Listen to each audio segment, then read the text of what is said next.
go time.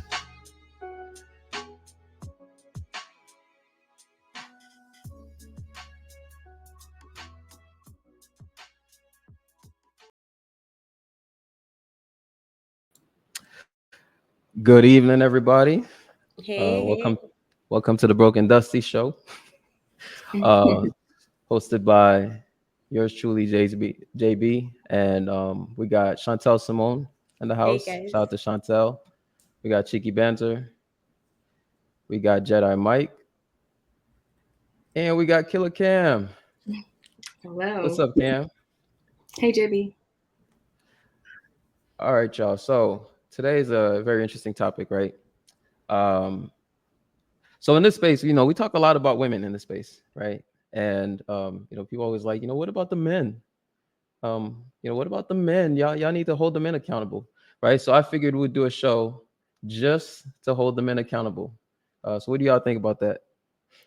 Boo! I'm just playing. All right, so yeah, so we just gonna get right to it. Pretty much the first topic. I think this is a very broad, but it actually is pretty much the title of the show. Actually, um, it's pretty broad, but I'm just curious what everybody thinks on it, and we can dig deeper into the details as we move forward throughout the show. So, the first topic is going to be, what does accountability for men look like?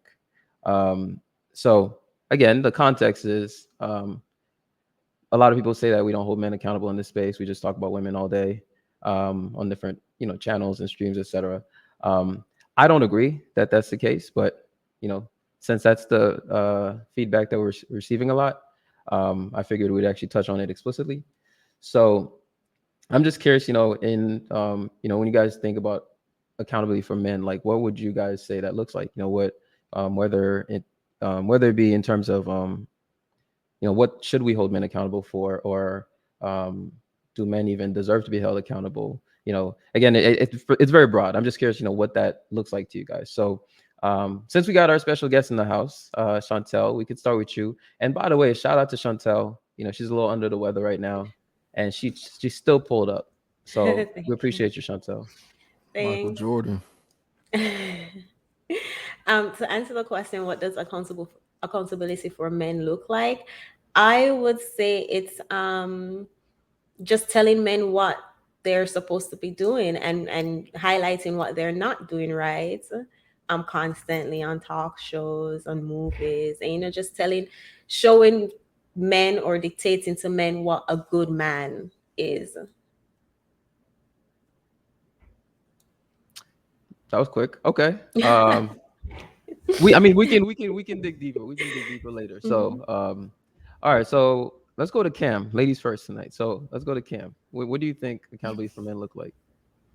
I'm gonna be quick too because I kind of just thought about like four like top things that came to my mind, and so for one, everybody should be held accountable for what they say and do, right? So what that looks like for men, I think it's like taking charge, like taking initiative. Don't wait until someone calls you out. You know, um, be honest about the situation. Actually fix the problem. Don't just like say you're sorry and then leave it. Actually do something about it, make it right. And then learning from your mistakes. Don't do it again. Or whatever it is. I'm just kind of thinking about if someone did something wrong. But yeah. Okay. So the gist of your response is basically taking initiative. Well, I said four things, but yeah. Okay. All right. Cool. Cheeky, what do you think? I think that what it looks like is men just being very honest and transparent with themselves. A lot of the times, I think that as men, we should be self-aware.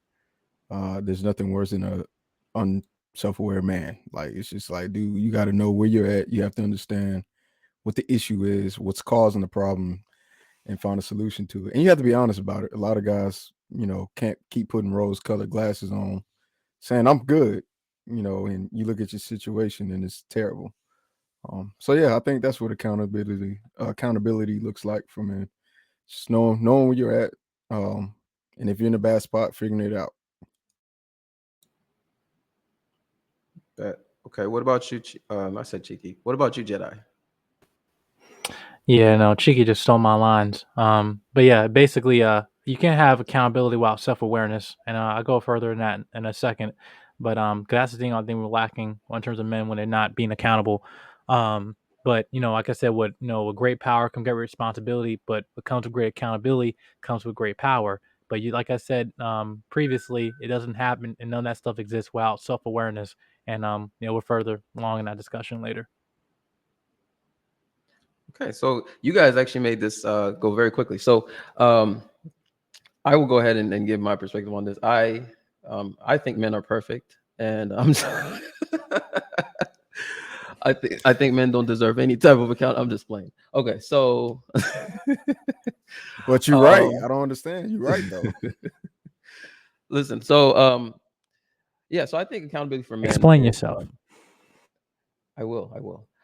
So I think accountability for men is multi-part. So for one, I think it's pretty much everything that you guys said, right? I think honestly, I think as men, we shouldn't wait for anybody to hold us accountable in the first place. So certain things should be some. Well, I mean, growing up, I think hopefully you'd have a father in your life to teach you certain things, or at least male figures that you could look up to, at least so that you know the things that you're supposed to do and not do, right? But at a minimum, I think there's certain things that men should just automatically know not to do, right? So not to pick on Cheeky, but I think one of the things that I find pretty dope again about Cheeky, we touched on this before, is the fact that he's chosen to be a virgin, right? He's chosen to be a virgin up until I believe you said until you're married, right, Cheeky? Yeah. Yeah. So he's chosen to be a virgin, right? That's a choice that he's consciously made, and it's out of discipline. It's not because Cheeky says he's an incel, but he's really not an incel. He says that jokingly, right? Like I don't think Cheeky has any problem bagging the ladies, right? But he chooses to have some level of discipline to just get the outcomes that he wants. So I think in my opinion, that's the first step, is just doing certain things, like having a certain level of discipline, so that people don't have to hold you accountable all the time, right? Now that being said, again, none of us are perfect. Although I did start by saying that men are perfect, but none of us are perfect, so we will need to be held accountable at some point, right? And I think part of that would means having certain standards, like some of it will be like universal set of standards that men can agree on, that hey, when other men cross these lines or don't adhere to these standards, we should call them out on it, and I have that conversation. So and this is actually why I mentioned that I don't agree with when people say that men don't get held accountable in this space.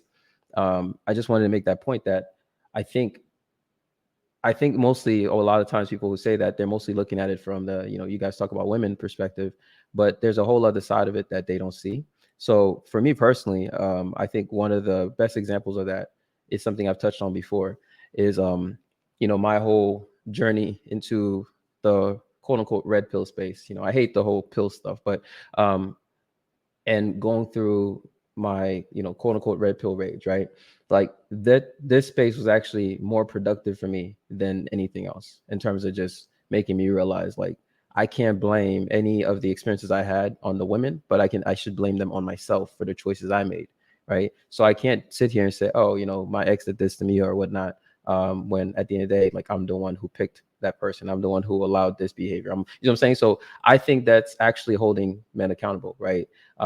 I think the way it comes out, a lot of times people don't, especially women don't like how it sounds, right? But really, what it actually comes down to a lot of times is it's just another way of holding men accountable, saying, hey, your choices is what led you here, right? Not the opposite sex. So yeah, so I think so. Basically, my answer is just I think accountability for men just is one, just kind of just trying your best to do the right thing in the first place, which part of that I think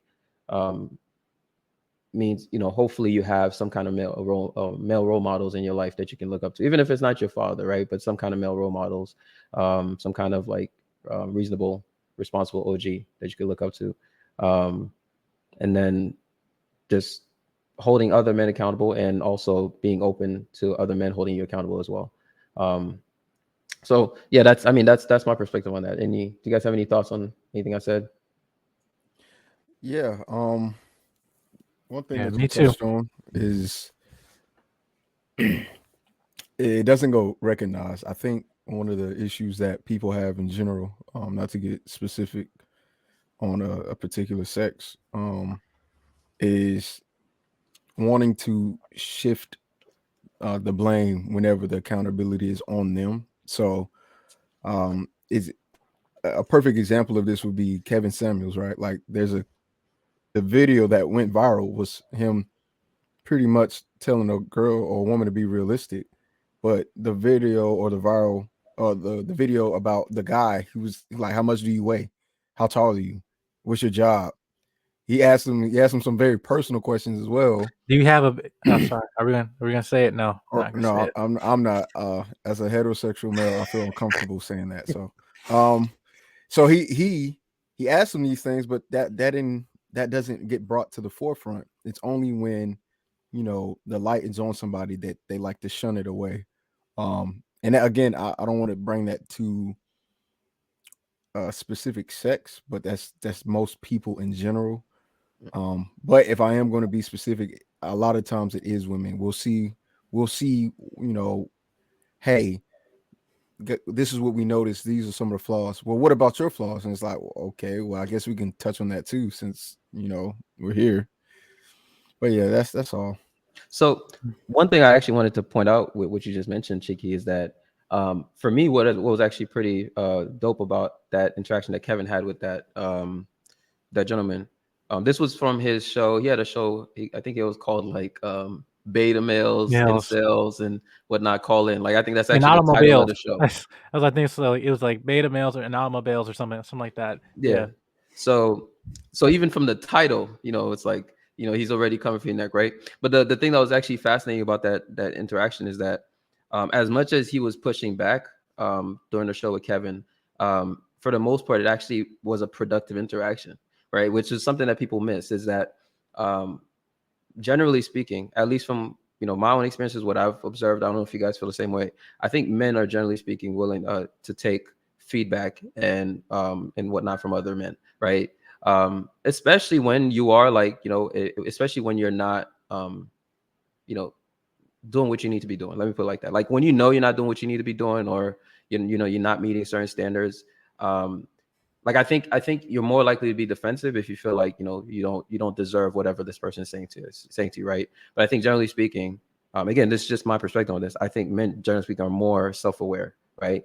And so because society makes you self-aware, right? Like if you're a bum, you're gonna know you're a bum, right? Like if you're broke, everybody's gonna make sure you know that you're broke, right?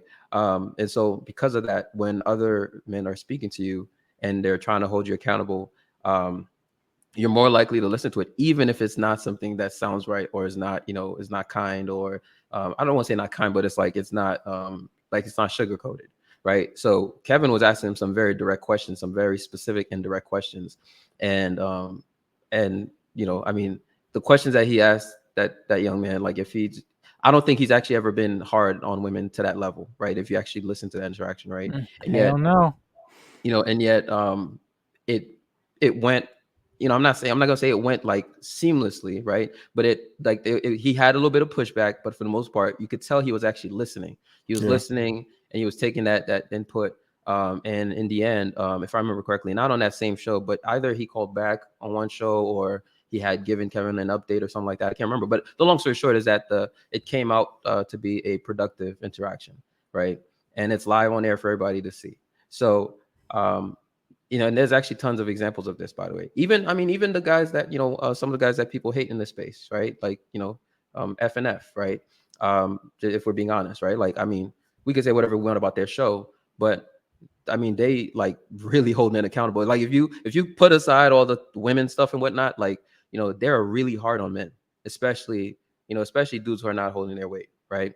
But a lot of people will overlook all of that stuff to just focus on the women they're bringing in, or the statements they're making and stuff like that. Which again, I'm not trying to make this about them, but I'm just making that point that, like, generally speaking, in this space, I think men are held accountable, and actually much harsher. So yeah, Jedi, you made some facial expressions there. I'm just curious why.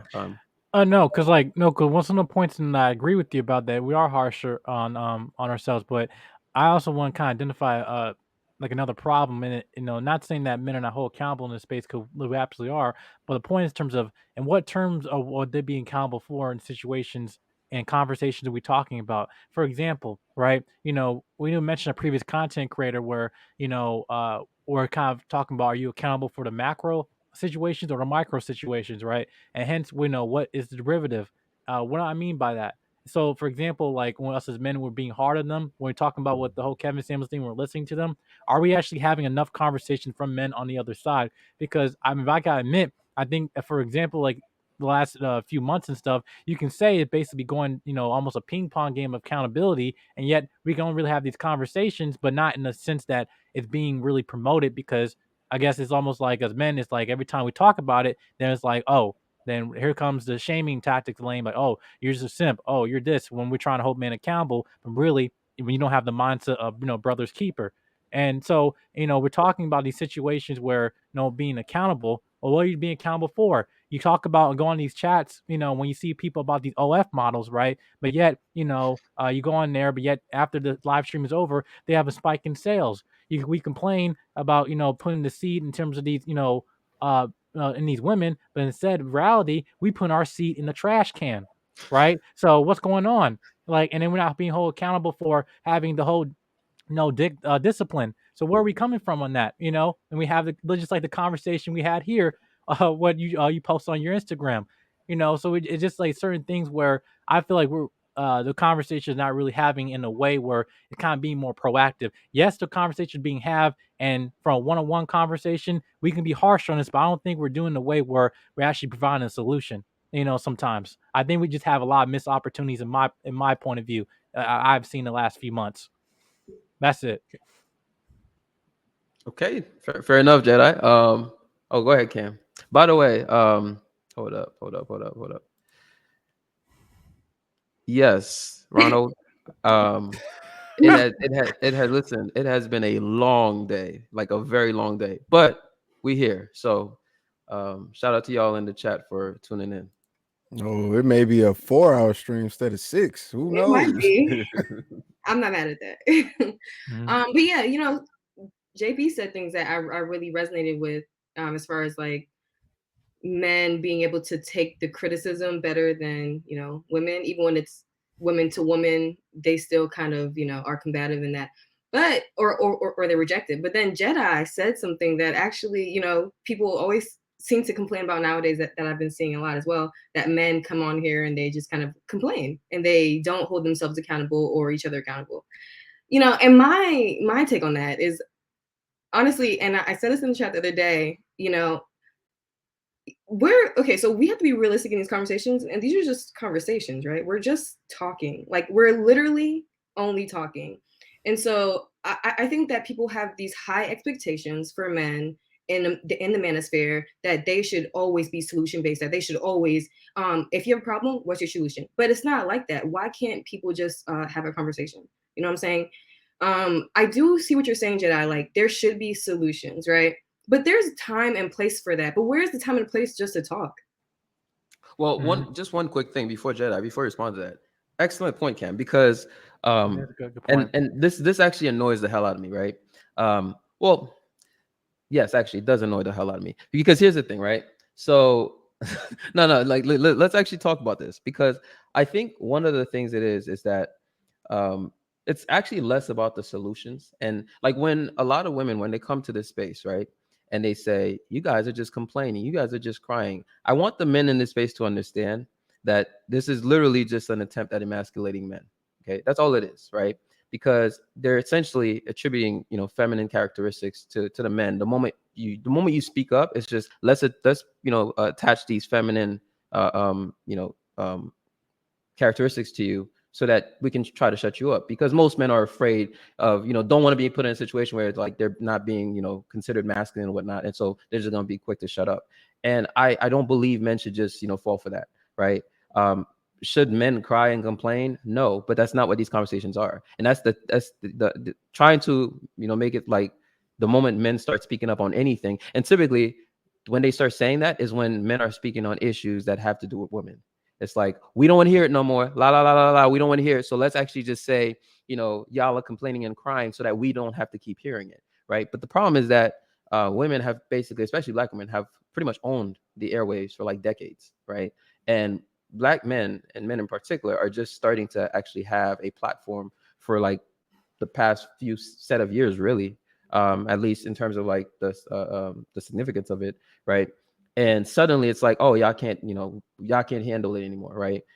So I think to like I just want the men to understand, like, don't let these women, just because they start saying, oh, you guys are crying and complaining and whatnot, don't let that shut you up. Like, keep speaking your mind, and also, I mean, to Cam's point, before you can even come up with solutions, it's also very idiotic, by the way, when people are just like, what are the solutions? You kind of have to know what the problem is, right? It's very dumb to say like, hey, what are the solutions, right? When people, like, when you can't even, like, when the men can't even talk about the damn problem, right? Because the moment the Right. men start talking about the problem, you're like, y'all are crying, y'all are complaining. Where's the solutions? Where's the solutions? No, you don't actually care about solutions. You just don't want to keep hearing about it anymore, right? Mhm. You just do not want the men to talk anymore.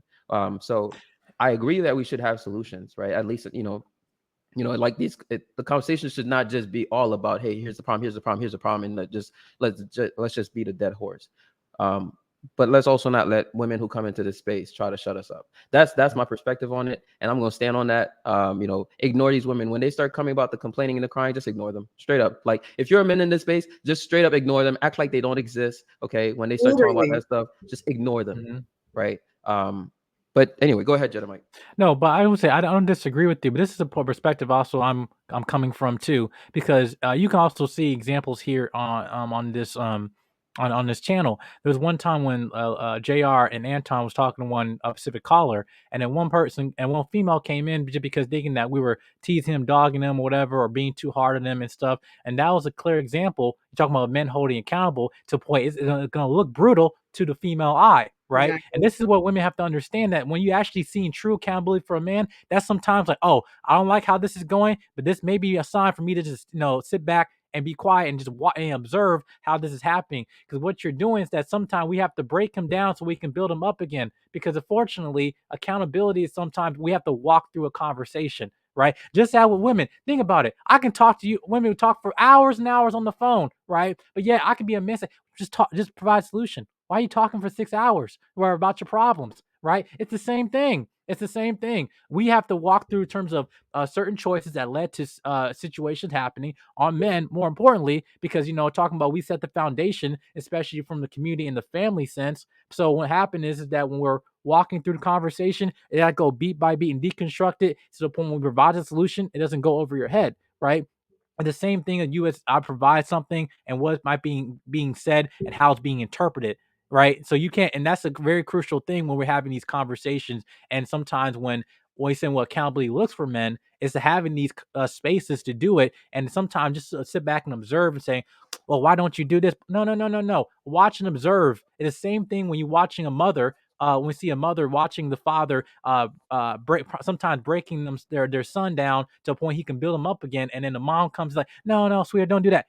Stay in your lane. You want me to build this leader? Stay in your lane. This is wilding out, y'all. Like, so come on. Like, you just gotta, like, sometimes when we have these conversations, there's a point where when you're seeing true accountability from men and we're holding each other accountable, it's gonna be brutal. And we're not pulling any punches. Because then if we don't, we basically create the very men you complain about. So if you don't want that, then let us allow to have the process to do that. So, Jedi, to that point, are you saying that only men know how to hold men accountable? Well, not really. Well, that's goes to another question before we're gonna have later in the stream. But no, that's not what I'm saying. But Actually, you know what? We can No, just go before we through it right move on, now. no, hold no, on. no, Before no. we move Hold, on, whoa, We can, whoa. no, because this is good. Actually, I love where this is going. We can go to this question right now, but y'all can continue, but we can go yeah. straight to the next topic. Actually, So um, another which thing. is hold up, let me just say it, which is, should women play a role in holding men accountable? Now y'all can continue, but I absolutely think it's actually excellent for us to transition into that one as well. So go ahead. Well, okay. So let me retort on that statement. So the point where I'm trying to come from is and saying is that when we're providing about male accountability, is that I don't want to add in terms of women to the conversation. Can it saying in order to be accountable, women do this? That's not what I'm saying. What I'm saying is that the starting point is when we have these conversations. Sometimes what led to that process being dilute or defective is that sometimes women come in and try to interject that. So that's what I'm talking about from the beginning. Now, when we have that process of men being accountable, there's certain things that as women you're not going to understand. And this is another thing as men watching that the modern man today, where we become so where we're taking the process of forging boys to be men. And in terms of the small situations they do on a micro level, you're complaining about a macro sense about about the community, us, being so financially unstable, but yet you have bad spending habits. You might not be a six-figure man, but like, hey, I'm checking your credit card payments. You have OnlyFans subscriptions. What the hell are you doing? Right? And how many guys are actually being transparent about it? They're not, right? Because like, how many of you guys are checking, your dude's credit card statements? Like, yo, you spend on these subscriptions, you spend on all these stuff that have no appointment, and yet you don't have a gym membership because also health is wealth. So what, so what are we actually doing? And it's like, hey man, you teasing me, dog. No, I'm trying to hold you accountable. I'm your part of your inner circle, and because of that, I have the right to actually to tell you the truth. So it's the same. So that's why I'm saying that not men are not the only people that can hold folks accountable, because we're going to get to that question in a second. But what I'm saying is that in those conversations, we have to be very, very transparent and revealing nothing that needs to be hidden in terms of the micro choices that lead to a macro outcome, right? So that's what I'm coming from. Yeah, and I just think it's also important to notice that in the spaces full of men, we have no problem with women being in them. It's not shown, the same courtesy is not shown towards men. It's not a complaint more than it is just the truth of the matter. So that's one of the other things that I've noticed. You're allowed to come on a platform to voice your complaints about men having conversation. We're allowing you in. We're saying, hey, fine, come into the barbershop if you want to. And then the response is not one of gratitude or hey, I appreciate it. It's one of disrespect and shaming. It just doesn't make sense. So if anything, you play into the role that some men already have of women, which is it does you no service. It's a disservice to you. And I think that's where self-awareness for men is different for women, because I don't see women like, I don't know, I just don't see them being that self-aware, like, hey, maybe I shouldn't talk crazy on a platform to men because they're talking about how women talk crazy to men. That's just me though. I'm common sense, I'm not smart, but hey, I try. Cheeky, the funny thing is, Cheeky, is that I think a lot of that sometimes is actually like, I don't even want to do this, but it's kind of like a lot of this is like, a lot of times it's proof of actually the opposite, right? Is that women are so not held accountable a lot of times that they're so comfortable with doing certain things, right? And that, to me, that's what's actually interesting about this when I hear women say this, right? Because you'll see like, like I was on a panel recently, right? And this lady came on. I'm not going to name which panel or whatnot, but those who know, right? She came on and she was super disrespectful, right? And so the moment I mirrored what she did, everyone, including like male and female, were coming at me, and I'm just like, did y'all miss the first part where she said all of these? Like, I'm talking about like the vulgarity and everything she said, right? But the moment, and I'm not talking about anybody on Lapeef, by the way, because that's not the point. It was on another panel, right? But that's the point, is that like people are willing to enable a lot of this behavior in women, right? Because I mean, when you're defending a woman who clearly came on, with that kind of the smoke that she came with and just the disrespect that she came with, right? And yet you guys are defending her the moment she gets a reaction to like her behavior and her attitude. I just find that fascinating, because it's just proof. It's literally proof that like people will enable women even in their bad behavior, and then those same women will be like, "But y'all need to hold men accountable." And I'm just like, "What the hell?" That to me, that's kind of funny to me. But anyway, back to the back to the topic at hand, right? Well, actually, I want to hear these ladies' perspective on should women play a role on holding men accountable first before I say what I was going to say. So we can go with Chantel. Go ahead, Chantel. That's tricky. Now, I think men should be the head of the household. Men should be the head of society, the community. So it's a tricky question because if a man is a head, then it's not the woman's role to hold men accountable. However, if we're in a relationship and you want something, if the man is the leader and you want something from him and he's not necessarily playing his part, then you can make suggestions. But in terms of holding him accountable, like what Jedi Mike was saying earlier, like, put him in his place, I don't think that's a woman's role. I see what you're saying, Chantel. I think women definitely play a role in holding men accountable. I think we play just as an important role as the men do, because I don't know, like we're working together in this thing, right? So men hold men accountable directly in a certain type of way, but the way women can hold men accountable is you make sure that he sticks to his word. If he does something he says he's not, that he said he wouldn't do, you have to point it out, because then he's just going to do it again. And men need to know that certain things are not okay with you, and the only way you can do that is if you say that they're not okay.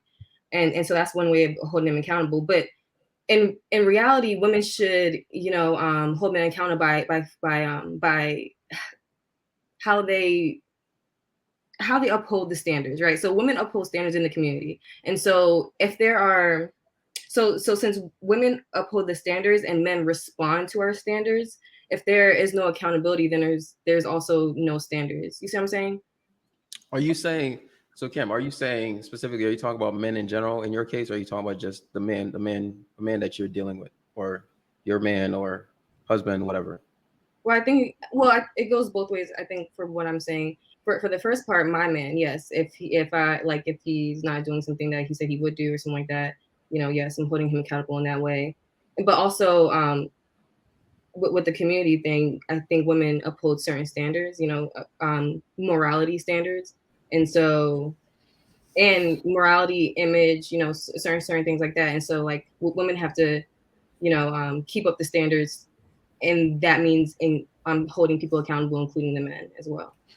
And you see, Cam, I'm going to push back on that a bit because and that's why I said this question is tricky, because if men are supposed to be the leaders, right? Men are the one who are guiding us. Men are the head. It's God, then the man, then it's the woman, then the child. Yeah. Then is it really our role to tell him what we need him to do, or is it then Absolutely. our responsibility? You think it's or would you say it's Absolutely. our responsibility to just say we're in a relationship with a guy and he's not leading in the path that we feel like we should be led? Do you think it's our responsibility to tell him what he needs to do, or to just move on, to stop, instead of trying to change the guy, just find a guy that fits what your desires are? Because I think the point where at least she's coming from, is there's a difference between whether can she hold a man accountable or should he, right? I think that, well, your point is like because Cam, you're saying that you should, as women, we should hold men accountable in a relationship, right? Yeah. Right, but then Chantel, she's Wait, basically wait, wait. saying, In a relationship you're or just right. in general? Well, let's be, because we can talk about in relationship or community. So are we talking about relationship? Then I think that's what Chantel was talking about. So let's I'm talking about both. Well, yeah, Right. So I saw. I want to Yeah, understand, Cam. So from your perspective, are you saying in both, or are you just saying I, in a I was relationship? talking about in both. Yes. Okay, go ahead, Jedi Mike. yeah. Because I'm just trying to understand, because like I'm in both on the same boat with Chantel. Like I didn't see no really distinction from both, because like saying that, because you're basically saying that you should, as a woman in a relationship and in the terms of community, hold them accountable, right? Yes. Okay, all right, Now, go ahead, but go ahead. we may have missed what she said. She specified how this works, right? So she said that men set the standard and women uphold it.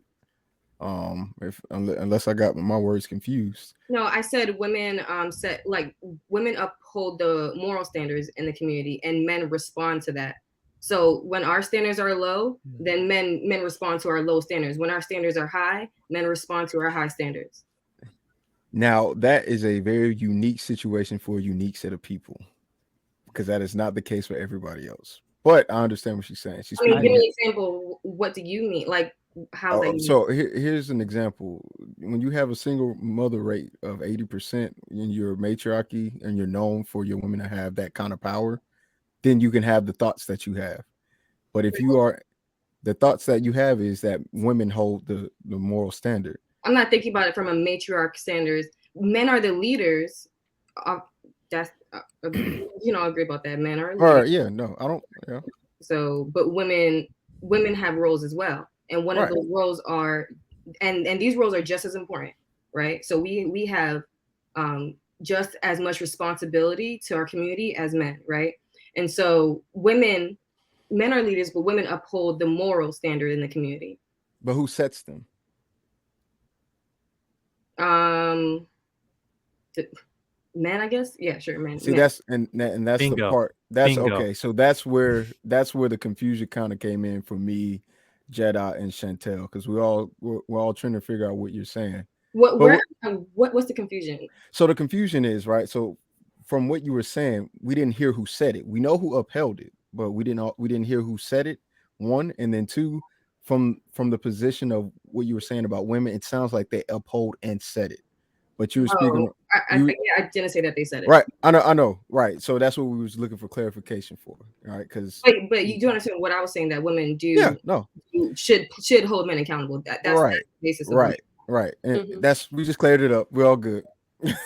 Because then if you're going based on the standards that men set, then it's it's their expectation. You men set the standards, so we as women can Well, only yeah, expect you to uphold those standards. that's true because we do know that men set the infrastructure. So yeah, See, okay, I have to answer this because I think Chantel, I align more with what Chantel said. Um, I think this is why America and westernized just Western society is so upside down because like women just do not know their place. Quite frankly, like I mean, it's just as simple as that, right? I don't think women should have any role whatsoever in holding men accountable. Now, your man, right? Like if Mm. Mm. if you're married, right? Your husband, your family, and whatnot. That's a different conversation. But um, like I think women are way too involved in shit that they don't need to be involved in, quite Bingo, frankly. And bingo. so that's that's the not issue. Like, say right. what? That's not right. I think the real confusion is we don't understand our roles in community, and so that's why we're confused on who's responsible for what. And this I is why I disagree said it's because unique. Yeah, I, I, This is why I I said this is disagree unique. It's a very unique because situation for I Black think people. right now, I mean, again, this is why the U.S. is the way that it is right now. Not like I said, not just the U.S., like just Western society in general. Because again, if you look at patriarchal, like actual patriarchal societies, men, because the men are the leaders, right? Because it's an actual patriarchy, the men get to set standards a lot of times, very strict standards for both men and women, and they get to hold both them. They get to hold both the men and the women accountable. So even when we touched on the topic about like sex and all of that, right? The reason why in a lot of places this is not an issue is because the women know that uh, they're not going to get support and whatnot if they break those standards, and then the men know if they break certain standards themselves that they will be held accountable. They will be you know again the rules will be enforced, right? They know that, and it will be by other men, right? Men are not going to be afraid of women, right? So how are you going to hold? First of all, I think there's a certain level of like I'm not saying all the time, but I'm saying like there's a certain level of accountability that of holding somebody accountable that comes from like, how do I put this? So for example, like my father, right? Like if I'm talking to my dad about something, right? Or if I do something and I know my dad's gonna be aware of it, there's a part of me that because of like this, I don't want to say inherent, I don't know if it's fear or a combination of fear and respect that I have for my dad that makes me, as a man, right? That makes me respect what he has to say, Mhm. right? What is a woman gonna tell me to hold me accountable? Like I'm just being honest with you. Like, what is a woman gonna tell me to hold me accountable? What? Right. Like So Well, unless you're my wife and you have my children and right. whatnot, where like there's That's something obviously there's something there because you're my wife and you're the mother of my kids. Then at that point it's different. But what is a woman gonna tell me? Well, to that's what hold we're me talking accountable? about, JP. We are talking about someone that you are. Well, that's part of it. Someone who you're connected with in a relationship. But I'm saying those two situations are separate. Like I men, whereas I think men can hold both men and women accountable, like in a properly structured society, which is not what we have in America. Um, Women cannot. It's not the opposite. Like on the opposite end, it's not the same. Like women, just in general, I think again within a relationships, within the confines of a relationship, it's different. But just this idea that like just seeing how much stuff that women put their just put their mouths in these days, like I mean, it to me just like it's like y'all are minding business that you should not be minding. It's Well, I see what you're saying, right? But Nosy Rosie. yeah, right. But that that's like saying that like I understand men are first, right?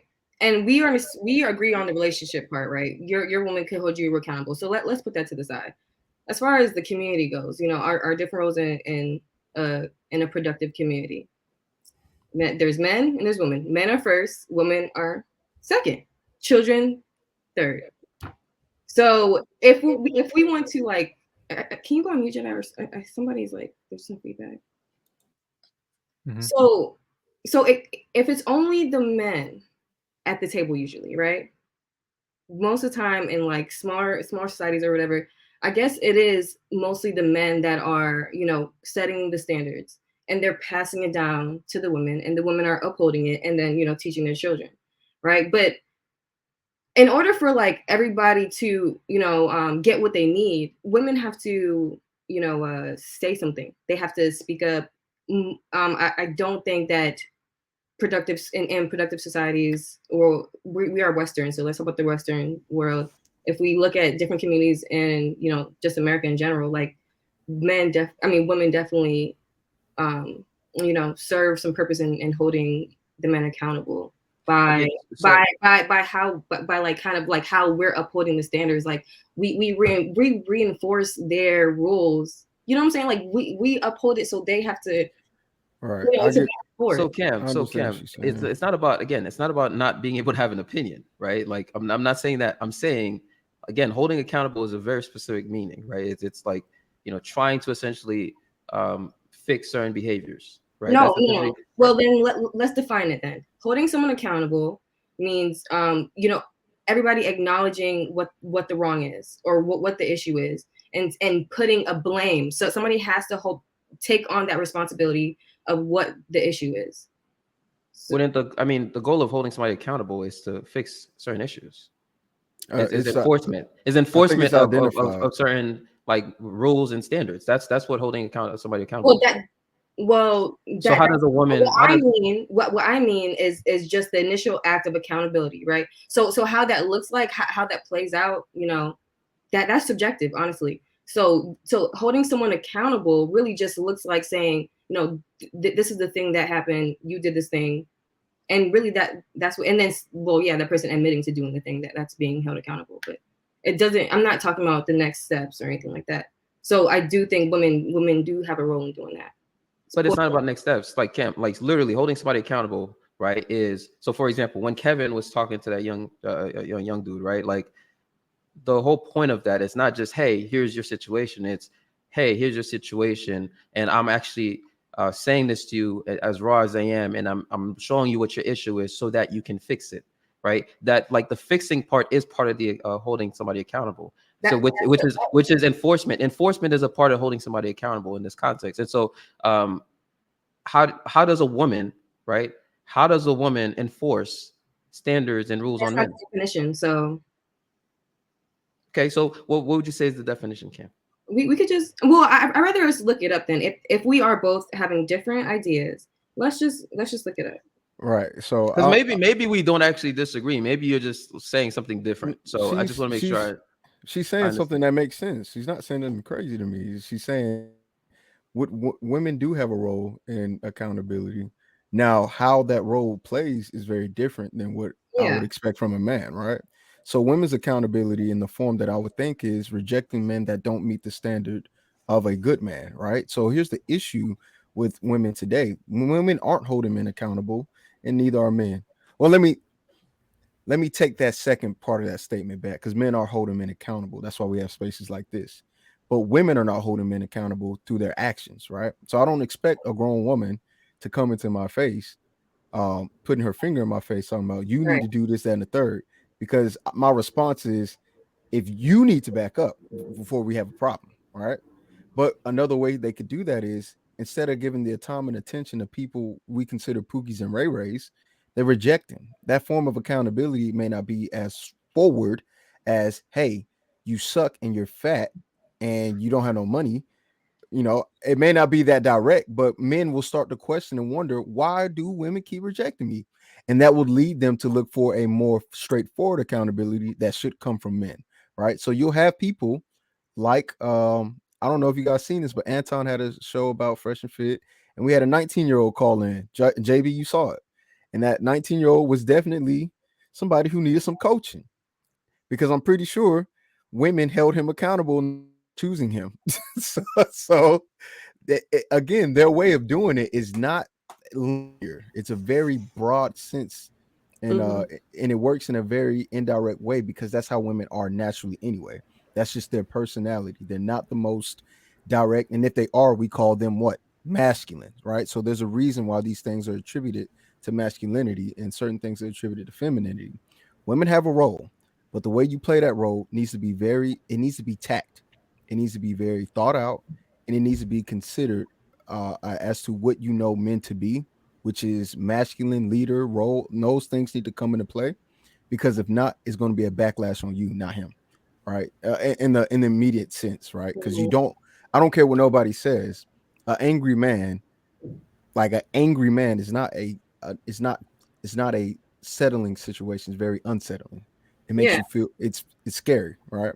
So the best thing to do is, hey, don't get in his face, but hey, babe, this, that, and the third. Do what y'all do. Like, come on, just be feminine. Like, yes, women have a role. So I agree with Cam to a certain extent. Like, I don't know how far, because she didn't get a chance to explain everything, I think. But from what she's saying, it makes sense. And I think she's right. They have a role to play. They just need to play it correctly. I just want to like pick back off what you said. I know Chantel wants to say something, but Tech Chaos said basically what I'm saying, like, because it is the initial, it really is intrinsic, the advice that comes after and then the actions that come after, that is, on you. Like that's just different. Accountability is like just, well, the definition says the fact or condition of being accountable, or basically responsibility. So like the fact or condition. So the facts of being responsible, not necessarily the action or the enforcement of a certain rule or whatever. Right. So accountability is more so spotting the particular issue, but that's why I said men as a whole need to be self-aware, right? That's He so paid funny. his own. He paid his own, and then he paid Cam's. Let's get it. Yes, I wish he paid sir. Yes, sir. But no, what but I'm saying, yeah, go what I'm ahead. saying is this, right? So this goes back to what I said about men. How do we hold men accountable? Self-awareness. If somebody, as a woman or as a man, if a woman gives me these indirect signs and all these things, because that's how women communicate, they don't change it. They're pretty consistent with that, which is unfortunate for us men, because you guys be trash at it sometimes, right? Y'all don't just say what you want. You just, it's cold. It's cold. Well, then how about you tell me, hey, but anyway, that's neither here nor there. I deal with women. I deal with women enough. I know women, right? So they communicate in Oh, that way. really? Really? But it is up to a man to be self-aware and see, hey, there are issues that are internal. She may not have been direct, but I caught a hint. Maybe I should go figure this out. Maybe I go to my elder, which would be my father, or a mentor, and go, hey, this is what someone said. What do you think? And then that's when you get the whole full square, right? So that's where men and women kind of work together in this accountability circle. Women need to input their opinions about men, because we Need. I'm Yeah. telling. Imagine if you never got an opinion from a woman about how you look. You would not be out here as the cheeky banter. Sexy as I am, Yes. yes, sir. I'm telling you, my opinion matters to the men to all the men I know, because Okay. I'm valuable. But beyond that, beyond that, I'm sorry. Jedi, I'm ignoring you. Oh God, I'm here we go. sorry. I'll be my mic. I don't know what's up with you and the laugh, but anyways, but I did want to touch on like the community aspect, because oh yeah, we see what happens when like women don't hold men accountable through their actions, right? For example, like if a man is like, let's say he's selling drugs. Okay, let's say he's selling drugs in the community, right? And if we're still buying the drugs, women, whatever, then it's still, we're not holding that person accountable. Or if someone's stealing and we're not saying anything about it, or if someone's cheating, we're not saying anything about it, then they know that, well, I could do this in front of this person and they're gonna let me do it. I'm gonna continue to destroy my community because this person will let me. I'm still not buying this argument, okay? Because I think, like, I agree that accountability itself does not involve like enforcement or some, or I guess just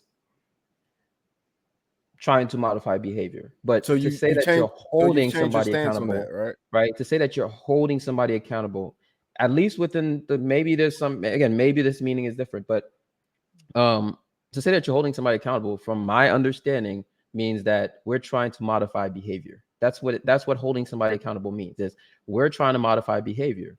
And again, my main point here is, how are women going to modify men's behavior? I just don't see it. I do not see it. Well, Now I understand. well, I understand that women today believe that they can do that, but that's just one of the many delusional things that women believe today. So I just don't. Well, I think you're missing the point then, because you can't be saying that and listen to what I'm saying, because I'm just saying that women can say something about it. That's it.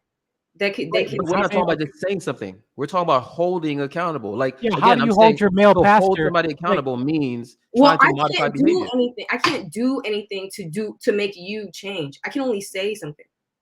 That's it. It's just words.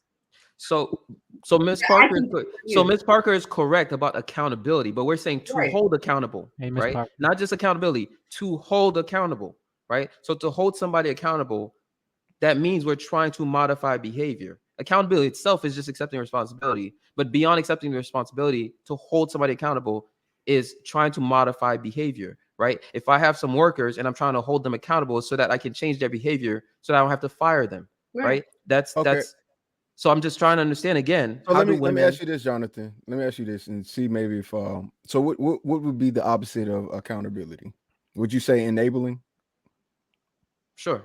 Yes. All right. So with that being said, I think that in that way, that's where Cam is saying women have some role in accountability. Now I understand what you're saying. You're talking about the after effects of being held accountable or being called to the carpet. We'll use other words because what is happening with you seem to you're associating the effects of someone bringing something to someone's attention to an action.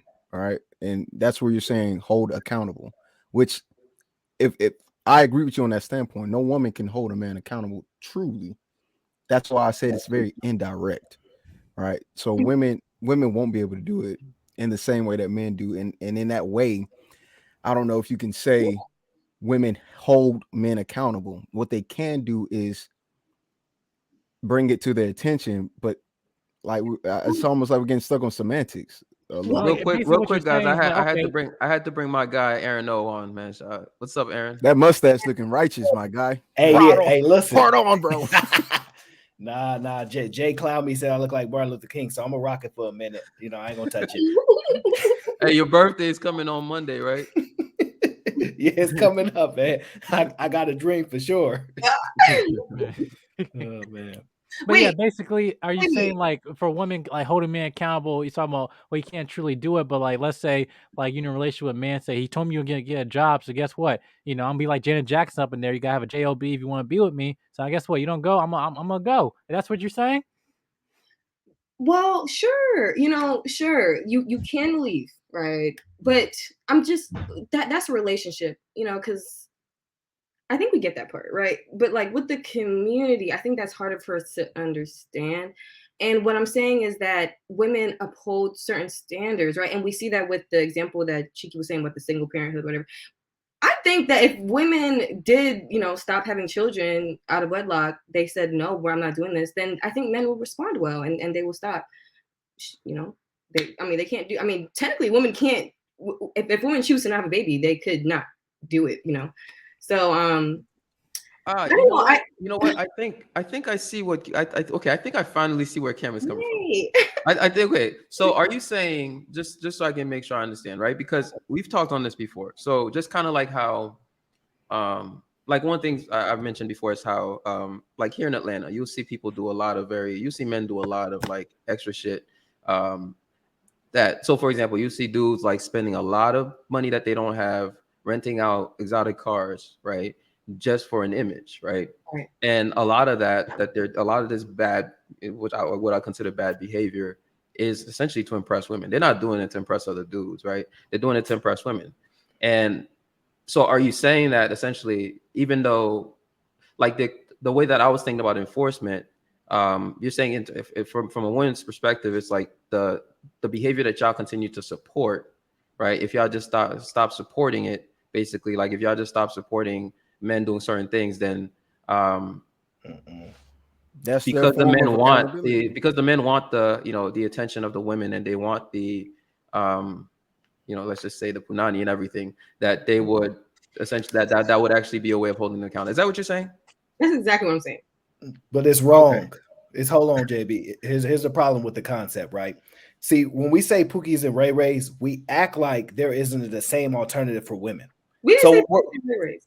But listen, I understand what you're saying, Cam. But initially, we said women have to punish the men by upholding the standards. Oh, okay, Cam. We never said punish. I mean, I don't really know what you're talking about. So let me reiterate. I think he's paraphrasing, Cam.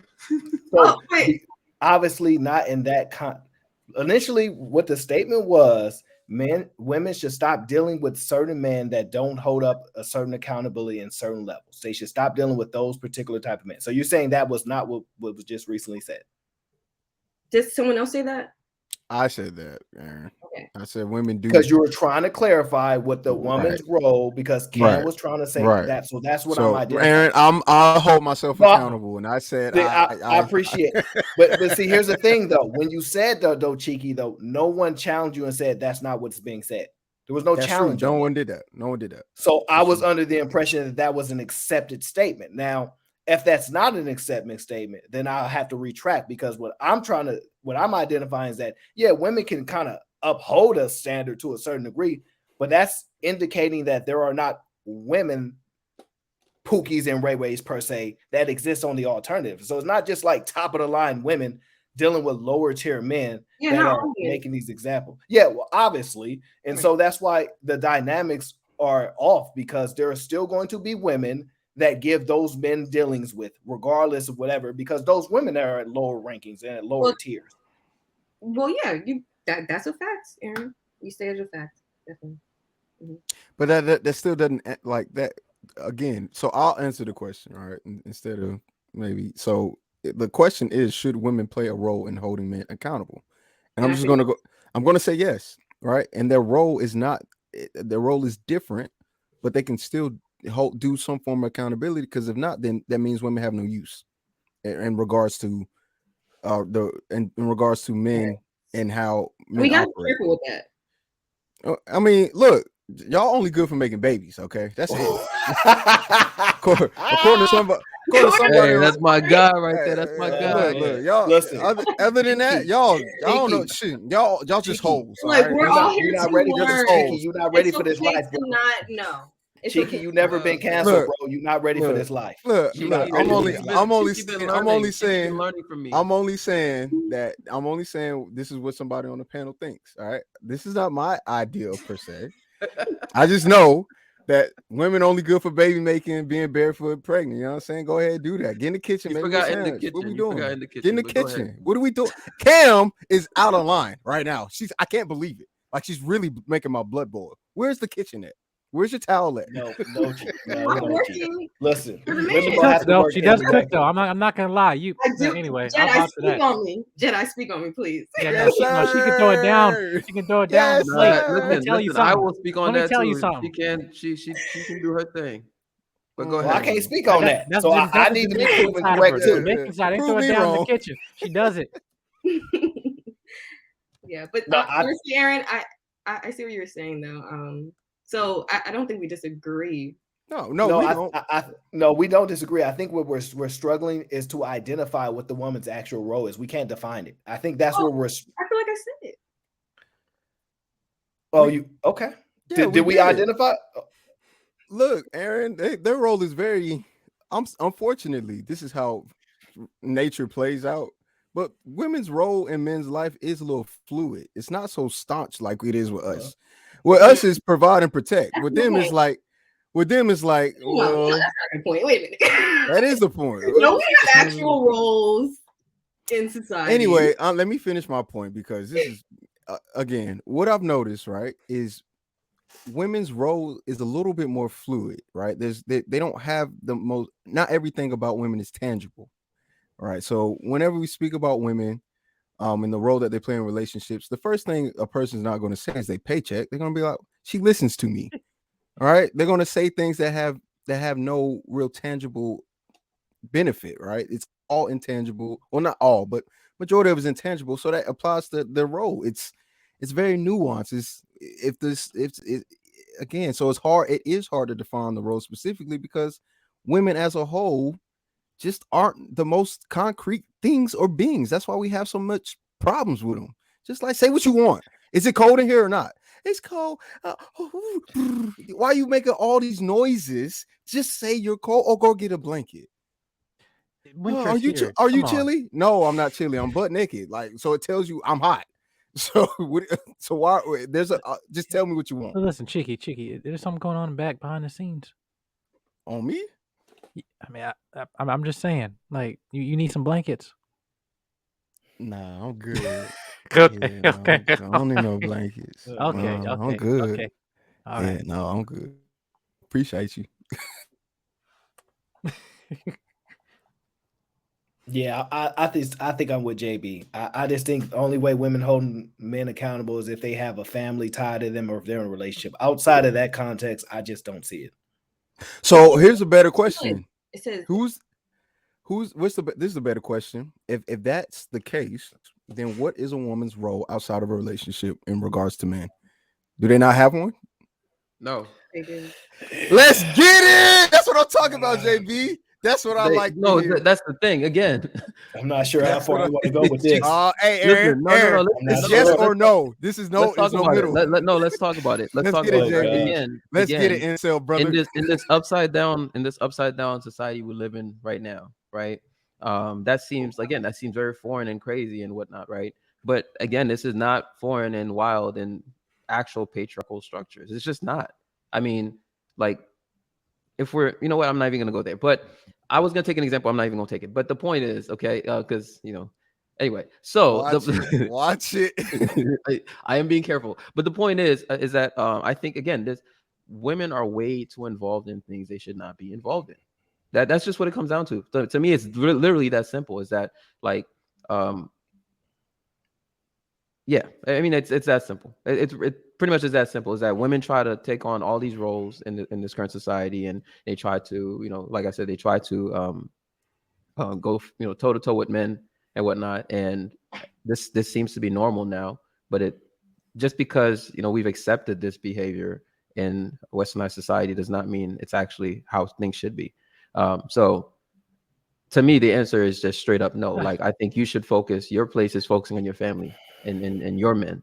Your man. And maybe like if you're if you, like, I don't know, have brothers and cousins and stuff like that, whatever, right? But if we're talking about like men at large, I just don't understand why women even think that they have a say on this. I really don't, like, personally speaking. I'm trying to disagree with you, bro. I'm trying, let's go, but I Chantel. can't. Chantel, let's get it. What you got to say on it? Yes, And this whole conversation, I think that's the disconnect. We're focused. I think women play a role in holding men accountable in the relationship.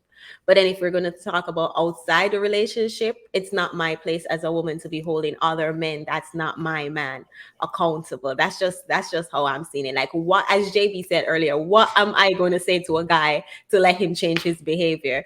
I get where Cam is coming from. If women in general, in a whole, was supposed to stop paying attention to the Pookie and the Riri and stop validating certain behaviors, then in some sense, indirectly, we're holding them accountable. But on an individual basis, like, I don't think, like, if it's not my husband, why am I even concerned with holding you accountable? Well, I'm the reason why I'm saying what I say is because who I am in my relationship is just a microcosm. I'm very specific, right? But it's just an example of how I am in my community. And so if I'm a supporter in my man's life, I'm a supporter in my community. If I'm a nurturer to my man, I'm a nurturer to the people in my community. And the way I do that is how I uphold the standards in my community, respecting the standards, sticking to the rules, and sticking to what we agreed on is what we should do. But you have to put that in example context, because outside of I a did give an relationship, example, but yeah, but people are it's going over your head. The example is Ooh. the example that Chiki said, right? When we don't uphold the standards with the single parenthood, right? So we see a lot of single mothers. I said that if women had higher standards and they held and they thought to, okay, well, if I want to hold this man accountable, right, for not leaving me with a baby, how am I going to do that? Well, I have to require a marriage, you know. That's just one thing. So like I said before, I'm a microcosm of who I am in my community. So that's one example. If most women and men, decide to hold each other accountable for things they did, yeah, then we see how individual relationships can transpire into a community change, right? Because we do it first. The issue is the issue. Oh wait, well, you defined your community. Oh, she got the finger. She got the finger. Yeah, she got the finger. Wait, where's the neck roll? Where's the neck roll? I Where's have the neck roll? numbers. I have numbers. Okay. So one, to JB's question, you define your community, right? So that's a different thing. So but besides that, there are three ways that women, well, I'm just gonna generalize women's roles, Okay. I'm just gonna generalize it because it's more than this. But anyways, so I'm generalizing it in a way that we all can understand. So Okay. first a wife, right? And then a mother, and then a community member, right? And I think the issue with thankfully, Foolish Scholar reminded me what I wanted to point out. The issue was us thinking about men and women holding each other accountable in the same way. Like Chiki said, I'm not gonna G check you, whatever that means. I don't know. So yeah, I'm not gonna step to your face until you stop littering. No, I'm probably going to stop littering, or maybe I might ask you, why do you litter, or whatever. But anyways, back to the three roles. So if I'm a wife first, I right? just told you I put the seed in the trash can. What are you talking about? Right. But I'm serious, Jedi. I'm serious right now. If I'm a wife first, right, and then I'm a mother, and then I'm a contributor to my community, right? That those three things have to coexist with a woman. A woman can't just be home and only tend to her man. That's first, but she also has to take care of her children, right? And then when her children are done with her man is satisfied. She has to commit to she has to contribute to her community, or else she's just doing nothing, right? How else are we going to actually have collective change if the women are not contributing to their community, if they don't have a role in their community? So again, the problem again. So I understand the issue is there's two issues, right? The first issue is of how we're defining accountability. So one side is defining accountability as the overall end result that comes with being held, quote unquote, accountable or being pointed out. The other part of this is women's role, just period, right? So I think the issue that I'm trying to do is think of a woman outside of a relationship.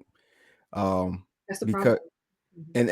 and I think that it's the problem. Like, but it's a problem that is designed that way. I think most women are designed to want a relationship and desire a helpmate, or not a helpmate, but a whatever you call them, whatever the whatever Christians be saying.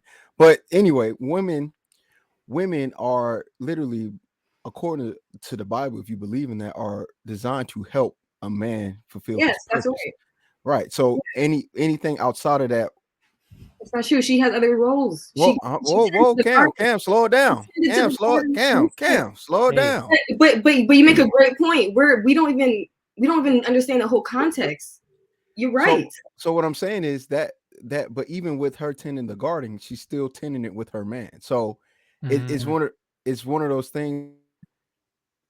Yes. Women are being viewed as just in a relationship, and that's the only context they'll have any form of accountability, which in essence, right. I kind of agree with it, because women do desire those things. I think most single women are miserable because they're not fulfilling, quote unquote, the role of desire, or having a man in catering to that and playing their role, right? So in that same way, this question is a little loaded, because we have to look at what women's role is, and do they have one outside of a relationship? If they don't have a role outside of this relationship, then they can't hold anybody. Read my mind. Thank you. Shout out to Amir. Yeah, Chantel, you got something to say? I see where Cam is coming from, and I think you guys kind of agree, Shiki and Cam. I do agree, though. I think that a woman feels the most fulfilled when she's able to cater to her man and serve her man, and I think that's as her purpose. Then if she's not in a relationship, holding other men accountable is out of her place. To Cam's point with stop. Hey, don't cut it. Oh no, go cut her off. No, please. Let her finish. I do wonder what does accountability look like to you? Because if we can go back to that, because I think that's where because you say you disagree with me, but maybe we're not disagreeing, because I'm confused as to how, like, what does, because I'm not saying that women should just go out on the street and, like, talk to the men and stuff like that. So what do you think that's what I'm saying? Yeah, you gotta let her finish, boo. I think I think okay, so okay, that's a good question, because what I think you're saying is that we play a part in the community. So we have a responsibility to make sure that the community is good, that the community is running okay. I disagree with that point. I think we play a part in our home, and by catering to our men and pouring into our men, then it gives them inspiration to go out in the community and make sure that the community is okay. Because if we say our men are the leaders, then why are we out there in the community making sure that the community is a-okay with them? If you get what I'm saying. So I think our major responsibility is to be in the home, making sure that the man or man is protected, he's provided for, he's fed, he can go out there to fight in the community to in return protect us and the kids. Well, yeah, I definitely understand what you're saying. I just disagree. I think that we have three important roles. We have one. But if you think of it though, Cam, if you think of it though, Cam, indirectly we are supporting the community. Indirectly, we're making sure that the community is good by catering to our men. Absolutely. It's kind of like it's a level to it. You have the community, and then you have the men who are directly out there in the community, and then you have us at home making sure that our men have the energy to go out there and make the community better. Chantel, where you from? I'm from the same place Cam parents are from, Jamaica. And then Cam, where you from? Where you born? I was born in America. She's yeah. I'm a Jamaican, and so this is what Jonathan was talking about. This is only the differences in international. Yeah, right. The difference in role, because I agree. You're saying don't give that excuse. No. We are. But here's the thing, Chantel. From what it sounds like. What it sounds like is women's role outside of relationship is minuscule. It's like it's not big enough to do much of anything, while Cam's is the other way around. Cam thinks I can go out there in them fields too. No, you guys it's misunderstanding the way I'm approaching the issue. Because I think that people are thinking, well, it seems like what you guys are thinking, that women and men play equal roles. And that's not what I'm saying. what I'm saying is, women, first, you're a wife. First, you tend to your husband and you tend to your household. Second, you know, the children. But third, there is a third, and I can't ignore that, because it's just, I will never not say that I can't be in the community and teach the other children, because I'm going to do that. I'm going to be in the community and feed the other people in the community. You know, that's just something that I can't say that I can only do it in my household. Absolutely not. I have to step out of my house. You know? Cam, I think what the distinction is, yes, you can correct children, but we're talking about men. Like I don't Boys think that. Okay. Yes, I understand that, but we're making a clear distinction of you correcting a adolescent, someone underage, and a grown man. So I would say this, just based on what I'm hearing from you, I think you're right. Women can play a role, but I think this is the role I'm getting, that this is the only thing I can understand it would work, is if Cam sees a man that's, let's say, he's acting improperly, right? In your community for whatever. Your role to hold him accountable is to go tell your man or husband to go hold him accountable. No, my Bingo. role, no. See, my role, yes, that's one thing, but my role is upholding the standard myself. That's what I'm saying. Yeah, I get the standard Okay. part, okay? But what when I'm you saying. uphold, no, I get the upholding the standard part, right? We understand there are going to be women that uphold the standard and there are going to be women that are not. So it's not going to be a foolproof plan as far as accountability. Now, that's accountability on your end, just on who you are as a person. It has nothing to do with holding men accountable. That's who you are. So when you do that, you can indirectly, what you can do is hold other women accountable to uphold the standard. So it's an indirect impact that you can have. Yeah. But I like, Well, I'm that's what we trying to said. work with you on Yeah. Oh this. yeah, I think that's what I said too. Yeah, I agree though, Aaron. You're definitely right. Okay. Yeah, definitely. Okay. All right. I'm glad I'm glad we figured it all out. Yeah. Way to go. I Way to go, feel like- team. I think we got somewhere right here with this conversation. We did. What's the next topic? Yeah. Well, I think we're being selective, right? Who men do we hold certain men accountable, right? What do you mean? The question. Yeah, what about it? Oh, like what's the next question? Yeah. Well, oh, Yeah, there's another question. no. So I wanted to make one more comment on this, but we can move on. That's fine. Oh, no, JV, it's your Oh, show. She Come wants to on. get Go ahead. No, canceled go so ahead. Go bad. ahead. Nah, Listen, hold on, wait, listen. JB. If you gonna get canceled, don't do it, my guy. Like I could've get, been good. listen. I get canceled every day. This ain't new to me. So Oh, yo, broken, dusty ass. I get canceled every day. Yeah, I'll just leave it. I'll just leave it where y'all left it. Okay, so we can move on to the next topic, to the next question. Well, actually, before we move on, actually, our boy Mr. Panderson had a comment that he posted. Let's see if I can find it. Uh-oh. Shout out to the simp. Yeah, it's a very odd name for him. He's so cool. He cool. Anytime I talk, I say Mr. Panderson. I can't Can't call him Sam. For I can't some do reason, it, I man. can't. Something in my Like, soul won't allow it. So for some reason, I Okay, can't see what's it. up, But Sam? essentially, his question. I remember his question. I can't see the comment. I'm not gonna keep You don't know scrolling. how to scroll But back essentially, up? say what? You got to scroll back up in the comments. Yeah, but this for some reason, the scrolling thing is just it's just showing You the got buffering restricted thing. moderated roles. I Oh understand. No, it's just no. Unplug Nah, the JR, controller. listen, JR wouldn't do me like that. Okay. His question was essentially if basically if on Monday I was off track or something, would I want like Island Gale Q or Cam, I believe, to call me and basically give me some feedback on it. I believe that was his question. And he was essentially saying that that's accountability, which I don't I actually agree with that.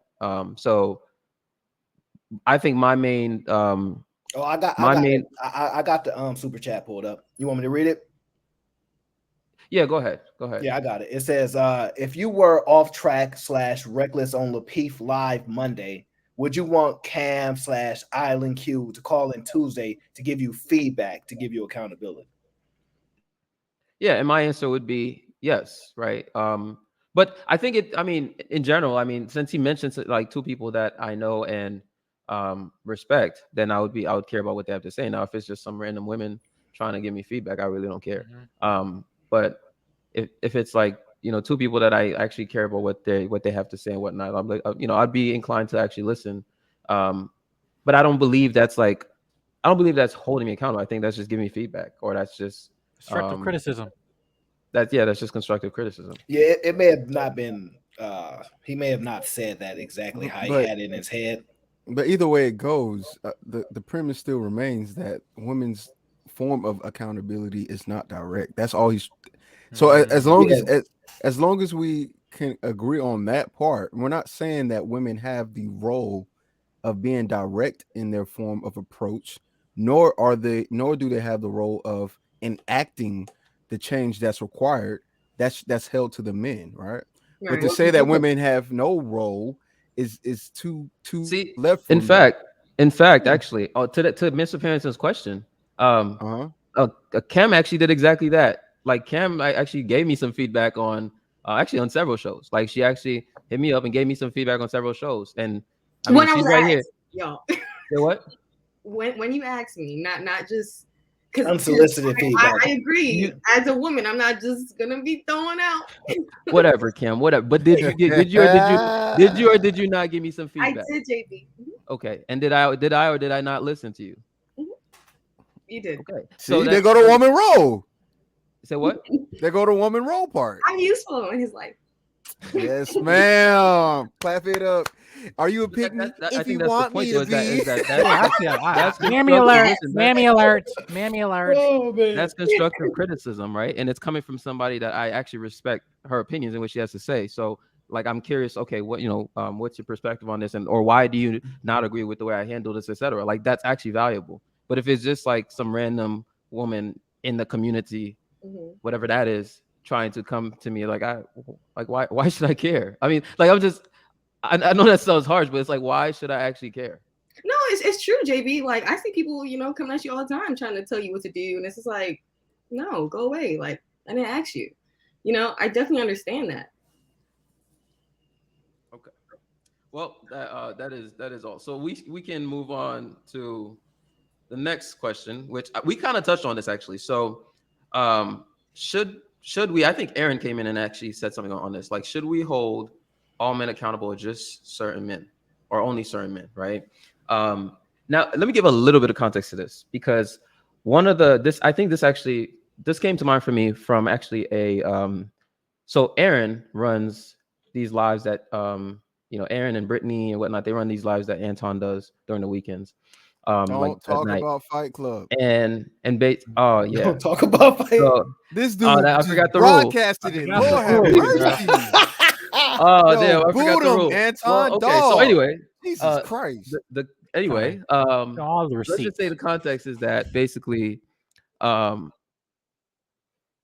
there's there's a certain group of people, right, who come to this space and they believe that men should, black men in particular should just, for example, should go back to the hood and hold Pookie and Ray Ray accountable, right? That's an example, right?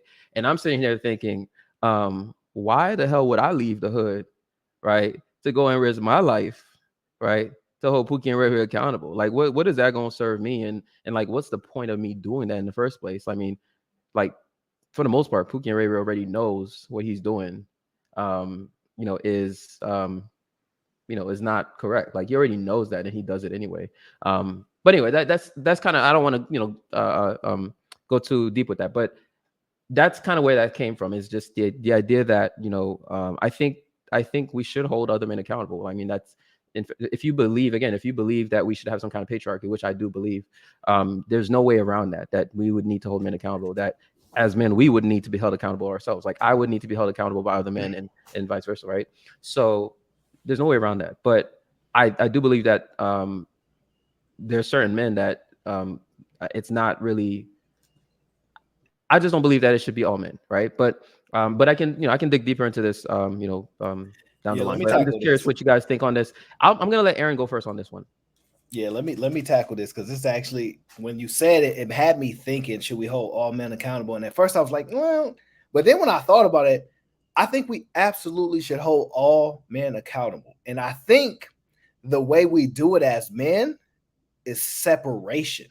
See, we don't allow you in certain areas. It's holding you accountable. Go ahead. Like we elevate and we over here, and you can't come through these gates right here. It takes a certain you need to get certain clearance and passage to get through here, Privileges. and you got to pass certain criteria to get to this area. And I think that's certain ways men can hold other men accountable. I don't think I'm going back to the hood after I made it out to try to go back and hold men accountable that do not want to be held accountable to the standard that we have set. And the reason why that exists is we often forget that men are not a monolith.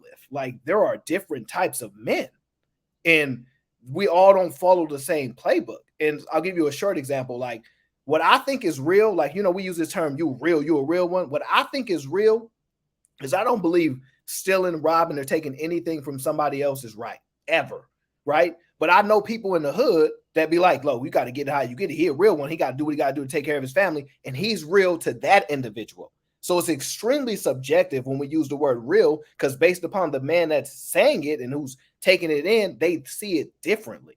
So the only way I believe that we can actually hold all men accountable is to continue to separate the different layers of men and keep upholding the standard at different levels. And I think that's probably the best way to hold all men accountable. And I think on a smaller scale, you hold the men accountable that's in your region, area, etc., that you actually can hold to that standard. And I think, to me, that's what I think makes the most sense. And I'm open to hearing what other people have to say about it. I do want to piggyback off what you said, Arian, because that's exactly what I wanted to point out when JB was talking. Like, why would he go back to the hood and try to, tell somebody what to do? You're right. People need to, first of all, define their community, right? And then within that community, that's how you do the accountability thing. But I think that people who are already in these low income neighborhoods, they need to hold each other accountable. Like that, no one else needs to go out, come in, blah blah blah. No, people who live there got to just do it themselves, and that's what I believe community change is about. People taking their self accountability. Jedi appreciating women out their jaws. Jedi doesn't do that. He's wholesome. Shout out Mr. Logic. What up, homie? Jedi is so wholesome. Man, Mr. Logic from Atlanta, so we know what really be going on in churches. No, I'm sorry, that was hilarious. But go ahead, go ahead. Yeah, no, but honestly though, no, he's absolutely over what Aaron was saying. Like, listen, there's certain things as men, it's like, like I said, we get to terms of fine in terms of what character and what the foundation they set, right? But my thing is this: is like, yeah, you're not gonna reap the benefits of the network of actually established men, because it's the whole thing. You're not gonna come and get the benefits, whatever, or even the respect from others, right? Because that's also the determining factor of as men. When we talk about this term high value, whatever it might be, but it's like the gain respect from other men and seeing you as their peer. That's also level of terms of criteria that we consider. Well, so it's like the whole mentality about iron sharpens iron. We can't sharpen iron with wood, right? So we just we just throw it away. So I think with that, as a man, when he identifies that, like to a certain point, whether he wants to admit it or not intentionally, but subconsciously he can realize, man, a lot of dudes don't want to be around me. Okay, what's going on, right? And hence that accountability where it will start, and the self awareness of that not men not seeing you as their peer will be that, right? So, yeah. Okay, also I wanted to point out that we can only hold people accountable if they actually want change. So people in the hood, and not to point them out, but the Pookie and Ray Ray, if they see no incentive in changing or bettering their life or becoming the best version of themselves, you guys trying to hold him or someone like that accountable is just going to be in vain. So I would say only focus on people who actually show some interest that they want change. Like we used the example earlier about the guy who called into the Kevin Samuel show. He called in asking a question. He called in asking how he can something about choosing signals or something weird like that. But he went call in seeking the information to better himself and to get better results. There are some people who are just content with how they are and they have no interest in trying to change. So it's going to be, as I say, it's just going to be useless. It's going to be a waste of time trying to hold those people accountable. Yeah, I agree with you, Chantel. I do want to point out what Jedi was saying about Aaron's point. Yeah, like we should create some sort of like a circle of hierarchy for women too. Like, you can't come in the circle if you're not gonna act right. You just can't. I really agree with that. I definitely think that we gotta just X people out of the circle. Right. And So so that kind of just I goes back to the no, original point. so Cheeky, let me just touch on one point real quick, right? On something that Chantel said. So um, I agree with you 100%, Chantel. And one thing I wanted to just add is that even when we talk on this, again, we use, these labels and talking points in this space, right? Just to kind of help make the points more succinct. But sometimes I think it's also, it leaves a lot of room. So for example, even when we talk about Pookie and Ray Ray, I think not all quote unquote Pookies and Ray Rays come equal, right? And the reason I say this is because like I even think about, one of my like really good homies, right? We grew up together, etc. And I would say, for, in every way that we define in the space, up until a few years ago, he was definitely a Pookie and Ray Ray in so many ways, right? In more ways than one, right? So, in terms of being on the streets and whatever, right, or just running through women and all that, right? Um, but to your point, you know, me like just knowing him personally and like us being just us being really close, like having a conversation, I realized one of the things with him is that he's very smart. Like despite him being in the streets and whatnot, he was actually he's a very intelligent dude. Like he's not a dummy. Like in fact, he was like one of the few guys in the hood that I could talk about like stuff like Bitcoin with, which was very interesting. Like you could actually sit down and talk to him, but he was out here in the streets doing dumb shit. And long story short is that I had a conversation with him, and to basically try to convince him to get out the street behavior and get into stuff like IT and whatnot. And he actually listened.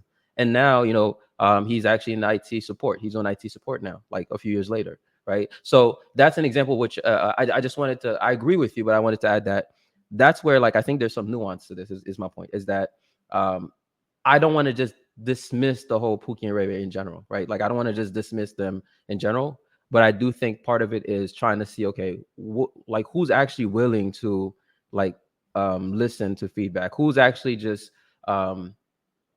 I hate to say a product of your environment because that almost absolves people of their responsibility, but to a certain extent, like some people are products of their environment, right? Like I think I honestly just thinking back on this individual in particular, I don't think he even realized he could do you know like IT support. I didn't think he realized that and be making like legal money and not have to do all the crap he was doing and risking going to jail and all that, right? Like, I don't think he really realized he could do it. And so just seeing from me like telling him, hey, I really think you could do it, bro. Like you're actually smart enough that I think you could do it. Here's what you do, whatnot. And to see him listen, I think it would be, in my opinion, right, it would be unfortunate to not be that kind of person for a guy like that.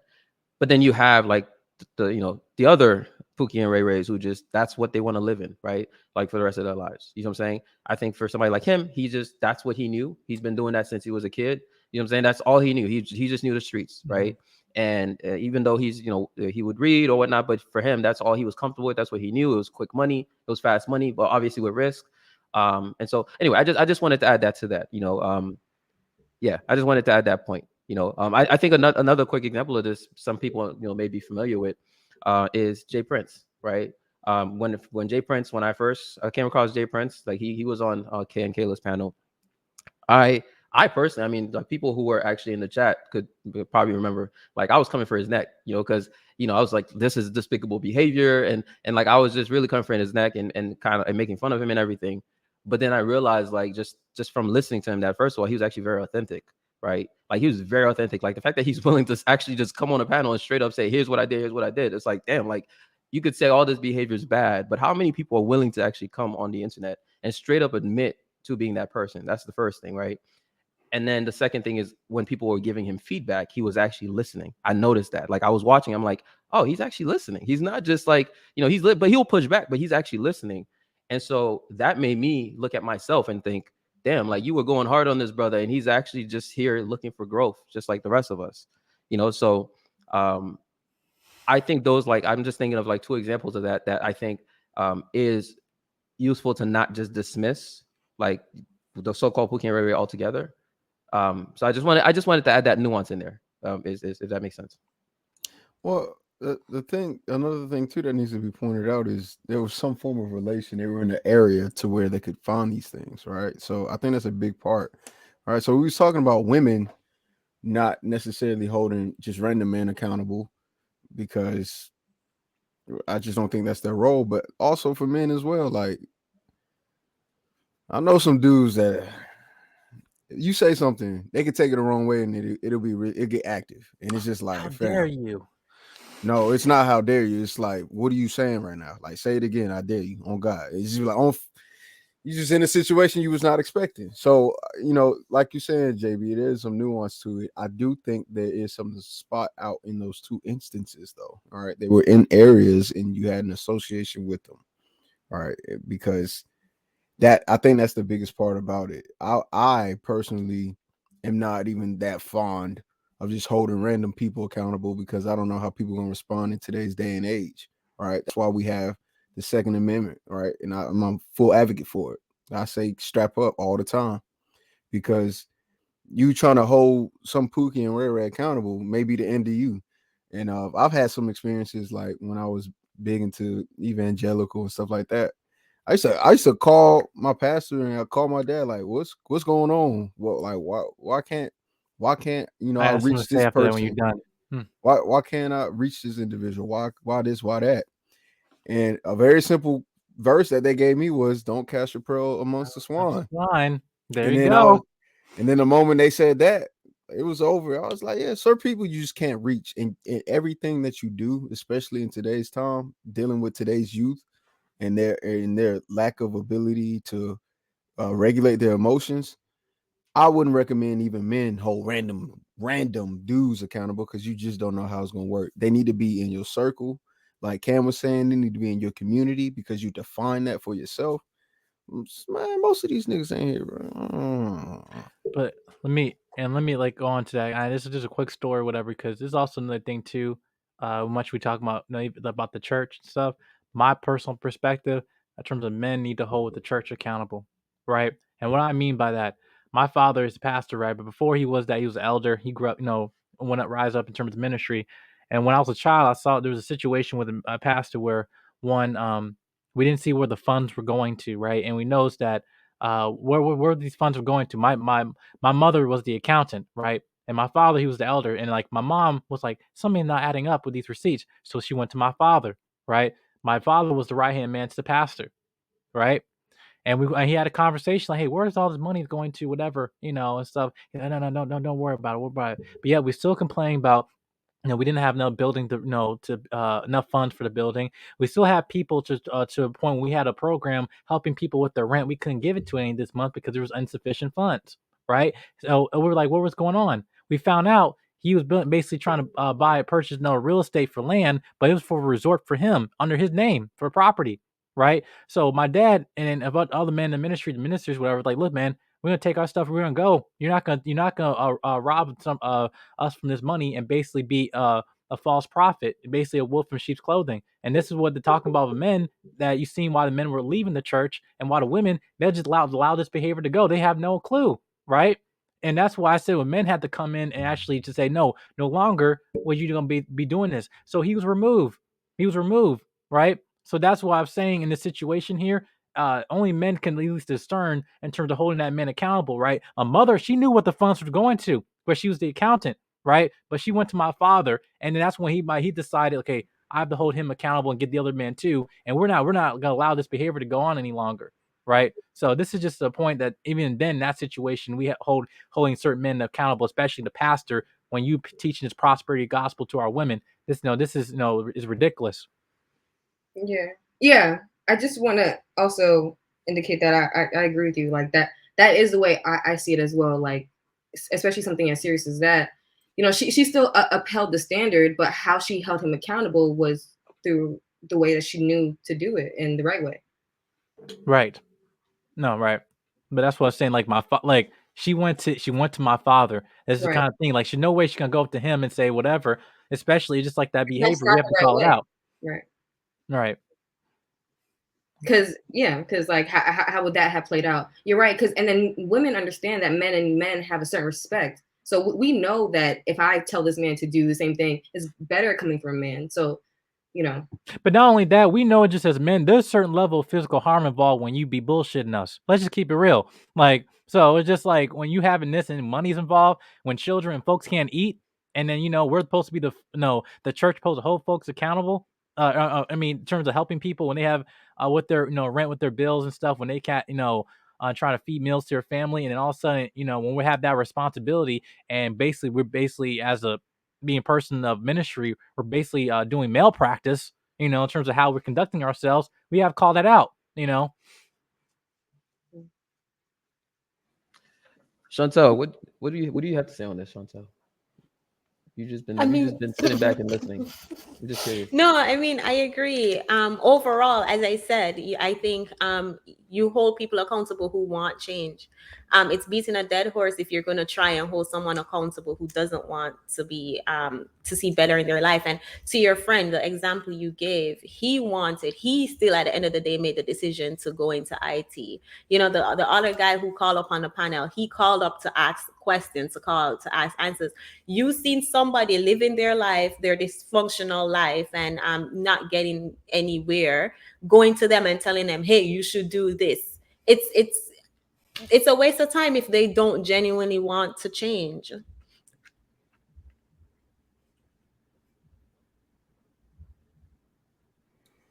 Would you guys agree? Would you guys agree with that, with this comment? Yes, I would agree on two different things.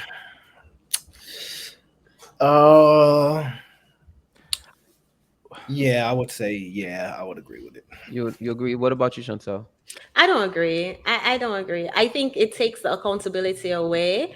Yeah, they kind of have an incentive. There are women giving them attention, yes, so they have an incentive to stay Pookie and Ray Ray. But at the end of the day, they made their life decisions. Like they decided to go in the streets to do whatever qualify them as a Pookie and Ray Ray. Yeah, but when we there's talk certain influence from the woman. I understand what Cheeky Aaron coming from, but you're right. I think it's a choice. Like I don't care. Like I'm saying, I can care less in terms of what my please certain women, whatever. I'm acting that behavior, and she's awarding degenerate behavior by giving me access to her body. But at the same time, it's a choice of me as a man. I'm like, you're right. We're talking with JP saying that you can be a byproduct of your environment, but I also believe you can be a byproduct of your choices. So in that, I think that's a choice. Yeah, but I'm thinking about it in the aspect of we don't care what individuals do about their own life. If you want to be self-destructive and just destroy your own life, for a short example, if you want to use drugs and shoot up in your own home on your sofa, I don't care. But when you're impacting other people, the reason we distinguish them this way because they're literally impacting women, having children with them, and then like revolving this cycle of impacting other people by their bad choices. If it was just a single individual and they weren't dealing with anybody else, then I would agree with that. But they do kind of need the support of women to continue to perpetuate that concept. I don't know, but that's kind of how I'm looking at it. So it goes back to the incentives of bad behavior, right? And this is how, in the way that we talked about women's role in accountability, this is that indirect way of contributing, or either enabling it or holding men accountable, right? So Pookies and Ray Rays wouldn't exist without. That's a little too extreme. Wouldn't exist? No. Pookies and Ray Rays would still exist, but I think the number would be lessened. You just have degenerates, people who are immoral, people who are amoral. These things just come with humanity because humans, by and large, are either selfish, whatever you want to call them. Human beings as a whole aren't considered good creatures on this earth if you look at it objectively, right? That's just not the case, right? So will we get rid of them? Would they not exist? That's a little too extreme. But that's why I said on both ends, right? On one end, you can't have women incentivizing and enabling this behavior by giving their viscous innards, right? Can't do that, right? Can't do it. No viscous innards. No viscous innards for you, sir. No. But for those, like for example, this goes back like from my very first episode. Why do the intellectuals get behavior or treatment this way and the other ones don't? They all kind of coincide. Like I see where you're coming from, bro. I'm like, so we're always going to have those subset, right? And let's make this clear. Black people, I'm sorry, it's not like every black person is a thug, or that's even a large part of our like society as a whole. Like I don't think that most black people are just Pookies and Ray Rays. JV sitting there like. But yeah, I don't agree with that statement 100%, but I think that number would dwindle to a more minuscule percentage if women did hold men accountable in the way that they can. Yeah, All right. but I But think then I'm what having a goes to it? What's the whole point about dick discipline then? What are you talking yeah. about? See, I think I'm having a hard time accept. Like, I'm not. I agree with you. It's kind of extreme, like to say that. Like, I'm not saying they're completely the reason. I'm just saying in the context of I don't care what another individual does as long as they're not impacting anybody else. So the reason we have a such anguish about this is because they're literally impacting other people's lives and making their lives negative. If they just want to have a negative lives to their own individual self, we don't care. Think about it. We are not impacted by it. And that's what I'm kind of distinguishing. So I agree with you though, but that's just where I'm at with it.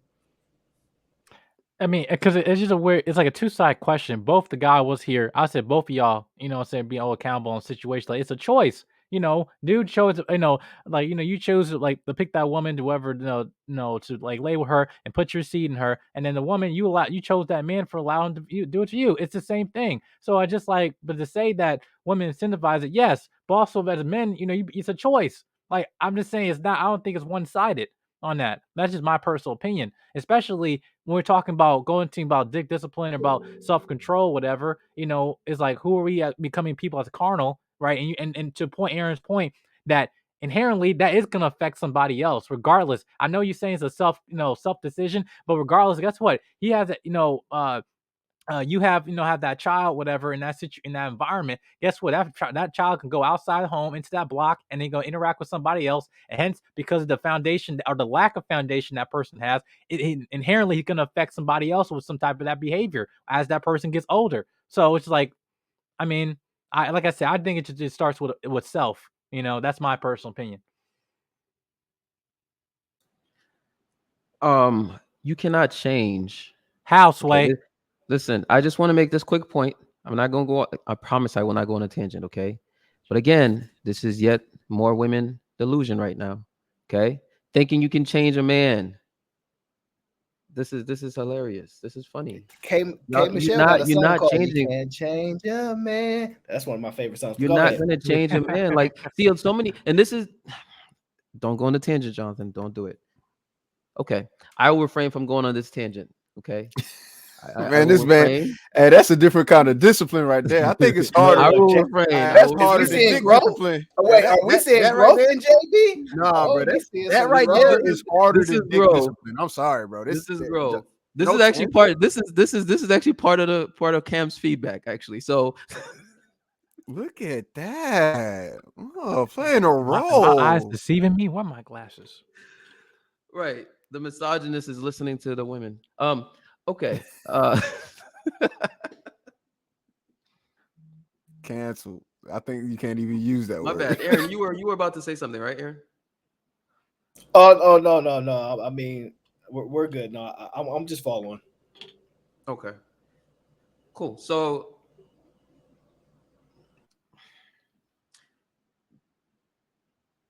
my take on I kind of already gave my take on this. But just from the way I presented the question. But basically my take on this is that I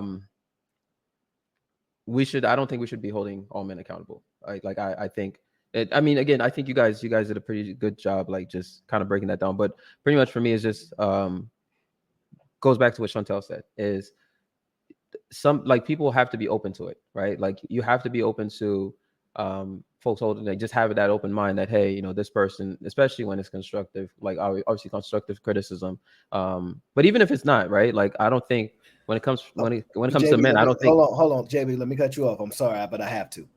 Mm-hmm. I still think we should be holding all men accountable, but the way I said it is to do it in layers. Like, for example, if me and you at a certain guys club, we can't be allowing certain men just to come in because that's like allowing everybody in every area without separating them. And I do think in the term of how we hold, like how me and you would hold one each other accountable, is different. We wouldn't just do it randomly. I get that part, but we do have to hold all men accountable. We just have to do it in layers. And then when we get to our circle and who we can impact, that's when the accountability gets enhanced. But I don't want to overlook that and say we shouldn't be holding all men accountable. I just don't think we should be doing it all at the same effect. Like, it's in layers. But I do think we need to separate other men from being around other men and being in certain circles, and that is a way of holding them accountable. But Because see, the separation though is actually, I don't think we're disagreeing, because the separate once you that separation, you're just making the separation more explicit. That's all you're doing in what you're saying,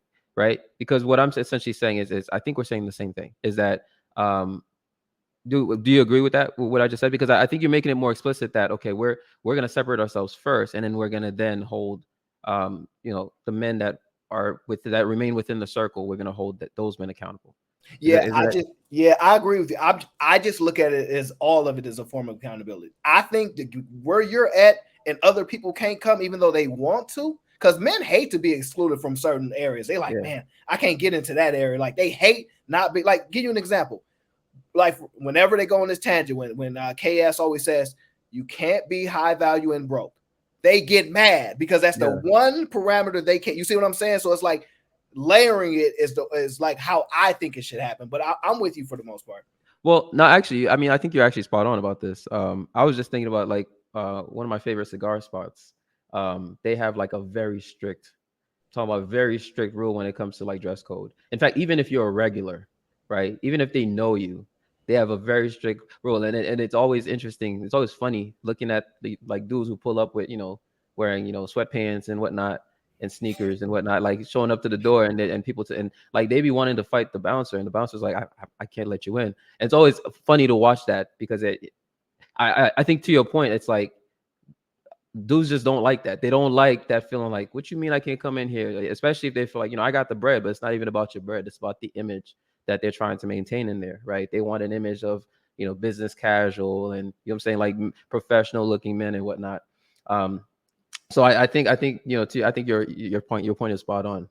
Well, and also the point that he has to emphasize that because women, let's say on women, they can't identify the distinction between us, right? They're saying that we're all kind of clocked together. So hence we're basically providing that narrative. Okay, listen, we're not affiliated with those type of people. Hence, like what you see in other content creators, with certain things that they're perpetuating in the space. It's like, no, we don't affiliate with them anymore. That's the same type of things I feel like we have to do on terms in our community. It's like, hey, you're not, one, like leaders are surrounded by other leaders, right? So that the whole point of that distinction, saying, yeah, you're not part. You don't get to come onto the golf course with us, right? This is a king's table, right? That's the thing. And life is about its hierarchy. That's the thing we have to think. There's winners and losers. Let's just get straight to the point. Mm-hmm. And I do want to say, it's not that I'm surprised. I'm happy actually that we didn't bring race into this, but I'm about to. White people do this all the time. They, you know why we didn't bring race? Because I'm here. They separate the poor whites from the rich whites all the time, or the middle class whites. They don't associate themselves. I'm not saying we should absolutely, because it's classism. Right? But it works. You know what I'm saying? I'm not saying that we should do that in a way because we're different, but I'm saying we should have some separation. We actually already do this. So right, that's right, Aaron. We already do this stuff. Like I'm just putting it into like the masses, and I'm putting in the form of art, like the words. But this already exists right now. Like I can't Go ahead, Cam. Sorry, no, go ahead. No, I'm just saying, like, there are already places that people can't go. Like I know where I can't go. Like, I know I'm like, hey, they excluded me from there unless I meet this criteria and get these qualifications and uphold a certain standard. I know where I cannot go. And then I also know the standard that I hold, and I know where I'm not letting other people go. So we already have these hierarchies that exist. I just think when we crystallize it and put it out there to the forefront, people go, oh, well, now that you mentioned that makes the most sense. Well, I think if we look at it at a macro level, we don't do that, right? Yeah. I think that people like you, Aaron, you, JB, Jedi Mike, Anton, the people I don't know if Jedi might fall into that category, but Anton, the one where you just say black people just cut off, like. Yeah. Aaron it's definitely Aaron, JB, and Anton, right? They are the minority when it comes to that. And I'm wait, so I'm confused. You're saying that like my stance like I call black people? No, your stance is not so staunch. Like they are so, bro. Just listen. I don't just look care. We're my guy in the background. I don't care. Right, like Jedi Mike, you seem to have some it seems like you have some form of I don't know how to put this. You seem to have some form of care or some evident care for the black community, specifically I the have black community. grace. There we go. There I we have go. grace.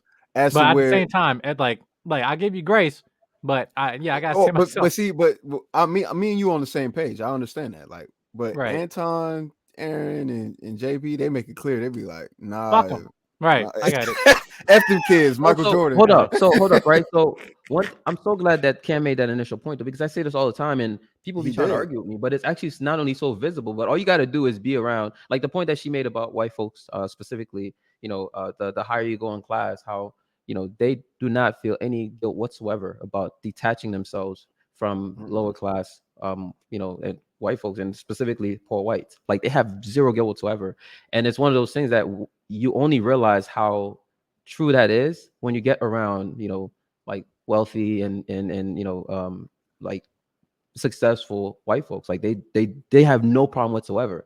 And so it's always interesting, and again, this could go down a whole other tangent itself. Like but it's always interesting when people start talking about power and all these things, and they don't realize like a poor white person, for all intents and purposes, is very similar to in terms of like their treatment, in terms of the quote unquote power that they have or don't have, it's pretty similar to poor black people. Like there's actually not that much different, but so many people are so attached to the race thing, right? To that they think, oh no, just because they're white, and it's like, no, you don't understand. Like you need to get around some rich white folks, and then you're gonna realize, some powerful white folks. You're gonna realize how quickly they will detach themselves from the poor white folks. Like you just need to get around them, and you'll realize. So I'm glad that Cam made this point.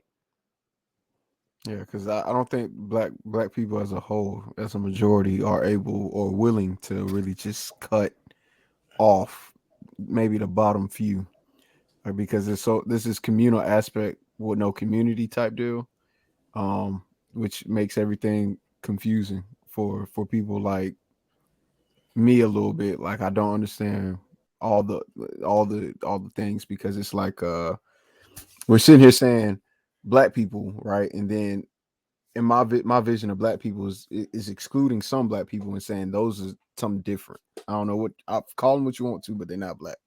That's my thoughts on it. And this is not like a ideological thing. Like if you don't meet the standard, then you shouldn't be considered this. All right. At least in my head. But I don't think most black people are willing to literally cut the bottom half of black people and just say we're moving forward without them. I don't think that's the idea for most.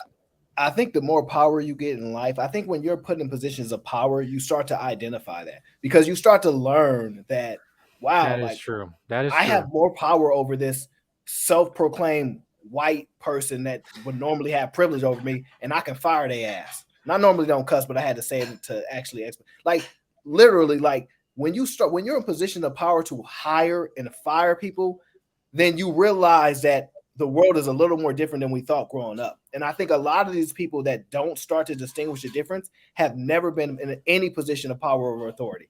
And I think that's why they continue to view it that way. And I know you, Cheeky, you're going very much forward into those positions of power, because I listen to where you're going and what you're studying. And I know that type of power you get going into that range. And I think as you start to ascend there, you will start to realize that you have so much power over every other race when you're in positions, and then you don't start to look at it like, because I agree with you. Most black people do not cut people off because they still feel this sense. But I do normally get that from black people that have no power at all, never been in position to hire, fire, or get rid of people, and realize I just fired this white person. I just told this person, get the hell out of here, and the police came and arrested them. Like, we're usually not in those power dynamics. And I think that oftentimes kind of clouds people. Kind of shifts it. I could be off. I could be off. Okay. Yeah, that's an interesting point. I never thought about that. But like, I want to clarify. I fired white people before. So when you fire white people before, you realize, yeah, you can fire white people. They don't have this privilege. And it like when you can fire people, it changes things. Right, but I think but see, Aaron, they're gonna tell you that's not power, even though you're literally taking somebody's livelihood away, right? You're literally taking and it ain't enjoyable, by the way. And I've also hired people, and that's all, you know what I'm saying? So like, when you're in those positions of authority, like it kind of changes your views a lot because you become responsible for different people that you didn't grow up around. And because like, be honest, Chiki, you know, most Black people don't really have a wide range of friends. Like, so they don't really experience other cultures. So they only know their jaded views of what other people go through. And so, like, that's why when we talk about, like, when people say, oh, white people, I'm in San Francisco, bro, it's so many poor white people. Like, my mind is blown when y'all don't realize how poor white people are. It's just mind blowing to me. I literally walk over them every day. Symbolically, of course. But I'm just I get what you're saying. Yeah. Well, you're right. I'm sorry, Jedi, because I know you're gonna say something. No, go ahead. Well, you're right. There's gonna be more poor whites because they're the majority. Just want to say that. Well, that's not the point. His point is that there's this idea of privilege is not. I know. I understand the whole point in general. I just want to say that last point. He said we don't understand how many white people on the street. Yeah, I mean, there are going to be more white people on the street because they're the majority of the. No, it's the context. You won't see white people on the street because most Black people congregate with other Black people. So the fact that's why white people in the hood or white people in the area that's Black is so unicorn. We're like, this brother got to have soul. First thing we call them is white chocolate or something. It's because there's an indication that this is abnormal, right? Wait, what? I'm sorry. Wait, can you say it again? Because I'm like, yeah. The reason why Aaron brought that up is because he was saying that most Black people typically are around Black people. So most Black people won't see homeless white men because that's not in our general area or that's not a demographic. Well, you know what I'm saying. Yeah. Anyway, so it's one of those things. Shut up, Aaron. yeah, I understand. Right. But I want to say, like, I mean, I understand like what you're saying, but even then, for me personally, it's just like, well, when it comes to like with Black people, it's like it reminds me of when Shannon, shout out to Shannon when he was on King's Talk, how when he gave some of his, I think it's like one of his nephews, whatever, some tools, whatever, and he asked him, say, hey, I can give you some tools. All right, I'll give it to you, and I just watch what they do and whatever, and then you see what he didn't do with the tools. Kept asking him again and again for something. It's like, but what'd you do with what I gave you? And it's like, well, I didn't do X, Y, Z. Okay. And all right, then he acted accordingly. I'm not going to give it to you. That's where I come through, where I think the problem is, so what Black people say, they're not giving with anything, certain people, right? So when I give you opportunity, whatever, I'm going to watch you. I'm going to discern, see how you operate through this, whatever. And then if you don't, then I'm going to act accordingly and move myself away or closer to you in the situation. So that's just where I come from. But in certain things, it's like, I don't think that a lot of people, what do you call it, being on code or whatever it might be, no whole conversation. It's just that the worst thing, like you say, surround yourself to is like, listen, when I got older, in terms of in college and stuff, in my senior classes, whatever, and especially back in IT, you see that it's like the ratio in terms of racially, whatever, it gets smaller and smaller and smaller. So when I talk about getting affiliate, I agree with you. It's like you learn a lot of things when you're outside that circle. But the same thing when you try to get your own group together, just because think that you're my senior design project in my group, just don't think because I chose you because you Black. And because you are Black, I'm gonna put my foot in your ass because I can talk to you a certain way that I can't talk to XYZ with other races. So it's just like, if anything, I'm more harder on us than other people because I give a damn. That's just my thing. I also want to say something else that Aaron said, but that you're right that a lot of Black people they're not used to like having the power.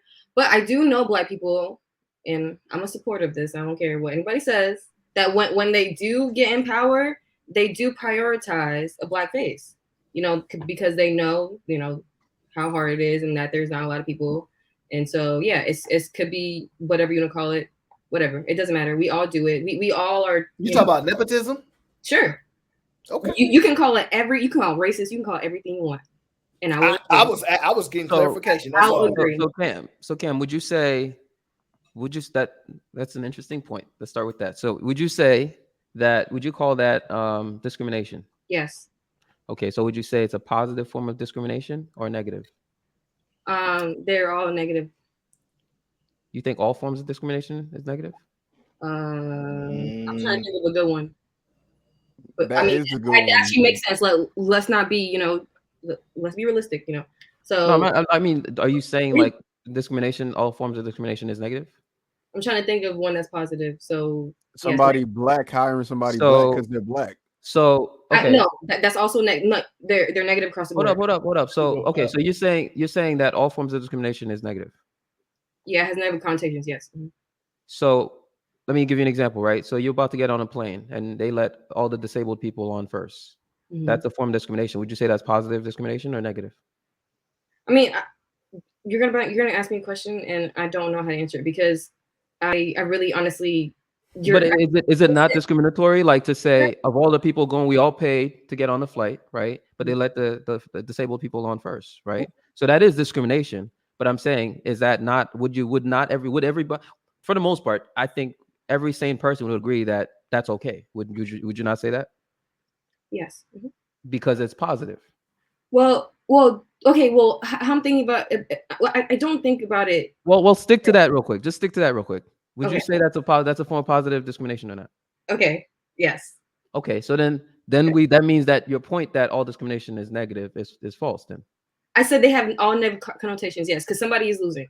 we're not talking about connotations. We're just saying that I'm asking you this I'm not just trying to do this to be petty, right? I'm making this point because I want to take us back to the point that you made, right? So I just want to establish some kind of understanding here, right?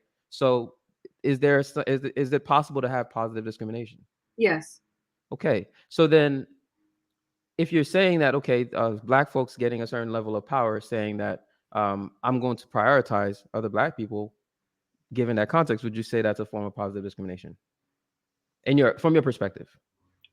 Well, before I even said it, I said I agree with it personally. So personally, yeah, sure, I might think it's positive, but if we're looking at it from an objective point of view, which I can do, right?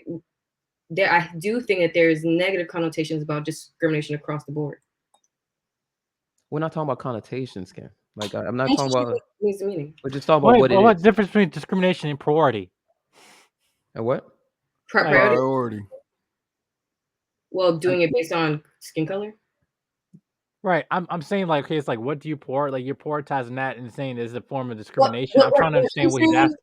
Well, that's okay. Yeah. What do you want to clarify, JD? No. So again, I think people misunderstand the point that's being made, right? Disability does not equal to race. Again, that's not the point I was making, right? Right. That's not the point I was making. I was literally right. It's like no one's saying that disability equates to race. We're saying that you're picking certain attributes about the individual, whatnot, and saying, okay, I'm going to prioritize. I'm going to discriminate. That's because you could just look up the definition of discriminate. We don't have to go down that route, right? But it doesn't actually mean like the very definition of discriminate actually has nothing to do with negativity, right? Okay, yeah. So why'd you ask that? So yeah. So the point I was making is this. The reason I asked you this is because if you could agree that, because I think a lot of black people, at least today, would agree that that is a positive form of discrimination. I actually personally would not agree with that, but I know a lot of black people would, right? That it's I don't agree either. Yeah, but I know a lot of black people would agree that this is a positive form of discrimination. My next question to you would be, why is it that because really what it actually is tribalism, right? Yeah, that's what I was. Right. So it's tribalism, and so that same thing is exactly what white folks do, and actually it's a very inherent like human nature thing, right? Yes. And so the reason I brought that up is because when white folks do it, just because by the sheer number of white people that we're dealing with, right, they make like around 60% or so of at least of the American population. We call it racism, right? So I wanted to kind of make this point and ask, like, what would you say is the difference? Do you think there's a difference? I was going to literally say exactly what you said. So I do think it's discriminatory, but we're just choosing people based on similarities, right? And that's just what I think in general. So when black people say white people can't come into the space, I don't think it's a bad thing. I think that, yeah, no, you can't come here because we said no. You know what I'm saying? You do it to, like, it's just normal. Like, it's just normal. We do it to each other. And I don't think there's anything wrong with the separations. You know, it's fine.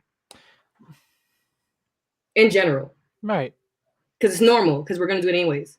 You know what I'm saying? That's why. Okay. It's just a double standard, JB. It's not going to have any logical sense because it just doesn't make any, but that's logical. Well, I mean, I think generally speaking, you're correct. You're correct, Chicky, because generally speaking, I think just in the bigger context, like we kind of discriminate all day, every day, like most people in so many ways, right? And so I just always find it interesting when the moment it's on the black side, typically we just think it's okay, right?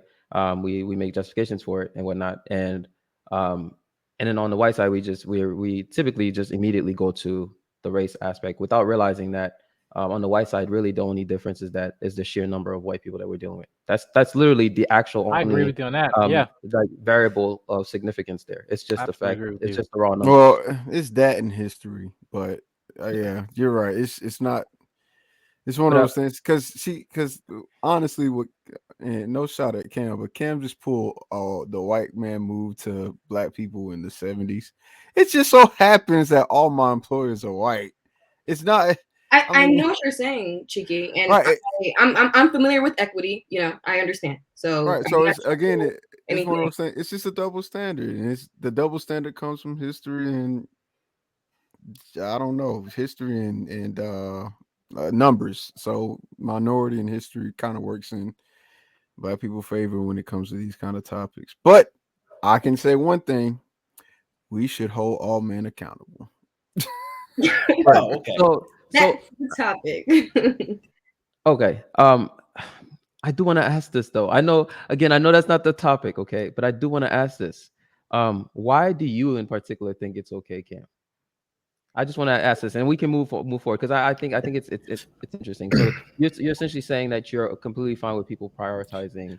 No, as legal counsel for Cam, I think you should not answer this question, Cam. Yeah, I was about to interject. I'm going to just I rebuke. guide you here. Don't answer this question. Yeah, You have Cam your- not you trying have to your get canceled, views. JB. Yeah. You're That's the only fine, one on but here you who don't need wants to to get expand canceled. on it. Yeah. You don't need to expand on it, Cam. All right, Cam, As are you legal gonna counsel- Cam, are you gonna follow the advice of your legal counsel, or are you gonna answer it? I'm gonna ask you, JP, because you asked me a question. She going to jail. She going straight to jail. God. Cam, let me be my lead clear. attorney on. This is recorded, Like, so we never know who. I already said ever my is answer gonna- though. I literally already said it. But you didn't expound on it, and there's a difference when somebody don't know why you said something. Okay, look, legal counsel's trying to save you here, but go ahead, we're Cam. trying to We help are the you. protected group. We are the protected group. Chill out. We'll Right. be okay. Cam, you finna get canceled, by the way, and you going to jail. I- But we're trying to help okay. you. We're trying to help you. They think this 100% black show. Aaron, I appreciate you. Yeah, I just think it's okay because I think it's normal. Like I said, I think it is normal for people to prioritize folks that look similar to them. It's natural human behavior. So that's why I think it's okay. Do you think that should be Time running prioritized? out. Do you think do you think that should be prioritized over like let's say again, I know you don't have to pick one over the other, right? I think but let's just say you have to pick one as a priority: competence and race or ethnicity, whatnot. Do you think do you prioritize race over competence? And you're asking me as someone who is in a position of leadership, so I'm hiring somebody, right? Yes. Okay, so yeah. Here's what I'm gonna say about that. I interviewed 2 people. One's black, one's white, similar credentials. Who do I choose? That's what you're asking me, right? No, I'm asking you That's not what specifically. you said. Do you prioritize, like if you have to pick an order of like how do you evaluate somebody at the end of the day, right? At the end of the day, like any candidate you're hiring, you have some kind of checklist of whatever, whether it's a mental checklist or something actually. But I'm just saying, if you're looking at their competence, and since you're saying you're going to actually consider race and ethnicity, right? You're actually going to consider that. So if you're going to consider that, does that come higher on your scale over competence? He's saying if the white man is superior, are you hiring the black man? That's basically I don't like the word superior. If let's say I don't like the word superior. I'm mad at sauce. We're not talking about sauce. I'm mad at sauce. We're not talking about superior. I'm just saying like if the white person happens to be better on the competence level, right? That doesn't mean the black person is not slightly better. I'm gonna be He's a better candidate. He's just better candidate. Go ahead. I just want to be honest, okay? I'm gonna choose a white person, and let me tell you why. Because me and how I am with the work that I do, and I work with majority black people. I work at an HBCU, and I also work at a predominantly white college, white university now. Working at the HBCU, I decided to leave and only work there 1 day a week because the work ethic is ridiculously low, and I just can't not work with people that Go. will not do the work. Uh-oh. So, Oh damn. so I'm at this, Yeah, what? I'm at this majority white university, and the person who hired me is the only Black person there. So she hired me because she knows me and I'm good, right? And so working with that team is completely different. They actually care about the work. They actually are good, and they just have a different level of connection to the actual work. Social justice oriented, like it's just the same type of work that we're doing for Black people, but they do it better because they care about what the outcomes are. So I am going to choose somebody with the better credentials who I think is the best for the job. But if they have similar credentials and they're similar, I'm going to pick someone who I feel like I can work better with, like who kind of understands like my who understands who is better to talk to Black people. If I want to work with Black people, and we have two people that are similar credentials, one is white, one is Black, and majority of my work has to do with Black people, I'm going to choose a Black person because they have a different a way of Part of the working job with. like it's yeah, I understand that. Yeah, That makes sense. but where JB saying yes. Mhm. I'm not gonna Okay. clip this, by the way. I'm not gonna do it. Cam, I think Aaron was trying to save you from yourself. You probably should have listened to him. But I appreciate you answering the question. Okay, fair enough. All right, so we can move forward. I was just curious about that because it's always interesting when I hear people make this point. Look at this demon. Look at him. What did I do? What I do? You just said, I know Aaron probably did this for your best interest, but thank you anyway. Come on, dog. I Unnecessary. thought you were in my best interest. What is it? Is it Aaron or is it you? They can't listen. They can't Cam. They can't cancel. You don't worry about that. You're good. Mhm. All right. So what does dick discipline mean to you? That's what, and I think this has a lot to do with accountability, because I think one of the ways that I think men should hold themselves accountable and that we should hold each other accountable is actually on the dick discipline topic. I think, if I'm not mistaken, I believe it's Minister Japp who coined this term initially. Yeah, I believe it was Minister Japp who coined it, and again, this is yet another example of one of the ways that this space actually does hold men accountable, because this is something that you hear so many men in the manosphere talking about. Yes, you do have some dudes who talk about the pumping and dumping and whatnot, and the more reckless behavior, but that's actually a minority of the men. Like most of the men are saying, stay on your purpose and just have some level of dick discipline. So I'm just curious, what does that, again, this is an open-ended question. It could go in a lot of places. I actually already know for several people on the panel, it actually has just from having heard their perspectives on this before, I know it has different meanings. So I'm very curious what that means. And I'm also curious what the women actually think on this, because it's obviously going to be different from how, maybe I'm wrong, but I think it's going to be different to a certain extent from how men think about it. So let's start with Aaron. Yeah, I knew you was gonna come to me. I knew it. I want what do I think it means? Honestly, when I hear the word discipline, I just think that if you have it in one area, it kind of translates to other areas of your life, right? I think if you lack it in that one particular area, I don't think you can have it in any other area. Like if you just going around, shooting seed, impregnating women, having kids, not caring about, like, I had 2 kids, I'm gonna keep doing it. There's no way I'm going to believe that you're showing discipline in anywhere else in your life. Like, I just don't think that exists, because people that typically are disciplined, it tend to be in multiple areas of their lives, right? And so for when I hear this type of discipline, the big focus is people that are hyper aware, right? Hyper aware of the impact that this can have. And I think it also comes into putting yourself first, right? People that have dick discipline are men that typically identify themselves as important and realize, I got to put myself first and make sure I'm putting myself in the most advantageous positions in order to be more successful and more beneficial to life in general, right?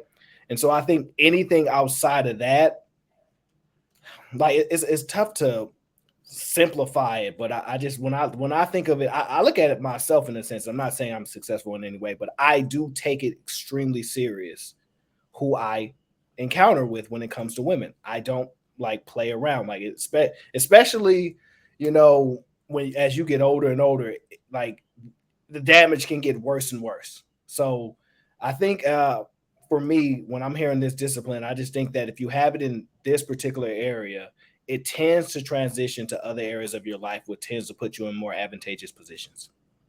That's my take. Chantel, what do you think about this? What it means to me is a guy who can control his, his urges. As Aaron said, that, being strategic with who you lay with, being strategic with who you entertain, and not just go off looks and shape and all those physical things, but actually pay attention and knowing the risk. Sex comes with a risk, but also knowing the risk and keeping that in mind. And again, having kids with multiple women and just doing it and not controlling yourself. So I think that's what big discipline means. Just being aware and being able to control yourself and be picky, for lack of better words, with who you lay with. Um, Mr. Logic, we can talk about that, but tonight's show is about the men, so we will focus on the. But that is actually a good question, and I do feel like we No, do we're talk not about gonna it. highlight I that. do feel like we We're do talk about focusing it on men. indirectly. I do feel like Oh we do talk gosh, about it indirectly, but yeah. y'all Wait, what'd you say, fueling the Aaron? fire. No, we gotta just focus on the men because we're gonna I be agree. fueling the fire, bro. Exactly. If we I don't Thank do I you. that, bro. agree. I agree. I agree. Um, Go ahead, Kim. What does that mean to you? Yeah, I agree with what Chantel and Aaron was saying.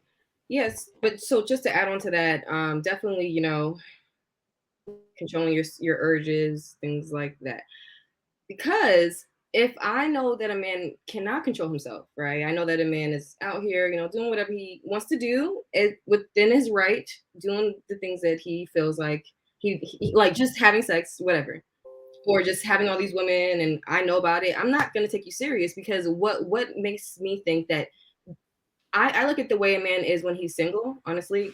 What you do by yourself, how you spend your time, the things you entertain, how you treat women. I look at that and think about how you're gonna be with me. And I can't really, I'm concerned about a man who doesn't have discipline when he's single to now have discipline just because he's with me, especially if we're talking about, marriage and things like that. So it's really important to just, I mean, it's really not just about just strapping up, not having kids, but really just being careful about who you're laying with because it matters. Well, luckily I'm an incel.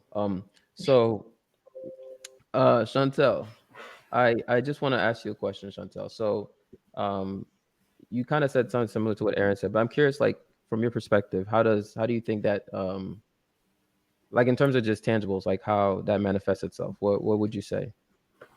I mean, I think how you do one thing is how you do everything. So if you're careless with, your dick, if you just sleeping around with any and every, it shows a lot. Well, it shows a lack of discipline in other areas of your life, because then you're not thinking ahead.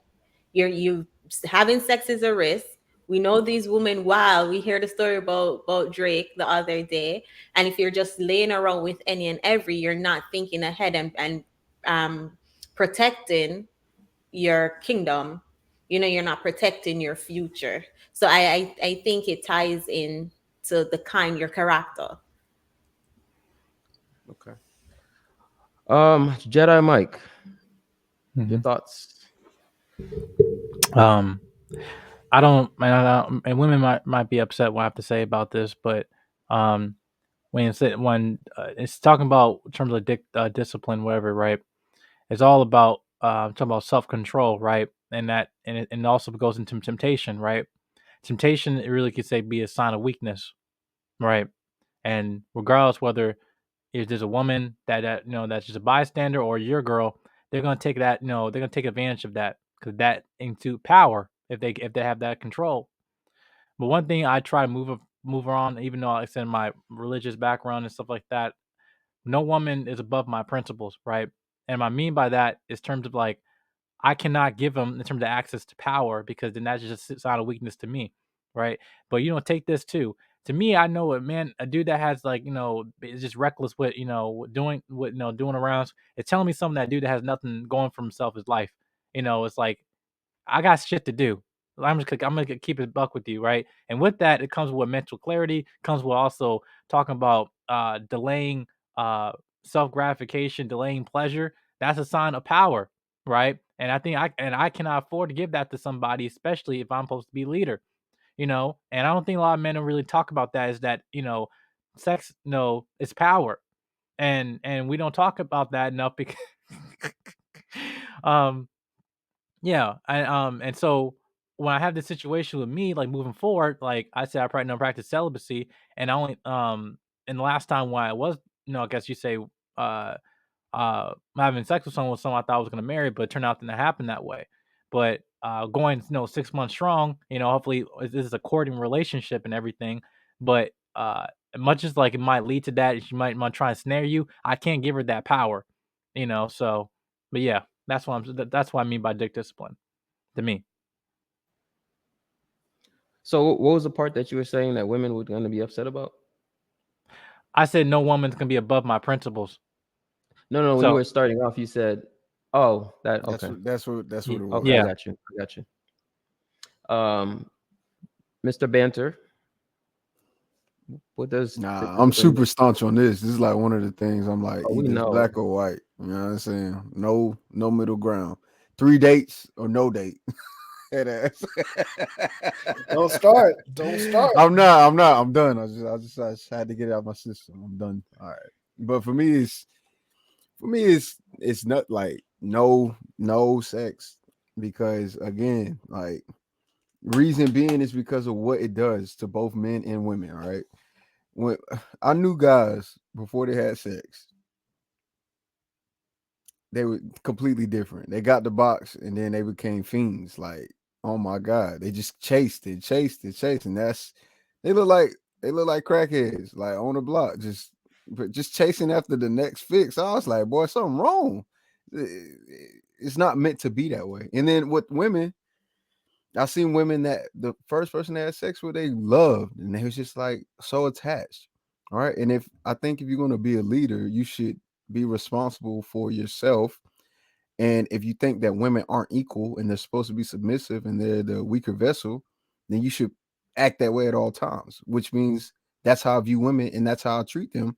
Not in a derogatory way, but I understand my role, right? Right. And within that role, I'm going to play it regardless of what you think or what you want.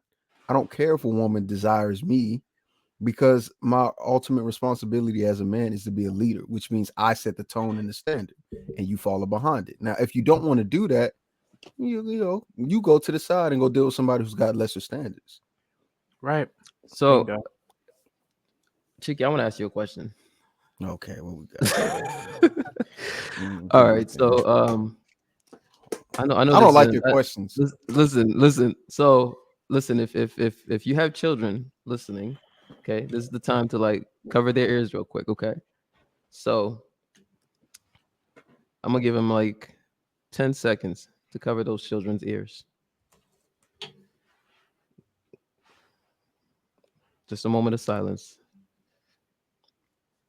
R.I.P. All right. So, Cheeky, let's just say in a hypothetical scenario, right? Okay, hypothetical.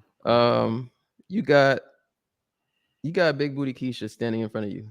I've already been through this. And Big Booty Keisha decides to, just bend over a little bit, and like, go ahead, Jonathan. Will she back it up on me? Like, what happened? Yeah. So she sits in my lap. Like, well, I don't. What do you want? What are you doing, Chicky? Like, if Big Booty Keisha says, "Hey, whatever you want, Chicky, whatever you want," and she just she backs it up on you, and she bends all the way over. What you doing? I've been in this situation before. I'm just telling her you gotta go. Hold up. Hey, hold up. Run that back. Like, So, bullshit.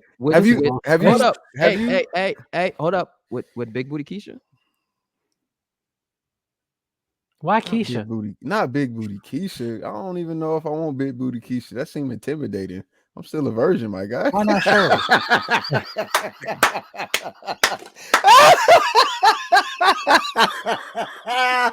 I don't have flat back Becky. Oh, Oh, Hey, so you watch talking it, about Chicky. So Watch you're gonna it. start small and work you your talking way Chicky, up. watch it. You're gonna start small Watch and work it. your way Look, up. man, I don't had situations. So you come talking up about the here and long there. backs? You talking about the long backs, Cheeky? I don't had long backs. I don't had spicy backs. Like just people been in situations where you All right. just So what you doing though? We're not gonna let you just skirt past the question. What you gonna do? what I'm doing. I'll So tell you what you I'll tell you you're what I not gonna did. touch, right? I'll You're not tell gonna you touch. what I did. I didn't say that.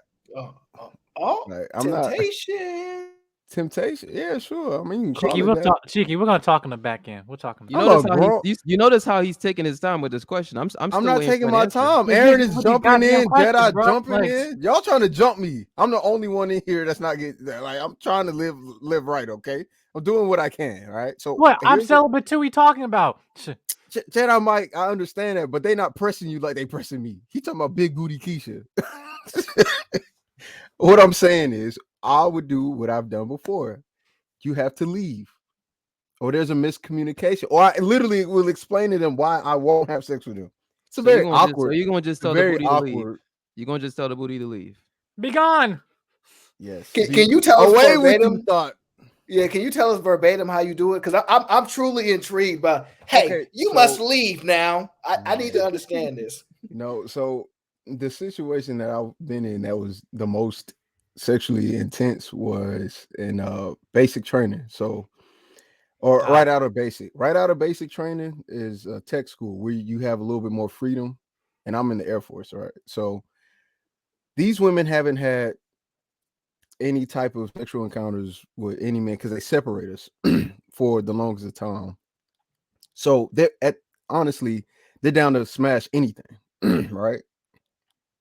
So we had I was at Wichita Falls, Texas, Shepherd Air Force Base, and we went down to OKC, and we had a hotel. We went with a couple of girls, and me and the homies decided to bring them back because we were just trying to continue like hanging out with them because they were cool. Mind you, I'm 18, leaving high school, so I don't know the whole setup, the whole gig, right? You bring them back to smash. You don't bring them back just because you're trying to hang out, right? But you know, Mr. 18-year-old who just trying to live right for the Lord, head ass. They bring them back, and two of the girls are willing to have a threesome with me, because they thought I was attractive, and I told them there must be some form of miscommunication because I can't do this. Like, and they was like, "Wow, what's the problem?" They asked if I was gay. They were white. They weren't black, so it was not black people that just do that. By the way, it's not black girls that just do that. They were white girls. They asked if I was gay, and I said no. They asked like, "Are you religious or something?" And I was like, "No," but I live like at the time I didn't say I was religious. I said I live by a culture. And so I told them, no, you got to leave. And they was definitely what? Oh no, what did he say? No, he ignorant. Stop doing that. Not all white people have just one side of lips. Some white people have full lips. You jerk. That's racist, by the way. We won't get past. Cheeky, you setting yourself up. I'm not setting myself up. I'm telling Yes, the you truth. are. Notice. He still has not answered the question. Told them to Deflection. leave. I told them to leave, and they left. Now I have caught feels before, like girls have sat in my lap, and I hadn't really overreacted about it. I've given women massages like from the knees down type deal because if you go So knee you up, squeezing the buns. if you go knees up, it's over because they start. Go ahead, go Cam. What? I want to say I'm really happy that JB asked this question, that you're answering it, because although we live different lives and things like that, I think it's important, and I would think that your way is the better way. And so I think that it's important for people to kind of know how to operate in those situations, especially when you're trying to be either celibate or abstinent. You do have to set those boundaries and take it serious. So I'm really proud of you, Cheeky. He said below the knees. Yeah, below the, because if you go above the knees, that's when you start getting to the upper thigh area, Right. and that's where you start getting to like the butt area. Cheeky, I ain't buying what you selling, Cheeky. So listen, Come okay? on, man. Look, fam, He's living it, I don't know what to tell you because nobody ever does. Like they Nah, really, but they really think I'm Cheeky, out here capping. here's why I ain't buying what you're selling, Cheeky. I took an example for you where, you know, it's all out there. You know what I'm saying? She's backing up on you. It's all out there. You saying that these women, they just, you know, pulled up and you said, hey, They didn't pull up. They came with us, and they were ready to go. I mean, like butt naked. Yeah, they were ready. No, Yeah, I'm not that's gonna true. say I don't. Yeah, Yeah, yeah. they were butt naked. They were ready to go. That's why I said they were willing to have the threesome. Oh. They gave you That's- And that. so you Usher, they saying gave you that green saying light. and you saying you just looked at them and you said, so was the booty facing you or away from you? Were No, you it facing? was they were facing me, so I just saw they were Okay. shaved. Fortunately for me, like there was no hair. Horizontal, oriental, like vertical. What? Okay, so you just My looked at God, them I and you don't know said, all of that. so, I just hold up, I know Cheeky, you. so How you you just, miss? How you miss it? You so mean you you don't? just said be gone. You I just think looked I'm at them and you joining the said be gone. military now. You You said what? sold me. I'm joining the military now. You I'm sold telling me. you, no, I'm telling you, dead serious. Is it part of the Right after benefits? basic training, right You get after the I'm basic insurance still and training, the day Cheeky. booty 2 is where you get the and the most. Hey, cheeks. Cheeky, focus. Go ahead. All So right, go ahead, how did you tell him to leave? Did you said be gone? I Like said how no. did I literally told them there must be a misunderstanding because I didn't There understand must. why. Like again, I was 18, right? I actually turned 19 at the end of basic, and I told him again when I went out into OKC Shepherd at Shepherd, it was like a regular bar. It wasn't any clubs. It's just bars. Let me take back shade. Yes, Yeah, you said shade. I wrote it they down. were Thank you. shaved. They Thank were you. shaved. I mean, it wasn't like they were ugly, and I'm not gonna get into details. Anyway, is one of these people are now married, right? And so things like that crossed my mind when I saw them. Like on Facebook, I see her picture and I know who she is, and I know those situations and moments. And I knew if I would have done what any other man would have done, I would have technically had sex with somebody's wife in my head. Like that's how I view it. Like I view these. One of them did. The other one was. Yeah. Other one You was in act like good you got shape. amnesia and shit. Come on, man. Stop out of here. No, what? Well, the way that black people define white people cheeks is not the same as. So you saw the box and you folded. All right. Yes, I saw the box and I didn't fold it because right, my so we standards are higher than theirs. Okay. All right, so we have you know, this horse has been dead, and we just, you know, we just keep smashing its head, but it's dead. All right, so You whores. so basically, Cheeky is rejecting Big Booty Keisha is what we learned from this. So he says, I ain't buying what he's selling, but I hadn't had a big booty Keisha come to me like that though, listen, fam. I ain't You got gonna cap. Does Shirley show up? Does Shirley this show up? man is in Atlanta, the same Atlanta I know, and he's talking about he gonna be telling Big Booty Keisha to be gone. Yeah, I Shirley ain't got to show buying up it. somewhere. I'm not buying it, Do I Cheeky. literally do I need to go grab somebody to see like they see how I interact with women, like they see like I'm controlled. Like, do I need to go grab somebody and vouch? I will. Like they write in the other room if needs be.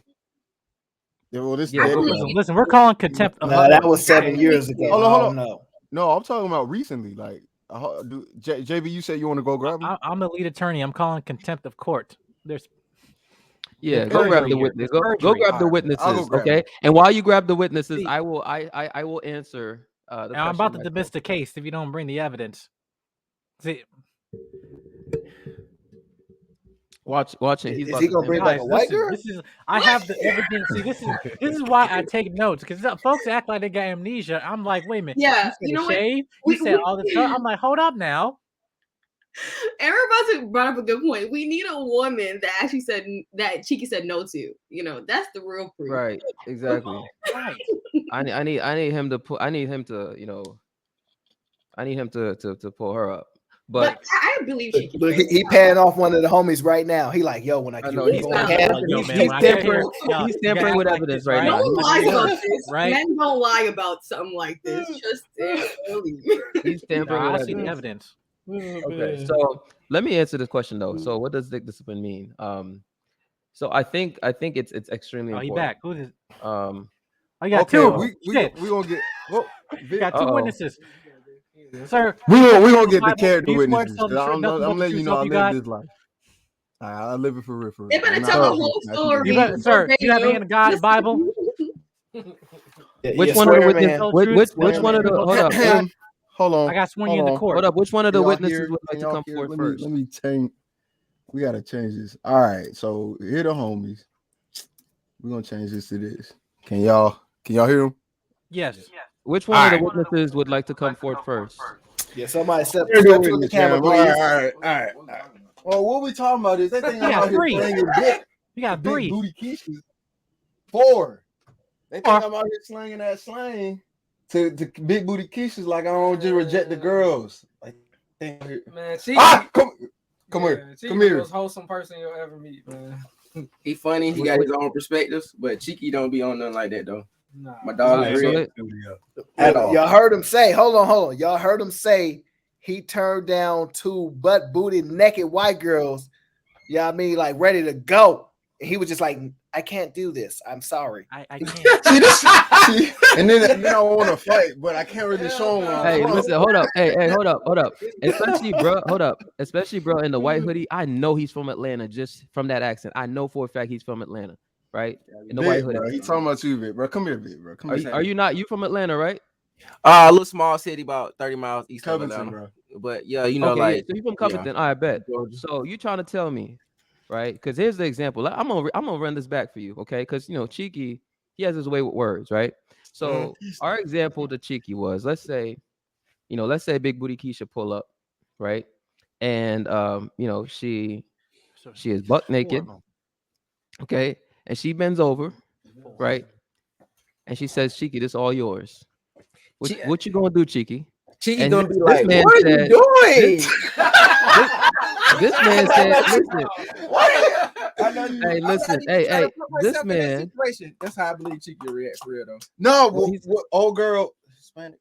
Yeah. You remember? Did y'all not remember her flat? It's been, bro. We like, okay, we like right now. I don't know how much he explains to y'all, but we in the studio, right? And we have like sometimes artists come through, a lot of females, and Cheeky is probably like one of the main engineers in the house, which means he works with a lot of people more so than anybody else. And it's been hella times people been trying to like flirt and those Cheeky some, you know what I'm saying? Like, what's up, Cheeky? But my dog for it for real. Nope. And it's not like they ugly. We just fortunate for that to be the case. I'm glad. Let the witnesses respond, sir. Hold on. Explain, sir. He's testifying for the witnesses. He's testifying for the witnesses. It be funny, but me on the other hand, okay, like Cheeky is somebody I be looking at and I be like, damn, in some aspects, I need to get more like Cheeky. You know what I'm saying? Like I need to, yeah. It's a certain level of discipline my dog be having. How many caps do you have? Oh my God, bro! But basically, so what you saying? Hold up. So what you saying though? What you saying though is that you would be all up in there. It depends on, bro. Even I'm grown. Everybody got to grow up. Hell, you kept me about some years ago. I've been like, yeah, but everybody got to grow up. Meaning, like me personally, I don't even. It depends on who Big Booty Keisha is. Like, how long have I known Big Booty Keisha? Is she somebody? Oh, what about Shirley? Does Shirley show up? You got to get to know her. You got to get to know her now. At this age, bro, I don't live a fun life. So you know what I'm saying. At this point, it's just like you gotta grow up. At some point, you can't just be giving yourself to everybody. Yeah, right. And then not expecting to be productive. You don't have no context behind this topic, but he's talking about dick discipline. You heathens. Man, listen, y'all are cap, okay? They capping. Y'all are cap. If you'd have cost me, if this was me in my college years, I'd have been a different person. But if we talking about me right now, how old are you though? Yeah, how old are you, sir? How old are you, sir? I'm 30. I'm a little older than Cheeky. I'm 30. But if you'd have caught me at like even probably at Cheeky age, I probably would have gone way crazier than you know what I'm saying. But that should get old. Okay. Oh, so what you saying is you already went through your phase. 100%. Oh, okay. So then you did it. So then you did do it. You know what I'm saying? Yeah, he did. Yeah, back in the day. He was about that life. Okay. All right. Okay. All right. We All right, bro. Appreciate y'all. We appreciate y'all. You know what I mean? I didn't warn. I just told him to come in. My final verdict. Witnesses are dismissed, man. Thank you. Jesus Christ, man. Now let me check your bank account, Cheeky, because I feel like you just Venmo'd $100 to each of them. I just think, yeah, I know. Bro, y'all don't. Bro, I'm in Atlanta. Ain't no need to Venmo nobody. Listen, right. Cheeky All just right, tempered with evidence. if we really want to. Listen, Cheeky just tampered with evidence, but it's cool. It's cool. Oh, All right, what? so All right, bro. I don't know what to tell you. My character known in the streets, bro. I Yeah, I know gotta a get lot my of final people. verdict. I know a lot of people. It's, my we character's gonna have. known. We need that woman to Yeah, I gotta get my corroborate final verdict. your It position, took, sir. it took some time. Yo, We need a do you woman, really bro. need a woman? Do you really We need need a a woman? woman. We need a woman to I'll corroborate, call bro. 4 of them up here. I'll call 4 of them up here, and they'll probably be here in the next 2 hours. Yeah, we just need a woman to corroborate this because we All right, understand the all bro right. code. Yes, You know what I'm saying? So we're not saying they lying, but we just saying they your brothers. Right. So, What does dick discipline mean to you? okay, yeah. So I will move forward and answer the question. All right. All right. So We're going on recess. I think yeah, he's stupid. I think honestly, I think the discipline is actually everything. So like I say this all the time. I mean I'm 27 right now, and I could have been a baby daddy like several times over if I wanted to by now. And I think like a big part of it for me, I mean I'm not, I'm not cheeky, like I'm not a virgin. I'm not, when it comes to that, like if we're just looking at virgins and whatnot, then I'm for the streets. But you know, but generally speaking, I'm not. Okay, so yeah, so I think like for me, like if it wasn't because like just for me, I've been, let me put it like this, like growing up, like I've seen a lot of dysfunctional behavior, right? A lot of dysfunctional behavior, a lot of just unplanned children being born everywhere, and even some of my close friends, family members, etc., just having kids that they did not plan, and I'm seeing the effects of it. And so I knew like very young that I did not want to reproduce a lot of the same behavior that I hated seeing. So it's something that I'm extremely careful about. Like I've been very careful about, um, even though even though I'm active, like I'm actively having sex and whatnot. Like I make sure that I'm extremely careful and whatnot. Like again, unlike cheeky, right? But even in terms of having sex, like honestly, I have so much to do. Like these days, I put I have very little time actually to be like out here just smashing women and all that, right? That I think that's just another aspect of again, I'm not celibate, but I have so much. I spend so much of my time just focused on my life and my business and my career and all that stuff that I basically I don't even allow myself enough time to be out here just spending a lot of time dealing with women and their emotions and all the risks that come with that. So to me, I think dick discipline is everything, because I think that's the biggest power you could give a woman over you, right? Is laying down with them, and then especially if she's not the right one, and then basically you end up with a child or something like that. And knowing myself, and this is another aspect of this too for me, when it comes to like the pro-life versus pro-choice kind of conversation, I'm pro-life, right? And so that's something for me that's knowing myself, if I were to impregnate somebody, right, no matter who that person is like, if I could never live with the idea that the woman deleting the tread child. lightly. I know, deleting the child. I'm just saying. So I'm saying like even that for me is like, okay, if I could not live with that, then that means I would have to accept the commitment that comes with essentially now I have a child. You know what I'm saying? Now I have a child now I'm a baby daddy, right? Because for a lot of people, they kind of use they use like the deletion, let's say, they use that as almost a form of birth control, especially in the Black community, right? And so for me, like even on that level, I think very critically about that, to the point where now, like nowadays, in that category. You said what? And are we number one in that category of getting rid of the evidence? I think yes, I think our women are number one in terms of and then not in terms of not in terms of raw numbers, because obviously there's okay, so adjusting, but percentage wise, I mean percentage wise, like it's actually really bad, like it's actually terrible. I think Black women are the last rate from, I believe, the last data published by the CDC in 2020, I think, or 2019, one of them, 2019 or 2020, it was 38.4% for Black women, 38.4% of the deletions were Black women, and then about 33% of them were white women, right? And the interesting thing about that is that you may say, okay, those rates are very close to each other, But the problem is that, you know, black women make about like 14% of the childbearing population. So Yeah, no. so that obviously, you know, if you know, just if you just do the math on that, you realize just how bad that is. So yeah, so anyway, so for me, that's one of the big things for me. So like, even when I am sexually active, I actually think very critically about it, to the point where, you know, a lot of guys, like a lot of my homies, are just like, dude, you're thinking too hard about this. I'm like, no, I'm not. Like, y'all can do what y'all want to do, but I'm not. Like for me, like if I'm smashing a woman, I have to at least see some aspect of me. Like if things go wrong, I actually think about this. If things go wrong, right? Because even if you wear a condom, okay, there's still that chance, right? So if things go wrong, I'm thinking, okay, so far, based on what I know about this person so far, because I'm not gonna act like, you know, I haven't had one night stands and stuff like that, right? But I'm thinking, okay, so far, from what I know about this woman, from what I've seen, right, thus far, because if we're talking one night stand, you barely know this person, right?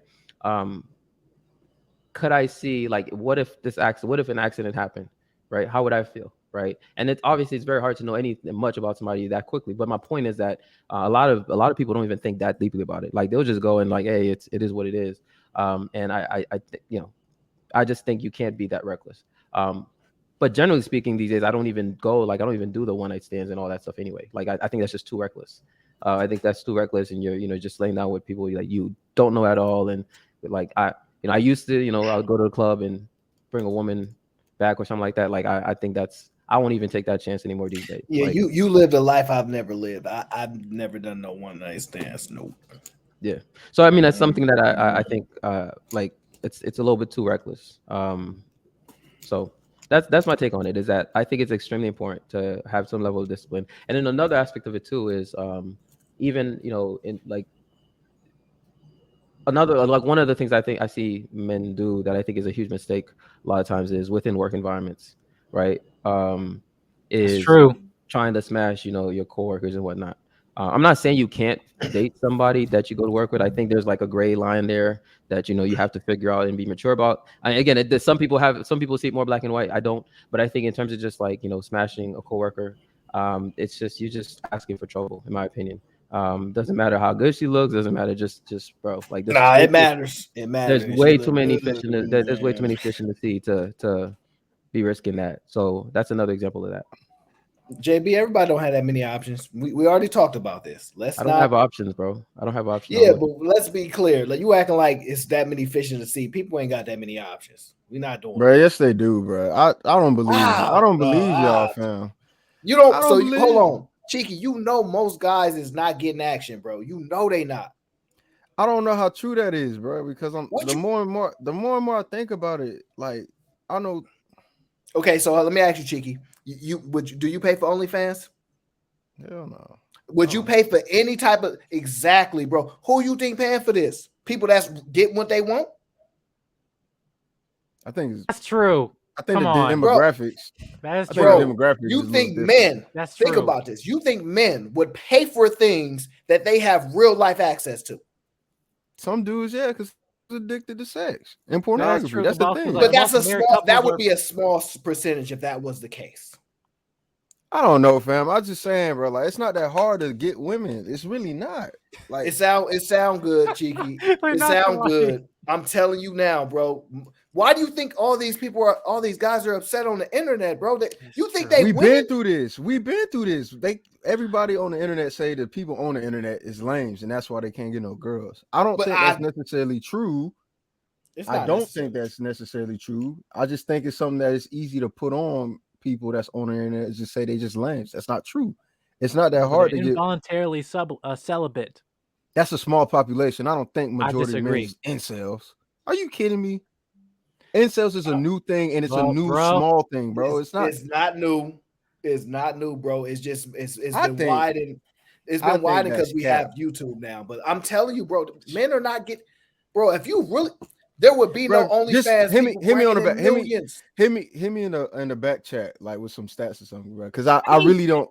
I think in real life, I don't know dudes who not getting girls, and I don't know if I can get a girl and I'm a virgin, and I'm not out here like that, then that means they can get a girl. That's not true, Cheeky.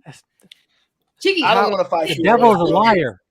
Don't we always say that in this space, like I'm not wilding. we see a lot of the single mothers going toward having sex with the same type of men, because and that's how they become like that. That's how all these men produce a certain type of women. I mean, all these children, because it's only those. It's just certain men that are getting the sex. I don't think I think men are lying about the amount of women that they have, but they can get at least one. I'm sorry, bro. I've seen some dudes. Well, yeah, anybody. I mean, well, yeah. If you want to go on the street, anyone can like pick up.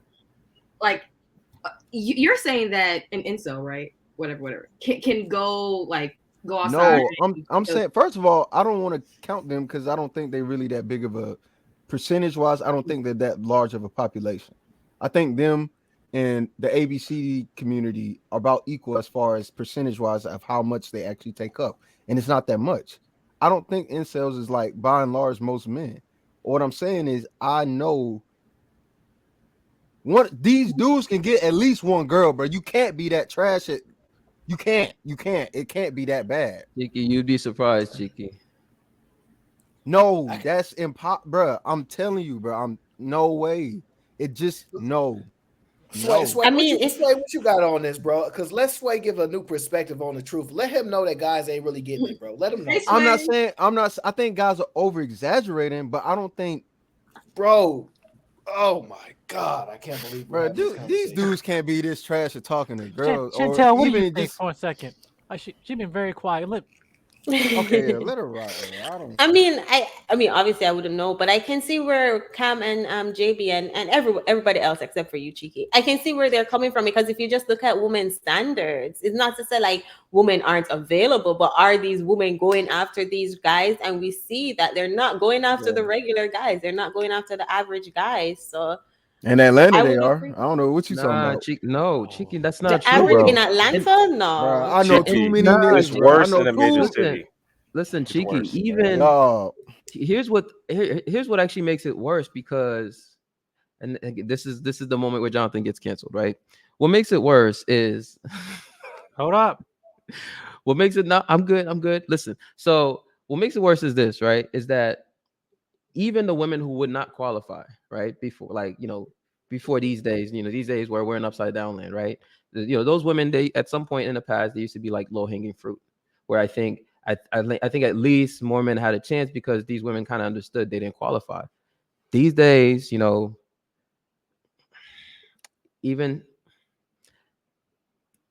even the ugly chicks and I mean, like, listen, like, I'm telling you, it doesn't matter anymore. Like, they all they all got these extremely high, standards and whatnot. And it's like, what are you doing?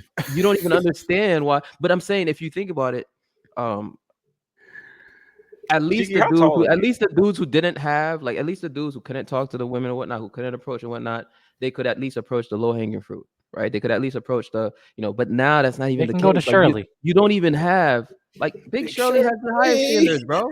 Like, Big Shirley, listen, Big Shirley thinks she's the shit these days. Man, like, I guess I just know pips then, huh? They just, even Big Shirley is not. Listen, even Big Shirley is having some very unrealistic standards. Okay, you my height, Cheeky. All right.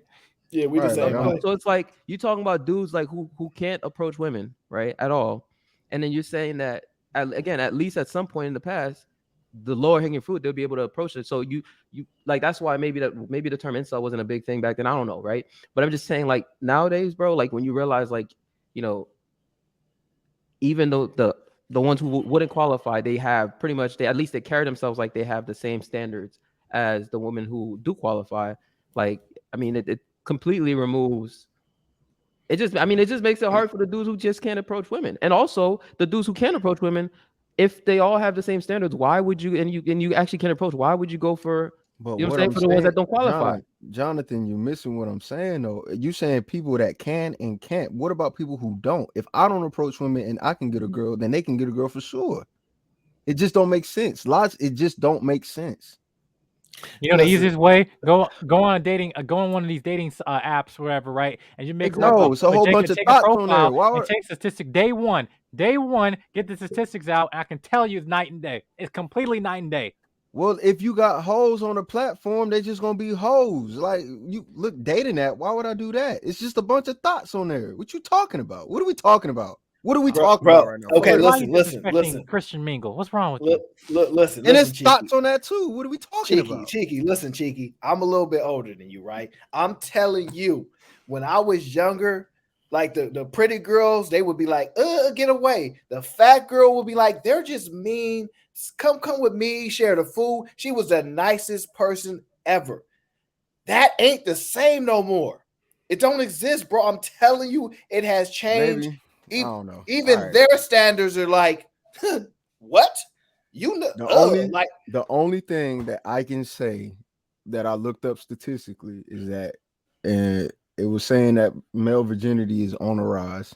And I think that is because that women are hypergamous and they're choosing the same men. But from what I see on a daily basis, the dudes I know, they just regular dudes. And I'm excluding drug dealers. I'm excluding scammers. I'm excluding the other people that I know. I'm talking about just regular dudes, dog.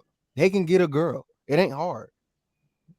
That's Cheeky. You're just wrong, bro. Cheeky. And all right, well, you talking about regular dudes? I'll Hold accept on. it. Wait, Cheeky. Hold up, Cheeky. Do you only hang out with black people? Hey, hold up real quick. Hold up, guys, hold up. What did it say? Q. Do you only hang out with black people? Hold up. Hey, Sway, He's hold up real tripping. quick. No, Q is tripping. No.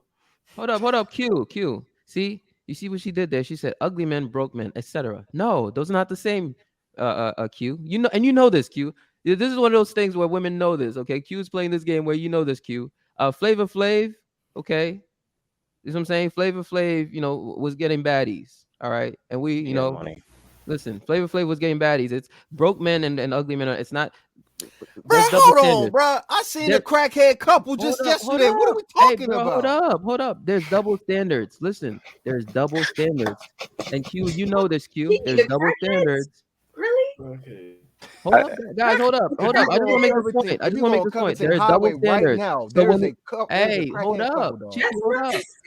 Yo, y'all, hold up. I just want to make this point to Q. Misery loves company, I know she knows sweetheart. this. I know she knows this, right? But there's double standards for a reason. The double standards exist for a reason. Broke men are equivalent to ugly women. Okay, ugly men are not equivalent to ugly women. There's a difference. I just want to make that clear, right? Broke men are equivalent, not ugly men.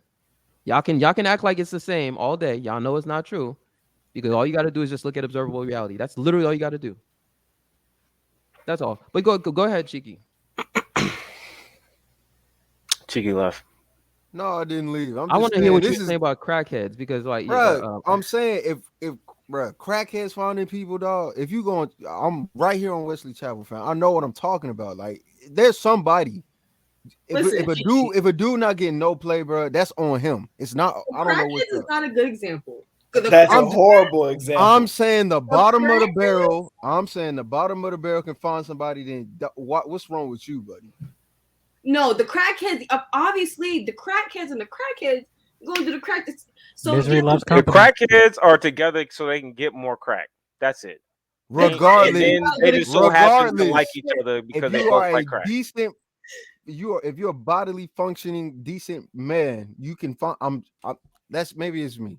And if I'm wrong, I'm wrong. All right, I just don't know, because it just don't make sense. I've seen too many dudes get too many women, and for somebody who doesn't really who don't interact with women like that, because I'm trying to stay celibate or whatever you call it. Then if I can get play, if I really wanted to, then that means they can get play.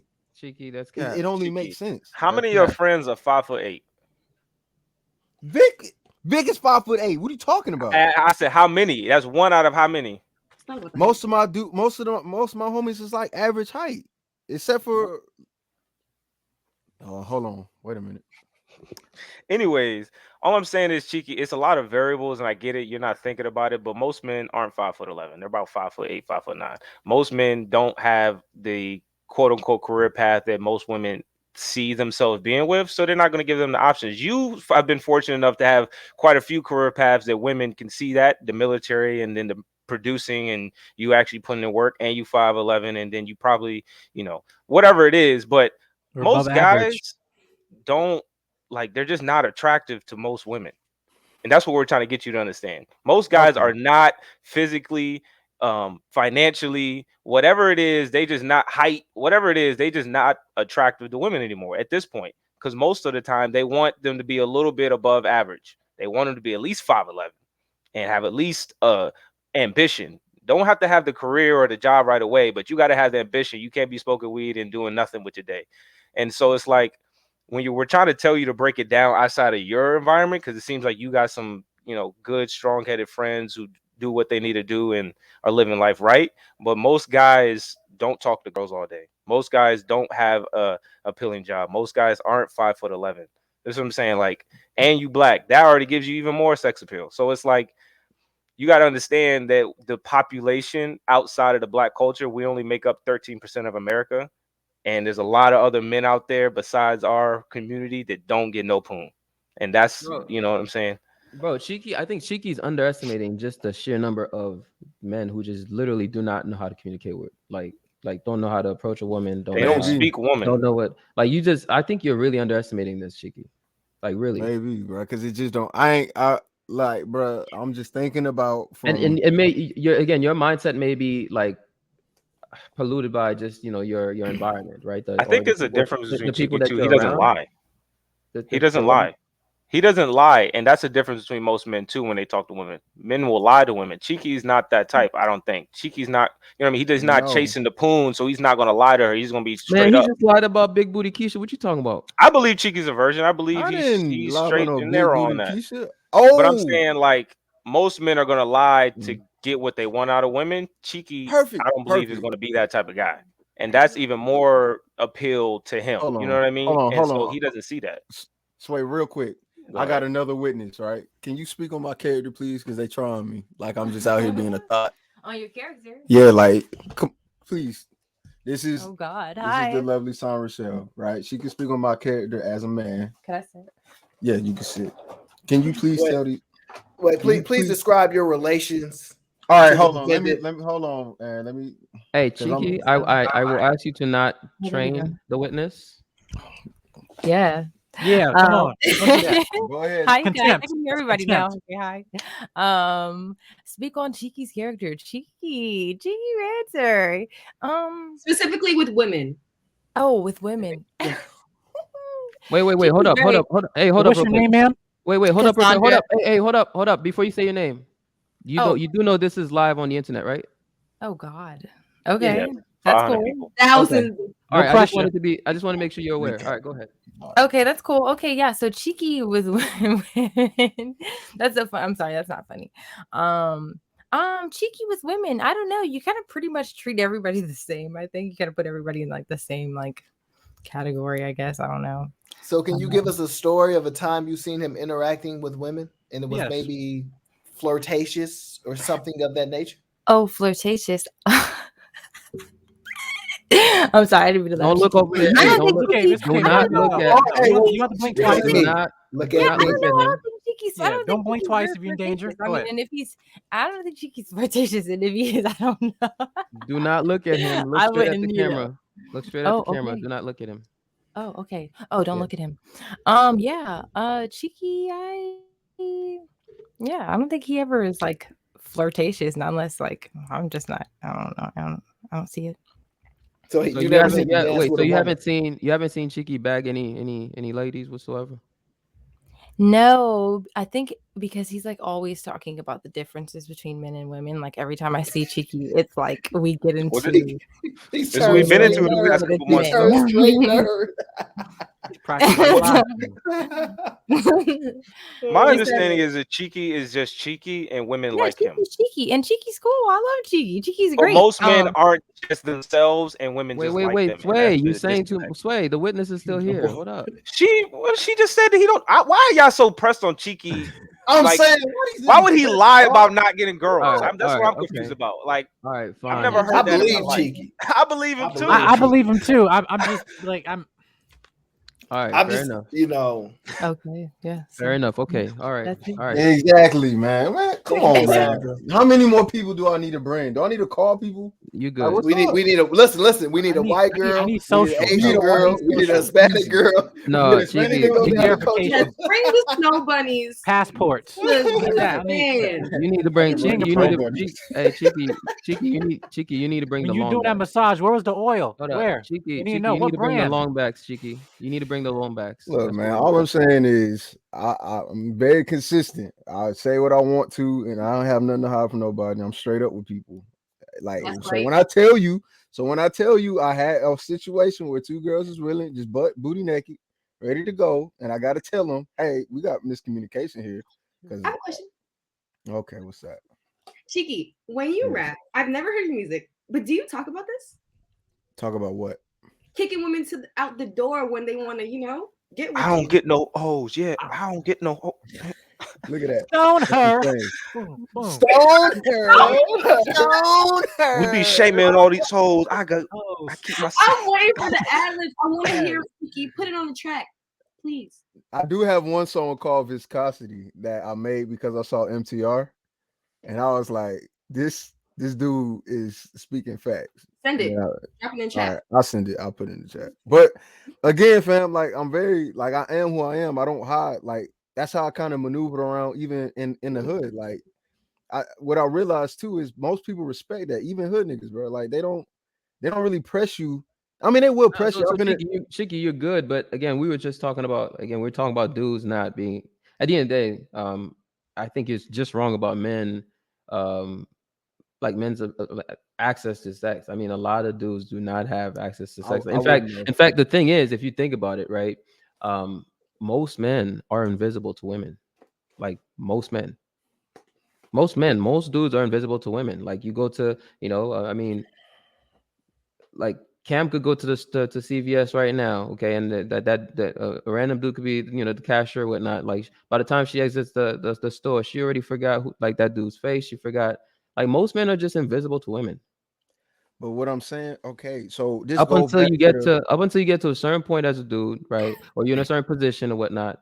Like most men are just invisible to women, bro. So this goes back to like the conversation that the girls is asking us the very first episode. Was you confident? Like, what was you giving off? I'm not. Yeah, but Right. your reason But is moot. Your reasoning is moot. Is it happening, not why it's not happening. You understand the difference? You know what I'm saying? right. Okay, hold on. Say that. Like in other words, a lot of dudes, Cheeky, before you Mhm. can even get to the confidence, a lot of dudes are not even doing the approaching. You know what I'm saying? Like a lot of dudes are not even doing the approaching because they're too scared to do it, or they don't. But if they you don't know that how dude, to. you don't got to get a. But I'm Cheeky, I'm not going. listen, hold on, If you're Cheeky. that dude, and what we're saying is a lot of dudes are not that dude. Yeah, because the first thing you everybody said, can be Cheeky, a was leader, this. Cheeky. You're a regular dude, like No, Cheeky, there's but gonna have to Cheeky, be some all right. followers out there. Look, bro. Look, The first thing you said, hold on. The first thing you said was, I don't even be going after girls, and I can get them, so I know they can get them. See, we're not talking about what they're capable of. We're indicating what they're not happening. So what's not happening is these men are not getting women. Whether they can is irrelevant. They're not doing it. The outcome doesn't exist, is what we're saying. So it's not about the capabilities. It's that the actions are not happening. But I just gotta look more into this space, bro, because I'm still learning. So I'll figure it out. I'm pretty sure somewhere there's some man on the internet telling me as to why this is happening. And I just gotta listen to him because right now y'all not really making sense to me. If you find me somebody that's saying men are getting women and it's easy for them to get women, I'm not saying that. I'm sure there are other people in this space that will agree with y'all. I just need to figure out who they are and watch It's not even about the space. It's not even about forget the space. We just talk about observable reality, bro. Like you're trying to tell me. What you saying? I'm just asking you. So you're trying to tell me that you're and I'm just not a trick question. I'm just curious. You're trying to tell me that you really believe that most dudes basically are able to get women and without issues. Yes, but then again, I'm willing to say that from the dudes I hang out with, maybe that's just not the case. And from my own experience, that's why that's why I'm willing to say I could be wrong. I wouldn't know though, because how can else you would I do me know? one favor, Cheeky? One favor. When you get with your homies, ask them all if any of them ever paid for any type of adult content or any OnlyFans. Ask them if they ever paid their actual money to see this type of content. We had this conversation, and we called him. I'm not gonna say what we call them because it's inappropriate, but no, they hadn't paid for it because they don't need to pay for boxing. You could just go get it. It don't make sense to do that. Why would you do that? None of my homies, none of I'm just okay. What I'm gonna say is this, fam. It probably just the people I'm around. I'm just around real people from Atlanta that just don't have these kind of issues, right? And I can understand it in high school because people still trying to figure themselves out, right? So I can understand it, but at a certain point, it's like, what is we doing? Cheeky, let me ask you a question.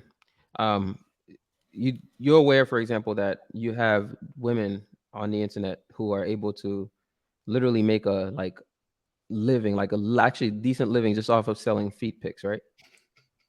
Yes. Okay. And So they still in the hold real up, world. cheeky, just hold up, right? Okay, bro, I got you. Women are able to sell feet pics, and make a really good living off of it. I'm sure you're very familiar with OnlyFans, like just with beyond feet pics, right? Yeah. Huh? Yeah. Okay. I'm also sure you're familiar with that recent story of there's apparently a woman who's even apparently selling farts. She almost had a heart attack. Like too much gas literally. buildup. No, this is actually a fact. Like if y'all think I'm making this up, I'm not making this up. Just Google that right now. She's literally, well, that's what she's advertising. She's advertising that she's selling farts, and dudes are like actually paying her for this. Okay. So what is my point, Cheeky? Is that none of those things could a man do and actually make any type of living off it whatsoever. Okay. And the reason why is because, again, a lot of the men that are spending this money, right? Like dudes who have access to women, they're not gonna be on OnlyFans, bro. Like I'm saying en masse. Like I'm not saying maybe there's some dudes here and there that may like whatever, or that may like the content. Who knows? But I'm just saying, if you have access to the real, like the actual, the real thing, right? I'm not sure why you'd be, generally speaking, paying for all this content that a lot of men. Again, these industries are literally powered by men. They're You want to know they why they exist. probably They exist. Hold up, they exist because of men, and for the most part, a lot of these men is because a lot of these men don't have the access. They just don't. And in fact, when you listen to some of these women explain the messages that they get from these men, right? The types of messages, and some women have even exposed these men. Just go on YouTube and type, and you'll find videos of women literally showing their like OnlyFans messages and stuff. And you realize like a lot of these dudes, they really like they will subscribe to these women because they actually feel like that they can gain some kind of connection, some kind of like whatnot to these women. Like they will literally subscribe because they're looking for a connection online. Okay, on an app where you don't know the person, you don't even know their real name, you don't know you just know a username, right? And these dudes are paying because they feel a connection. You really think men would be paying, all these dudes would be spending money like this, subscribing to random women that just have usernames, right? Asking for a connection, like hoping that she messages back, right? And you really think dudes would be doing that if en masse, right, in general, dudes had like options like that? Are you asking me? Is this rhetorical? Yes, I'm asking you. Why would they do that? No, I'm asking you, do you actually think if men had options like that en masse, right? Like just in general, do you really think dudes would be spending money? And again, if you ask a lot of OnlyFans girls, they will literally tell you these men are hitting them up basically. Okay. I'm basically saying that, they're looking for, like, a lot of these men are looking for connection. That's why a lot of the OnlyFans girls, like when they talk about their strategy, their main thing is giving them an attention, making sure they respond to messages, making sure they do this, making sure they do that, right? And a lot of the stuff is these dudes are looking for attention from a random stranger behind a username, okay? Not even like, at least at the strip club, you got Diamond, you got like, these are just random usernames, and dudes are subscribing. So I'm asking you, do you really think I don't know why people do that. Like I don't know, because I He think just men get explained bored. it to I you. think, well, what I'm saying is I think men get bored. I mean, there's so many options as to why they would do that. If you only got one girl, you get tired of that one girl. What you gonna do next? There's men that jack off that's married, right? Why do they do that when? We're not talking about jacking off? But you saying build a connection, but there's men that'll try to do that too, even in a marriage. Right, It's but like jacking people have off their is own there's no reasons. connection because the person's not actually talking to you. My point I'm is, saying what I'm if the saying fact is that I'm sure that there is a married man that's trying to do the exact same thing as a there's a single married man. man, but that's why I said unmasked, Shiki. Like, there's always an exception, but I'm making the point that in general, right? A lot of these dudes. That's why again, when what's the guy's name? There's some guy who's been on like FNF, right? And one of the things that he's pointed out, like he does, he used to do the cam girl stuff, whatever. And one of the things that he pointed out, what's his name? Oh, you're talking about like he used to manage these women, right? And give me he a second. basically I would know talk who about you're like talking one of the main about. strategies. One of the main strategies is making Well, he was sure a that you photographer, interact with right? the dudes. No, he's No, he's he's he's like a former kickboxer. fighter. He's a kickboxer. Yeah. But Andrew basically, Tate. Andrew Tate. yeah, there you go. Andrew Tate. He will actually talk about how like when he used to manage the women, one of the key strategies is basically making sure that the women are building a connection with the quote unquote clients, because a lot of these men, that's what they're looking for, a connection with a woman. So you have dudes making these women like literally like giving them 6-figure incomes just by communicating with random usernames on the internet, bro. And you have dudes doing this unmasked. There's no opposite industry. There's no opposite industry where women are doing the same for men, because a woman could just walk out on the street right now, okay, in the U.S. and she could be busted, bro. Like she could be busted and she could walk out in the middle of the street right now and say, "Hey, I need somebody to smash me." And there's Right. gonna be And some she found somebody loser. to smash. There's Right. gonna be some loser out there ready to to do it. Okay. So Right. you really don't think there's a difference, bro? Bro, what Nah. I'm saying is there could be. I just wouldn't know it. So you're telling me all this information right now in this moment, and I haven't even had time to process all of it.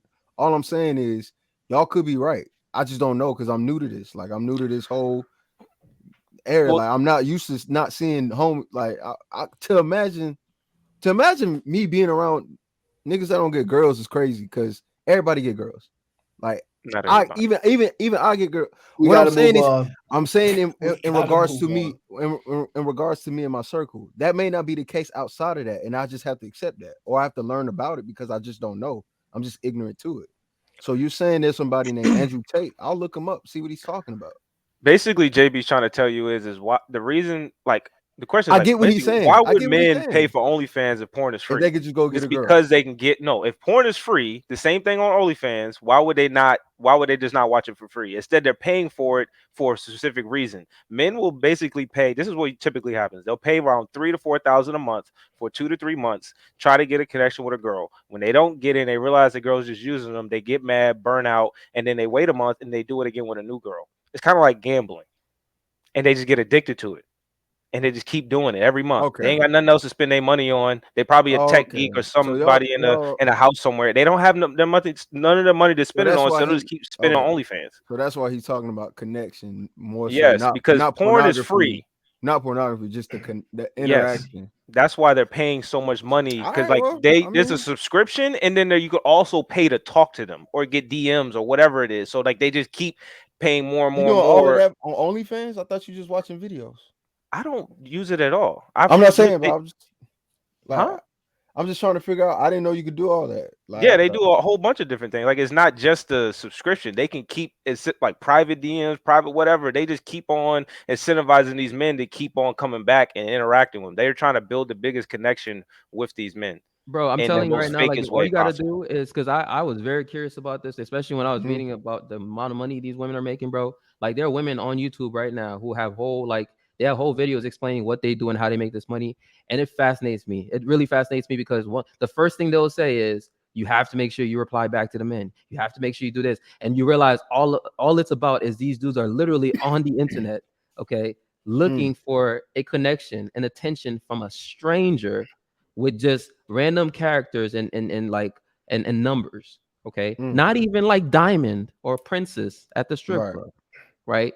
And you realize that's how desperate a lot of these men are. So like we can't have that reality, and then at the same That's time, crazy. Okay. like I mean, I get what y'all coming from. I think Sway helped me out a lot though when he broke it down with the connection thing. So just I like I get said, what just you're go on saying. YouTube. When this is done, just go on YouTube and look up like I'm gonna look at it. just look up women. Act like you're a woman who's about to open an OnlyFans, and just look up videos related to that, and see the advice, the general advice, and you'll see a lot of it centers around making sure you give attention to the men. Right? I'm That's telling you, crazy. Okay, bet. it's All quite right. fascinating. Just if you go down that Y'all, rabbit hole. all right, y'all teach me, fam. All right, I'll look at it because that's just all right. I don't got nothing else to say about it. All right, bet. So, I think everybody. Well, actually, Sway pulled up last minute, so I just want to hear Sway's response to this question, and then I think we could start taking callers afterward. I know Chantel has to go. Shout out to Chantel. Like I said, she is under the weather. I Trooper. love And Chantel. she's She's still amazing. pulled up. We love you. We love you. Yes, Still Thank you pulled for up. coming. Thank you. Yeah, Chantel, we love you. Enjoying the conversation, interesting conversation, and I think it's the first time I'm meeting a lot of you guys on the panel. So, great conversation. Yes, subscribe to Chantel. Can somebody drop her YouTube link in the chat? We have mods. We have Thank you. plenty of people Subscribe. in the chat. Subscribe to Chantel. She's Subscribe. literally like you will enjoy watching her videos, like for real. Oh, thank you. Yeah. She's one of our favorite pick-mishas. Yeah, I like her Yes. and River when they do their little collabs. I like that too. Yeah. Thank you. Yeah, if you want the keys, ladies, follow Chantel. Got She'll it. make And you then a pick also, me for you know, show. never mind. That's pick me certified advice over there. You will get picked. By the way, everybody must have their cam on. Just You making must that cam clear. up. You must cam up. By Killer Cam Sanders, you I must want to cam up. say, like, even if I know you, because people been impersonating other folks these Right. days. Yeah. Like, even Yeah. if I know you, We I got have to see you chameleons. cam We up. got chameleons up in here. I have to see you cam up. Like, I've had people literally tell me, "Hey, I saw you pull up." Somebody, like, people running panels saying, like, "I saw you pull up. Is that you?" And I'm like, I'm bro, like, I'm working right now, right? So yeah, Wow. like, people are creating fake profiles and stuff. So just Yeah. y'all have to cam up, unfortunately. But Sway, I wanted to hear you just answer the question. On Since Dick Discipline? yeah, you came in last minute, so just I mean, I think guys should definitely take more like seriousness when it comes to sex with other women. Like, I think, dick discipline is good, basically not having sex with, just random women. That's a smart way to do it. But then, I mean, most guys, if they're not going to do that, then you got to be that dick responsibility or something. You know what I mean? Do whatever you can to not get pregnant. Like, say, you're going to use a condom, do the Drake thing, use a condom and pour some hot sauce in that hoe. Don't have no nothing. You better, so what I mean? Like, you have to secure, if you're going to truly just have sex with women, you better do everything you can on your end that you don't get her pregnant, so you don't have some excuse that, oh, these women trying to trap me or something. No, you had sex with her. Now you got to take the responsibility to not get her pregnant. You know what I mean? Hey, Sway, So the discipline is not doing it. Hey, Sway, what brand of hot sauce do I need? Anyone. I use Tabasco or some what I got in there. I got a couple flavors in there, but Red Hot, whatever it is. I know there's like a Mad Hatter one. Anyone that really just get that joint sizzling. Yeah, we want it burning. Burning. With them kids gone. But not. I just remember hearing that story. I think it was yesterday. Hey, That was funny. listen. Shout out to Drake, okay? Drake stay changing the game. Okay, shout out to Drake. He's my favorite light-skinned Pookie. Shout out to Drake, okay? And see, the thing is, Drake can be the thing about that's amazing about Drake. So wait, Drake a Pookie? That's what I was about to say. Hold Yeah, up. right. Listen, the thing that's amazing about Drake is that he's able to maintain this facade of a simp while he straight just runs through all these women. And I mean, just you just watch how Drake moves. Like, he has a whole strategy to himself, like he'll love bomb the women first. You ever notice that? Like, I figured out his strategy, right? He'll love bomb them. He got right? money. Will do extravagant shit. You know what I'm saying? And then he has a whole strategy with it. He has a whole strategy. And he does it one after another, right? Every time. So shout out to Drake. He signed that NDA first. He's low-key. He's low-key a legend. He's low-key a legend in Pookieville. Okay, he's low-key a legend. But no, like I said, if you're not going to have the discipline, then at least have the responsibility. Don't blame the woman for her getting, keeping the kid. You know what I mean? If you had sex with her now, you better have the responsibility of either taking care of that kid when it comes out, or doing everything to make sure she don't get a kid. But yeah, I'm not going to put full responsibility on a woman, especially if men have the option to not have sex with her. So what responsibility you putting on men then? Like 10%. Okay. Yeah. All right. Real quick, I can't actually read all of them right now. Wait, what happened? I was just throwing a number out there, Ken. Yeah, you was trolling. I know you was. I don't actually have a number. Okay, I'm just saying, like, that pass. I'm not trying to, like, I think that women also can't complain if they men ain't ish. You know what I mean? That they baby daddy don't amount to nothing. because you chose them too. So I'm just saying, I'm not like, we don't have any say if you can keep the kid, but then men also has a say if they put their dick in a girl. So it's like it's levels to it. There's levels to it. If you don't think she's a good mom to a child or a wife, don't have sex with her then. So real quick, I just wanted to say shout out to everybody who dropped the super chat. So we had a bunch of them that I didn't get to pull up, but I actually got all of them here. So I don't know if I'm gonna read through all of them, but shout out to Mark G for the $5 super chat. We appreciate you. Shout out to Alphonse 3317 for the $10 super chat. He said Chris Rock had a joke about the difference between and black folks, separation is necessary but not total separation. Shout out to Marcus Wynn. The church been holding us back. Time to move on. Oh, I have no idea how much I want to do a show on the church, but that's I would like love to talk about that, man. That's yeah. Shout out to Matt from Tinder. Oh, that was not a super chat, but shout out to Matt from Tinder. RCC 72 Detroit. Sex out of sex dealers. Yeah. Okay. Shout out to I have to shout out Rich T real quick. Shout out to Rich T. Big shot ammo. Who's saying shout out to the team.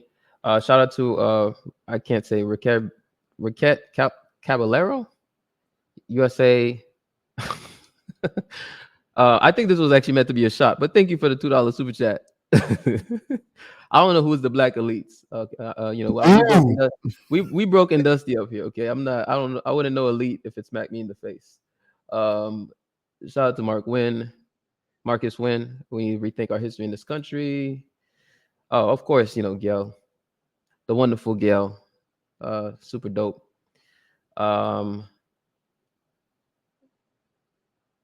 Okay, I think we would agree with that. Even though you threw the shot. Is that Cuban libertarian? No. Oh. You just see words that appear Spanish, and you just throw them at the Cuban. No, racist. No. It's just no, because he had that joke. He was like black community. He's like black communist. Black communist. That's your Hermie week. He said, I hear black community. Shout out to He Goes Way for the $5 super chat. And damn, we had a lot. I didn't want to interrupt the conversation. Shout out to William Reed. That's funny. Who said that? You don't see him on the panel with you? Oh man. Let's see. God Will Spirit. Thank you, God Will Spirit. And we got 3 more. Black Dawn. Right. Yeah, exactly, Black Dawn. Exactly. I'm just playing.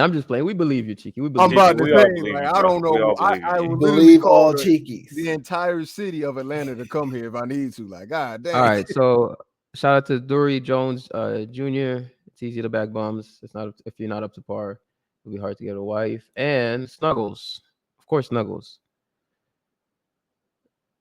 The people on the panel don't have experience with this conference. Please do not let them speak. That's the problem with a lot of panels. Man, Snuggles, why are you always trying to pull up and decide to tell us what not to do? You don't even cam up. I need you to cam up someday, Snuggles. Shout out to Snuggles. All right. So we got some people in the back. Did I miss any super chats? Listen, if I miss any super chats, I apologize, but we appreciate it. Also, don't forget to, like Gil has been reminding y'all to hit that like button and subscribe. Make sure you acknowledge the sponsor as well, JB. Oh yes, shout out to Tej Handley. If y'all ever seen, well, JR rarely shows his head, but but shout out to Tej Handley. Shout out to Tej Handley. All right. Let's see. We got a few people in the back. We got before you pull up people, JB, I want to say thank you to the panel. Thank you guys for having me on. Oh, the pleasure was all. Thank you, Leave right now, Chantel? I do. You gotta go. It's time for bed. I've been trying to hold it together, but I'm sorry. Well, we appreciate you, Chantel. We appreciate you pulling up again. Thank you. Thank you, guys. I Please hope come you feel back. better soon. Thank you. I will. We Oh, need yeah. more Thank women you, on this panel. Julian. And I will come back. Thank you. Yes. Yes, All right. come back. Have a good night. Have a good night, guys. Later. Shout All out right. to Chantel. Yeah, shout out to her. She did an amazing interview with Cam. Honestly, yeah. Yes. All right. So let's see. Who do we have in the back? So we got Mr. Will Kane. What's up, Will? Hey, Will. You on mute, You Will. muted. Okay, boom. I'm off. What's going on, fam? What's Hey, going on? hey, man, I enjoy it watching y'all. Enjoy the conversation tonight. One of the things I wanted to say that I agree with when we were talking about the accountability. I agree with Cam when she's saying that women. First of all, I answered yes in the poll that women they do play a role. I understand that there's a difference when we're talking about relationship and then we're talking about outside, of course, in community. There is a difference. But if the answer is still yes, that they do play a role. They don't play a role in both, but they do play a role. But one of the things I want to challenge you guys on, I hear that you guys say is that because the thing that I agree with Cam is one of the ways that women can be hold men accountable is by not giving up sex before marriage, and of course not giving up allowing men to have children before they marry them. So but one of the things that you guys say is that if all women don't do it, then it won't work. I don't understand that. I don't why is that?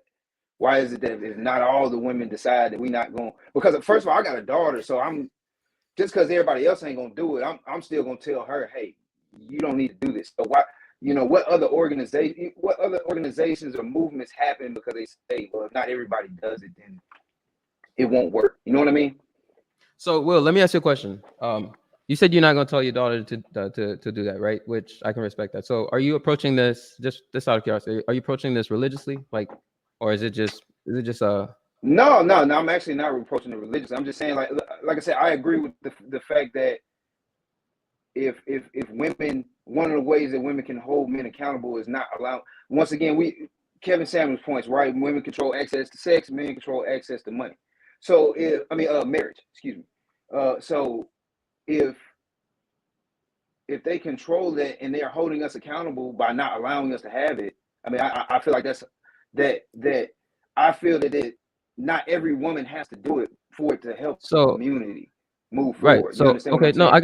I got you. So the reason I asked you the religion question is just because I wanted to see where you were approaching this from, right? Okay. The thing is this, right? At the end of the day, listen, I'm not going to I'm not going to tell people what they should or not should not do, right? But the way we're approaching this is just realistically, right? Out here in the market. I think sometimes, this is just my opinion. People who have, when you have daughters, right? Or like when you have daughters, a lot of, so there's some guys in this space, right? I don't know if you've encountered this, right? But there's some guys in this space who like to refer to this kind of conversation as like the daughter N words, right?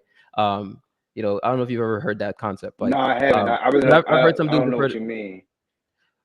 basically men who have daughters tend to approach this conversation from a perspective of like, I don't, being protective of their daughter rather than what's actually out there, right? And so I'm not saying that you shouldn't be this is not my concept. I've just heard it I've heard different guys say this. Yeah, so I was just pointing that out. And so I'm not saying you shouldn't be protective of your daughter. You shouldn't set a standard. When we're approaching this, the perspective we're approaching this from is like, first of all, I actually agree with you that I wish that this was the case, right? I wish that we still had a society, like even in the Western world, where, for example, the men would have the type of discipline that Cheeky has, and then the women, would have that in return. We're not. The reality is we're not in that society in America, right? And so what happens is that your daughter could have all the standards in the world, right? But guess what? The guys that she will want, right? The men that she will want, or I don't know your daughter, but I'm just saying, making this as a general statement. Like, let's I got you. No offense from your keep daughter. going. Let's keep detach going. this from your daughter, right? But generally speaking, right, the men that you're gonna want, they're not gonna sit out here and just wait because a woman says, I'm gonna, I need her, I need you to wait, especially if this, because generally speaking, a lot of women like the same group of men, right? And again, you took Kevin Samuels as an example, right? So a lot of these conversations Kevin Samuels gets brought up. What is the constant theme that you see a lot of the women who call in? They're all looking for pretty much the same thing, right? And so when you see that, those men have a lot of options. And so if just one woman saying, hey, I'm holding off, okay, cool, she can do that and she can feel great about it. But the men that she wants, guess what they're gonna do? They're just gonna go to the other women, and those other women will offer everything that this one woman offers, plus the sex. Now, this doesn't mean that this woman should just give it up because of that. But I'm just saying Right. the way that the market is. So we're just speaking from market dynamics as is, like in reality, right? Right. But So what I'm saying is that even with that being true, I agree with everything that what you're saying. But the reality is there's nothing in this world that operates off of 100% participation. If you understand, like everybody. So therefore, then. But it won't even. But the point here is that ahead. it won't even move the needle. That's the point, because again, promiscuity is the norm. That's the point. Is that, like, we're not even talking about absolutes here. We're saying even if we're talking about like just moving the needle, it won't even move the needle, because right now promiscuity is the norm. So if you just, even if you had a decent group of women, there's still so many other women out there, right, that are going to give it up. Especially because if we talk about the men who most of the women want, right? Let's just say those men have resources. Those men have, there's a song, JB. The song's called "Bands That Make Her Dance." It's very simple. Right. And so when those men have those options, right? Those group of women, even if you have a decent group of women, again, they may, for their own sake, they may say, I'm not going to do this, which is fine. I'm not telling women that they should not do it. They should do otherwise. I'm just saying that the men that they want, right? Because the guy that will wait, the guy that, doesn't have as many options, they don't want that dude. They do not want him, right? Because there are guys out there that will actually wait. Like, it's not like these guys don't exist. There are guys out there who will actually wait. Right? There's a lot of these. There's actually some of these dudes even in the church, right? Despite the fact that there's not that many dudes left in the church, right? There are guys out there who wait, but the women don't want those guys. The guys that you want, that guy has a bunch of options. And just because you say he shouldn't wait doesn't mean he's going to listen, right? And so that's why I'm saying, like, in theory, I tend to agree with this idea, because I personally would wish that we had more of the traditional values and structures back. That's personally what I wish, but I also understand we don't live in that world. We just don't. We don't live in that world. So then it becomes. I agree with, like I said, I agree with you. I do. I don't disagree. It's just that I just believe that we don't need 100. It doesn't. We don't need it in order to change. I just feel that the needle can move, and we don't need everybody to do it, especially if we're talking about, like, if we're trying to separate ourselves. Like you said, if we want to hold standards for men, oh, you got to do this to be able to get into the group. You know what I'm saying? We don't need every man to do that. What group? In order for that to change. What I'm saying is, we were talking about us getting to us as our community getting to a higher level and holding men accountable. And in order to get in to the end group, us building and building ourselves up, that you gotta meet certain standards as a man. But the reality is, we don't need every single man to do that, to move the needle. So I just don't understand why we need. But I'm not saying every single. Again, I'm saying even if it's not every single, you need enough to move the needle. Majority. When promiscuity is the norm, you're not going to move the needle by just saying, okay, these groups. Because here's the other thing, right? The reason why, and I bring this up every time, and I'll keep bringing it up. The reason why other cultures, right, can have this kind of setup is because the men are actual leaders, and the men get to enforce, certain standards, right? We don't have that, right? So it's almost like you're like, not you specifically, but when people say this, they're demanding like this behavior without the structure to keep it going. You don't have the structure. You don't have the structure. I feel you on that. I feel you on that. Yeah. So you don't have the thing structure. Is, all these women but the thing is, the women, I was just having this conversation with my lady earlier. A lot of them, the women that we talking about, they're gonna die out. They're not gonna have kids. They're not gonna have a man. They're not gonna have nobody to take care of them. You know what I'm saying? Bro, they're becoming baby mamas, bro. What are you saying? No, they are gonna become. But what Which women are you talking about? Which women are you talking about? Maybe I'm misunderstanding you. Which women are you talking about? Well, I guess I'm talking about two different dynamics. Of course, I'm 28, so yeah. Most of our women, they becoming baby mamas. True enough. I don't actually believe that's true. I don't actually believe that most of our women become baby mamas. I don't think that's actually the truth. I do. I mean, I'm just saying. No, I'm saying I because mean, that's a very specific statement. Most of our women become baby mamas. I do know that most of women, most women in the black community who have children are baby mamas, right? okay, but But if you I don't okay, think but hold most on, of our okay, I'm women not going to are, say most of our women become. Well, I actually have to say that if we can agree that 80% of the children that are being born in this right. modern That's era. what I'm saying. Hold up, Will. That's what I'm saying. Those are two different points, right? I just want to be clear with the language here, right? Because those Okay. mean two different things. When you say most of our women are baby mamas, that literally means that most of the black female population, most of No, them no, no, not no. I only didn't have say hold up, no, hold no. up. I said So most of our women wait, are hold becoming up. baby Hold up, Will. Just hear Okay, me out. my I fault. just want to My clarify fault. this, right? When you say most of our women are baby mamas, that literally means that basically not only do most of the black female population have children, but that most of the black female population are also baby mamas. That's not the case. What is the case is that most of the black women who do have children are baby mamas. Those are two different points here. I just want to make that clear. Do you Okay, understand what I'm saying? okay, yeah, I get what you're saying. Most of the right. Okay, so we can right, but that's not. I'm not obviously. I'm not trying to say that all of our women are baby mothers, but I understand trying to get the clarification on the words because words do mean things. They carry certain vibrations. So I definitely agree with that. Right. So, but I don't know. I guess I can sit on that. I just feel as if I get what you're saying, but I still I guess I just believe that there's a possibility that like we don't need everybody. I mean, I just don't think that we need a majority. I'm not gonna say majority. Well, yeah, a majority. I mean, we don't need a majority of the women to Well, say let me we're ask gonna you a close our question. legs up Well, let to me ask be you a able to question. make a difference. Go ahead. Well, let me ask you a question. Why do you think, in your opinion, why do you think that the men that these women want, why do you think that those men want to have sex before, by a certain point in time, before marriage? Why do you think? I'm just curious. Why do you think that? What do you think the reason is? I would say because first of all, because we men, so we naturally have urges, and then of course, it depends on the men that are around us. Like your boy, Cheeky, he got his team hitting everybody. I mean, I grew up like that. Like I'm gonna be honest, I wasn't the guy getting all the chicks, but my crew was. You know what I'm saying? So peer pressure. So you think? Just So trying you to be think a it's man. so you think it's because of? Accept it because So hold up. you accept it as a man. So you think it's because of urges, essentially temptation and peer pressure, is what you're saying? Of why men want to have sex before a certain age, yeah. Before marriage. Before marriage. Oh, before Why? marriage? Why the men those women want? Why they want to have sex before marriage? So you believe it's because of urges and temptation? Hold on. Ask me the question because I think I'm not understanding. No, so I'm just asking you, why do you think it is that the men that most of these women want, right? Why do you think it is that those men tend to want to have sex before marriage? What's the reason? Okay, so when you say what most women want, you're talking about these 6 foot 100K men, right?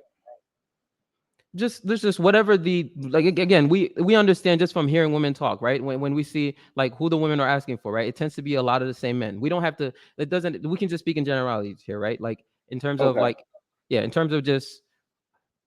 Okay, let's use the Kevin Samuels lingo. Okay, let's just say they high value men. Let's just go with that, right? Let's say they're high value men. I'm just curious. Why do you think those men want to have sex before marriage? Why they want to have sex before marriage? Because obviously they bring a lot of value to the table, so they want to be reciprocated in that way. And women, that's how women reciprocate. If you taking care of them, they're supposed to pleasure you. So yeah. So you think it's about reciprocation? Yeah. I like that sentence though. You take care of them, they're supposed to pleasure you, baby. So, yeah, I mean, right. So I believe I agree with you because earlier you said urges and whatnot, and that's what I was about to say, because a lot of people believe what you said earlier, right? A lot of people believe what you said earlier, and the thing is, it's not even about the sex. It's not even about the sex. It's not even about peer pressure or anything like that. It's about the fact that it's about the man getting something in return in this market. Right. Again, I'm not trying to say that this is how it should be. I'm just saying this is what it is, because when you realize I can agree with that. when you realize what the men are up against in this market, where there's a lot of women. I mean, for example, again, I'm in Atlanta. A lot of women are looking for a come up, right? And I'm not just taking Atlanta as an example, but it's not just Atlanta. A lot of women are looking for a come up. A lot of women are looking for a way to take advantage of a man, etc. So men I'm in understand, Nashville. right? I ain't too much farther. I know we in the Yeah, same yeah, yeah. market. So we Yeah, understand as dudes, like, hey, this is actually like, what you this is really what your most valuable asset in a lot of ways, right? And so yeah. if I'm spending my time and my resources and everything, right, to actually spend time with you, and if my time is actually valuable, right, then and I'm giving that to you, and you're not, especially if you're not the only woman I'm talking to, right? Then there's some value to my time, and for me, I'm judged by my time and my resources, and you're judged by your beauty and what's in between your legs, if we're being honest, right? Right. And so True. it's a reciprocal thing, right? Right. So it's not even about the sex. Like, a lot of people think it's about the sex. It's not about the sex,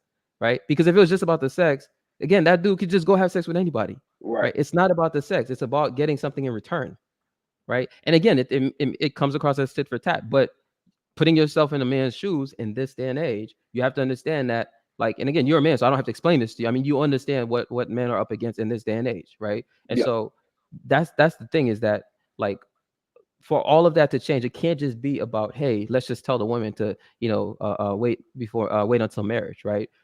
It's not that I disagree with that. Is that just telling the women to wait before marriage will just keep them, for the most part, will keep them single unless they choose to go for the men that they really don't want. Because the men that they do want, right, those men are just gonna, like, they're not gonna wait, right? So that's the pickle that we're in, is that, like, they could choose from the men that they don't really want, and those men would wait, right? Those men would wait, but they don't want to pick those men. And then the men that they go after, those men are like, dude, I got all these chicks. Why should I wait for you? Like, what are you offering me that every other model out there is not offering? Right. And I know women hate when we talk about them in these terms, but really, like, let's be honest. Like, again, it's not across the board. It's really not that special. What is actually special is the woman, in terms of you giving, that man a child and stuff like that. Right. But when it comes to just, having sex and whatnot, it's not that special across the board. Right. At least in terms of, like, if he could go get it from somebody else. So when a woman thinks, I'm just gonna withhold that, right, just so you can act right or whatnot, it's like the dude that you want, because again, the men that these women want, right, they tend to have a bunch of other women who want the same, True. like, you know what I'm saying, that same dude. So why is he gonna wait for you when he got her? And you're not, especially the fact that you ask women what they bring to the table these days. Not, like, again, not literally. Like, I'm not going literally on a date and say, what do you bring to the table? But you just try to figure out what she brings to the table. That's offensive. Like, women think they don't have to bring shit, right? Right. And so it's like, if you don't have to bring anything, right? And then the one thing that you have, you're saying, oh, like, the one thing that we do know you have that you could give up, you're saying you gotta wait. But I got all these other women who are not gonna make me wait. Why should I wait for you? Why? And again, I get it. that's when a lot of women will not answer that question. Right. And I get it. I understand. Maybe I guess I'm kind of living in a fairy tale world, because I do have a daughter and I want the best for her, but because it's wishful thinking for me to want her to not go for what everybody else wants, but of course reality is reality. So I understand that. Well, what I was gonna say is that, like, this is why personally, again, I'm not you guys don't have to listen to me or anything, but my take is this, is that, like, women who really believe that, I would in most cases they have some kind of, like, they have some kind of, like, religious belief or whatnot in most cases, at least from what I encountered. And I would say you need to go to the church, straight up. Like, go find your dude in the church, because you can't be out here in the regular dating market thinking you're gonna set standards that typically only apply in the church in this day and age, where, again, promiscuity is the norm. Like, these type of behaviors are the norm. You're not going to set any standard, right? And so and then you can't just expect the man to just say, well, I'm going to respect that because I'm trying to change the standard. No, Jonathan alone, restricting himself from having sex with a woman before marriage changes nothing for the overall community. Right. So what you really need, I'm not saying I'd be against it if it was an actual standard, but the point is it's not. Right. And it's like people have this wishful thinking, like, oh, well, you guys should start it. It's like, it doesn't work like that.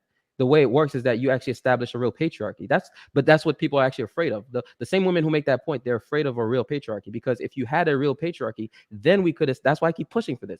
We need a real patriarchy, because if you had a real patriarchy, then we could establish these standards. We could establish these standards, and the women would be held accountable, but the men also. The men would know you can't just come into this community and try to run through our women. There will be consequences. Exactly. But there are no consequences. And again, those if the women know that I can just go out there and, you know, if one woman is saying, you know, that she's not gonna give it up, and then the other group of women know, I can just go out there and give it up and get that man, like, they're just gonna do it. They're gonna do it. So you need some kind of structure in place to enforce the standards, but we don't have that. So people are just speaking in circles, because people just think like, you know, well, why, if you really are a leader, why don't you just start it? It's just because that's not realistic. People can try to act like it's realistic all day. It's not. It is not, right? Cheeky making the decision that he made to be a virgin and operate the way that he does. I think his internet went up, but yeah, Cheeky. I just want to finish my point. Like, Cheeky just deciding to make the choices that he made, like, it doesn't really change much for the community. But guess what? Maybe we'll give Cheeky different outcomes. But also, Cheeky's the man in this case, right? So he's the man, and especially since he's the one having that control, it's a bit different, because he's the one who's able to now pick when he does and whatnot, right? So it's different, but that's only for Cheeky. It doesn't change anything like at the macro level. It literally changes nothing. And also that same woman that Cheeky might be waiting out for, right? If we're being honest, like, she might make Cheeky wait out, and then behind the scenes, she gonna get her needs met. Now I don't know how Cheeky feels about that. We don't have to go down that, but she gonna get her needs met, right? Because sex is mutual, by the way, right? Like, let's not act like women are angels who don't, who don't want sex as well, right? Women be hoes. Yeah, so she's gonna actually go out there and get it as well, and get it from somebody else, while Cheeky sits there and wait. Which for him, that's his decision to wait, which is fine. But why should I wait while she goes out there and gives it to somebody else, and I'm waiting for her? Like, that's a question we have to ask. You shouldn't. It don't make sense to. So let's bring up Mr. Hold on. We got. My biggest question is, you brought up the high value guy. Like, what about the young cats like me? Like, if I don't want to get married until I want to have kids, like, how long am I supposed to wait? You know what I mean? I'm supposed to be like Cheeky. I said, you're talking about the high value guys, but what about the young guys who's like 22? Like, they're not getting married at 22. So how long, are they all supposed to be like Cheeky and just wait while these girls is running through? And that's the point. Again, that's Sway, that's the point, because again, that's part of the lack of structure that we have. Because if we had some kind of structure, then we would know that, again, on the female side, the women are not just getting ran through and they're not going, you know what I'm saying? And so a young man would have some kind of incentive to wait, right? But what is the incentive for a young man to wait these days? What is the incentive?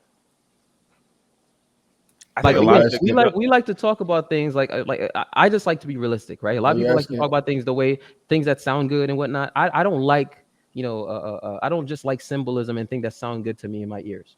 I like reality, right? And reality shows us that this is not going to be the case, right? I think a lot of young men are like the young men there have the most, like, they're the most they get in love, if that makes sense, because they went through the least amount of heartache and struggle and having to figure out the true other side of nature of women. But like,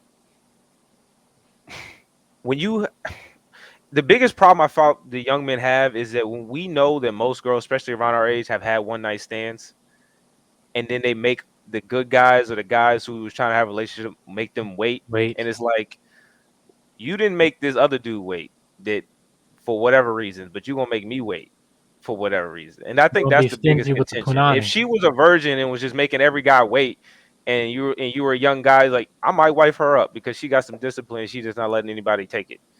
You know what I mean? But we don't see that. And I think, like, that's another contention with a lot of young guys. Like you said, there's no incentives, but I mean, I wouldn't say well, it says rare, because like the girl I'm with is in the same boat with like what you just said. Into situations just like we kind of distinct ourselves from everybody else, which I think, because when you said that people not getting married at 22, I'm gonna push that, because unfortunately you want to go there. Like, a lot of our non-black counterparts are getting married right now. I have 4 weddings on my last semester. You're Cheeky, you're right. I mean, not Cheeky, Jedi Mike, you're right. You're actually right about this, right? Mm-hmm. The problem is that they're getting married, and like a lot of young black women, right? They're going into college and whatnot, and they're just having fun, right? They're having fun, maybe getting those degrees and whatnot, right? They're not looking to build, right? Like even again, I keep bringing up Atlanta, right? Because one of the things you encounter a lot in Atlanta is a lot of these educated sisters, right? And the thing is, like, you know, even the educated sisters, right? They're looking for a come up. They're looking for, like, they want establishment, even if they're not looking for a come up per se, right? They want establishment, which I'm not against that. Like, in fact, I actually think technically, I think that's how it should be in my opinion, right? That, you know, technically, I think you should. I do believe in like the age gap dating and the men waiting up until a certain point in time. That's my personal belief. But part of what you're noticing is that a lot of women are not actually looking to build with a man. So when people are talking about, like, you know, like I just saw this comment, right? It's like, you know, young men should be getting married before 25. How do you get married before 25 when, again, like, you don't have a bag yet? The average 25-year-old does not have a bag, and that's what the women are looking for. Like, we gotta stop living in these fantasies. The women are looking for a man with a bag. Now, I'm not saying she's a gold digger because of that. I'm just saying this is what it is. Women are looking for a man with some kind of who's already established at some level. Doesn't mean he has to be rich, but they are looking for a man who already has some kind of resources, right? That's what women on the market are looking for. So you guys can live in this fantasy where you pretend like it's just you just need to go find a wife at 25 years old or before 25 years old. But again, the women out here are not looking for these dudes, right? And so just on average, again, there are exceptions, right? But we don't speak in exceptions, right? On average, women out here are looking for established men. They're looking for dudes who already have it together, and most dudes do not have it together by 25 years old. That's just a fact. I'm not even willing to debate this. Like, it's just a fact. There's enough for discussion. I just wanted to make a point before we move on to our most guests. dudes do not have it together by 25, right? And most women on the market are looking for dudes who have it together. Whereas you used to have a time when, you know, women would build with a man. Like, even when I talk to my parents, right? Like, you know, my dad came from the slums and literally like had to, you know, build himself up and even actually help raise some of his own siblings, right? And yet, you know, and also get multiple degrees at the same time. But as he was, you know, as he got married, my dad got married relatively young, right? And he was still building himself up as he got married, right? But even like these days, I mean, things are different. Things are different. Like, he was still building himself up, and, you know, my mom was able to, you know, build with him, right? That's, you know what I'm saying? It's a very different dynamic. Whereas you don't Especially see you that. bring children into it, it's gonna screw you up. It's gonna screw you up, like, especially at around like 25. If you're trying to, you know, build up your income, whatever it might be. It just, I think, like I said, when you get in that, yeah, I know, say like folks are getting married right now, but like, I mean, to me, I don't think it should be in the question to at least 30. That's my personal opinion. But yeah. 30. No sex till 30. Well, that's your choice. I'm like, I live my way because, like, I don't plan to really to get married within like a few years. I mean, we're discuss that after we get our masters and stuff. But even then, like, being established, I know for a fact this is what my father told me. Like, listen, it's like, okay, you're not even established yet. We talking about getting married. And he's absolutely right. I just think it's like, I think also, going to Swade's point, there's also a point that it's also men that sometimes we might idolize it at a young age for some guys. Whatever, like, I need to get married now. Now we're just not focusing on the woman's side, but like for guys, there's some dudes I know just really idolize marriage, and like, you're not even fit to be that, or nor have the foundation to even cover a woman like that. It's just, what are you talking about, right? Yo, so real quick, right? See, again, this is the fantasy right here, right? No, like he keeps saying what the top 3 women. Oh, no, this is what women in this general market want. Like, I'm not even on social media. I'm dealing with women in this regular market, right? In fact, we just saw recently, like, even shout out to Poor Man's Podcast. Like, he had this interaction with this woman who, you know, like, built like a football player, right? And you saw what she was trying, like, all the things that she was saying she wanted in a man, right? Like, this is, again, like, this is insane. Like, people are acting like they, I don't know. This is to me, this is like gaslighting. Straight up. To me, this is gaslighting, because we cannot just act like we do not see what most women out here are looking for. This is most women out here. This is not, I'm not talking about IG, social media. I'm not on social media. I'm talking about most women out here. Doesn't matter how they look, doesn't matter how big they are, doesn't matter anything. They are all looking for the same men. Most of them. Again, there are exceptions, but most of them are looking for the same men, and they're looking for those men to be established. They're looking for those men to be established. Can I say something on that? Yeah. I would say, first of all, hello, how y'all doing? Nice to meet y'all. Come on, man. Appreciate the conversations, of course. This is great dialogue. I would say, for one, biologically, if we look at things biologically, when we begin to reproducing, like semen, the ladies begin their periods, menstrual cycles, the body begins to give you the estrogens, the testosterone that creates those hormones that intensify people to fall under the lust, if we're speaking biblically. And then you're tempted. That's when the temptation begins. And then it's depending on your environment, more than likely, like that's why the Bible says care for the motherless and fatherless, because they don't have any instruction in these parameters. So they think, like, even me, from my perspective growing up, there were like the pastor's daughter was the first one to have a child in our church. Like, out of rebellion and temptation. There you go. It's not that you're a bad person. Yeah, but Bishop T. Jake's daughter, remember? You know, and I'm from Texas. I actually stay in Dallas, you know? So, like, it's literally like we take tradition and the expectation of what we want people to be perfect, and then you actually have to go and do those things. And there are flaws that you face. You find your weaknesses. You find that's the things that you can be attracted to. Like, from a man seeing girls covered up, being, is it promiscuous that you were saying? Being covered up, having themselves not as revealing, compared to church becoming, oh, she's wearing what she would wear to the club, so I'm attracted to her. Like, did you see the curves on her? Like, man, what I would do with that? And like how you would say, like, in our communities, the older men be like, shoo, you know, boy, I'll do something to that right there. Like, just being honest. Like, I'm really from what y'all say, like what y'all would call, I wanted to question, what is a pookie? Like, is that a perception, or like, is there actual definite things that makes that character? It's a perception. And that's where I say, like, for me, I'm a 6'3", I play college football. I have a degree in psychology. I have a wide parameter of people that approach me, but that doesn't mean that I'm interacting and approaching everything, you know? And I think because you see a lot of people interacting with me, you don't know how it hashes out, but just from looking from the outside in, you think that I'm actually on that type of time. Like, it's a lot of times that we have to be very social, like, and interact with people to get business across. Like, anybody that's an entrepreneur, I have a business in yard care. So I interact with a bunch of single women, a bunch of elderly women, a bunch of family people, men, for the most part, compared to single men. Single men are going to take care of their own house abilities. But in the market of doing things, you would think that there are plenty of times where women have been saying, like, hey, you want to come in and get some tea? Like, it's not that just men are just prowling on it. It's the temptation. One is when you're presented the opportunity, and if you don't come from a place that's like y'all said, if we don't have a structured environment where we hold ourselves accountable to being a certain standard of person, like if we're just free flowing out here, like everyone says, we're free spirit, I'm going with the wind. And that's the type of results you're going to get. Whenever my emotions feel some type of way and I react to those emotions instead of knowing the logical behind that emotion, like, yeah, I'm going to get those bad consequences. And I think we just need to speak and teach more off of those points. Like how y'all say, bring shame back. Teach the lessons. Like, if you don't want to end up like this, you don't need to do that.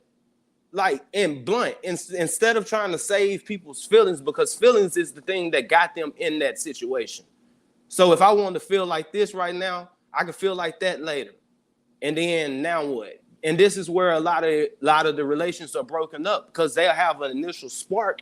You'll see chemistry. I like the way you do that, but you haven't vetted the person entirely. So now you're in a circumstance of, oh, I didn't like how you did that gesture, and that's a deal breaker for me. That ends all things, and you're supposed to bring those deal breakers to the beginning. So I think having a dating service, like, I think that's a market that needs to be embraced. I just want to be clear. Were you talking about, because I thought you were talking about dick this one. Are you talking about like the sex before marriage thing? in all discipline, like dick No, discipline. because I want to be clear about the differences though. Are you talking about like the dick discipline? Because I agree with you, but were you also touching on the sex before marriage? Like in other words, are you saying I was touching on both. Yeah, I was. So in how does it apply speaking. with the sex before marriage in this case? Say that again. So how does what you just said apply to the sex before marriage? I just want to make sure that I don't strawman you. I want to make sure I understand what you're saying from the sex before marriage standpoint. From the sex before marriage standpoint, when you know how to properly vet people, you get discernment. Like how they would say, if you see a woman outside a store in the late night in a red dress with a wig on, you could expect that she may be alluding to being able to, hey, let me give you $40. You know what I'm saying? Right. What So you got I get that, but I'm saying like, so are you saying? Again, I just want to be clear. Are you saying that basically you vet her properly, then you don't have to have sex before marriage? Is that what you're saying? No, that should I be. just want you to be clear on your point. Ultimately, with understanding, that should definitely be the objective here. Like, we do need to build a culture of that type of perspective because of the results. Like us feeding our sensations, yes, it's easy to say that we don't need to do that, but people are going to do what they want to do. People rebel. Right. So I'm just asking, like, is that what you're saying? So you're saying that you don't believe in sex before marriage? I can't say that I believe in something that I didn't do. I've had sex before marriage, so I can't say that I believe in sex before marriage. Me, according to reading the Bible, from my perspective and my learning, marriage is sex. I'm not sure I understand what you're saying. I'm saying from my perspective of reading the Bible, when you go into a woman, that's the commencement of sex. Before God. Right. Like only you and her. So you're saying every woman that you smash, you've been married to them? Huh? Every woman that you smash, you've been married to them? No, I said as I came into my understanding. Now, what I did when I was younger, that's why I said I can't say what I believe and advocate for because I'm a flaw in myself. Mm-hmm. Like off of my environment. That's what I'm saying. From the environment, when everybody around. No, fair enough. I get what you're saying. So, but the thing is, this is why again I want us to stick to the tangibles and realistic, right? Because one thing to have a standard mentally, right? So for example, I already told y'all that I believe that's what it should be. We can talk in shoulds. I'm saying in terms of where we're at right now. How do we get to that result? In terms of where we're at right now, realistically, what is your stance? Realistically, what is my stance right now? Yes. Right now, I have been celibate for a year and a half. So what's your stance? Oh, I don't believe it. I'm practicing to reach sex when I find marriage. Well, when I find the lady that I'm going to vow to. So are you going to have sex with her after marriage or not? Like I just want us to be clear on the. When I promise to her, when I make promises to take care of her for the rest of her life, and I tell her that's what I want to do, and I want to marry her, when I give that word of a contract, when I make those promises to her, that's when I will be marrying her. That's what vows are when you make it at a wedding. You're dodging the question I'm asking. I'm asking a very specific question. I'm saying. So if I meet a girl, so I went on a date Monday, and literally a girl told me I want you to answer the question. To come have makeup sex with her, and I never had sex with her. By the way, hold up. Hey, let me make this point real quick.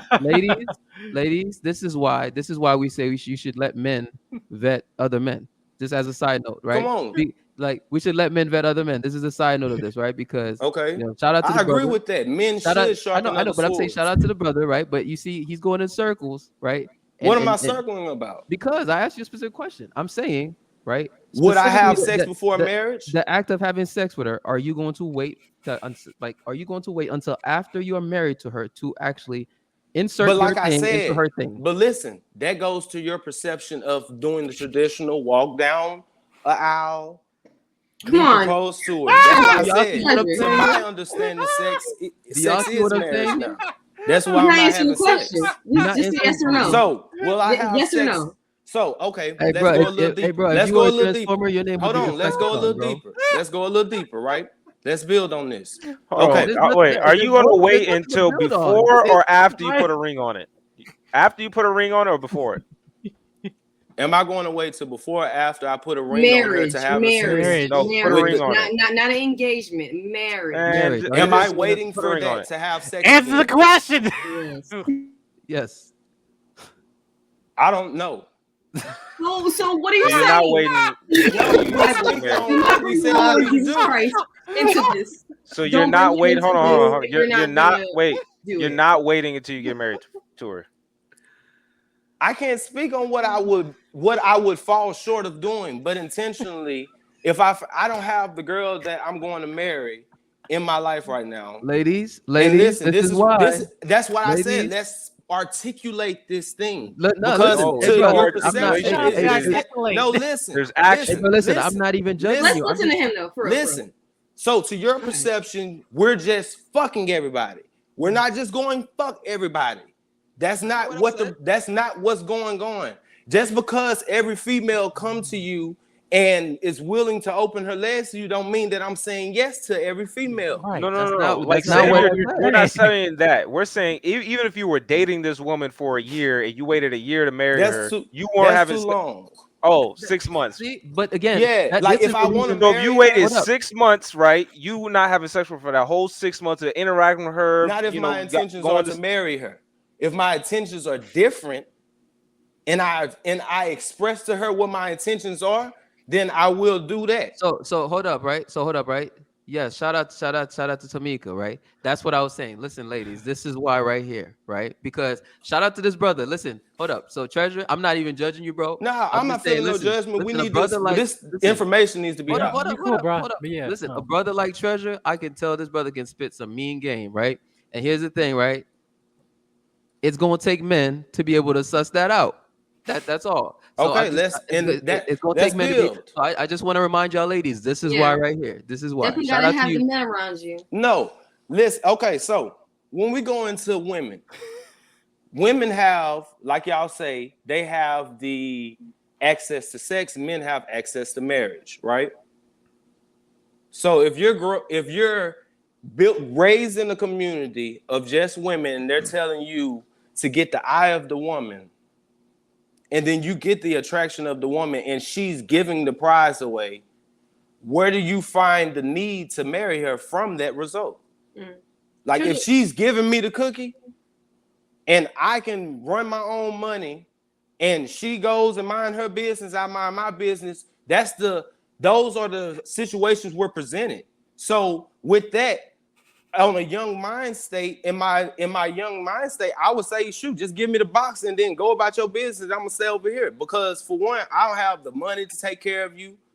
You know, I don't have the money to take care of you. The time. Now, I don't take away from the fact that it's a bad decision for me as a man to act on that, knowing that I shouldn't be in that space because I can't handle the consequences of if I get her pregnant, being that. I agree with that. And this is that. So is the flaw my lust that will come into me? No, I will basically ask you, since you found Jesus again, are you going to wait? He answered the whole ride. I've been celibate a year and a half. No, after you meet the chick that you think is going to be your wife, you're going to wait 6 months. Then the wedding day, and he already answered. So he already answered. The reason I asked the question though, is because you kind of proved my point, brother. Like again, and I'm not judging you. No, there's no judgment taken, brother. You kind of proved my point because you said all of that, right? And it sounded good. That's exactly the point I keep making, is that it sounded good. No, it was the truth. But I didn't paint the picture as if I'm trying to finesse you out what you're doing. Like if I say that I don't want to be with you, Treasure, hold up. I don't want to be with you. Now, how a lady responds to that is the difference in if we having sex. Treasure, hold up real quick. Just okay, brother. Right? All I'm saying is this, right? You made that point, and it sounded good. That's the point I keep making, is that a lot of men will do this, right? And is that I wasn't necessarily making a point. I was just expressing the experience. Treasure, you gotta let me finish my point, and then you can respond after, right? A lot of men will do this, where it's like, again, this stuff sounds good, and especially to our women, right? Because women love things that sound good to the ear, right? It sounds good. Prosperity gospel came from, ladies and gentlemen. When it came to you personally, right? When we made it personal, suddenly it became hard for you to answer. You answered it eventually, right? But suddenly it became hard for you to answer. And then when we found out the answer is that you're not going to wait, which I'm not judging you for, but I'm just saying that's the point I was making, is that against the whole symbolism aspect and just people telling people what they want to hear. This is why, again, this is why, you know, I'm public enemy number one right now, right? Because a lot of people don't like what I have to say because I'm just direct. This is what I feel and I just say it. This is I think this is the raw truth and I just say it, right? But you're gonna come across much better because you're saying what they want to hear. And that's my point, is that it's the same thing like, you know, like the Derek Jacksons of the world, right? Because Derek Jackson will tell women what they want to hear. So they're willing to, you know, build him up until he owns multiple Lamborghinis, right? While they still stay in their same situation. That's my point. You know, that's the only point. But I'm not judging you. I'm not judging. No, that's good. That's good because I'm still learning. I'm not taking any type of perfection road in this. Like I'm flawed out. You know what I'm saying? Like I said, I came from a place of a lot of opportunities, and from my perspective, the interactions and the pressure, I failed. You know what I'm saying? I failed to the pressure. So to say that everybody's gonna be perfect, nah, we need people to express your knowledge and your information so we can, like, that sharpens me, that cuts me, lets me know, like, hey, because like you said, like I didn't get on this road of paying attention to myself and how I'm doing people till my father. I'm 27. My father had a daughter when I was at 24. You know what I'm saying? Like I got a 7-year-old little sister and everything now. And like just having younger, well, I may messed up in the ages, in the dates, but I have a 7-year-old little sister, and just seeing the difference of like how to treat women and paying attention to women and the value that they do bring, like looking at women beyond a sexual standpoint, like that's the growth that we're getting. And it's not that we just womanize people, or we're just like the ladies, man. Like where do I get my ability to grow from that? Like that's what I was taught to be. Like be respectful, be a gentleman at all time. That gets you into giving a woman what she wants to hear. You know what I'm saying? When you gotta, like, how many men go tell the truth in church? Like the church is not the place, is not the biggest place of truth. Like I can personally speak from that, like you can, JB. My family is rooted in the church, and that's where, like I said, I know exactly it what was you're you, talking Jedi. about. I'm sorry, but yeah, like my family, my brother was a preacher, you know, from 11 years old, and he's older than me. Got a law degree at Boston My father's University. a preacher too, by the way. But yeah, go ahead. Oh, really? Well, Okay, no.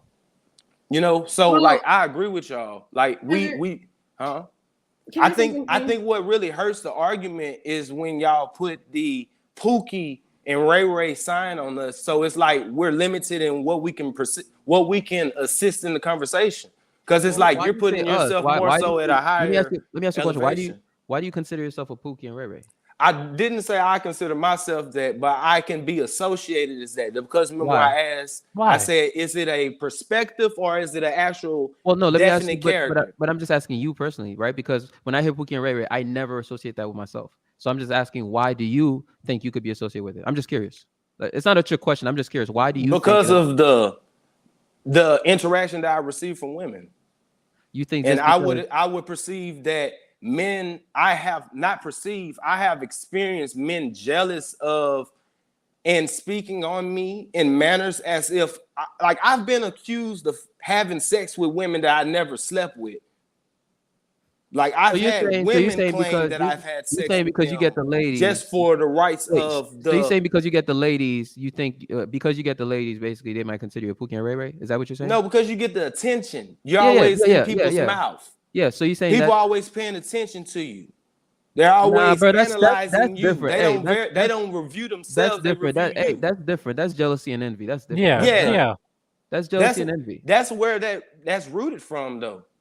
To look at another man and want what he wants. Yeah, it's a whole different. Okay, keep going. Bring us back. Let's get this back on rail, Bring us JB. back. Yeah, Cam, you had a question? Yeah. Not necessarily a question, but I really didn't want to cut you off, Jedi. So I was actually gonna ask if you had something to say, then I'll go after you. No, I was asking. No, I was making space so you can speak. Go ahead. Oh yeah, I just want to specifically talk to Treasure because I don't know your religious journey. I'm not sure if you chose to be a Christian or what have you, but I understand like kind of how you were like, you're a sinner. You've lived your life in the flesh, and now you're trying to do the right thing and do a different thing, especially Right. reading, like knowing more and knowing better. And I understand it's really hard to. It's easier said than done. It's extremely difficult to now have to change your life and now want other people to get on what you have learned. And like, so yeah, I understand that you have the right intentions, and it's not about the sin itself. It's not about the sex before marriage. It's really about changing your heart and being pleasing to God. And God doesn't say it's about your works. That's actually not it. You can't please God through your works. So, just continue to have your good intentions, and, you're on the right track. So we're just here, critiquing whatever you say, but I hear you, and you're on the right track.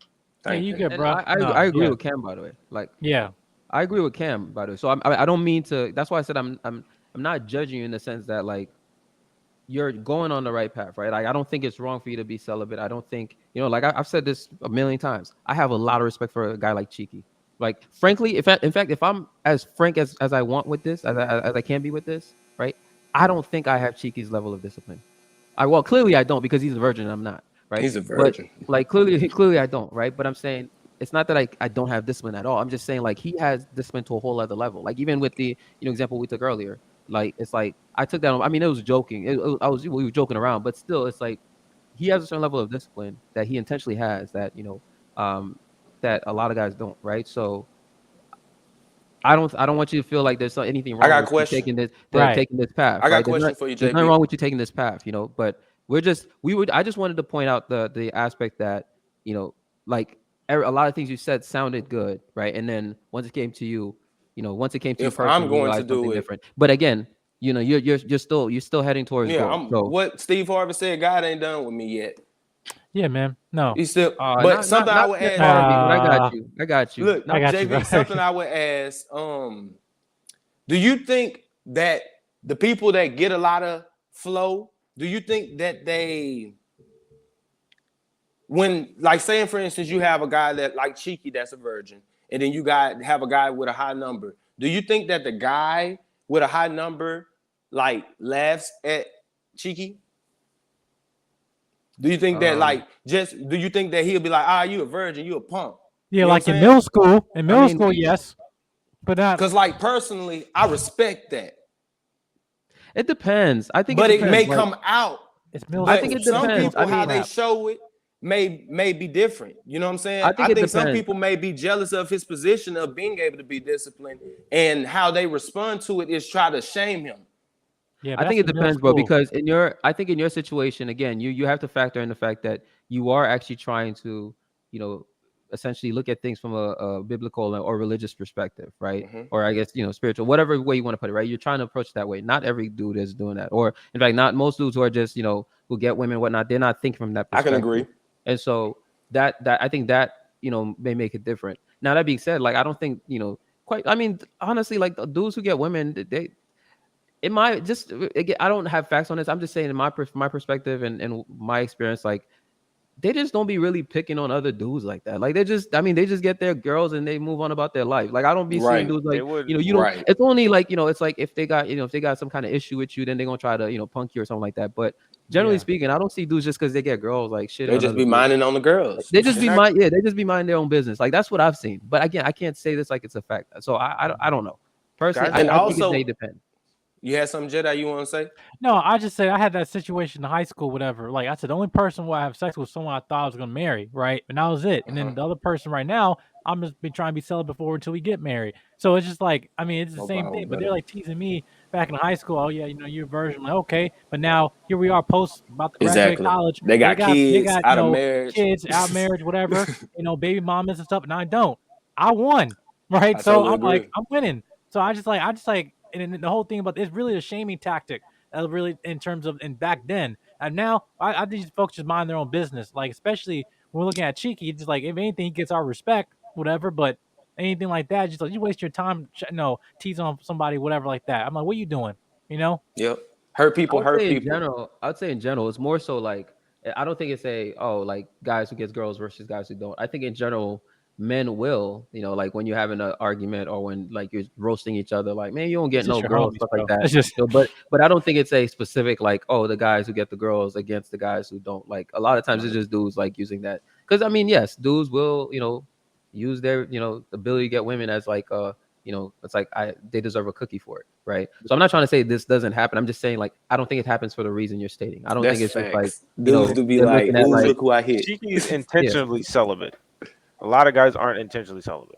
Cheeky has had multiple opportunities to get any type of booty he won't. Literally, his first opportunity was a threesome. So, like I say, I respect it, man. he's Like intentionally to have a celibate. It's plan, different. I think that comes behind having a plan. Like to know what your future looks like instead of like a lot of people grew up like seeing their friends die, like personally. You know what I'm saying? So like like it was a time where I couldn't see myself past 25, like existing. So caring about family, all that, like this is new to me. You know what I'm saying? Like in real life, you know? So it's like, and then you like, dang, you been having sex and nigga, like that's wrong. You know what I'm saying? It's like, that's a lot to eat. And then y'all be like these Pookies and Ray Rays. And it's like, damn, we ain't never had nobody tell us nothing like that. Like, you know what I'm saying? That's not like, a Pookie that's and what Ray I Ray. That's had not to make Pookie and sure. Ray Ray Like, thing. That's that's more what I like was an doing. F boy. Yeah. That's like an F boy, bro. I literally grew up in like the hoodish part that you put in my town, and I know literally Pookies and Ray Rays, and it's not just Okay, having sex I'm with with you. women. I'm with you now. You know I'm what I with you. mean? I know listen, like man, quite you literally just guys named Pookie and Ray Ray. hey bro, you just light skinned and a fuck boy. That's all. Yeah, Don't like worry I about get Nah, it. I called ain't out no all the fuck time boy, too. man. I ain't no fuck boy. Can't associate no fuckery with me. You know what I'm If you saying? 6 foot I'm tall just, and hey, light I'm skinned, just, you I'm a F just 6'3". boy. messing with you, bro. I'm just No, messing six with What you. you foot say? plus. If you 6 foot plus and light skinned, you a F boy. And nice Hey, that's to smile. your perception, but you got to show me that. You know what I'm saying? No, I'm saying that's what they would categorize you. You know what I mean? Why would they categorize that as something they can't Because you prove? look good, bruh. That's why they look like you Pause. get you get Pause. girls. When men are looking at other men because they look No, good. it's girls Pause. call you F boys. Girls, Pause. Yes, I literally went to work right, can and somebody girls call. explain to me what that means then? Because I didn't know Listen, women get. I'll explain it to you. I went to work right. This Uh-huh. was like I quit this job, but this is like a couple months ago. There was these girls. They said my smile, my height, my hair, basically the good parts that girls find attractive. They said all that is red flags.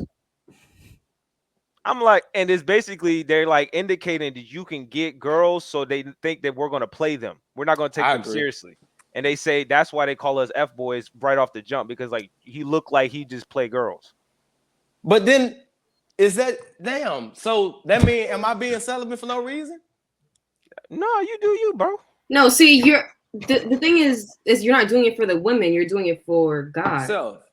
Yeah, like I'm trying to be a or pure person, a better vessel to flow out information. Yeah, so Like, you're gonna find your woman if that's what you want. I mean, you could find somebody who. yeah. I mean, so yeah, so the woman shouldn't steer you away from what your journey is. Yeah, like I said, no woman's above my principles. When Yeah, no a girl woman out is with me, above I your told her, hey, principles. this is what's gonna go. Absolutely Could not. could it build insecurity with a woman to say that I have You a should good leave. looking man and that there will be a lot of women pressing my man, so I really don't want that kind of flow? If she's insecure, she should go. Thank you. Boom. There I you like go. it Here, that. you know, I because like that. there's not enough time to So then I'm a pookie again because I'm just going through females. No. Are you? That's an F boy. Okay, that would be an F boy. Pookie is like a hoodish, like you just on some hot. You don't care. You might get a couple baby mamas. You know, you just I don't want not no baby living a mamas. respectable life. Not intentional, you know. It's Just like Yeah, we don't looking want no for you know baby what I mean? mamas. It's just it is what it is. You No just on some hot, morals. like you know. To all my hood dudes, no baby mamas, bro. Take care of your kids at home. Like, be at home with your wife because you can't only take care of your kids, you need to take care of her. Like, yeah. Thank y'all so much. Hey All man, right. man, you It take was care, great. up, bro. It was God great bless talking y'all, to you, man. Treasure. Hey, and by the way, Honestly. bro, like we said, man, What's up keep with it it? up, bro. Keep up what you're doing, man. There's nothing Yeah, wrong with man. it, bro. For Man, real you stay talk. blessed, bro. Y'all too, man. Yeah. All right, bro. Later. Good night. Good Let's night, see. Cheeky. Yeah, we put Cheeky to We sleep got. though. Oh, I see. Hold up. You We gonna got a put me few to sleep people soon too. I got in the work back. in the morning. Let's get these people in. We got to bring up Faisal real quick, but I see you, There's two people at Simp time. Panderson, Mr. Panderson. Can you wave at us, Mr. Panderson?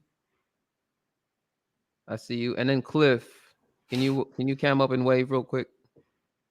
Okay, I see you, bro. All right, so I'm gonna pull up Faisal real quick, and then we can. Hey, and be real quick. What's up, Be honest. Faisal? Hey, Faisal. Hey, Faisal, I did I say your name correctly? It's Faisal, right? Yeah, it's Faisal. How you doing, man? Faisal Muhammad. Yeah, that's right. Okay. Hello. What up, guys? First of all, wait, hold on. Well, first of all, I want to thank you, and I want to thank JR for giving us this platform. First off, I got a few questions, especially for JB. Do you think men should talk more in public so that they can keep each other in check and not only in the locker room, since there is a lack of masculinity? You said, do I think men should talk more? You said? Yeah, talk more in public and not only in the manosphere. Not only in the manosphere. Yeah. What do you mean by in public? In public, like in locker room talk, right? Mm-hmm. Like not only keeping these accountability talks, like man, don't catcall a woman, don't trick a woman, just play the game. Basically, you saying you want to have locker room talk outside the locker room, right? Hold up. Yeah. Hold up, real quick. Hold up. There's something you said that I have to touch on real quick. You said catcall. Yeah. Why'd you bring catcall into this? I'm just curious.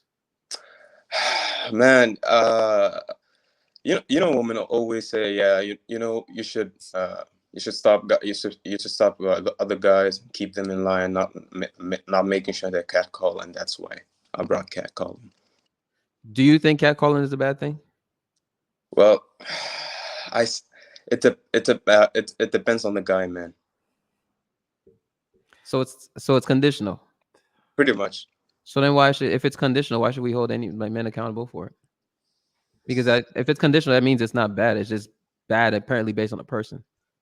Yeah, I want to go answer his original question, right? Because we're gonna derail on this. JB loves to derail. Yeah. So basically, the thing is, I hear everything, right? And it's like when something doesn't hit right, I have to address it. Oh, just go over the head. All right. So basically, what you're saying is that why can we check men in public instead of saying, hey man, let me pull you to the side, away from everyone, right? Go to the locker room and have a conversation about accountability. That's what you're saying? Yeah, pretty much. Okay, so I'm gonna answer that question with a question. Why do I need an audience?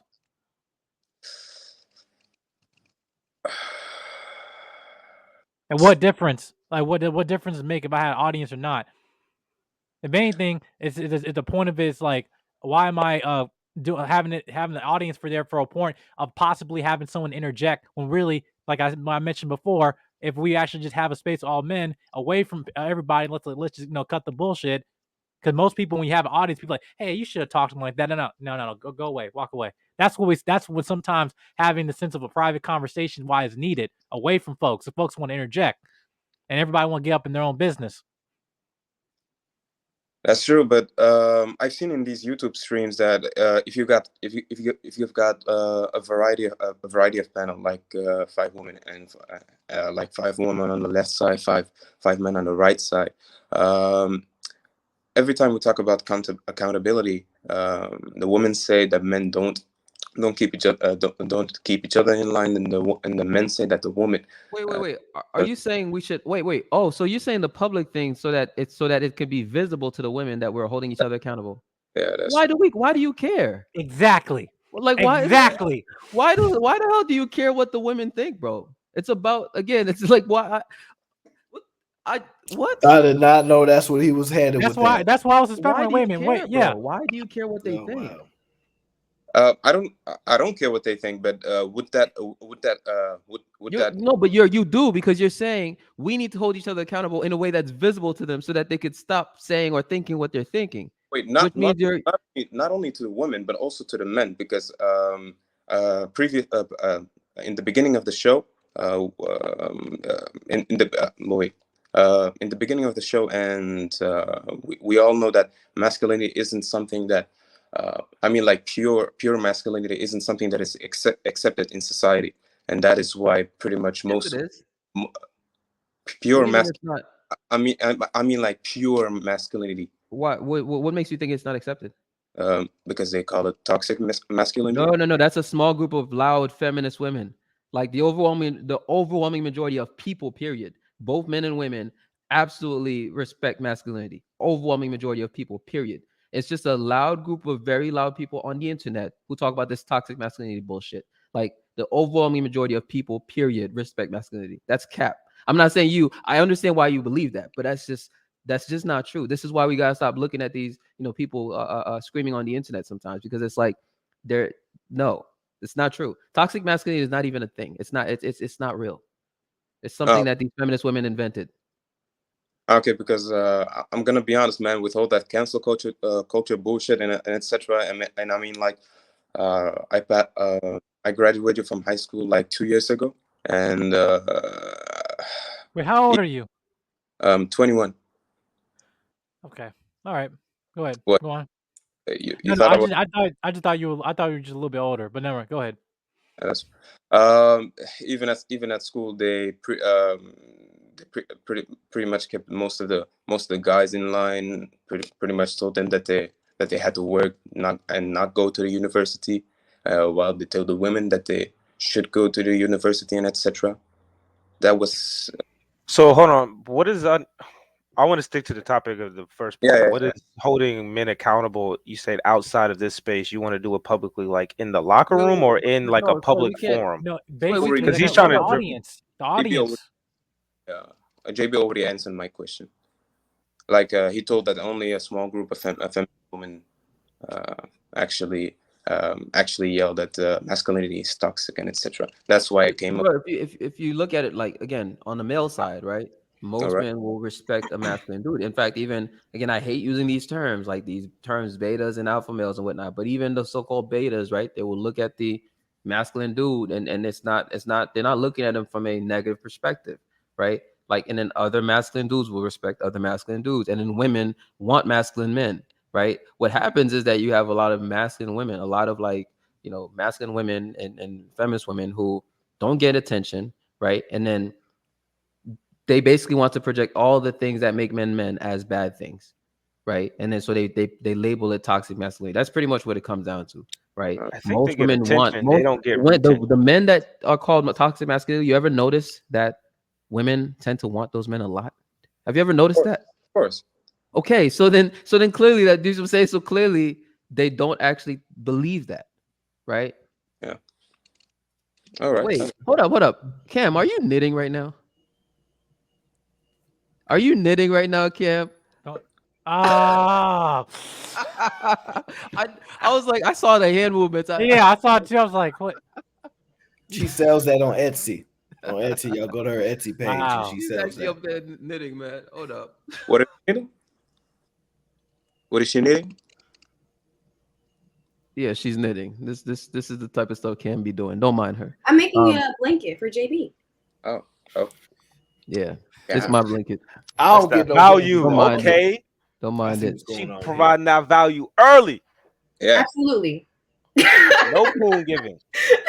Listen, this is literally somebody literally could clip this right now. Just like, pick me, Exhibit A. Who?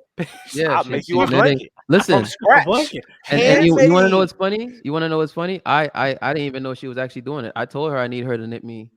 I didn't actually know she was actually doing it, but Well, maybe she was joking. So I'm not joking. she's not. Nah, joking. no. I'm serious. Listen. Cam has more than proved that she don't be joking. So Yeah. yeah. Anyway, carry on, Faisal. I was just curious what she was doing over there, but go ahead.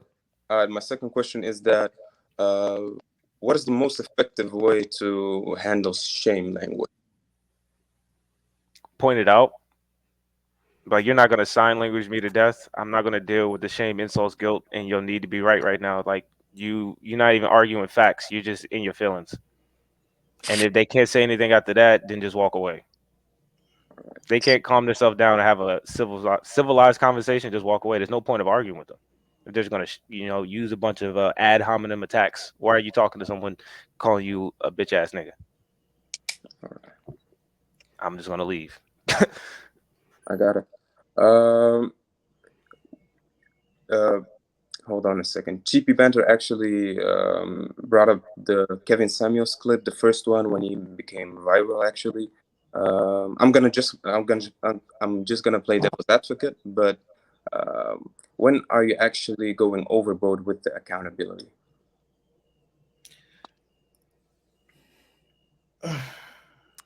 We're going overboard with accountability. Yeah. I don't even think you can. I'm gonna be honest with Okay, you. it's I think almost it's like in healthy. any sense, it's like most people are not doing it. So since it's like what you're saying is not too much, it's like I don't see really a degree. It's just like of yeah, You like know, saying it's people feel attacked when you're actually keeping them accountable. Because yeah, I'm but gonna, that's a feeling. That's fickle. That's subjective. yeah, that's true. Yeah, I think men like to be held accountable. Yeah, It's the ones that like want that. Yeah, they like to do it. So I with don't really think you can with be with too great much. accountability Word. comes with great power, and we Yeah, like leaders like power. I don't got any problem with men, but only with women. I tend to be just blunt about it. I hate all that extra shit. It, it, I hate too much thinking, to be honest. So I just have to say it. But when I actually say Oh, what I say, Are you and trying to also say I was when like does not it to cut fall on you the off. woman? Wait, go what ahead. Are you trying to ask when does it fall on the woman? no Like no are you saying when is accountability too much placed on someone? Is that what you're asking? no when are you going overboard, as in taking as in making sure someone takes accountability. I think if you sound like a broken Mm. record and I already told you what's going on and you already revealed to them and you have to keep going again, again, and again, I guess you can say it's overboard, but like I'm only gonna say it once and you don't listen to me, then all right, I'm out, whatever. But that's it. Mm. If I had to keep repeating myself what you're doing, what you're not doing, whatever, then that's it. But again, you can't also, like I said, you can't have accountability without self-awareness, and most people are not even self-aware to be accountable. So when you bring up to your attention, they're like, what are you talking about? I said this 2 weeks ago, what happened? And it happened. So yeah, so then it just get to a point, but I already said it over and over and over again. Yeah, I guess you can say that can be a little bit too much. I don't need to repeat myself, you Yeah, know. that okay. Like, just watch her actions. Yeah. Actions speak louder than words. She'll say, "All right, I got you," or "I'll do this." But if she's not going to do it, you can either address it, be like, "Hey, I brought this up. You ain't doing it, and honestly, I'm not feeling this no more." And y'all can part ways, or maybe she'll try to get on your program after you put your foot down for the last time. You're giving her an option, like, "Hey, you can either get on board now, or I'm out." But Yeah, that's a good point, that's Sway. about it. Honestly, honestly, The only power as a man you got is the power to walk away. You can't do nothing else. honestly, You listen can't to do nothing Sway. else but A walk woman away. will shiver in her boots. You threaten to leave because men don't usually leave. So you threaten to leave. Yeah, you're holding the person. I think you're talking about woman. If you're constantly trying to correct her behavior and she says she's not going to change, you got to get to going. And yeah, she's gonna and be serious about it.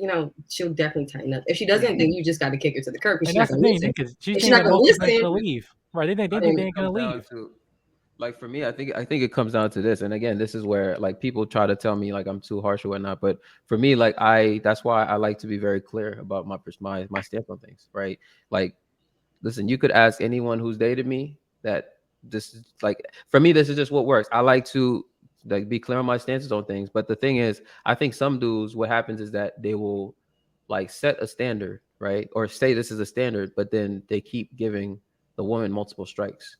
You know what I'm saying? And like for me, my stance on it is like I straight up tell you this is my standard. This is what it is. Take it or leave it. And the thing is, if you then break, like step over those boundaries, then whatever I She told you gonna, was gonna yeah. happen, it has to happen. Like that's something that again, like I know that it tends to be hard. Like if we're being honest as men, like it tends to be hard, especially if the woman, let's say, is all the other things that you would want or whatnot, right? It tends to be hard for guys to just say, man, like what I told her was gonna happen, I'm gonna actually put that into play. But you have to. I really feel like you have to, right? And so like if you're not really like if you're gonna take some drastic measure, if your thing is, hey, if you do this, like it's a wrap for us, then you have to be ready to do that. So if you're not ready to take that drastic measure, then don't say it.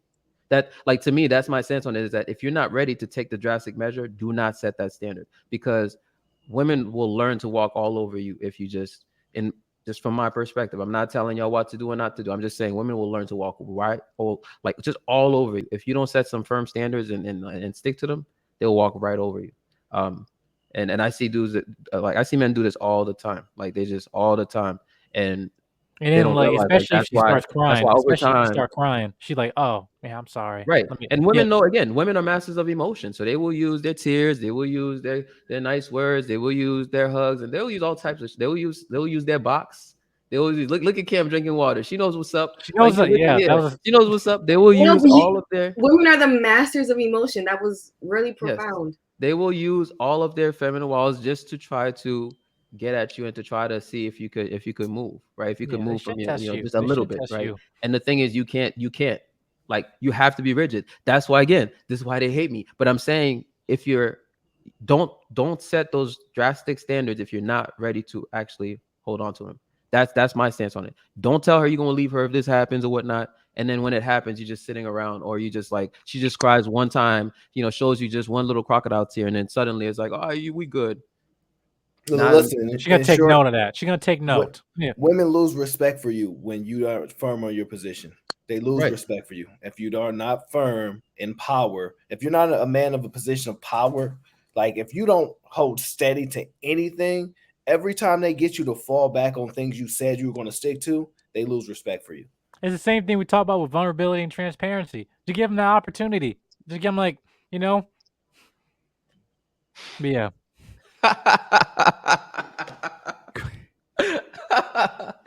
Hey, Alpha Omega, make your I'm family hip. banner a House Listen. Barronville's flag. Hey, You listen, make a Alpha flag. Omega, I'm hip. Don't worry, bro. I'm hip. JB, I don't know listen what to they that. be doing. That's ridiculous. This is a lot of work and labor right here. Listen. Hours, months, even. Yeah, you gotta make Listen, the Alpha House Omega, Barronville you flag. got a point there, Alpha Omega. By the way, shout out to hold up. Shout out to, man, this is my dog right here. Shout out to Day, man. Shout out to Day. Okay, I've told y'all about Day already. Like, I this is somebody I know in real life. She is super dope. Shout out to Day. Super dope. Shout out to Day. She knows what she's talking about. Listen. Shout out to Day. And Day, you will be invited. She already knows this. All right. Faisal. Yeah. I did have to ask you one thing, man, because we got a few we got I think Cliff dropped off. Hey Cliff, if you're still there, bro, come back on. But I wanted to ask you this, man, because one of the things you mentioned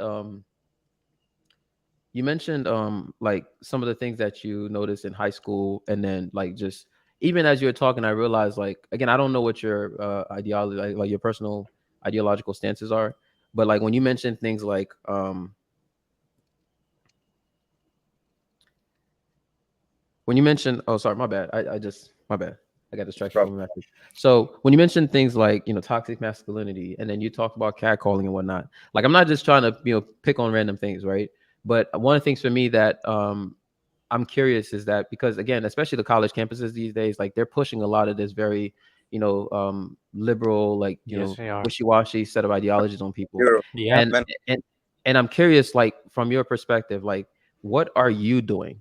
Like, what are you doing in terms of, like, when you're hearing this stuff, right? Because you kind of just, again, I'm not saying you have to have any particular view, right? But when you said it, it's like you said it almost like you believed in it yourself, right? So, for example, when you said the catcalling thing, right? You didn't say it as if like this is just, you said it as if that's something, that's a belief you share as well, And so I'm just curious, like, do you share these beliefs? And if you don't, then what are you doing about, like, are you doing anything? Are you pushing back? I'm just curious.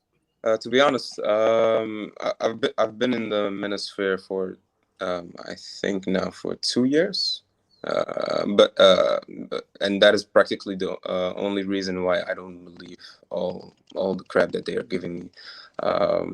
That's another reason is also that now that I'm in university, I pretty much worked 12 hours a day. Just to make sure that I don't hear all that other bullshit or etc. that men are toxic and etc. and you should give women more you should give women more the chances, or if you even go against an idea, like for instance 2 weeks ago we had an idea for a project, all right. We were in groups of 4. There were two guys and 2 women. me and a friend of mine, we had an idea for a project, but the other two didn't have no idea at all. So we came with the idea and presented it, but they actually said that we were pushing forward our idea, and that we should give the woman more chances of giving their own opinion. But Just say no. That's pretty hard when No, it ain't. it's pretty hard Say when I mean, like, I'm studying software engineering, so and there are Hey, let's go. You just need to Let's put their go. feet to the fire. They say give them opinion. Like, what is your opinion? If they have nothing to say, well, let's do what we say. Hey, That's brother, like, I'm gonna warn you in advance, man. can't Like when you really get do anything into than that. the tech field, bro. I'm a software engineer myself, right? When you get into the tech field, you're gonna run across so much of that liberal, like just. But now the thing is, there are actually a lot of conservatives in tech, but they are very A quiet. lot of people don't know that. That's true. They're extremely quiet. You That's only true. find this out. You only find this out when you go out for drinks with them, right? When you go out for drinks with them, you start to talk and you start to, and you realize, wait a minute, every damn thing you just said sounded very conservative, right? But those folks are very silent. Okay, they're extremely silent. The very loud folks you're gonna run into in tech are gonna be the liberals, the ones that are pushing a lot of these narratives.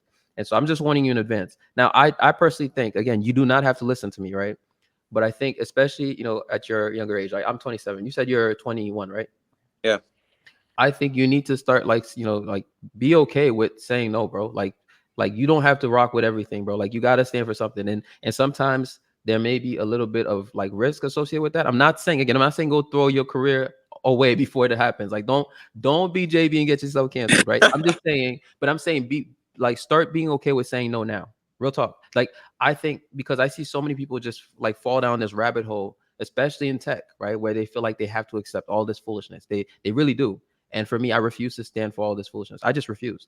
Like, Yeah, you could not offer me like any amount of money to make me just like, now again, I'm not going to go immediate, like that's just on purpose, try to, create, weird situations when, you know what I'm saying? But it kind of disappointed me a little bit when I heard you start talking. I realized like, you're saying this and I can tell a lot of it is being pushed. Like, it's pushed. Yeah. It's stuff, the same stuff I see being pushed a lot of times. And a lot of people, especially men, are afraid to speak up. They're afraid to share their views and share their perspective and stand for something. Like really afraid. Like I'm talking about even honestly, even sometimes on the most basic things, like people are afraid to have an opinion, right? They're afraid to have an opinion. They're afraid to have a stance because they're just afraid of getting canceled. They're afraid of whatever. So yeah, so I just wanted to share that, because, okay. So even on like the catcall thing, right? Like, what would you do? Like, let's just go down this rabbit hole real quick, right? Because I think it's actually important. It's not just to be petty, right? What would you define as catcalling in your opinion?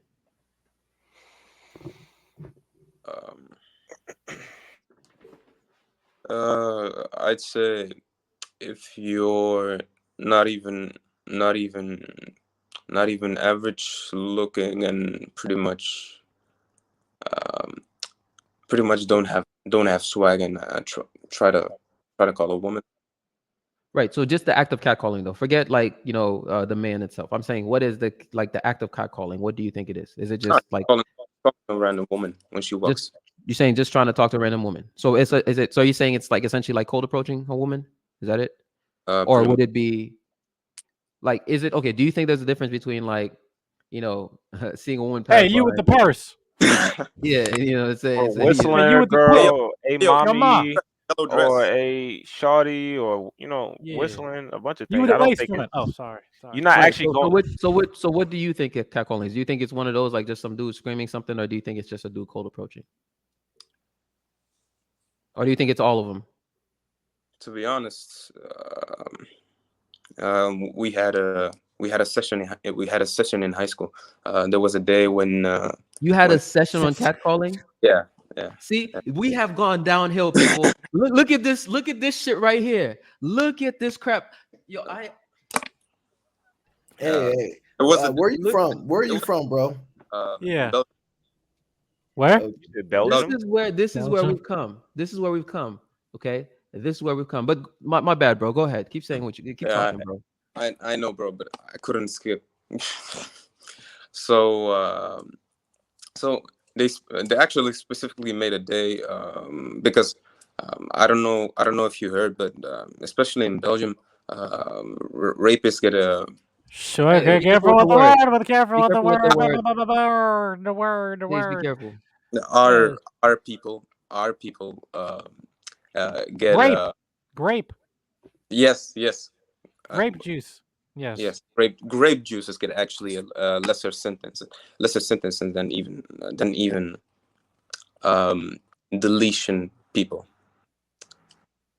who make people who make other people delete. Okay, you get me.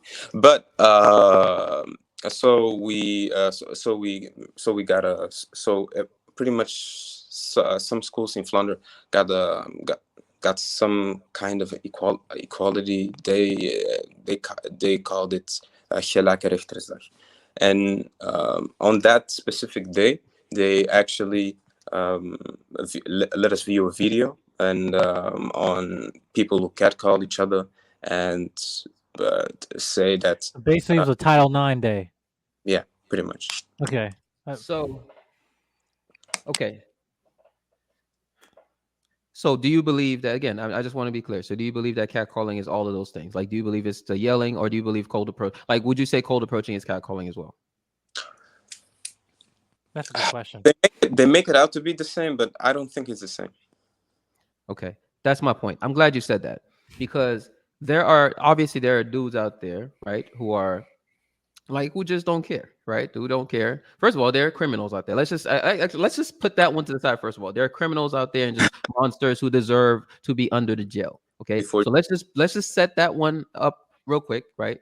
There are criminals out there and monsters who deserve to be under the jail who do things like whatever, right? Like the R word, right? But then there's Worse. just dudes trying to talk to women. Okay. And frankly, like you said from the very beginning, right? A lot of it has to do with like if the woman ends up finding the man attractive, right? And that's really what a lot of it has to do with, right? Like it's actually quite funny actually, because the more I talk to women about this topic in real life, right? Like more women are actually complaining that men are not cold approaching enough, right? Like that's what's always funny to me is that I don't know about the rest of these fellas if you guys have these conversations, but for me, I find more women are complaining that men are not cold approaching enough, right?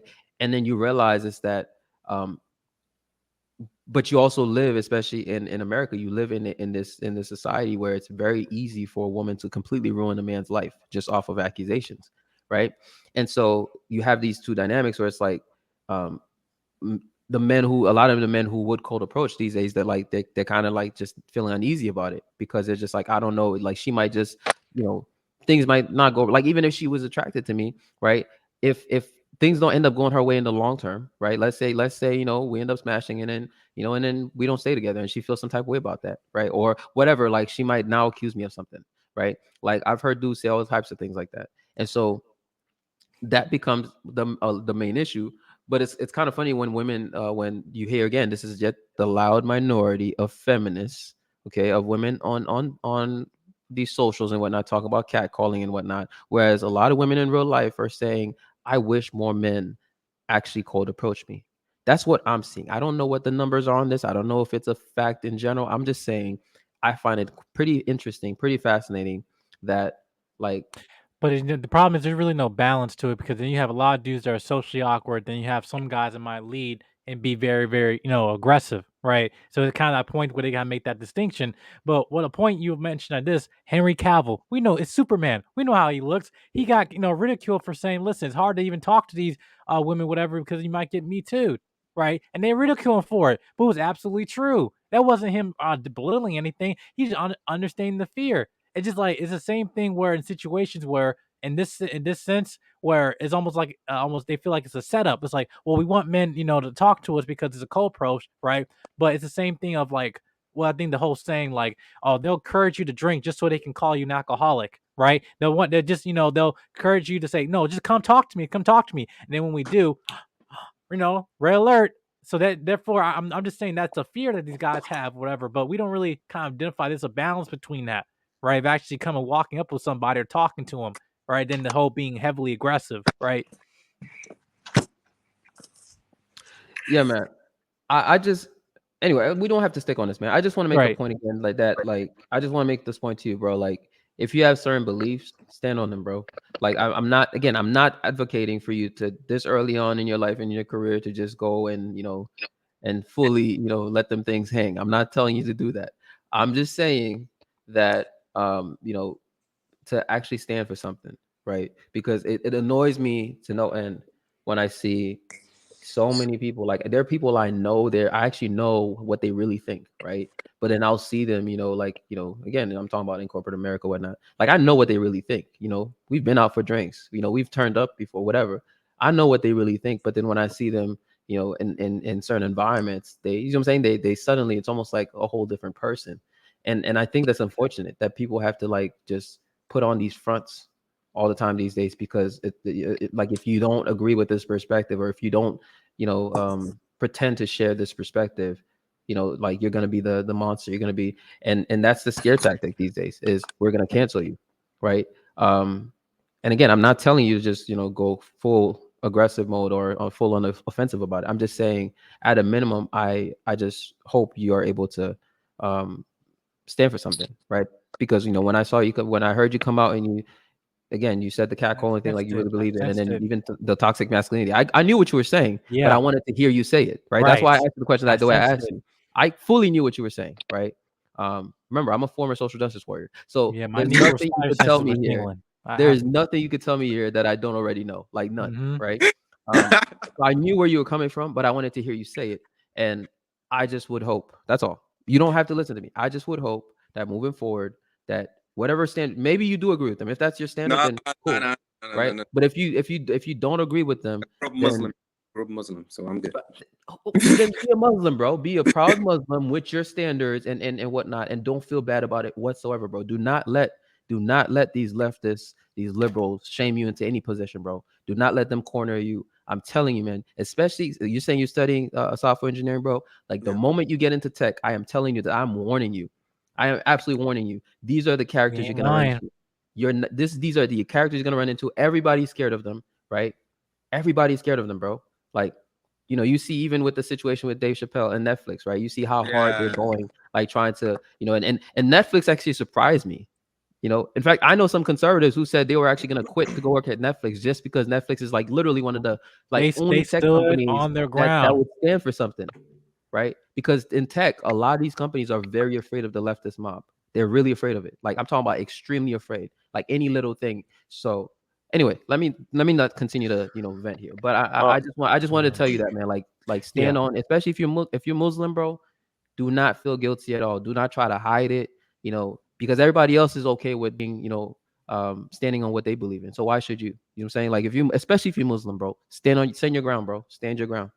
Right, and especially, and I don't want to make it quick, whatever, but like also with the whole catcalling thing, just be as a man emphasizing boundaries. It's not just you protecting other persons, it's all protecting yourself, like in situations like that, right? So, and I think that a lot of times we don't really emphasize the importance of boundaries, but also in situations with folks, like, I mean, for me, now you know what folks have gone through in their childhood, that like even the slightest thing triggers somebody, right? And whether I mean be as simple of a handshake or a side hug triggers them. Like, right. So that's just things like you just gotta be mindful of, right? But when those situations, hope to make sure you be calm, cool, and collective, and then just emphasize the boundaries. But because of also your religious background, everything, like, yeah, like you guys, you be fine, man. Yeah.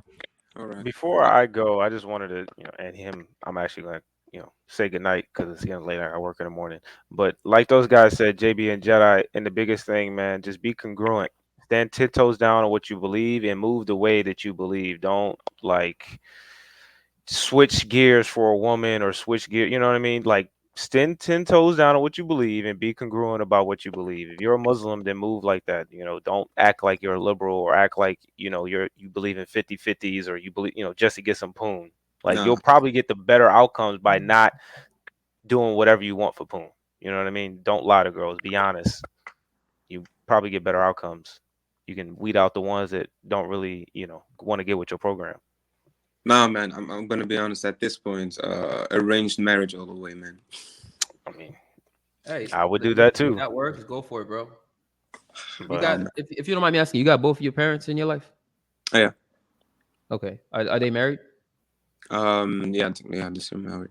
You said what? They're still married, yeah. Okay. Yeah. Well, I mean, but not officially because of religious reasons. Because you mean the Muslim? You mean like basically like in terms of an Islamic marriage? Yes. I got you. Yeah. So which is just as valid as you were good. I got you. So what I was about to say is like from an arranged marriage perspective, if you trust your like, I would hope you do. I trust my dad a lot. Like if you trust your parents, especially your dad, bro, like. I know it's like a lot of Americans, and you said you're in Belgium, right? Yeah. Yeah, I don't know how it is in Belgium, right? But I know a lot of Americans find the idea of arranged marriage weird. I don't, bro. Like if you have parents that you trust, especially your pops, bro, like yeah, just I personally like would fully 100% trust like whatever woman my dad, like honestly, that's the only person I would make an exception for. My dad could bring me any woman. Like I don't care how she looks, I don't care. Like I would just trust him. That's how strong. I don't know if you feel as strongly as I do, right? But I really do think that's I don't know. I personally, for me, so when you say that, especially again as a Muslim, like if you trust your pops, your parents, and especially your pops, like I would say that's the route. But again, you do not have to listen to Jonathan. Okay, No, I get it. I'm just a guy on the internet. Okay, and I'm broken dusty. You do not have to listen to me, bro. I got it. JB, one last question. I don't want to derail. Hold that shit. I'm gonna. Then how do you think I should move then after I graduate as a professional standpoint? In what sense? Because you pretty much told me that it was kind of dangerous in those countries, in those tech companies. It's not dangerous. It's just that it's hard for a lot of people feel afraid to have a perspective. Again, I'm not saying to go around and start screaming like I'm a conservative or I hold these views. Like you don't have to. I'm just saying like some people, they put up a front. They start behaving like they're liberals. They start acting like and then even when they have opportunities for pushback, right? Opportunities for like what I'm saying, like opportunities for. Because a lot of these companies, right, one of the things they'll say, this is just the typical tech bullshit, right? They'll say, we value diversity, right? But really, okay, they don't, okay? Because if you value diversity, you'd value diversity of thought, which is actually the most important form of diversity is actually diversity of thought, right? But the problem is that a lot of people who have different thoughts feel very afraid to speak up. So what I'm telling you is when you come across those situations, you should stand for something. But again, in some cases, that might actually mean some level of risk for you. That's why I'm saying like you don't have to go overboard with it. I'm just saying, like you don't have to go overboard, but you at a minimum, do not fake the funk. Like do not like put up a front or pretend like you agree with people when you don't, right? Because I think that's the reason why this stuff continues to go on a lot of times is because people who really don't agree, people who have a different perspective, they're afraid to speak up. They don't stand up. They don't stand for something. And it annoys me, bro. Like, especially when I know the people. Like when I don't know, I'm like, okay, maybe he does believe that. But when he's I walking know on eggshells. That's what he's doing. Yeah. Like when I know you and I know you don't really buy this shit. And then I see you like, in these meetings. Like a scared I'm cat. just like, why can't you stand for something? And for me, I lose respect for people like that. If I'm being honest with you, I lose respect because I'm just like, the moment you just have something like you just feel like something might be threatened, you can't even stand for what you really believe in. Power.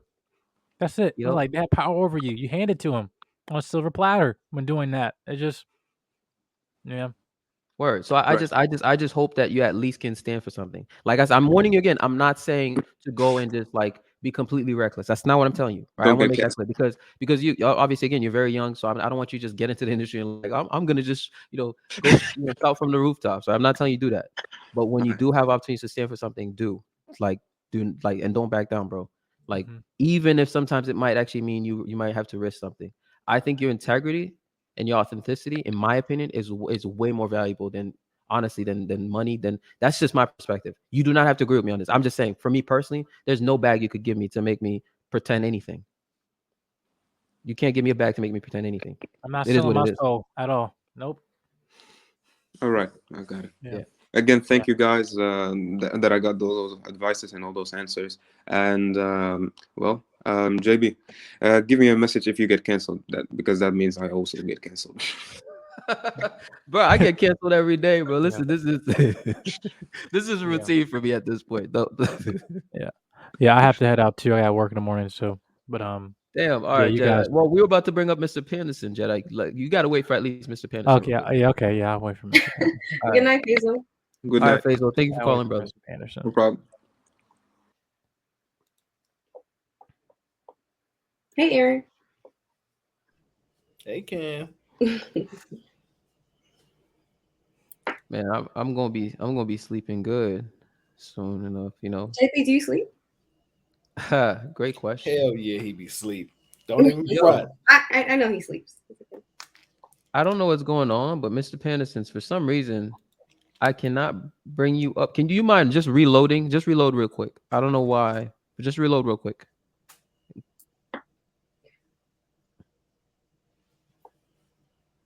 So, what's everybody's weekend plans? Really, Cam? What?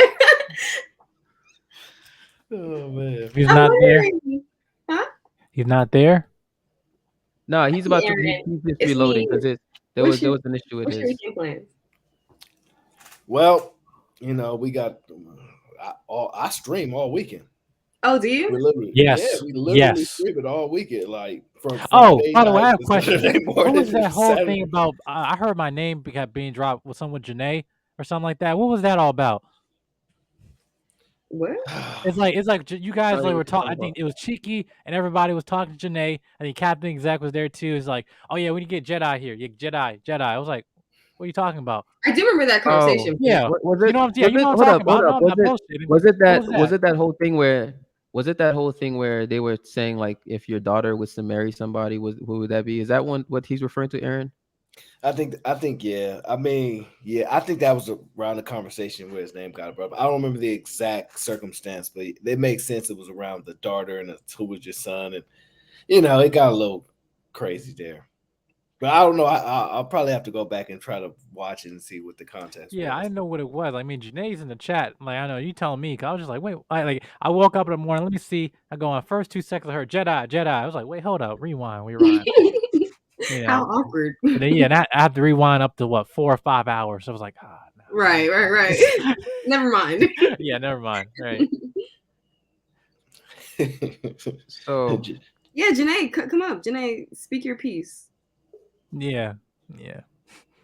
We got on Cheeky tonight, man. I was like, man, shoot. I mean, I gotta give the final verdict. You know, the plaintiff, was all right, but the witnesses in the stand. I mean, they conduct themselves all right, but I mean, I don't know. We probably need another trial because these going on for weeks, but we'll see. But yeah. Yo, this is so weird. Like somebody else just pulled up in the back, right? And I'm able to see like the button to add them to the stream, but for some reason, Simp Anderson's like it just doesn't even show the button. Have you ever experienced this, Aaron?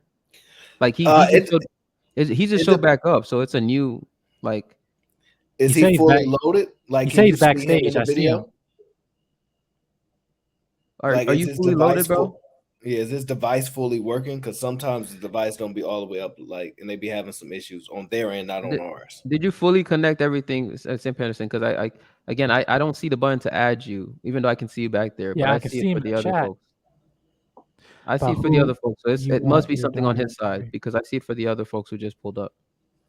Yeah, because if you can put anybody down and bring anybody up, then it has to be something on his end. Yeah, it must be something on your side, bro.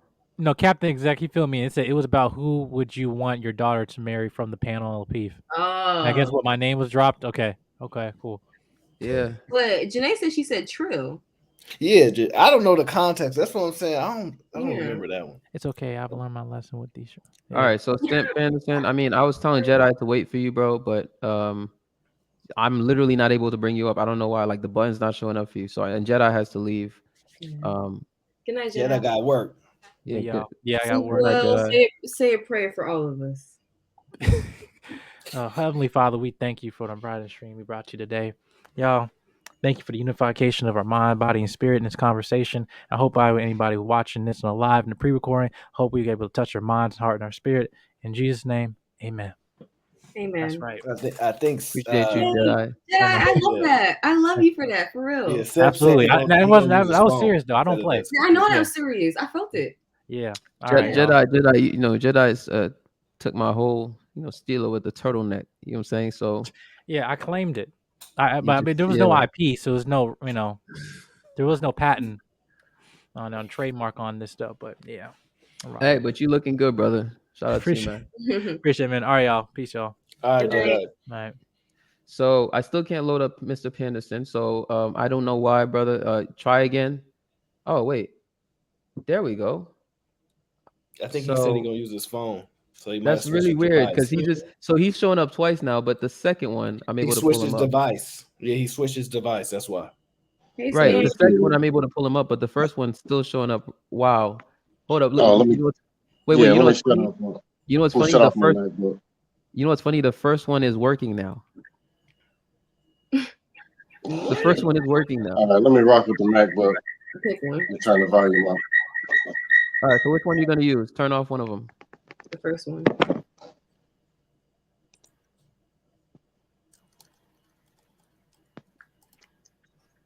Oh, damn. No, you gotta turn off one of them, bro. I don't know which one you're gonna use, so you gotta get off one of them. All Okay. right, there you go. All right, bet. I like your built-in shells, by the way. It's nice. You're on mute, sir. Yeah, you're muted. Oh, can y'all hear me now? Loud and clear? Yes. Sir. That's right. Well, let me turn my volume up. What was going on with your technology, bro?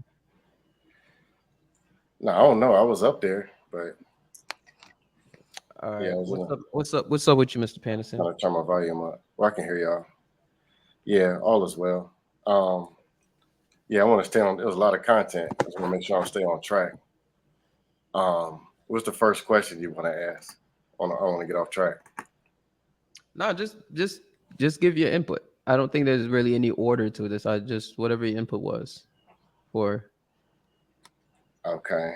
First question was like, should women hold men accountable? That wasn't the first question, but yeah, if you want to respond to that, that's cool. Like I said, there's no requirements to this. I'm just curious what your thoughts are. Okay. As far as the women holding men accountable, not every woman, because accountability starts in the mirror first. And you want to be able to listen and be effective. You want to effectively communicate if you're trying to influence somebody and hold them accountable. But like if it's a marriage or a relationship, yeah, you should hold your man accountable. It's always good if even a man who's supposed to be the leader, it's always good to have another set of eyeballs. Every leader is not perfect. Everybody makes mistakes. And as you make decisions as a man with the future family or your spouse or who you're dating, you're supposed to be consulting with your chief counsel, which is your woman. So you should be taking in consideration what it is that she has to say. She needs to know what she's following. So yes, the man leads, but still listen to the woman. And right is right, wrong is wrong. If you're going the wrong way down the highway and she tells you, hey, hold on, look at the lines. You don't just overpower it, take account of what she has to say. But yeah. As far as who should hold men accountable, credible sources. Like because of course I'm looking for a spouse. It would be nice. I go and try to find women women that I do talk to I try to talk to ones who are married, who are actually under male leadership. I want to hear what they have to say. Not just any woman. Women usually, a lot of them, and I'm not trying to just pick on women. They give bad advice, man. Or a lot of stuff they're saying, they're not even doing. So, I'll just leave it at that. Y'all quiet. I know. Cam is over there knitting, and Aaron is deeply in the chat. No, but I'm listening But to you you. already know. I I'm listening to participate in it sometimes. I'm saying, see, we can let Cam get away with it because it's gonna be mine. But like, I'm just curious. Like, what is Aaron doing so lost in the chat? I'm not even really paying attention to the chat like that because what he said was he's pretty much agreeing with most of the perspectives. So I'm not really seeing much of anything that's that I can retort to honestly. Or Okay. No, I was just seeing if you had any feedback, from Mr. Panderson. Oh, Mr. cool. Panderson, what's crazy is I don't be seeing you doing a lot of pandering. Oh no, it's just fun and games. Simp Anderson. No pandering at all. I don't. I never not seen one. Like I like when when we get what's on the tin. You know what I'm saying? What's on the box. I like it. But then you come up and it's like it says Mr. Panderson, but then we get no pandering. No. I do plead guilty when I was younger. I didn't know. I did some mild pandering. I never want to take disrespect or be spending money and no, I've never been that. But in college, there's been times where I'm waiting on the phone call and the shoulder to cry on, dude. I didn't know. Nobody told me. They did me dirty. And I just found out, hey, this. How many times did you curl up in a ball with the phone next to you? Not less curl up, but I've been the dude to where it's like I call Monday, call Tuesday, call Wednesday. Hey, she ain't answering. Then she can just call whenever she wants. I'm scrambling. Hey, are you available? You want to go out? You want to go out Monday? You want to go out Tuesday? You want to go out? Right name, I bet you she loved that, right? I bet you she loved that's the right name. Nah. I bet you she loved it, right? She really loved when you were just like so readily available. No, there was probably some capper or some Q knocking it down. I mean, it is what it is. I had to learn the hard way. What do you think on that, Cam? What's your perspective on that? On like pandering to women? Sure.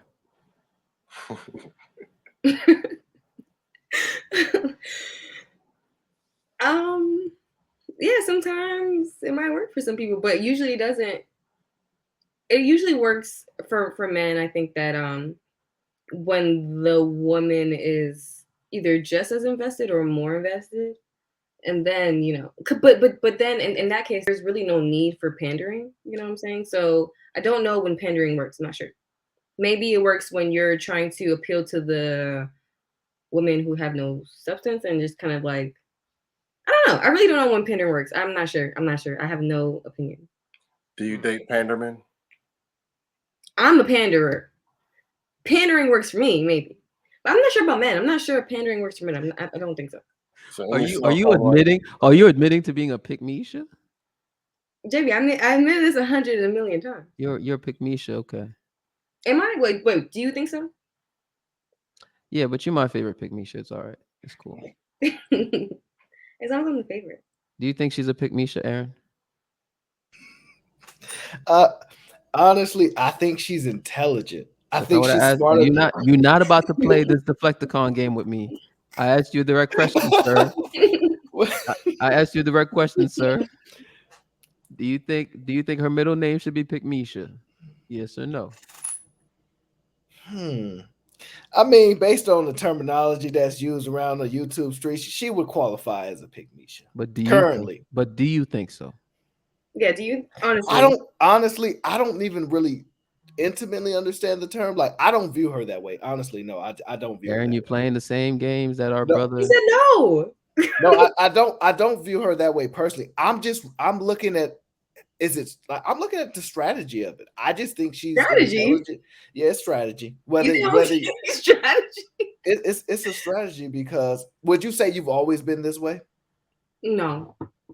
So therefore, you readjusted what you were doing originally and said that's probably not conducive. So I'm readjusting my strategy. It's not a negative connotation. It's not strategy though. Okay. Well, because now you're gonna discredit me, and I don't like that, Aaron.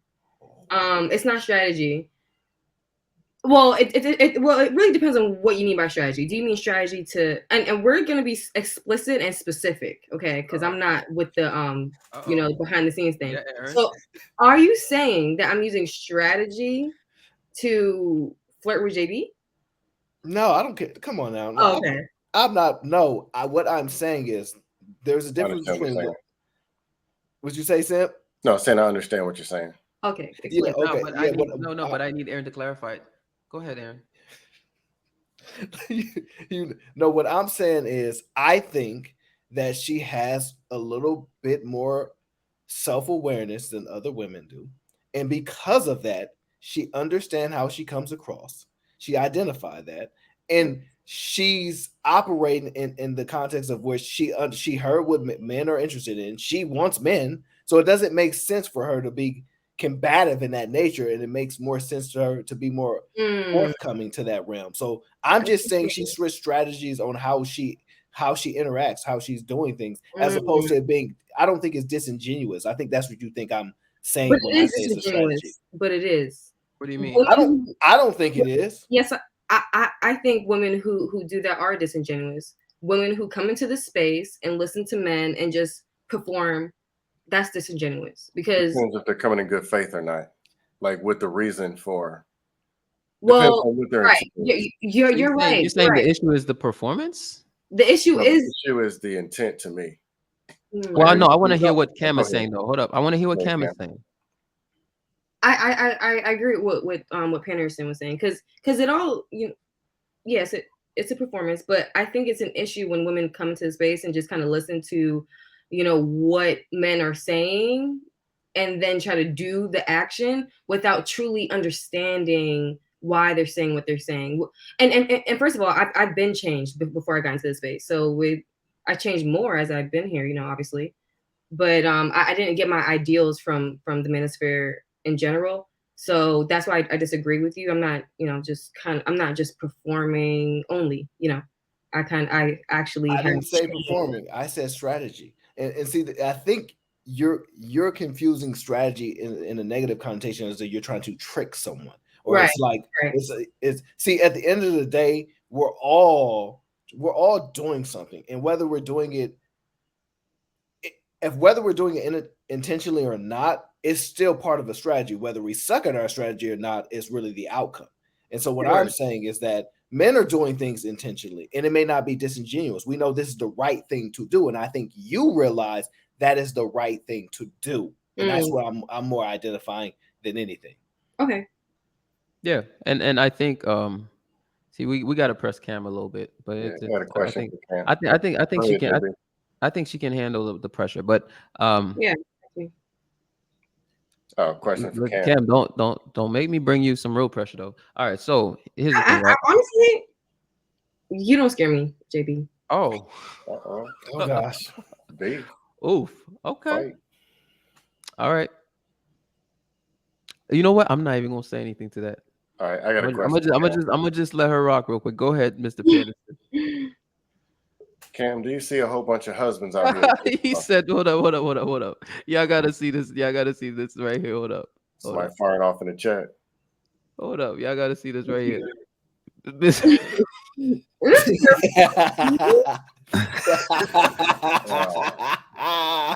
You should have put King Pookie. Hey, No, I'm a King certified Pookie. King Pookie is taken. Hold up. I'm also gonna bring up Mr. Marcus because he's been waiting for a minute, but he could yeah. Wait. I said Mr. Marcus. Just Marcus. Wait, I'm having the same issue that I had with. Yeah, I know. Pause. Wrong name. You ascribed the wrong name to Yeah, somebody. You just added that. yes. Pause. Hey, Cam, I got a question. Wait, Marcus, I'm having the same issue that I was having with Mr. Panderson with you, bro. Like, I actually can't bring you up for some reason. It's not letting me. Yeah, tell him to switch his device. Oh, actually, now it is. That's weird. Hey, Marcus. What's good, Marcus? Hey, Mr. Pookie. And then Sim has something to say.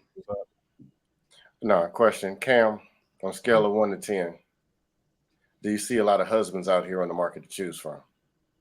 Because you're 20-something, are you 25, 26? Me personally? Yeah, because you're in your prime Yeah, age. I can get married if I wanted to. Yes. Qualified husbands. Yes, qualified. JB and the rest of the men on the panel, do you see a whole bunch of qualified wives to choose from? Wait, what was Cam's answer? She said yes, qualified husbands. Okay. And You so also you have asked the same question for men, like, do we see a bunch of qualified wives? qualified wives. Like, gonna be there thick and thin, slim and trim, or however you like them to look. Cook, clean, or whatever it is that you're looking for in a wife. Do you see that out there now? Well, I don't think a bunch is probably the right thing to say. I would say for me, I could think of a decent amount of women where I could say, I know, yeah. But I would say if you ask me for in general, for all men and like the majority of men and things like that, I would say it's different. But For me, I don't have those same problems. Yeah, I think I would align with Aaron on this. I think like I don't know about in general, but I think like are there women out there who I would say are wife material? Sure. Honestly, and that's the thing. Like, and I've said this before. My main concern on this market is not even about whether or not she's wifey material. Like, my main concerns are more practical and long term. Like, my concerns are way more like focused on the long term. Like the fact that um she could just down the line, because she could be a wifey material right now, right? Doesn't mean she will be wifey material 5 years from now, 10 years from now, right? And That makes so you divorce. That makes you divorce and material. so and so like if she wakes up 5 years from now and decides, I'm done with you, or I'm bored and whatnot, and decides to take, our children, that's the kind of thing I'm worried about. Like, see, even when it comes to like the resources and that, like, I'm like, that's something that, again, like, prenups exist, and there are ways around that, right? I'm not saying they're foolproof or bulletproof. I'm just saying that there are ways around that. But the one thing for me that I've said again and again, that is the primary concern for me, is the fact that you kind of have this situation, right? At least in America, where the women could end up with the ultimate power, especially when it comes to children. So for me, that's really my only concern. But I mean, if it wasn't because of that, like, if I'm being honest, like, I don't even think marriage would be an issue for the most part for me, right? If it wasn't because of that main concern. I think that disqualifies her as a wife, because what's the use of getting married for 1 year and then she rolls out and you're in a worse situation? The kids But are in. the thing is, there's no way to predict that. See, I know there's some guys that says you can predict that, and I still stand by that cap, including Anton, right? Shout out to Anton. Ton Dog and we agree on literally like most things. I'm talking So about what? like, So wait. So hold on, JB. Now I gotta go down that line with you now, because let's do it. So what you're saying is that you don't think there's women of high character that, let's just say, you did the worst to them. You cheated on them, had a baby on the side, and whatever the case is, and she just couldn't deal with it, and she wanted out of the marriage. You don't think her character is enough to say, but you're a great dad. That's aside, because from our relationship didn't work. That has nothing to do with our children. You don't think women have the ability to separate those two? No, I We're do. I do assuming think good women faith, have. I right? mean, I see women do this actually. Like, so I don't. It's not that I don't think they have the ability. It's that, again, it's unpredictable. That's my point. It's that you cannot predict which women will do that and which women won't, and you can't just do it based off like the fact that you think she has, good character right now, because what she is right now can change. So, in other words, what I'm saying is that it's not that it's not that I believe that women of good character don't exist. I mean, that would be foolish for me to say, right? But I'm saying, like, because it's unpredictable how the woman may act in the long term, no matter what certain people say. And like I said, I'm happy to say I agree with Anton Daniels on literally like 95, probably 98% of things. But that is the one topic where I think he gets it wrong every time, and I'll stand by that. Like, because he believes that you can actually vet a woman, and by vetting her the right way up front, and you can mold her and all that. That's just not how this market works, and I'll stand by that every single time. Right? Because you can't, like, that's the part. It's the unpredictability that's the issue for me. Is that I don't. You cannot predict how a woman will behave in 5-10 years. You just can't. No matter what some of these people say, you just cannot predict it. I'm sorry. Yeah, but see, it's emotions. See, this is what you're dealing with. Mhm. You're dealing with how a man approach things. But trust me, a woman would approach things totally different. If you game with her and you doing what she say, you know what I'm saying, whether you're a pookie, whether you're anybody, and everybody got a little bit pookie in them, so don't play them games.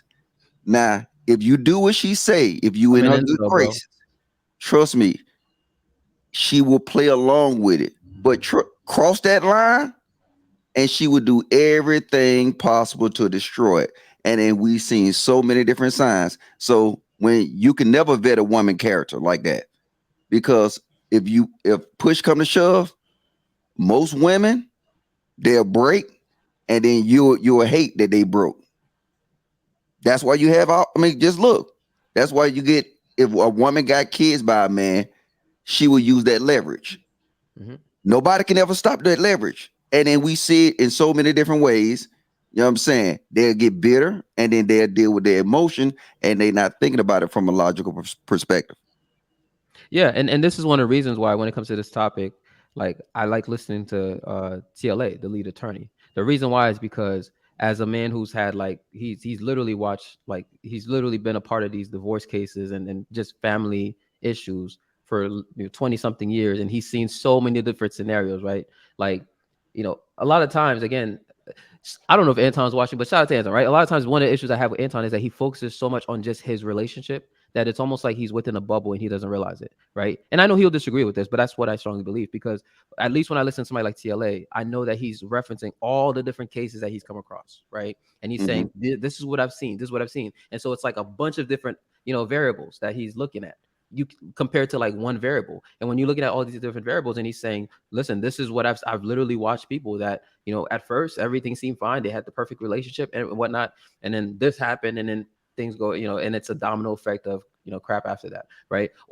And it's like those things are unpredictable. I don't care how good you think you are at vetting someone, it is unpredictable what may happen in 5-10 years, right? And then beyond that, like, there's other aspects that are, depending on, like even the fact that a lot of divorces happen as a result of finances, right? You don't really know. I mean, you may be really good at managing your finances, but quite frankly, if you sit down and talk to homeless people every now and then, you'll realize like a lot of these homeless people are very similar to, every one of us, right? Why am I saying this? I'm saying this because like, you never know what could happen, right? You talk to this guy and you realize like, yeah, like, he tells you a story. You're like, yeah, life was good. And then this happened. And then you didn't even think, oh shit, that's something that, if I don't do this and that could happen to me too. You see what I'm saying? So it's like a lot of this stuff is so unpredictable that like you don't know what could happen. And then if that happens, like let's say you fall on, you lose your job, or you whatever happens, right? Like, you get canceled. Like, I mean, these days, actually, that's a real, like, that's an actual real thing. Like, you get canceled, right? So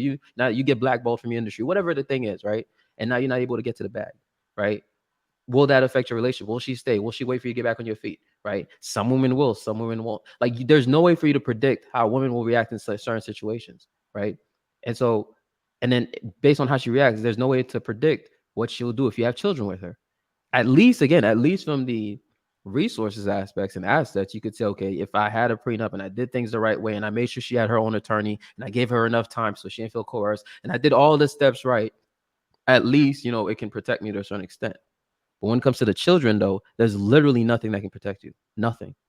It's just a matter of like how she's feeling at that point in time. You don't think you'll qualify for visitation to your children through the course? No, it's a big disaster. But it's not about that. It's about the woman taking the children from the household. Like, I don't want to. Again, I'm not even interested in visitation, bro. That's my point. Like, I'm not trying to. No, I'm just trying to. But and then even that, I mean, again, we have an actual attorney who sits there and talks to us about how, like, in the majority of cases, right? Like the woman would have to be damn near like a crackhead, right? And this has to be provable before the man, before they even look at the woman sideways, right? No. A crackhead, no, that's incorrect. A crackhead is not enough. She got to be a bank robbing crackhead that sell pussy.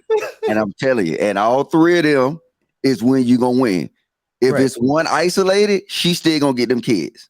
Crackhead by herself, no.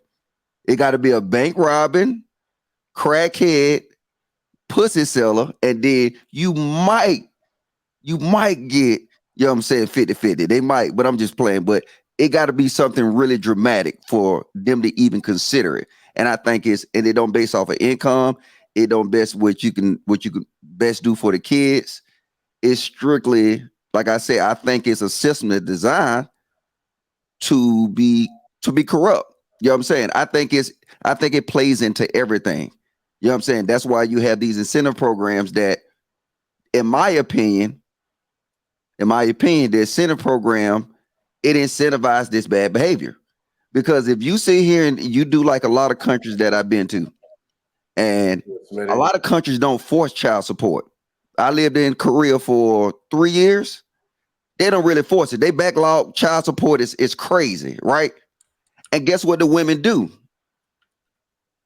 They don't have them, right? Mm-hmm. So now you have a society where a woman will act right because she knows that the system is it's not a safety net. But if you got a safety net for so many different things for a woman out here, I mean, all a woman got to do in America is just pop up pussy and have babies. And then, you know what I'm saying, she good for 18 and 20 years. But if you take away them safety nets, look at how the dynamic of the relationship would change. They won't do it by themselves no more. Listen, I have been saying this, Mr. Pookie. I'm glad, Mr. Pookie. I'm glad that you have come on here, with your excellent gospel, because I have been trying to share and spread this message that you just shared right here. And people keep telling me I'm wrong. I keep telling people that the main issue is, one, we don't have a patriarchy, one, and then two, we have this system that gives women something to fall back on, right? And because those two things combined is why we're in the situation that we're in. See, think about this. You got a 16-year-old girl. She get pregnant. There's no incentive programs. There's no forced child support. What is she going to do? Well, for one, in a lot of cases, she'll probably know in advance that that's the case and won't even get pregnant in the first place. Exactly. You know what I'm saying? Or if she do make a mistake, she'll take care of it like a mistake, right? Correct. And there's shame associated with it, right? And this is the point that I've even made this point about, like, about Haiti, right? I made this point before about, like, to this day, being a baby mama is still shameful in Haiti, right? It's like, it's still shameful, but it doesn't mean they don't exist. It's just that a woman knows if she becomes a baby mama, she has a child out of wedlock, people will look down on you, right? And as a result of that, you have less women, even some of the most poor people, bro. Like, you go into some areas, like, the people are poor, they living in like pretty much like little, I mean, what some people would call, like, I mean, you know what I'm talking about, bro. Like, just they living in some of the worst conditions, right? But even some of the most poor people are married. That's always to me something that was fascinating to me. Living in Haiti was like, even some of the most poor people are married, right? But see, you got to realize that it's beneficial to the system. By doing this, it's beneficial to the system. It keeps the system flowing. It keeps the system running. Because you can really clean it all up in one generation. You know what I'm saying? You can add rules to it, but because the system exists off of chaos, and a lot of people don't believe it, but trust me, it's a lot of stuff in the system that exists off of chaos. Chaos And is currency. control is another thing that you get from chaos. So I think they do it on purpose because you can easily clean it up. Because if you look around the world, this almost is a Western society problem. Like, you don't have that. I didn't see that problem in Korea. A lot of Asian countries, I didn't see it. I didn't see it in Kosovo. I didn't see it in a lot of part of Africa. It's pretty a Western society type thing. And then they benefit off of it. The government systems benefit off of it. But guess what? Black people so crazy is that we could have came a long way if we fixed this one thing. And then when you talk to a woman, and if she a baby mama, she ain't trying to hear nothing we say. I have a question. They're telling us childless men to fix it. Men that ain't got no kids, they're telling us to go fix it. No, but they sit here and say, and I don't know if y'all said this earlier in this podcast, but like, they shame the Pookies, right? And I don't even want to, I mean, I know it's off the topic, but I was in that chat pissed off. Because y'all tell me, you Mr. Pookie. I got you. No, I ain't no Pookie. But look, y'all shame men about dick discipline, right? And I mean, y'all really do. When you say, "Oh, you try to have dick discipline," but I guarantee you, half of the motherfuckers that have babies by these women, they have no intentions on doing it. I mean, I didn't see some crazy shit in the chat say, "Well, you need to have a vasectomy." Like, what? Really? Yeah, like, you should say, you know what I'm saying? But now, it's nobody ever put. Well, what's the female version of Pookie? Well, okay. Can I ask you a question, bro? Would you at least agree with the fact that, at a minimum, you should not be smashing women that you could not see yourself being with? No, I disagree. Wow.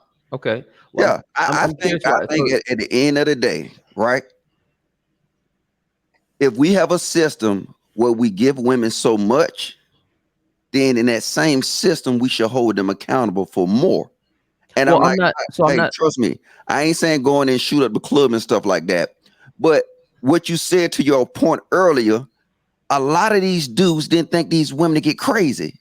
If women don't get their way, I don't know how many could, but it was a virgin on this panel. But you know what I'm saying? He won't know nothing about this. But if you dicking a chick down, and then if you do anything to violate her, that backside to a woman is something serious that you don't even want to touch.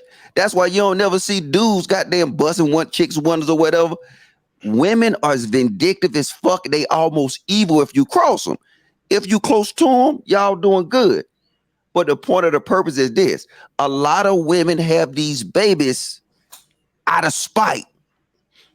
And the worst thing that, and I got a daughter. And trust me, I tell my daughter the same thing. That look, the last thing you ever want to do is to force a man to have a baby. Because you as the woman, you can make a father or you can make a baby daddy. The choice is up to you. A man, he don't know what he gonna make. So are you saying that I want to ask you, since this one, do you think it's a man's responsibility to raise his child? I do. They give us the Okay. opportunity. So if that's the case, see, before we had condoms and everything, like we go back a whole bunch of years before we could actually, there was actual like men didn't raise their children. See, there's a misconception that was the case. Like men were at war, so the women actually raised the children all the way until the men got back, and the kid would be like 16 years old. He'd be a young man prepared. He was raised by his mom his whole life. They were not raised by the fathers. Yeah, but you remember I put that in the chat earlier. I said Pookies is good at fighting wars, fighting and protecting, right? So everybody got a little Pookie in them. I don't care what you say. Everybody got a little Pookie in them because Pookies are always fighters. They're gonna be protectors. So now what they're gonna equal to is that it's natural.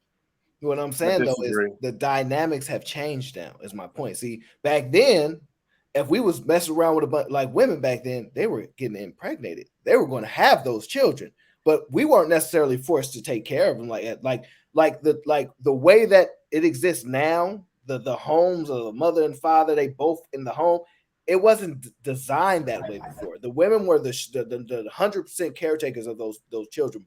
Men or women, it didn't matter because the men were gone. They were always gone. And so now we're in a different dynamic to where men want to take care of their children for the most part.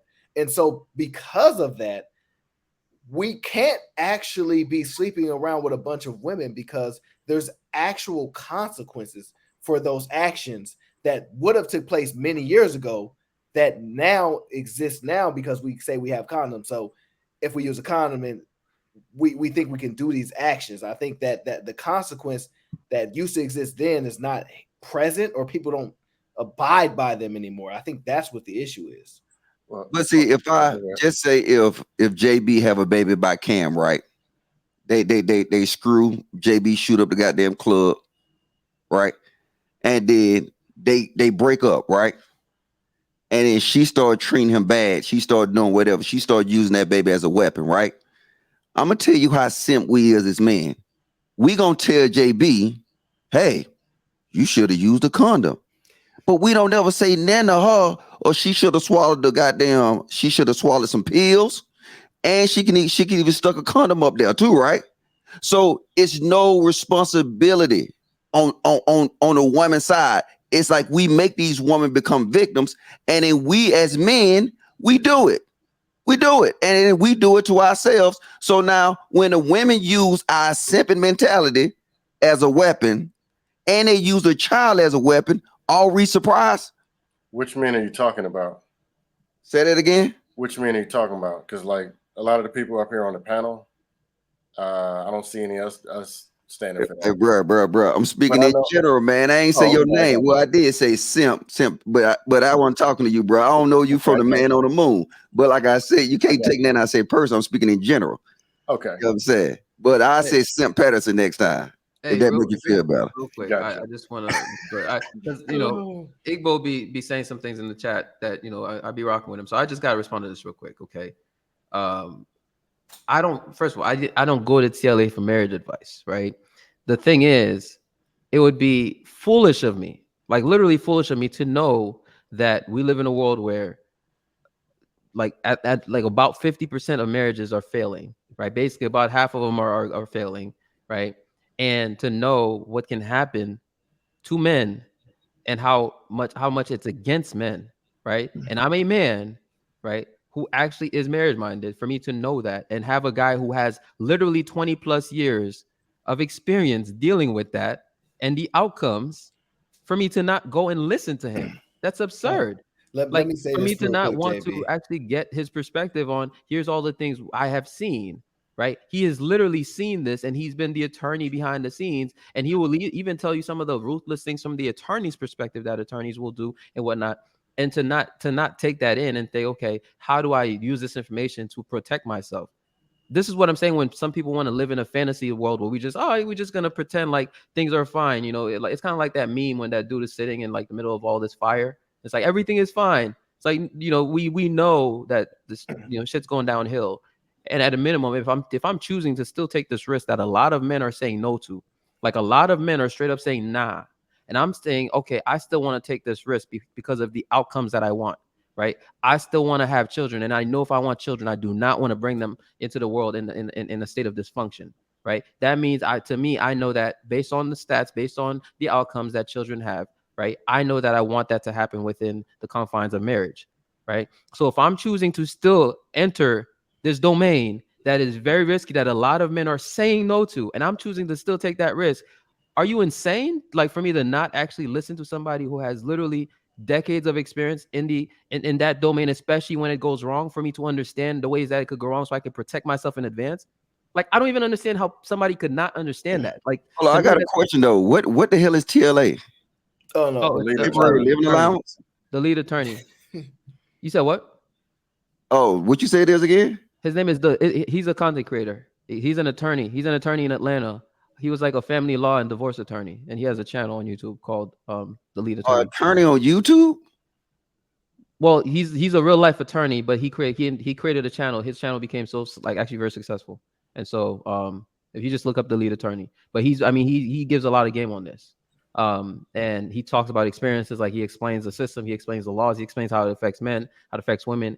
And it's just, to me, it's just crazy to me that people try to push this narrative that you should not listen to a divorce attorney. It's like, I'm not asking for marriage advice. I'm saying, if you've seen all the ways this can fail, why would I not listen to you so that I could, one, try to work so that if I do get married, I don't fail myself. And at least I am protected so that I know all the ways that this could go, at least some of the ways this could go wrong, so that I protect myself in advance, right? Because I'm not going to go into this like, la, la, la, la, la, everything is fine. Like, I mean, is that what, and again, this is a married brother. That's my point, is that a lot of these married folks, that's the mistake they make, is that for them, because they're married, it's so easy for you when you're married, like you're fine. You know what I'm saying? It's so easy for you to just tell other people like, yeah, there's no issue. Like you should just trust, you should just vet, you should, all these things that people say. But I'm not married, right? And the other thing is, I'm not married, and I'm the one who has to protect myself, right? You don't have to protect me. I have to protect myself, right? So it's very easy for you to say that because you're already married, right? You already got, you know, I forget how old this brother is, but you already got your situation, right? So it's very easy for you to sit behind, you know, the screen and say what you're saying, right? But I'm the one who has to go take that risk. I'm the one who has to go risk what all the things I've worked hard for, right? At my young age, I'm the one who has to go risk it, not you. But real quick, JB, I want to say something. If you pay child support, you're not a deadbeat dad. I just want to make that clear, because a lot of people confuse that. If you pay your child support, you are not a deadbeat dad. Aaron, now that's not what he's saying. I know that, but somebody put in the chat that the deadbeat dads. I'm letting you know, if you pay your child support, you are not a deadbeat dad. Doesn't mean you're a good dad. Let me put something else on now. Go ahead. And if a woman put you on child support, she's a deadbeat mom. I don't know about that. Hey, gotta go both ways, bro. You know what I'm saying? She got to be a deadbeat mom to put somebody on child support. I don't know. I don't think those are correlation correlated so much. Yeah, hey, let's see what Marcus got to say. Oh yeah, I just wanted to ask, like, what y'all think about music, as far as like y'all saying that holding men accountable. But if you listen to music, like especially in our culture, a lot of the men talk about, you know, taking other people's women, like fucking their bitches or whatever.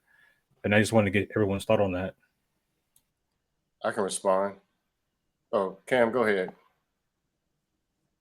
Again, you're leaning on the negative. What the hell? That's what I'm saying. It's so easy for somebody who is not having, you're not the one who's gonna have to take this risk with today's woman. You're not.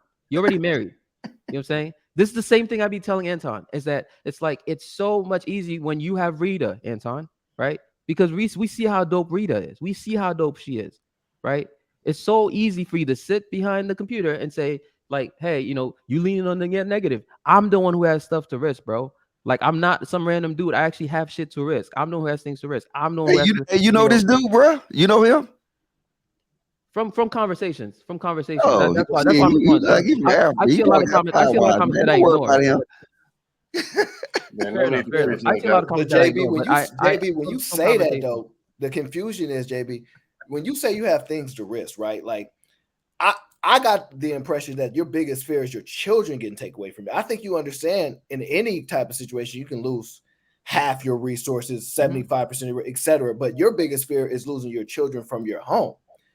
Like for the most part, you have protectable assets. You can find a way to protect your assets. There are some loopholes. Correct, actually. But to my point though, the reason why I'm saying TLA is actually important here is because I actually used to be of the belief, just from seeing prenups get thrown away all the time. I was even concerned about the resources and assets side of it. By listening to TLA, like I actually had a conversation with TLA myself, right? By listening to him and him saying, no, actually, if you do these set of things, like you're gonna be actually pretty protected. Right, that actually helped me see, oh, this is not so what they're saying is a negative, to me turned out to be a positive on that end, where it's like, by listening to him as an attorney and him saying, actually, I see your concerns, but if you do this and that on the resources side of things, you can actually be protected. On the resource and assets things, you can be kind of protected. So if I just said, oh, because he's a divorce attorney, I'm not going to listen to him, I would have not gotten that game that he gave me. That game that he gave me on the resource and asset side of things actually became very helpful for me, because I'm like, okay, that I can push that one to the side now, because I know there's a potential solution to it. Is it bulletproof? Is it foolproof? No, but at least it gives me a better chance at, you know, at least taking that risk. But then we still remained with the child side of things, right? So my point is, it's even more reason to listen to somebody like that, right? Because he has enough experience and actual domain expertise to tell me, here's how you can approach this to get better results. Do you see what I'm saying? Hold on, JB. We totally just glanced over Marcus' question. No, I'm sorry. Yeah, I was going to respond to Marcus' question. Oh, my bad. Go ahead. Yeah, so pretty much it's all good, man. It's all good. I was pretty much just talking about music in our culture, and if we want to hold men accountable, you know, a lot of times in our music we talk about taking other men's women and fucking them and shit like that, like not really caring about that. And I just want to get like everyone's thought like on that. I'll touch on that. I'll touch on that. Oh, go ahead, Sam. No, you good, Sam. Go ahead, bro. The bigger problem is, who are we following? We're the fathers, we're the uncles, why are we following a musician? Some of these musicians talking about smacking their women around, then you find out they can't even beat a woman. Some of them talking about how many ladies and they dating men. Some of them, like even Beyonce, talking about all the single ladies and go home to submit to her husband. Why are people following media of a lifestyle and people they'll never even meet? Where's their actual reality? That's why I always talk about, and I say the things people don't want to fully say. There's no such thing as a black community, and there's no such thing as culture. It's done. Black people or black community, whatever, it's a free-for-all. That's what it is. To the point where, why are we cutting the TV on, listening to music for guidance? What is that? I'm not calling you out or not. I'm just saying in general. That's what it came to. Well, the biggest issue with that is this. Women are the biggest consumers of music anyway. Like, honestly, like, where's the father to say cut that music off? Yeah, but most men are not really like, I'm not really super comfortable going to a big old concert rooting on for another man. Like, I feel a little uncomfortable about that personally. Like, I'm not screaming and yelling for another man in the concert. Like, that personally bothers me. I've never been to a concert, so I couldn't do it. Women are the ones that are reciting these lyrics that are derogatory towards women, and they're actually pouring the majority of money into the music industry, honestly, when it comes to consumption. So, like, even if we hold the men accountable, like, you shouldn't listen to it, like, possibly, but they're not putting their money behind it. And really, your money kind of determines what you really kind of support these days. And so, honestly, if you ever look at a concert of rappers, the large majority of people in those crowds are women. The very large majority of those people in the crowds are women. That is true. Wait, are you sure about that? Yep. I would agree. I'm sure. It's about right. I say He's this right. with the show is that our music is a reflection of how lazy we are. look at every. I mean, when you think about somebody that's successful in a black community, and especially a role model to these kids, I mean, who you naming? You naming either athlete, you naming an actor, or you naming a musician. In no other community is it like that, where the degenerates in our community get glorified for being dope boys, get glorified for being pimps. They put in the music, they do whatever, and they being praised by all our women. So, in a nutshell, what we got is that we don't have no leaders. So, yeah, you're right. We don't have a community because we don't have leaders to have community. And then, but I have to disagree because we do have a culture. But the culture is what we see. Everything that we talking about, it's sad, but it's our culture. You know what I'm saying? It's what we gonna pass on our kids.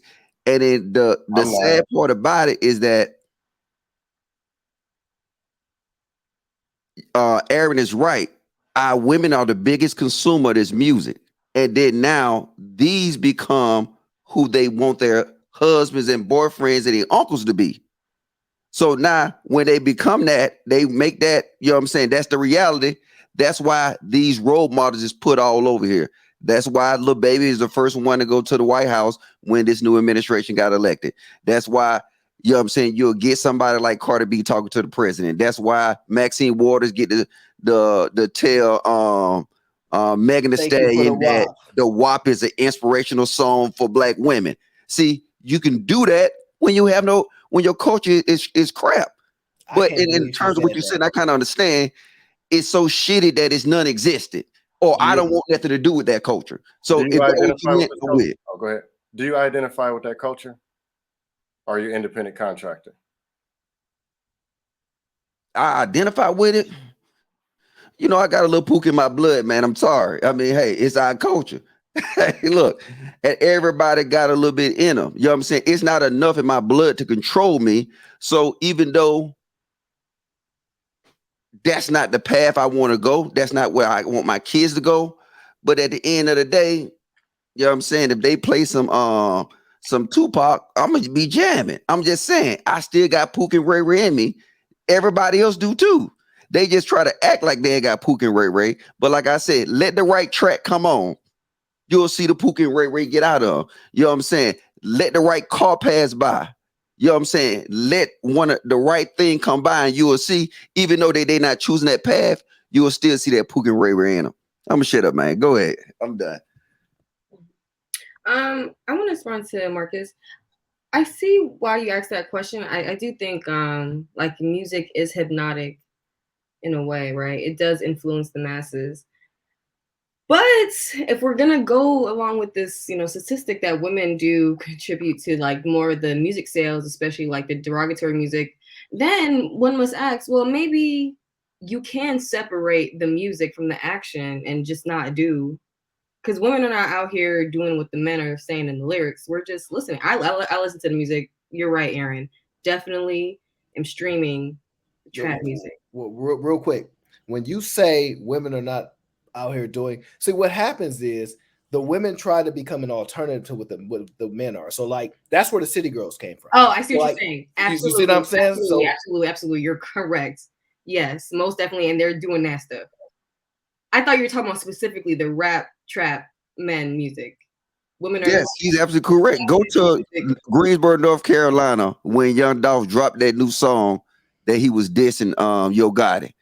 Them women know the songs verbatim, word for word. But she's saying women are not loading up, putting 100 rounds in it and doing the actual actions. They just get invigorated by the energy of it, and they like to possibly be around that energy. But the city girls thing, women are doing that because they can actually do that. They're not really, whatever. They're not doing the drug dealing part per se. Yes, but they want to do the stuff that men do and talk to.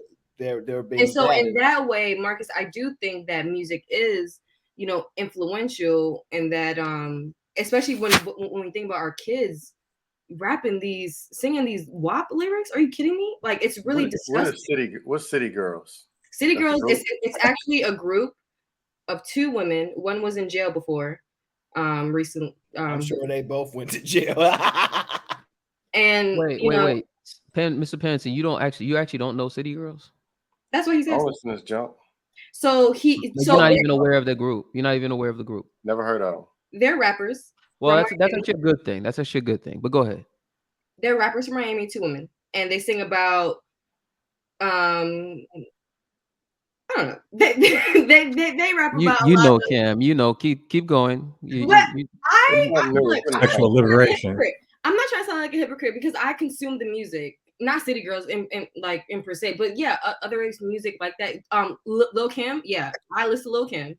You know, I listen to a whole bunch of music that are negative to the community. Listen, she be listening to that WAP in her car. I don't listen to WAP.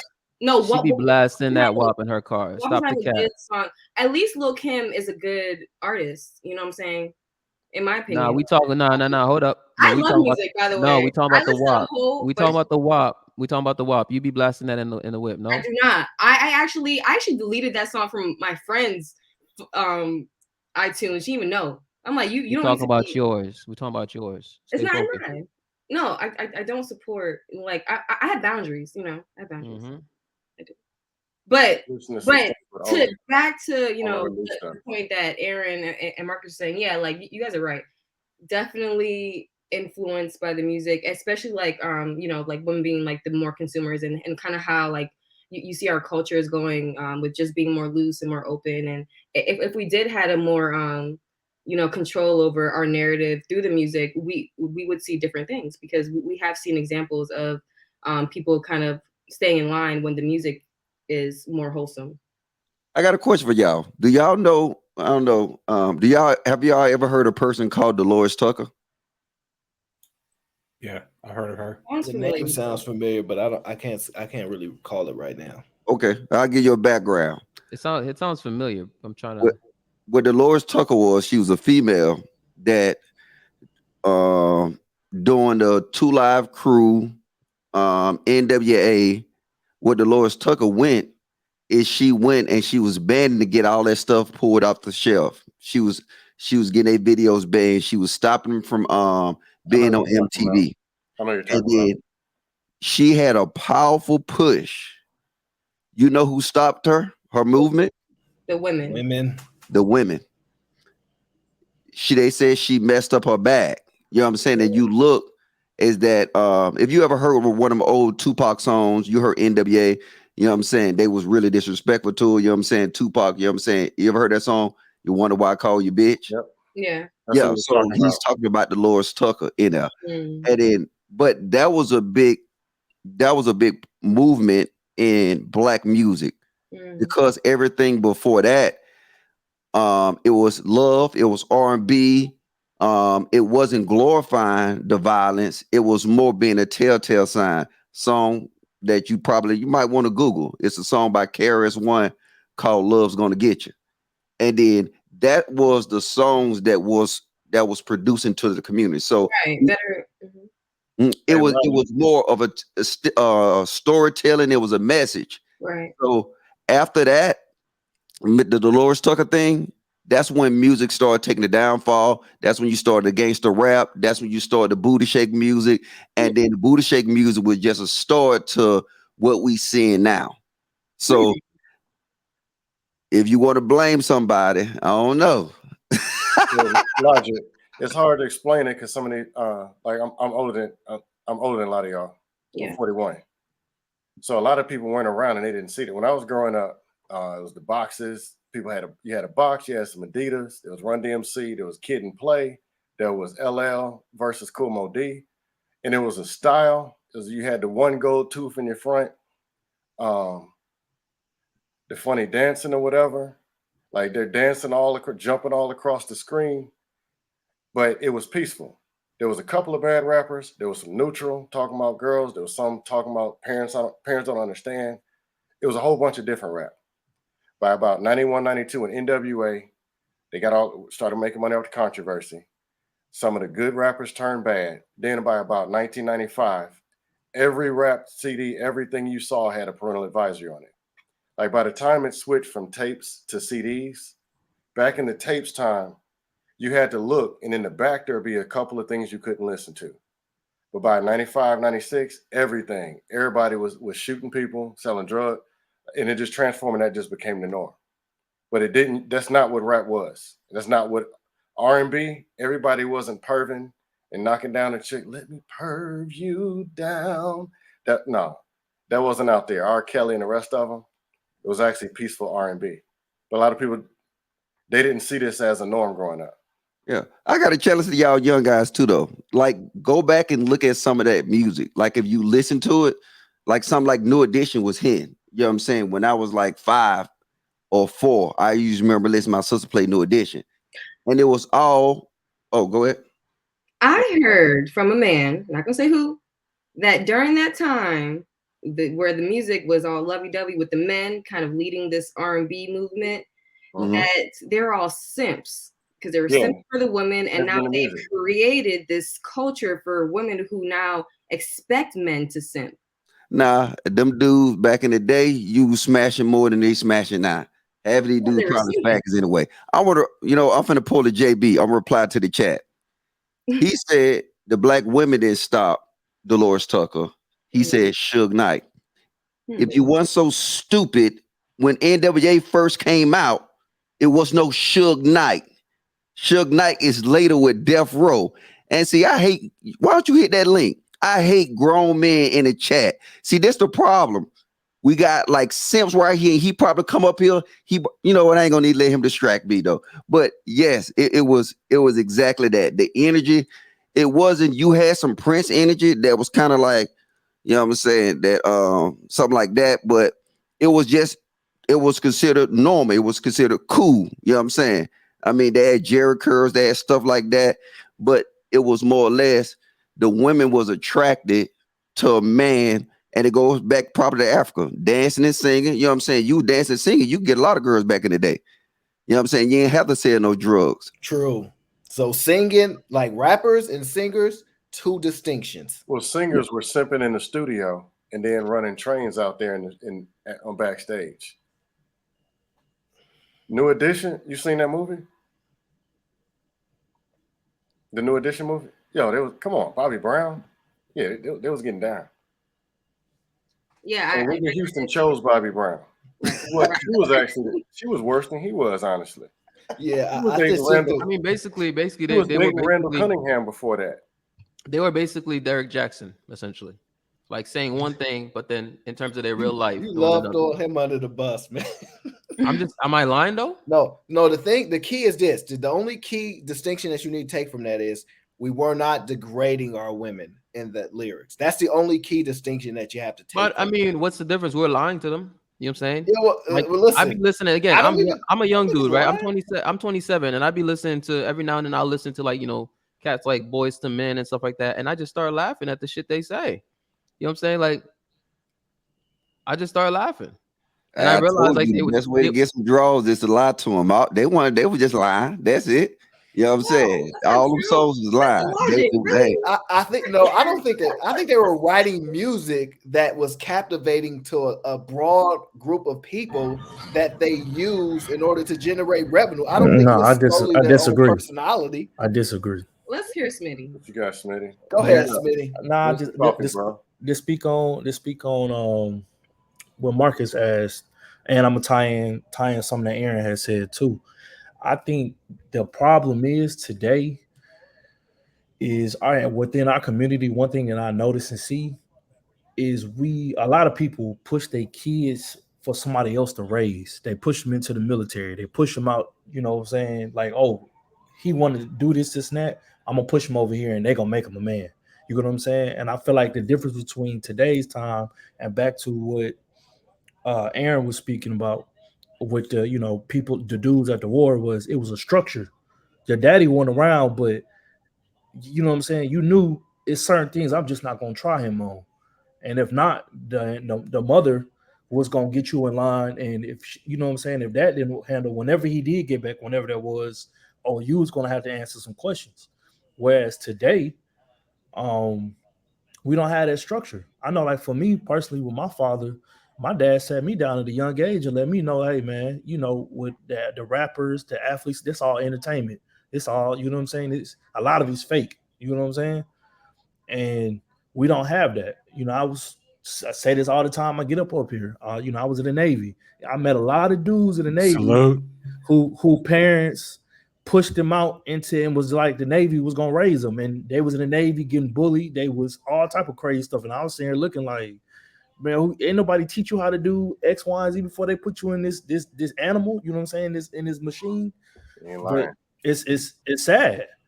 I was Army. I was in the Army. Saw the same thing. Bro, I remember being in boot camp. People had shit in their drawers, bro. Because like in boot camp, you got to put your underwear all in that big ass bag. People have shit in their drawers, bro. Yeah, no we had a dude in my boot camp. Not to go off topic. We had a dude in my boot camp, bro. He didn't take showers or brush his teeth. Didn't take showers. Yeah, knew you was gonna say that. Yep. I seen it all, bro. But see, that was think about this though, because I was in the Army too. So, in the real Army, not no shipmate shit. You know what I'm saying? Hey, I got boots on ground time, bro. Hey, I'm messing with y'all, man. I was deployed with some of y'all in Afghanistan. Y'all, all right. That's where I know the shipmate shit from. But the thing is though, just imagine though that you're right. It was some fucked up people in the Army, but that structure they got in the Army compared to what they would have had if they would have just stayed on the street. Yeah. So now think about this. Well, you got a whole culture full of motherfuckers like that. Hey, I already have. Hey, I think that it should be like a lot of countries. It should be you got to serve at least 2 years. So now, even if your mama, your dad fail, at least for 2 years, you guarantee to get some type of structure, some type of organization. Because hey, I was raised in the projects in Atlanta, East Lake Meadows. Okay, I know what is that. Okay, shit. Well, they tore it down, and then I was raised in Pool Creek. I was raised in damn near every project in Atlanta. And the thing is that I had my mind locked on stuff, but the military really got my mind sound. But the thing is that it wasn't necessarily just the military structure. It was going to different countries, seeing that, you know what, everything ain't chaotic like I seen in Atlanta. Oh, yeah, I seen some real shit, and I was able to take pieces. That's why I say I think the biggest thing with our kids is they don't travel. They need that. I'm just saying, like even you know what I'm saying, different cultures within the United States. You know what I'm saying? Because every black in Virginia ain't the same as a black in Atlanta. Every black in Atlanta ain't the same as in Arizona, whatever. A lot of black kids never leave their states. They don't leave the city. Sometimes they don't leave the city, bro. Yeah. But that's why, like, now I'm starting a program to like let these kids see something outside his fucking hood. Because now, can you blame them? Because I was there. Yeah. You know what I'm saying? Even though y'all saying that my mom could tell me that shit wasn't real, but I see goddamn the rappers with the lowrider trucks, and I see the dope boys with the lowrider trucks. I want me a lowrider truck. Guess who got all the hoes? One of the smart guys. The nigga in the lowrider truck had his choice of all the black women. So now, if you got a community that's built on that, that's the culture of this community, what do you think a majority of the black men gonna do? Mr. Logic, listen, bro. We had. I don't know how long you've been watching the show, bro, or just this network. We had a whole show on exactly this topic, what you just said just now, and everyone was trying to tell me that we were capped. Like when we were trying to say this, not everyone, but a lot of people were trying to say that it's capped. Like there's not a culture of what you're describing, what you just described right now, which a lot of us lived through that and saw that happen. They were trying to say, they were trying to act like it's a number of other things, like it's not true that black women are choosing, you know what I'm saying, like a certain type of man. That show. What are they looking at? I got on. Man, like prime example. You remember? Y'all remember that show, right? Y'all remember that show? Right? Prime example. Speaking on it. One thing that's so funny to me, man, is, you know what I'm saying, I listen to his music, love his music, whatever, you know what I'm saying? But Future, right? Girls, the moment you drop Future name, he ain't this, he don't do this, he a deadbeat, this and that. And I sit here and laugh and I say, Future walked in this room right now. you'll probably have a heart attack, or you know what I'm saying? Like it'd be over with. And it's just crazy to me. Draws be Like, off. yeah, I love Future. You know, I actually have a record. Yeah, you know what I'm saying? It's crazy to me that, you know, people are sitting here and bad. Well, a lot of women bad mouth and talk bad about them, but will be some of the same women that'll be baby mama number 10, 11, 12, 13, 14, you know what I'm saying? Whatever. That's why I told you it's all like I said, I'm not denying it. Yeah. It's Pookie in every man. For sure. And it's rat in every woman. And see, look at her, she put her nose up. But that's showing that just that denial right there. I wouldn't say rat. I'm denied too. I would say something else, not rat though. Well, that's the terminology. You know what I'm saying? We call them, in Atlanta, we call them rats. Yeah. Oh. Okay. Yeah. So the rat is a female version of what y'all call a Pookie. Gotcha. You know what I'm saying? Basically a hood rat. A hood. Thank you, my brother. You know, sometimes I'm slow. I mean, all it takes is the right song, man, the right vibration, and it's gonna slowly come out of them. You're gonna see them move a little bit, and like, but there's nothing wrong with the music. I don't think. Okay, so this is what I want to say before.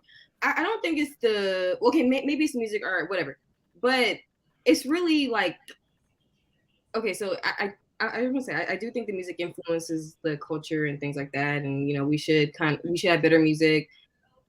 But this is what they listen to today. Okay, so no, you said it wrong though. Our music is a reflection of our culture. That's why when the music come on, our culture come out. No matter where we at, you can go to a bar in Roof Chris, in McLean, where I stay at, and guess what? Let the right song come on. I don't give a damn if she a lawyer. She can be a Supreme Court justice. She can be Kamala Harris. Guess what she gonna do? She gonna twerk. That's culture. That's why I was telling. Man, I don't want to call you St. Patterson, bro. What's your name? Hey, bro, you're the GOAT, man. No, I'm just saying. That's how you know it's the culture. Hey, see, culture defines everything. Like I said, I'm gonna give you another example. There's a line to it, though. Hold on. There's a difference in dancing to music and then becoming and trying to. There's a difference in. Just like when I was in college, Lil Jon and East Side Boys, and they play something like some crunk music, they get to jumping and pushing. I used to back up, get a running start, and just jump and land on top of the whole pile. Sprained my ankle one time. But I was still a college student, still went home, did my work, and did whatever. It wasn't my lifestyle, going and getting crunk or whatever they said in music. It's just entertainment. I knew where to draw the line. Yeah, but I told you, that's what I said. Yeah. Every man got a little Pookie in him. You like, no, I ain't no Pookie. But if you was looking and you bucking, you know what I'm saying, and all that kind of stuff like that, that means you got that Pookie in you. Cause see, no other culture have that. You can't name me one song in another culture besides probably a little metal. That's what I was about to say. Detrimental to their race. Huh? That's what I was about to say. Heavy metal in the 80s. Yeah. Besides like heavy metal, I give you that one, but all of our music is detrimental. We have no safe zone unless you don't want to go to gossip. And half of the time, even that, you know what I'm saying? Yeah, half of them dudes gay. Yeah, gospel super fake. So, but I got my bad time out. I ain't mean to say that. Hey, that's my exit, yo, man. I wanted to say, man, JB, I appreciate you having me up, bro, but I gotta get off, man. I gotta put some heat on my neck. My neck's still strained out, so I gotta get healthy for this streaming weekend. It's gonna be crazy, man. All right, bet. Thank you, Aaron. Appreciate you, brother. Salute, bro. Take care, man. Appreciate y'all. Bye, Cam. Bye. Listen, Mr. Logic he's speaking the gospel, bro. Like, hey, bro, are you a pastor, bro? Ooh. Yeah. They call me. I'm a pussy pastor. You know what I'm saying? I bless every. Pastor Troy. Guys, listen. Every time I say, you pretty much just saying all the things I be saying, and people just be coming for my neck. You know, so yeah. Y'all be right though on a lot of shit. I did want to say something. You know, like I was saying before, I was just gonna say that, you know, we can make these critiques about our music today. On the other hand, right, we're not gonna, you know, particularly completely agree with the music that's coming out because that's not for us. The music that's coming out is for specific generations, for specific. It is for us though. Okay. Well, I was saying that it's most music that comes out during the times is for a specific people, whoever consumes that music, it's for that population. So it might not be for the people on the panel or what have you. But I think your critique is right. I'm just saying that, you know, we have a harsher critique than the younger people just because it's for them. It's not really for us. Now, I'm gonna give you an example. Do you believe Name me somebody Yes, out of Chicago. I am a younger person, by the way. Well, hey, can you name Cam? Name me somebody out of Chicago without using a rapper. JR. Well, come on now. You know what I'm saying? You know him from here. But I'm just saying somebody that you would know from Chicago without using a rapper or athlete.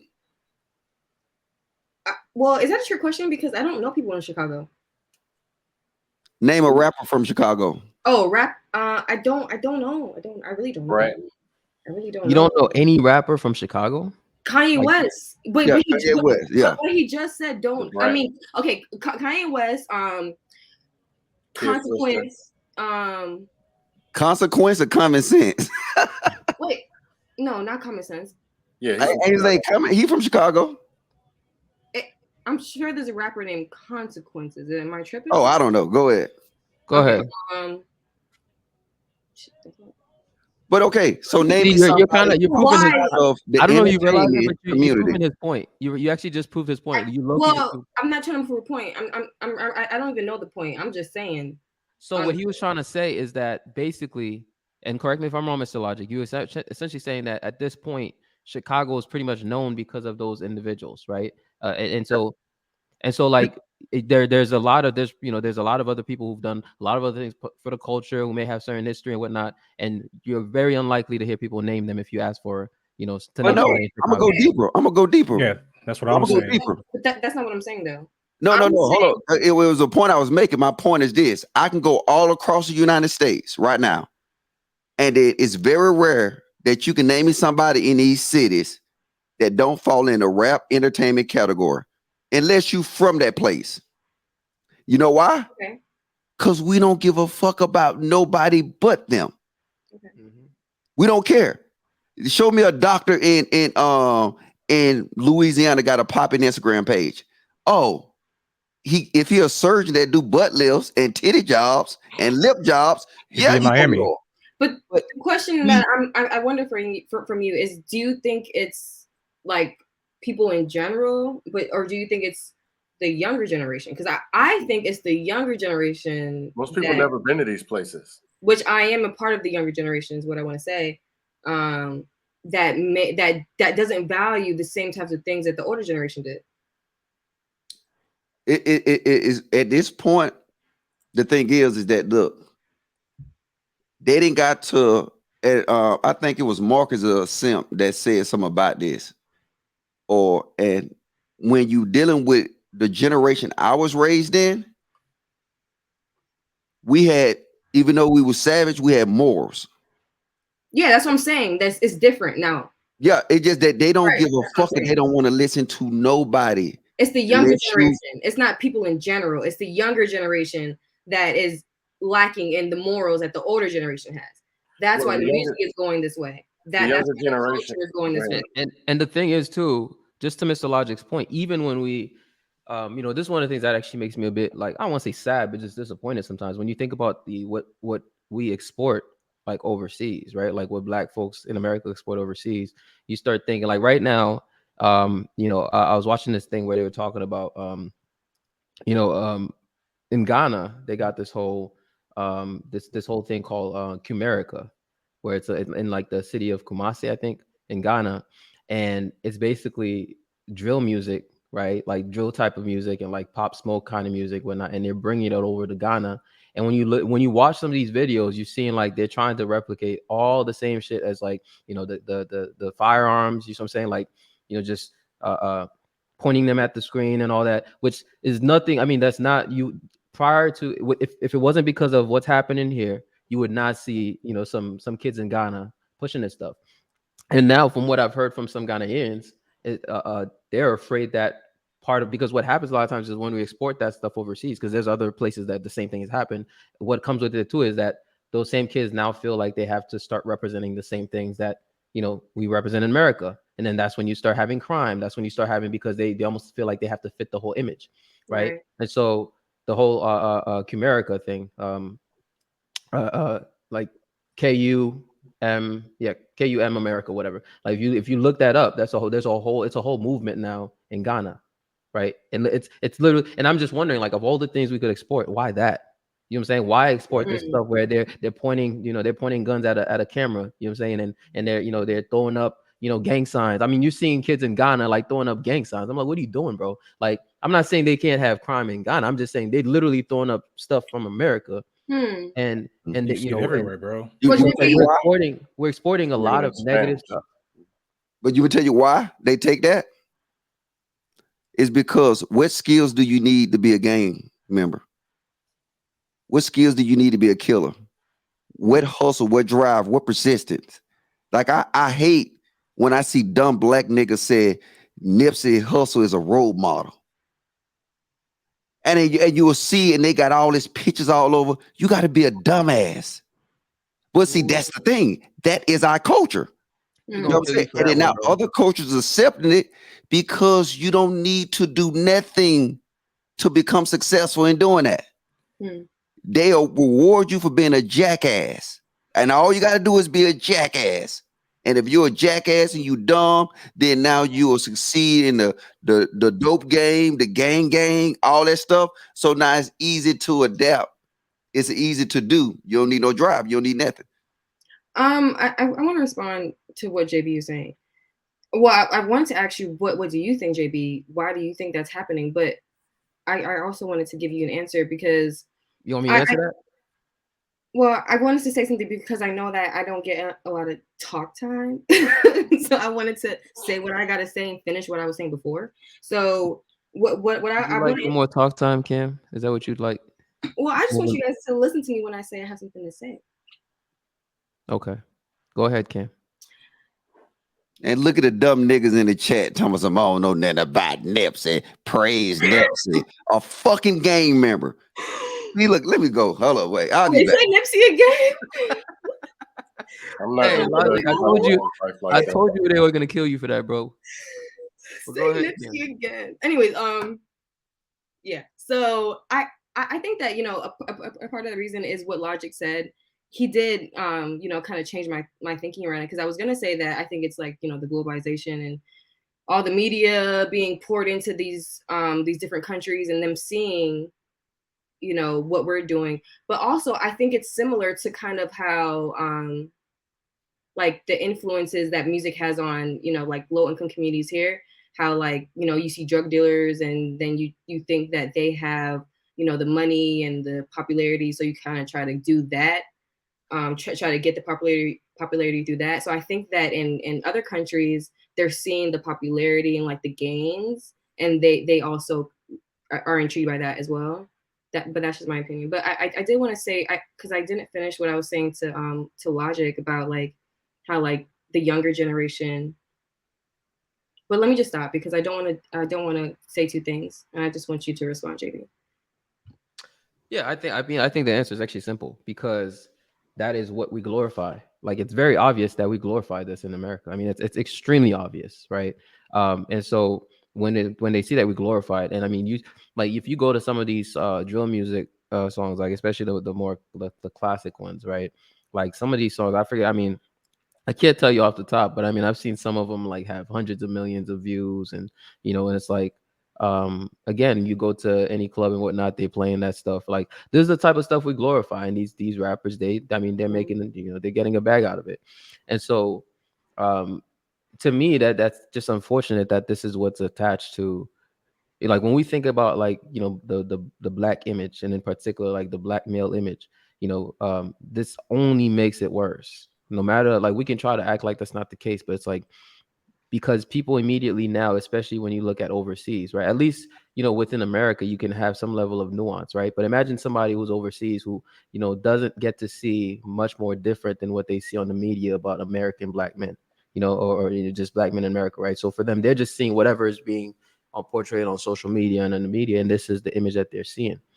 And so, and then they're seeing that those men are being glorified, right? And so you know, you're seeing these boys who, you know, I mean, again, they're black just like us. They're looking, you know, they're looking at these videos. They're seeing all these dudes pointing guns at the camera and whatnot. They're like, okay, we're gonna do the same. Or even if we're not pointing firearms, we're gonna start throwing up bandanas and all this stuff that I mean, I watched a couple of these videos and I'm like, damn, like these kids really trying to replicate, I mean, everything that they see the Americans doing, the black men in America doing, right?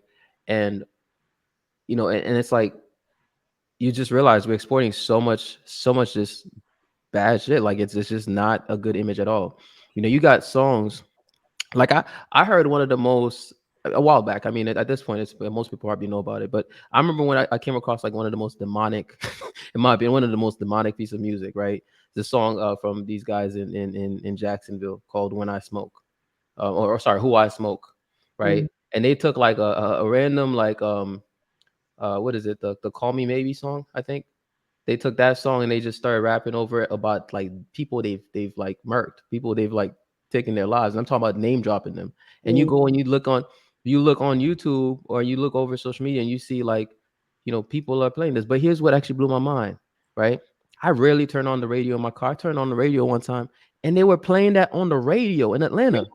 Oh, I Like, heard the song before. like they're playing it on the radio. Listen, think about what I'm saying. This is a song where he's literally rapping about people that are dead.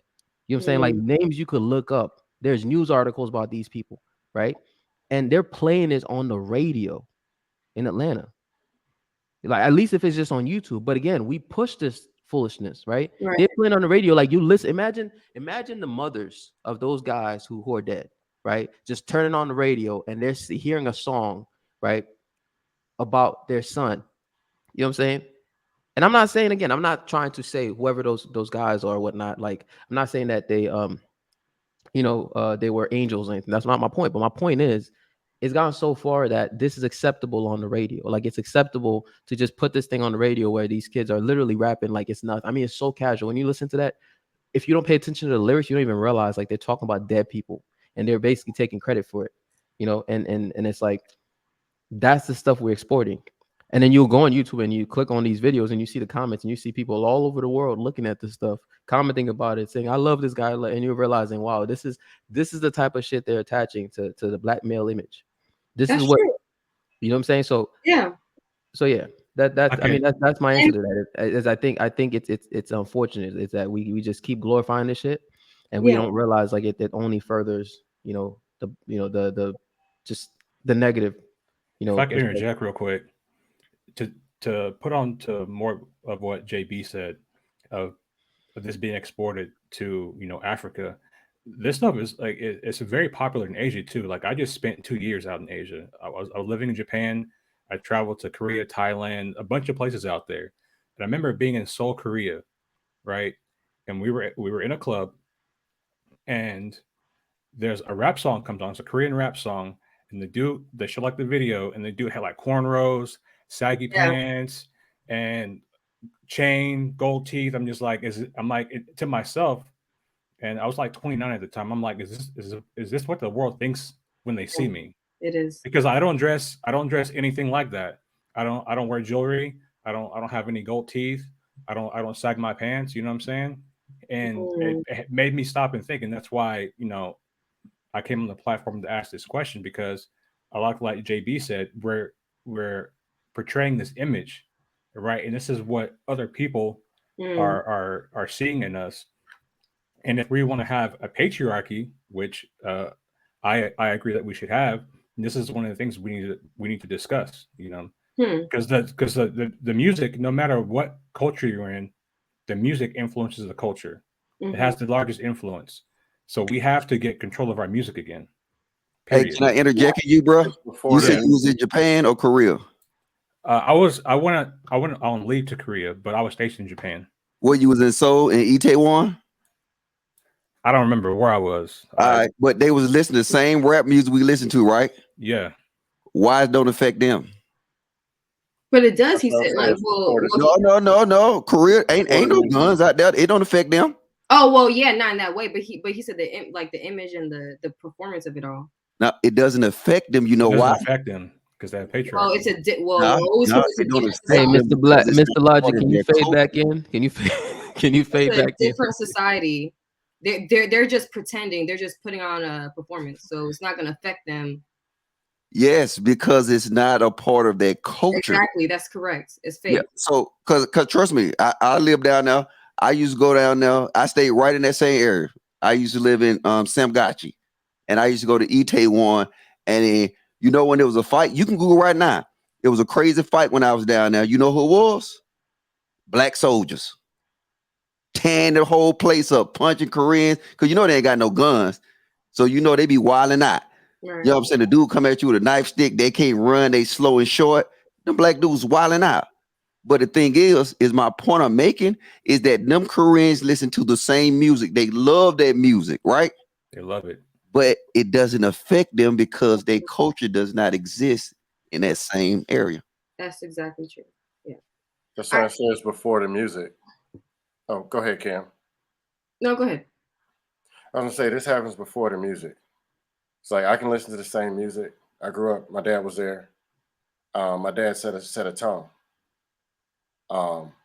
So that was who I looked up to. That was what I was following. And there was just things that you do and there's things that you don't. Worst thing I might have done growing up was drive-bys with water guns. I mean, is that really that bad? But yeah. You know what? Y'all never seen drive-bys with water guns before? Where y'all from? Yeah, we don't know what you're talking about because you said you were 40. And I'm kidding. I'm playing. I'm just joking. 41. But I do want to say something because every time I'm on here, honestly, I really love listening to you guys talk, honestly, because always I get a gem and it makes me want to do something a little different. So in this context, I honestly had a hard time like before, and then I just like I gave into the culture, but like having a hard time deciphering what is the right music for me to listen to for real, and then what is the wrong music. And I know right from wrong, and I know that there's some music that is negative to our culture, right? But we listen to it all the time. I mean, it's kind of hard to kind of get away from that music, especially because it's mainstream. But you don't. What music do? I'm gonna tell you what music do. Wait, I'm not done, Mr. Well, I'm gonna give you an example though, because you bring up a good point, and you said I'm gonna shoot some more stuff at you, right? How did gang spread to the South? I don't know. Music. Oh, music. Okay. Yeah. So a lot of this stuff it spreaded because of the music. So now, any part of a fucked up culture that you'll have, it spread through the music, and now it's no turning back because now we got the internet too.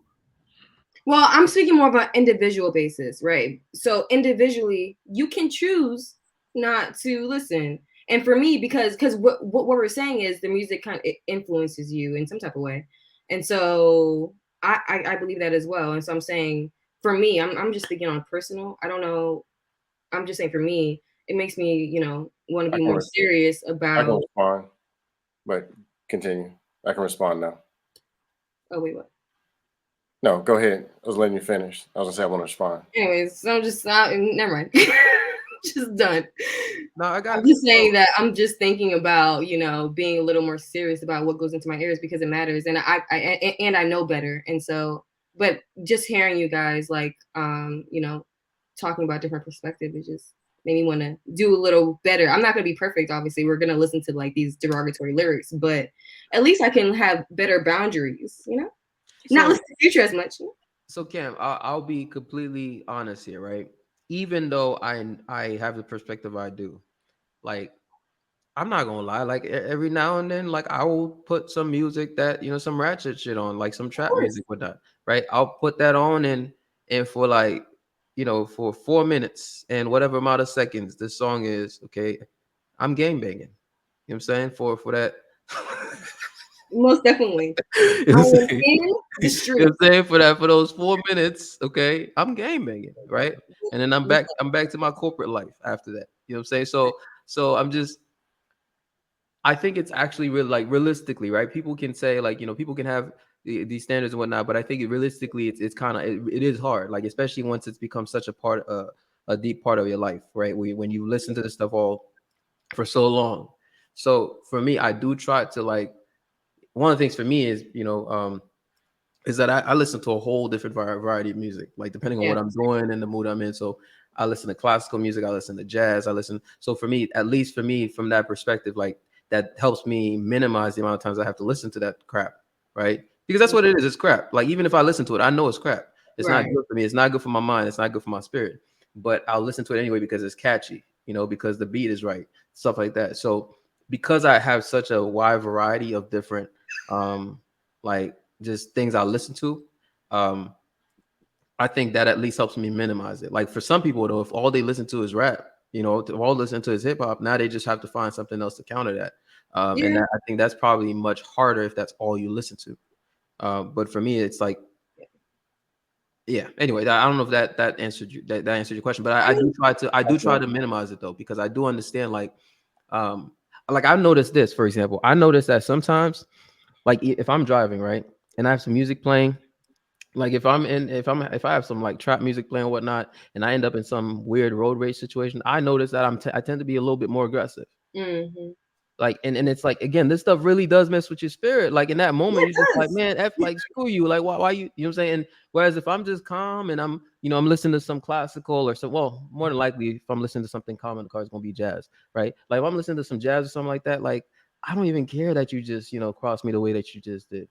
I'm just keeping it moving. And I think so I do think we have to think more about how some of this stuff does affect our mind, our spirit. Like I agree with you, JB, because I listen to a whole bunch of different types of music too. And so yeah, you're right. Like I'm not listening to it as much, but still it still makes me think. But yeah.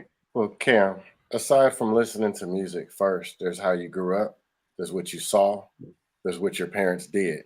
That's what went into your brain before the music. So like me personally I grew up in the suburbs from Chesapeake, Virginia.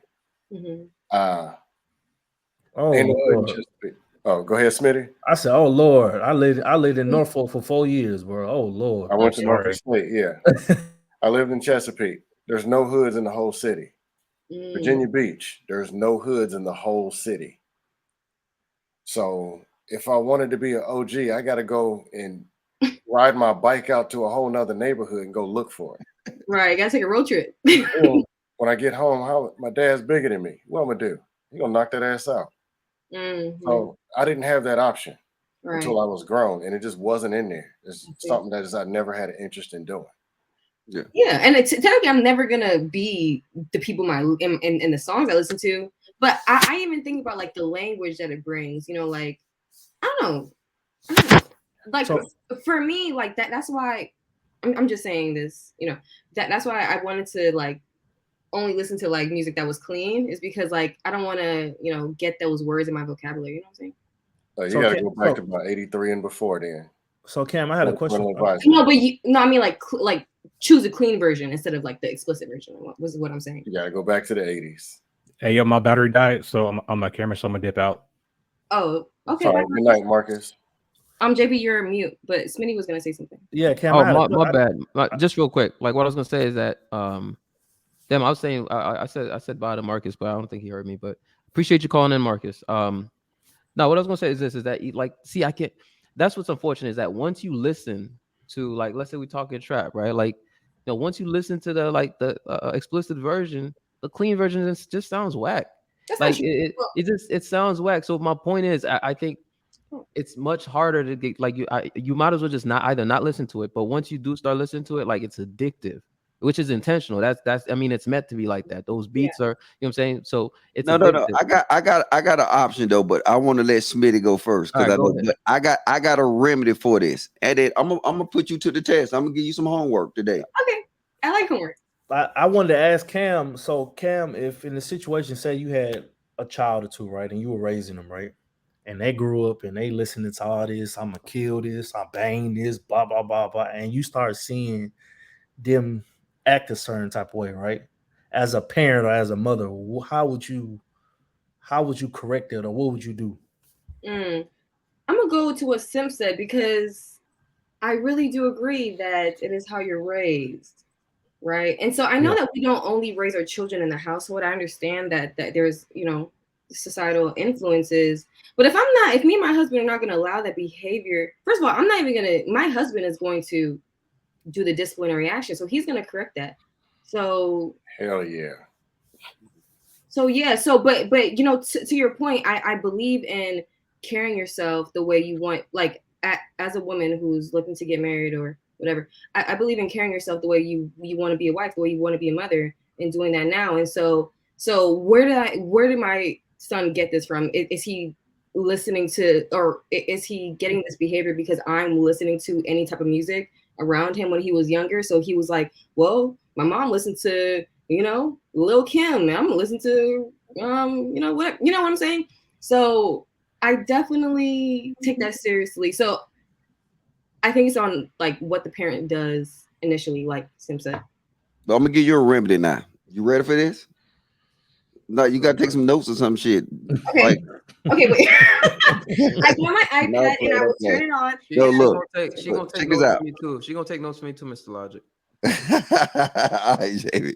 Both of y'all, look. So y'all gonna have happy kids. You know what I'm saying? And I'm gonna be the first to buy y'all a wedding gift. All right, but let me get into it. This it. I was in y'all same boat, right? And then, like I said, and Smitty can probably back me up on this because he was on them ships with the motherfuckers.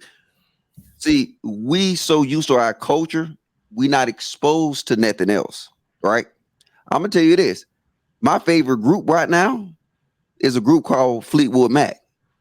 I know them. Okay. So now what I'm saying is that, you know how I got Fleetwood Mac? I learned Fleetwood Mac in Iraq because at the time, the dude that was in the truck with me, he played it. So when we was invading Iraq, he had Fleetwood Mac playing the whole damn time. So now it became part of my culture. You know what I'm saying? And because that was a 15-month period. It became part of my culture and it became part of me. So I appreciate that, right? So now my kids never been in the hood a day in their life. And guess what they don't listen to? Rap. Okay. It's a culture thing. My daughter don't listen to that. My son, he don't listen to that. Because you don't listen to that. Hmm? Because you don't listen to that. Well, no, and I'm gonna say this. My son started listening to it, and you know what he started listening to it? Playing fucking Fortnite. Oh, the game. And so that Fortnite is a sin. Y'all parents take Fortnite away from your kids. Because he'll be playing with kids and then he'll mess around and play with something and then he'll learn Lil Uzi. Say, how you know Lil Uzi? Because see, I know the detriment of that. So now, as a father, I'm gonna protect my kids from that at all costs. But like my daughter, she be Taylor Swift and all these kind of songs. I was like, what is that? And at first I used to be like, man, cut that crap off. I said, damn, you stupid, man. Don't do that. And I had to clean myself up because when I got in the car with them, they didn't want to hear that stuff. Oh, that's like true. I said, you got to open your mind up to it. It's just like food. You can stay in the hood and eat collard greens and oxtail, but sushi and octopus is way better. I see what you're saying. Definitely understand. Yeah, rap wasn't that popular back in the day. Also, a lot of people don't know that. Yeah, and it was one section of tapes way in the back of the music store that had like 8 rappers, and that was Mr. Logic. Are you basically agreeing? Are you basically agreeing with me that it's good to just listen to a bunch of different genres of music, right? Yes. So that you can, because I think to your point, honestly, for a lot of Black folks, you realize like that's all they know. Or I'm not saying all, like I mean, like they might know one-off songs from different genres, but it's like it's pretty much just R&B and rap and hip hop. Right. At least from what I've seen. And See, it's an environment thing, right? Because like if I'm in a unit in the military and it's a majority of Black guys, guess what? Majority of Black guys gonna play the rap, the Black music. So now if I'm in the majority white unit, the white music. And then so now I'm gonna be opened up to that now. So like at first, you know what I'm saying, the first couple of days, I'm like, man, what the hell they listen to?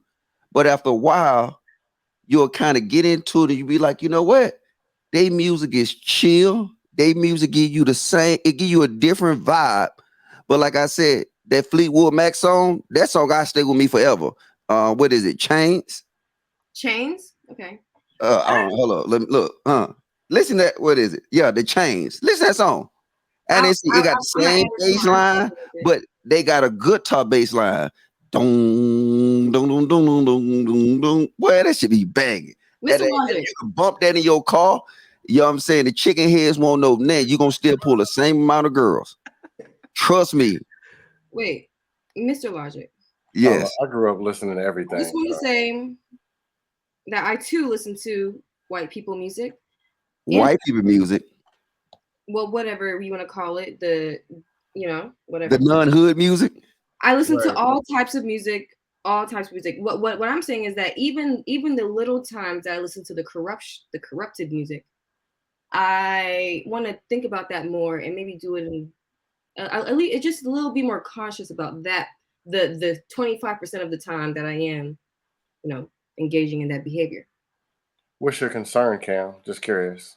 My concern is the influence that the lyrics have on my vocabulary, even though I know how to control my vocabulary, but still, I just wonder. And then, like I said before, is this the type of music that I want children to listen to? Well, I don't know. I just think about regulating myself as if, whatever. I don't know. All I listen to is Spanish music all the time now. So. But Mr. Logic, thank you for your perspective. Go do it. Listen to that. I'm telling you. I just downloaded it, so I'm gonna do it. Yeah, if you got what kind of car you drive? I drive a Honda Civic. Oh yeah, they ain't got good speakers in there, so it don't matter. Don't talk about my Civic. She's doing well. And she's pretty good. She's 2020. Man, why you gonna do her like that, man? Hey, it could be a 2035. The speakers in every Honda car. You're right though. The speakers ain't doing it for me. I can't lie. The speakers are not doing it for me. But hey, that's what I got. All right, I'm telling you, I know. You know how many chicks I had? They drive Honda Accord. Oh yeah, I'm sure. That's the black woman luxury car. A Honda Accord. Honest man, listen, Mr. Logic. If we're gonna be honest, see, Mr. Logic, you from the A, right? So you already know this. Like, honestly, to me, just the fact that she drives a Civic is a green flag. Why? You know what I'm saying? It's a green flag because in the A, like the women, like the women, I mean, they all want to drive these, like they want the G-Wagons, they want like the fact that, you know what I'm saying? Like they all want to drive these fancy cars and whatnot. And so they'll do the most just to be able to get in those cars. Nah, it's not a G-Wagon no more. The certified Atlanta hood woman car is a Dodge Challenger or yes, all hood. Hey, look. To me, when I see a woman, when I see a woman in a Charger, Challenger, Camaro, like to me, all of those are red flags. All of those Charger, Challenger, Camaros, they're all red flags. And when they started that, this is a true story though, right? I got a partner that sell cars in somewhere in Chevrolet Dorville, right? He said as soon as they gave that extra $850, they start selling out all the Challengers, the Scat Packs. Man, the women was up there spending that $850. That's a car note. And he said they can't keep one on the lot now. You know what I'm saying? That's the hood car. But what they've done now is they've made those cars like if you basically go and buy a Challenger, Charger, whatnot, you can pretty much guarantee, even if you're a good driver, your insurance rates is gonna be high because so many of these cars get into accidents and whatnot that like even if you have the best history, like it's crazy. Yep. And I said on the last show, y'all better pay attention to these telltale signs. If you look at a chick and she got a Dodge Key, 95% chance she a hood rat. I agree. I agree 100%, bro. I know exactly what you're talking about. Yep. She gonna have long fingernails, a wife beater with a whole bunch of a cup of that Sonic ice, the crush ice. They just go to Sonic just to get that. And then they gonna say, I'm anemic, so I need to eat it. Okay, so then what's up with the pickles then? So they got pickles like pickles in it. You know what I'm saying? It's crazy. And then guys act like you didn't know they was hood. That's the A for you. If a woman don't clean up after themselves, and I told y'all, look at the back of their car. If you see like 6 McDonald's bags, a couple of milkshake cups, and 2 car seats, and she 25, bounce. I'm telling you, boy. Listen. The moment I see a woman walking into a Charger, Challenger, or Camaro, that's a walking red flag to me. At least in the A, that's a walking red flag. Like so, Hey, and another red flag though. If you ask her out and you missed all them signs, and the first place they say they want to go is Juicy Crab, run, my brothers. I'm telling you, run. Never heard. I They say lived in Atlanta. Juicy Never heard Crab. that. You ever been there before, JB? I have not, but I know. I've been there before. I'm vegan, so I can't. Yeah, but Oh, you're Staying in vegan? Atlanta, Oh, never heard Smitty, that. did you take a rat there or you went solo? No, my girlfriend took me. Like when I got out, I got out when I came back home or whatever. She was like, "It's just you ever been to Juicy Crab?" I'm like, I what's don't Juicy think. Crab? Hey, Smitty, you just set yourself up for that one. I ain't say you said your girlfriend took you there after everything he just told you. You said your girlfriend took you there. But listen though. I had just came back from living in Japan for 2 years, so I'm like Juicy Crab. Is she your ex? Yeah, she my ex. Oh, exactly. Y'all are silly. Hey, look. I tell you, see, look, black women is creative in all the wrong places, right? You will see a chick that got 8 inches fingernails and they cracking crab legs and don't break it. I was like, what the hell? I don't know. They be long as hell, disgusting. and they just be in there killing it. I'd be like, oh shit. I said, man, let me get the fuck up out of here. I don't know what's with the nails though. Honestly, the nails. That's not. I don't care. He's talking about. I don't care if women say that they clean under their nails. I don't care. I'd be wondering how women with nails like that, how they wash their ass, how they wipe. Like I'd be wondering, you know what I'm saying? But no, bro, let's do something simple. How do you turn the steering wheel to your car? How do you do work? How do you type? How do you? Hey, look, man. I'm just keeping it real. That's why I always get in trouble. I'm telling y'all, that's a telltale sign. Y'all men need to pay attention to it. Maybe if y'all stop picking these chicks, guess what? Yeah. We can start cleaning up our culture. Man, But it's the nails. listen, It's the Logic, nails, you were and then the one that said that you would, smash chicks not that you're not trying to marry. So that's why we still have women like this, because you'll still do it. Uh-oh. Say that again. Uh-oh. Nah, listen. And it's not just the nails. For me, like the biggest thing for me in Atlanta, beyond the nails, is those damn butterfly lashes, bro. Oh, the Like lash. those butterfly lashes, bro. Like they be looking like they about to start BBLs flying. for me, bro.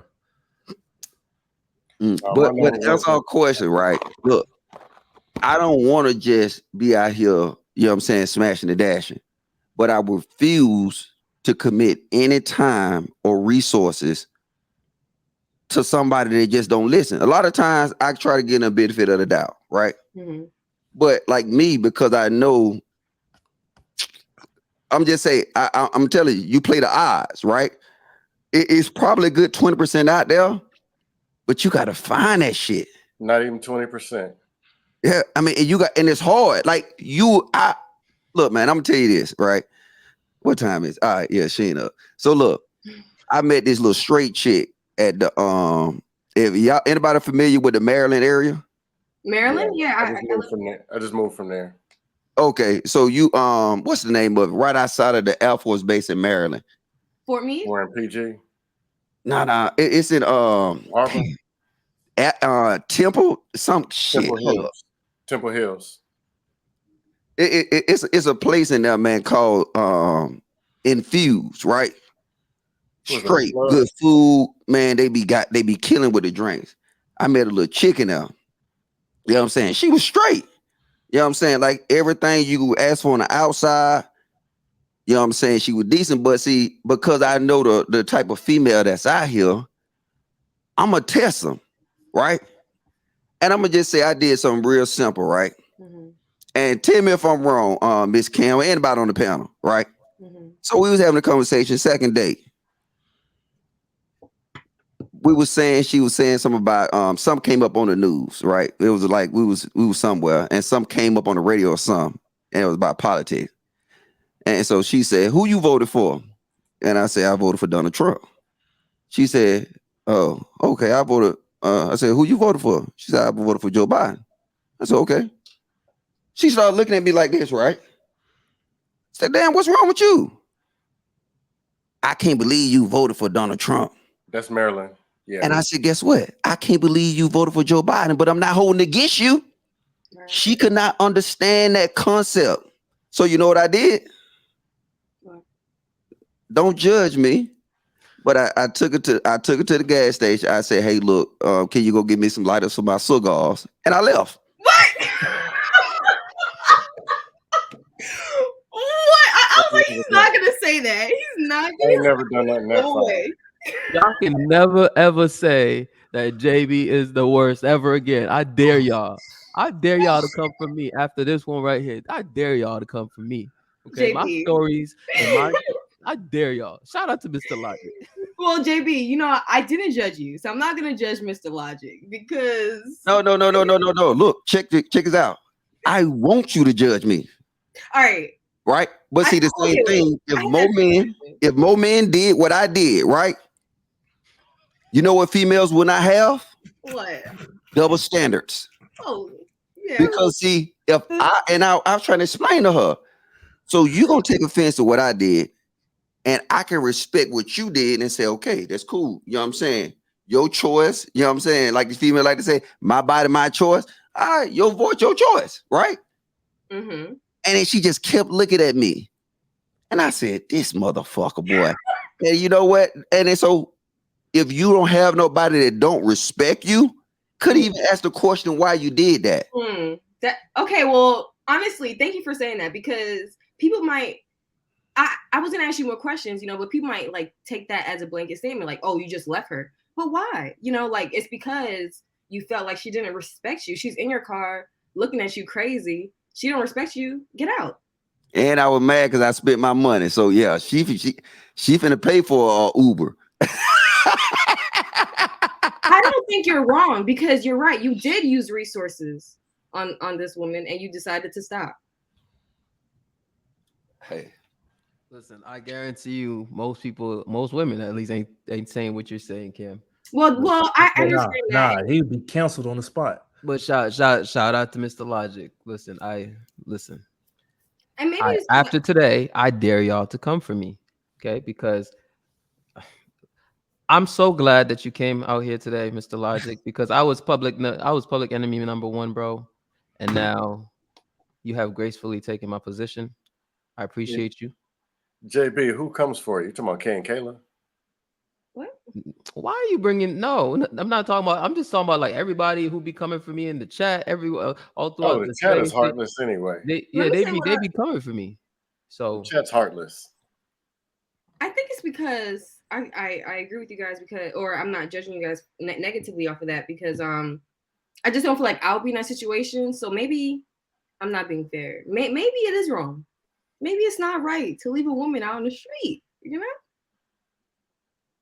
Possible. Yep, and you know what you sound like? But I expect you to. You sound like them niggas in the chat. You a simp, but you're a girl, so you supposed to be a simp, right? I was just saying the other possibility, right? This is the thing, right? And like I hold yourself to that same double standard. Yeah. So if I'm disrespecting a woman in her car, right? And she pulled over and let me out, right? What would y'all say to her? Well, they wouldn't, you know. He had to get his crazy ass out. Right? She was just being safe. She was just making sure. Yeah. I was being safe too. And look, I don't think you're wrong personally. I don't, honestly. Well, what level of disrespect we talking? Like, it doesn't matter, honestly. Well, I mean, did y'all hear like my story about my ex situation that I told that people was flaming me for? Did you hear it, Mr. Logic? No, tell me. So I went to, because it's kind of, well, it's not the same as yours because she was actually my girl. But basically my ex, like my actual, like most recent ex, we were together for like about almost 10 months. And it was actually, everything was good, bro. Like she was actually super dope and everything up until that last moment. So what happened was we went to Upbeat, this spot called Upbeat in Atlanta. And it's like a healthy spot, you know, like where they got like they can make the bowls and whatnot. Like it's kind of like buffet style. You go and you create your own bowl, or they got some vegan stuff. Say what? Some vegan. it's not just vegan, like it's just healthy, like because they Oh got yeah, stuff that's that's my not brother. vegan. I don't But know about it. Yeah, yeah, go ahead. so it's not just vegan though. But yeah, so I went over there and yeah, so we was just grabbing like some good food in a somewhat upscale environment. Again, like I was just trying to have a calm and relaxing moment eating some good food. So we grab our food, we go sit down. And then as we sat down, like my boy, he actually came to the restaurant and he was grabbing some food too. And when I saw him, after he grabbed his food, I'm like, hey, come sit with us. So he sat with us. And it's actually important. Like she didn't know him. So she didn't know him. To her, he's a stranger, right? But to me, that's my boy. So she didn't know how I knew him. She didn't know if I knew him, professionally or if we grew up together. She had no idea. I just introduced him by name. So anyway, at some point, okay, these group of black women walked into the restaurant, right? They grabbed their food and they sat at a table that's like really that was pretty close to us. And it turns out that they were, as you'd call them, some rats. like they were very ratchet. Okay, they were like, I'm talking about like, mad loud. One of them was calling somebody, like FaceTiming somebody in the restaurant, mad loud, like gossiping, and it was just very frustrating to me, because it's like it's supposed to be. I'm not saying it's the most upscale environment, but I mean, if you go to Upbeat, you'll see for yourself, like it's a nice little clean environment, right? And it's like, I mean, y'all got to behave better, right? So I was a little bit annoyed that they were just over there like making a fool out of themselves. And also they were just very disruptive. And it's like, even though the restaurant wasn't packed or anything, like I could tell certain people were turning around, looking over there, and I'm closer to them than a lot of these people. And I was getting annoyed. So at one point I was like, I was frustrated. So I said, I'm like, man, this is why I hate ratchet bitches. Like straight up, that's just what I said. I'm like, man, this is why I can't stand ratchet bitches. And my ex, she just out of nowhere, bro. Like I said, we were good up until that point. To this day, I'm still confused, to be honest with you. She just out of nowhere said, honestly, Jonathan, I think you just hate black women. And mind you, she's a black woman. You know what I'm saying? So to me, when she said that, I was like, what are you talking about? Like you clearly see why I'm upset. Like you can see them right there. Mind you, again, I have a stranger sitting next to us, right? So for you to make a statement like that, you don't know how I know this dude, right? And I was very confused at that point. I couldn't even eat anymore because I'm like, why would you say that? Like, why would you say you think I just hate black women, right? And yeah, and she just would not answer me. I'm like, why would you say that? Where'd that come from? And I got so heated, like, because I was trying to figure it out. Because how could you be my girl? You a black woman, right? You clearly see why I'm upset. It's not like out of nowhere I just said what I said. You clearly see why I said it.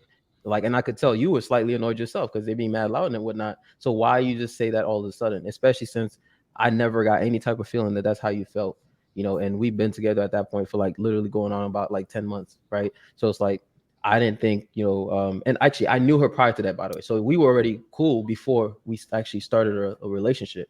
So it's like during this entire time, I never got any type of feeling or any type of vibe that you felt any type of way like that about me. And out of the blue, you just say something like that, right?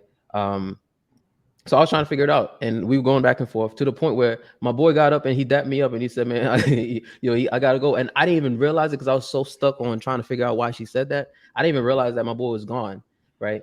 And we going back and forth, and she still won't answer me. She just keeps saying the same thing. I'm like, "Why you said that though?" And she wouldn't say. And I got so pissed off, and I didn't want to keep going back and forth with her in the restaurant that I just got up and I walked towards the door. She didn't follow. I got in my car, and I was the one who came with her, right? She didn't follow me. She stayed sitting in there, and I got in the car. And I'm be honest, I just left. Now, when I told that story, everybody was coming for me. Now, Did you pay the bill? Say what?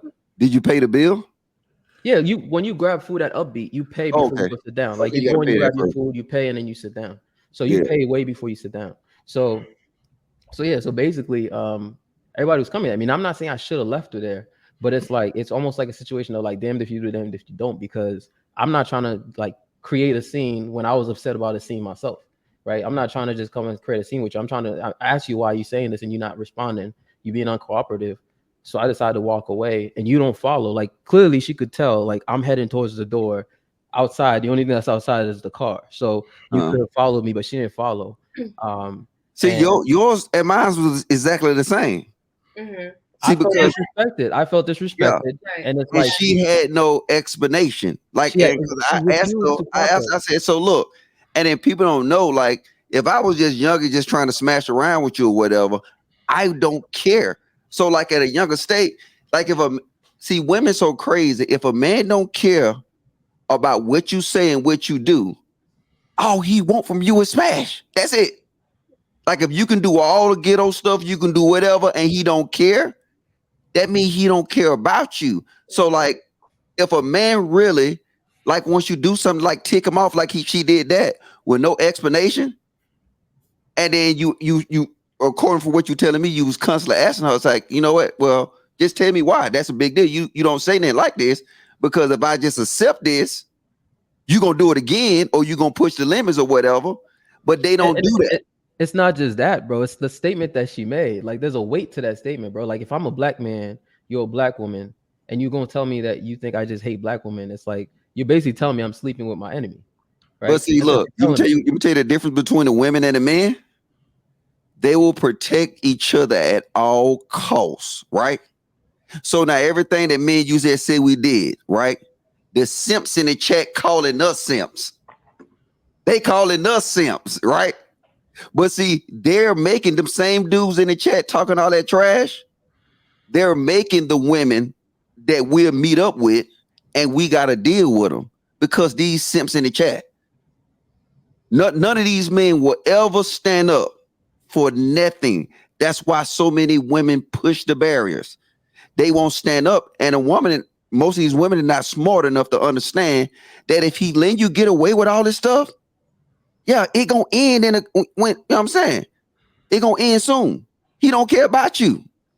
Yo, Logic. Guess what? I'm just trying to figure out what was I supposed to do? Like, just sit there and just not like find out, like, you know what I'm saying? And it's like no one can ever answer that. Like, okay, if y'all gonna criticize me and say you shouldn't have left, okay, what should I have done? You did the right thing, bro. You did the right thing. That's what I'm saying. So the reason why I, agree with you guys, I agree with men making the decision to respond to the grievances that women have brought upon them, right?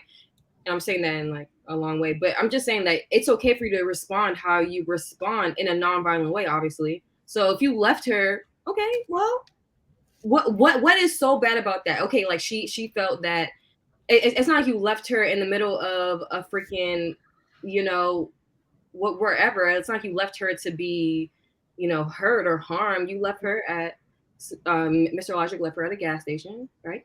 Yeah, I should have left that food line. Where them crackheads at? You know what I'm saying? I should have did that. But it's good to have but it's good to have morals and not just do something, not allow her to be hurt. You left her, like you took her out of your situation. That's what you wanted. You didn't want her to be hurt, right? You didn't want the main reason is to get separation from the problem. Exactly. And so that's what you did, and that is good. There's nothing wrong with that. That is what you should. But again, Cam, that's the thing, right? This is where people start talking in circles, because it's like some people will be like, okay, you're not supposed to react the way she does, right? So part of that means that in that scenario, when like you just put me in a situation where I'm frustrated, like I'm legit frustrated, and I realize the more I go back and forth with you, the more I'm replicating the very thing I was upset about in the first place, because we're in this environment right now, and I was upset about these people being loud as shit, making a scene, and now that's essentially what I'm about to create, right? So I'm trying to I'm just asking you a question like, hey, can you tell me why you just said that? Because it's one thing if you just said something like emotionally, whatnot. It's another thing when you say that statement in particular. To me, that carries some weight. So I want to know why you said it, and you won't tell me. You being uncooperative. So if I decide to walk away because I don't want to cause a scene in there, right? And then you just decide to stay in there, like, what the hell am I supposed to do? Like, I'm not gonna drag you out of there. Like, you could tell clearly I'm headed towards the door. You saw me grab my. You should walk away. We tell men to walk away. That's exactly what I did. I'm walking towards the door. She stays in there, right?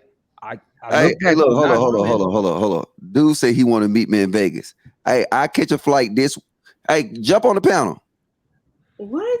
Mr. Logic, Mr. Logic. This is no. See, this is what you have. You have simps that like hide behind stuff. Like, because of what I said I did, he said he gonna meet me in Vegas. So JB, let me ask you this.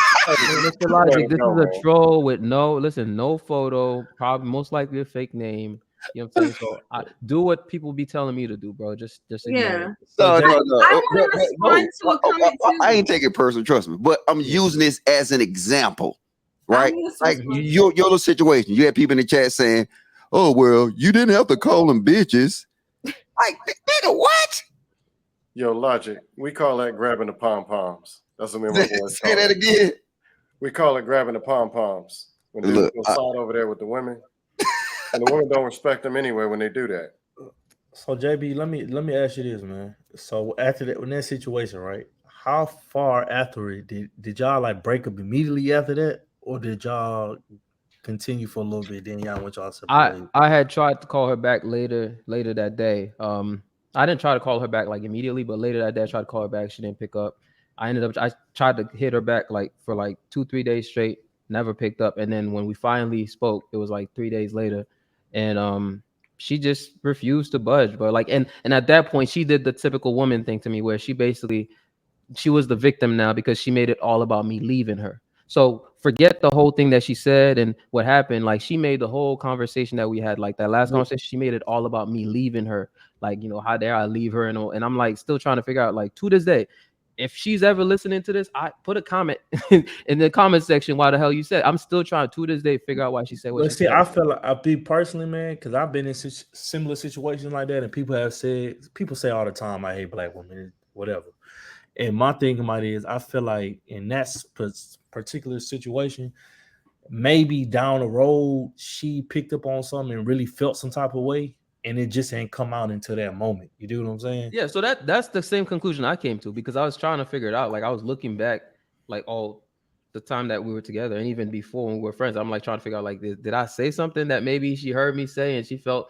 And honestly, I mean, the only thing she could have heard is just me saying things like, kind of like what Mr. Logic is saying, just like holding women accountable, whatnot. But nothing I say is against black women. It will either be against like some unruly type of chick, or, you know what I'm saying, like some masculine type of woman. I never just make some random blanket statement about black women without any context. So I just don't know what it was. I really don't. Like, I tried to look back and I couldn't understand, like, what about what I said? Because even in that scenario, like, if you look at the specific scenario, it was a group of women that are making, in fact, it's what's funny to me about that is that, like, the reason why I'm so upset about that is because I love black women so much that I hate when I see women like that continue to push this like terrible image of black women. You know what I'm saying? Like, so for me, it's crazy when I hear somebody say something like that. It's like it's because I love y'all. Like, it's because I love y'all.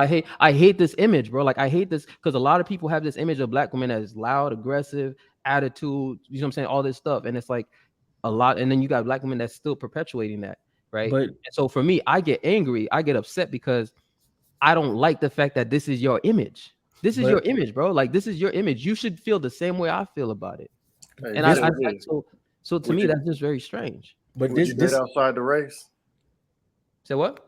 Do you or would you date outside the race? Oh yeah, I used to be exclusive to black women, but not anymore. Free agency. I'm not saying like I basically now, like, I don't limit myself anymore. I used to just say I'm only gonna date black women, but not anymore. See, that's my downfall. Even if I try, I can't. I'm saying I didn't try to go on a date with a Korean chick, and like in the middle of the date, I'm like, what the hell am I doing, man? I can't do it. You know what I'm saying? So even if I wanted to force myself, that's one thing I just can't do. But I mean, to each his own. You know what I'm saying? I ain't mad at nobody for doing but that. Mr. Logic, let me ask you this, because I'll do it for you. I think I heard this when maybe a couple of days ago. One of these lives you were just on. I want to say last week when you was on with Lapeef or whatever. Mm-hmm. You had said you're not looking to get married, are you? I think it was a live when you was on with Security Boss and some other folk. Oh yeah. They were talking about walking on water. Yeah. I just don't see myself in this current environment. I don't see it. Like I said, I got to dig through so much trash, and people don't understand is that you get sick of digging. You know what I'm saying? Like if it happens, it happens, but you get sick of digging. You know what I'm saying? Yeah. Because like this, the crazy part is that is like it's a commonality with the mentality. Like I said, me and JB ain't never met before, but we always we got similar experiences. You probably got a similar experience. You Oh just no, don't want to say it. I got Yeah, we experiences have for similar days. experience, but nobody want to call it out, and we don't call it out. We don't hold each other accountable. You know what I'm saying? We don't. I mean, that's the problem. So now it's a constant. You got to constantly dig through this trash to try to find something. And like I said, I don't think that I got the patience to keep digging through this trash. It's logic. Now I can just say myself, I dealt with all kind of dust, like 20 years of dealing with. But out of that dust, there were some women that I dated were just fantabulous.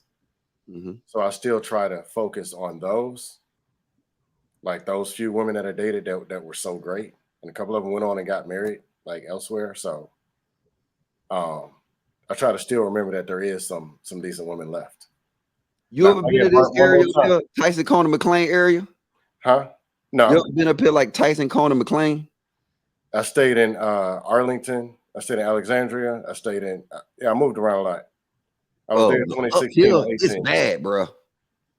Like I said, it's nice chicks and shit, but like I said, their mentality is so warped that, you know what I'm saying? It just easy just be cool with them. You know what I'm saying? Hey, like I say this how I tell them, and they get mad at me, right? At my building I work at. Most of the people that's in there at least make over 150K. So, no, but I'm just saying, like, and they figure like they in a certain status, right? Mm-hmm. And I tell them all the time, you know what? I would date a cashier from Walmart before I fuck with y'all, and they get mad. And it was like, 100%. I said, because that cashier from Walmart, she'll have a different mentality. She'll approach things differently. You know what I'm saying? And believe it or not, the women that work in the building with me, they have a tendency to date down because they want that control. Yeah, that same thing. But And also, like this, but see, it's hard for them because look, you ain't got nothing over me. You're not gonna control me. So they want men to control, and that's the dynamic because now we have women making more than these men for the most part. So now these men stand with these women and they let them do whatever, say whatever they want to say. That's why when you meet a woman, she feels she can do and say anything to you. And it's because of the simps in the chat. You know what I'm saying? These niggas in the chat is the reason these women run around. These niggas probably living in one of them chicks' houses right now. So she come there, she can feel she can do anything and say anything. And now she said you complicated because you won't take her shit. Well, Logic, I give Listen, a little bit Logic is so spot on, bro. Like he is so spot on. Like even, I'm in tech, right? And I'm in tech, and I'm around a lot of it's similar to what you're saying, Logic, and it's like a lot of women don't understand this, specifically Black women in particular. Like they don't get it in tech, where like they're making all this money, right? They're making six figures and whatnot, and they don't realize, they don't understand why a lot of the men that they work with, right? Those kind of men don't want them, right? And they don't get it because they think, oh, like, we work together, we seem to be on the same level, because they're looking at it like, career wise and financially we're on the same level, but they don't even understand that literally most of these guys will date the Starbucks barista, the Walmart cashier, like, the random chick that's bagging your groceries, like, will date all these women before they date you and all this money that you're making, right? They don't get it. And it's like, it always fascinates me. And especially because, again, especially in corporate America, like for me, one of the things that I've said this before on a panel, I think even on my show, like one of the things that always, that I notice a lot in corporate America that like, I don't want to say it makes me sad, but it definitely disappoints me. Is a lot of times you look around, right, and you see like a lot of like successful, like very intelligent Black women, bro. Like, and and I mean, I'm talking about like actually competent, right? And you're looking at them, and then you look at their peers. You're looking at like their peers of other races, right? So the other women of other races who are basically same level, same like director title, VP title, whatever, right? And you see the only difference between them is that the other races, on average, tend to have the ring, right? She's the same position as you, right? She's getting a bag just like you, but for some reason, our women seem to have a trouble, right? Like getting You know what I'm saying? Whereas the other women, they understand that, like, I think they understand like men better. Again, this is just my observation. I'm not saying this is a fact. I'm just saying from what I've seen, they seem to understand men better, and so they don't have these issues the way that I see. Because again, in Atlanta, you're seeing so many of these, like, and obviously there's a concentration of these women in Atlanta, right? Where it's like you see Maryland is so the many of same these thing. educated, career-driven women, right? With like, I mean, driving nice cars, living in Buckhead, living in, living in some nice areas and whatnot. And you seeing these women, like, they all single, none of them got a ring. And you look at their counterparts of other races, and they all got, you know what I'm saying? Not all of them, right? But I'm saying, like, for the most part, why is it that the other races can make it work and they're at the same level as you? Yo, I was having this conversation with my bad, Sim Anderson, but Go ahead. I was having this conversation with one of my homegirls. She's a teacher, right? And she had asked me one time, why do you think all these black men are going dating other races of women? And I had explained to her, I said, well, one of the things that I saw in the Navy was the women will put themselves in a position of to be seen from a certain dude, but at the same time too, they're not in this dude face flashing their education or I make this or my rank is this and that. You know what I'm saying? It's kind of like I'm standing over here in the corner. I'm gonna let you gonna see me, but I ain't gonna do too much to be seen. You know what I'm saying? But when you want to come over here to see what's up, I'm gonna show you what I offer. You know what I'm saying? And when I was telling my friend that, she got mad at me and was like, well, those women, they're not getting as much money as black women. They're not as educated as black women. So if that's what you want, then we don't need you anyway. Just go ahead and go on about your business. And I just started laughing, like, why is that your response? Like, that's crazy. Yeah, I mean, yeah, that's crazy. Honestly, seriously, it really is bothersome. I'm sorry, Mr. Sent. It's bothersome to hear women just not care that our men are leaving. It really is an issue. You know, how could you say that you don't? Who are you gonna marry?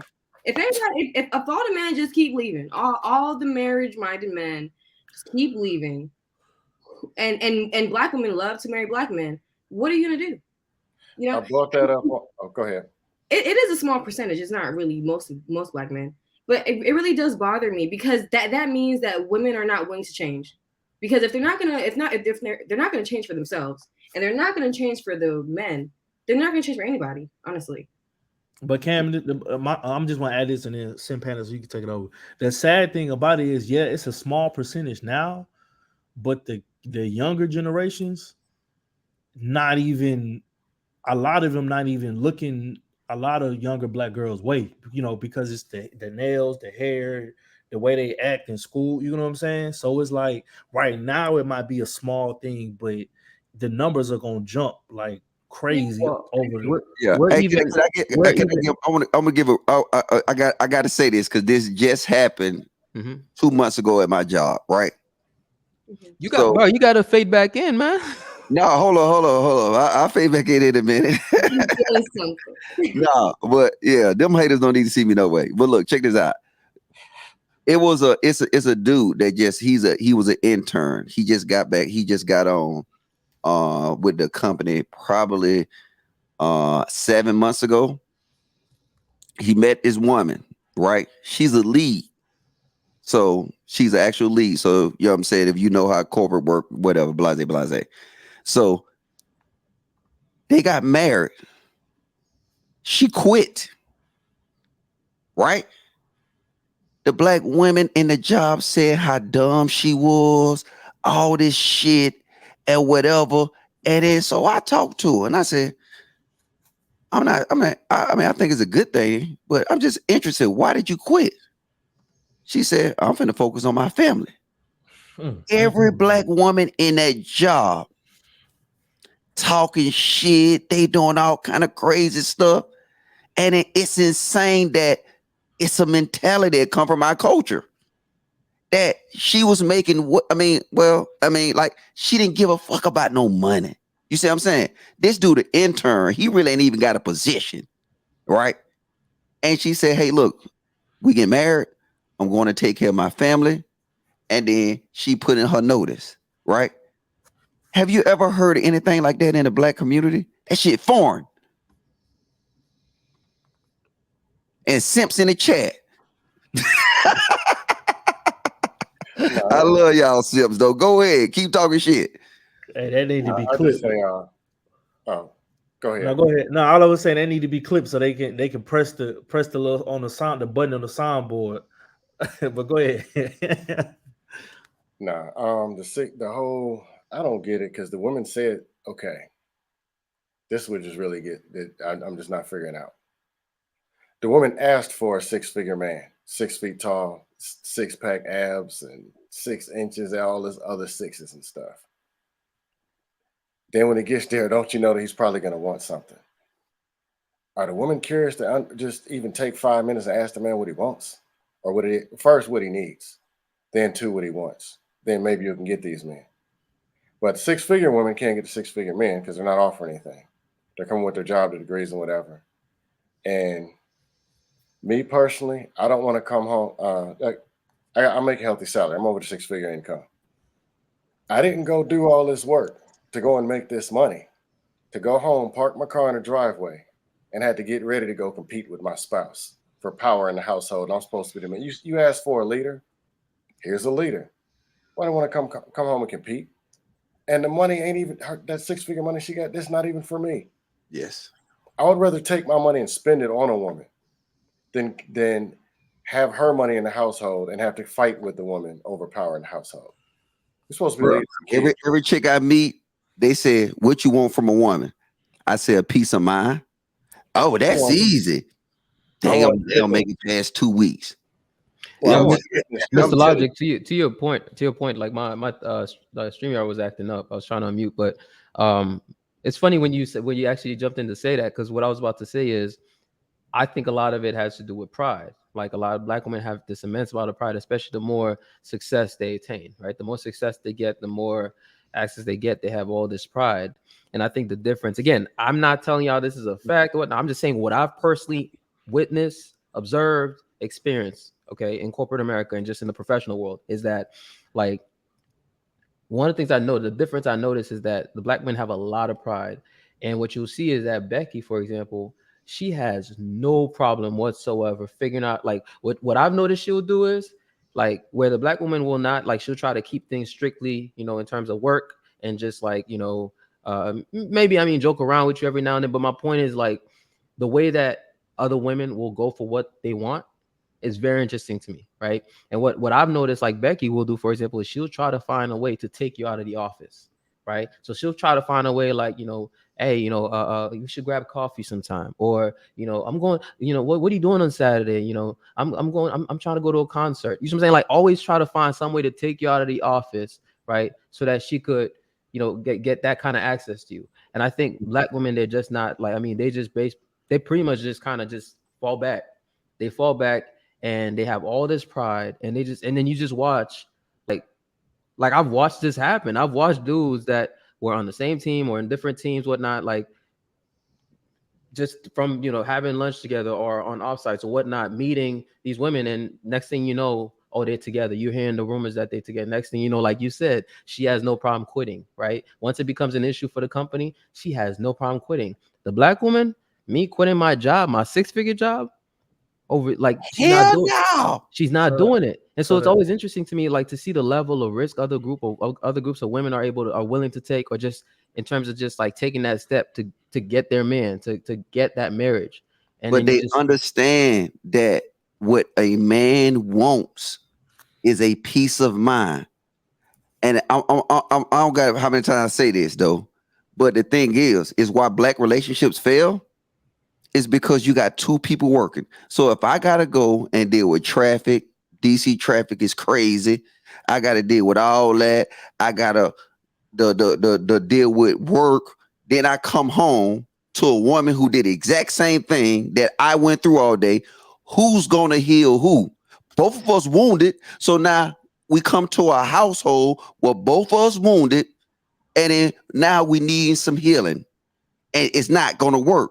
But the only thing I was jealous of when I was in the military, that these wives and shit bringing sandwiches, the motherfuckers be looking so pretty and shit. I be like, what the fuck is that? I'm honestly, sad for you guys. No, wait, let me finish. Like, and you taste that shit, you be like, nigga, what is that? You don't even know what it is. It's some crazy chicken salad, and it don't be no white bread. It be like croissants and shit like that. And you be like, and low key, I was envious. Yeah. I was like, these mother. I said, look, I'm in the grocery store and shit. You know what I'm saying? Nigga ain't there. I like, what you doing, man? Oh, I'm at home drinking. You know what I'm saying? You look, men have pride too. And at the same time, we want that peace of mind. We want to, like I said, if I was ever get married, I don't want, she could have all the money. You see what I'm saying? I don't need, long as she give me what I need. You know what I'm saying? Hey, I don't got to see no money. Long as she pay the bills, you know what I'm saying? Everything is taken care of. I can give all that up to a female. But the same thing is black females don't want that. Why would you give it up? Bring a nigga a sandwich. They want to sit at home and goddamn, man, I ain't gonna need to go into it. Go ahead. Hey, Cam, do you see a bunch of wives for us to choose from?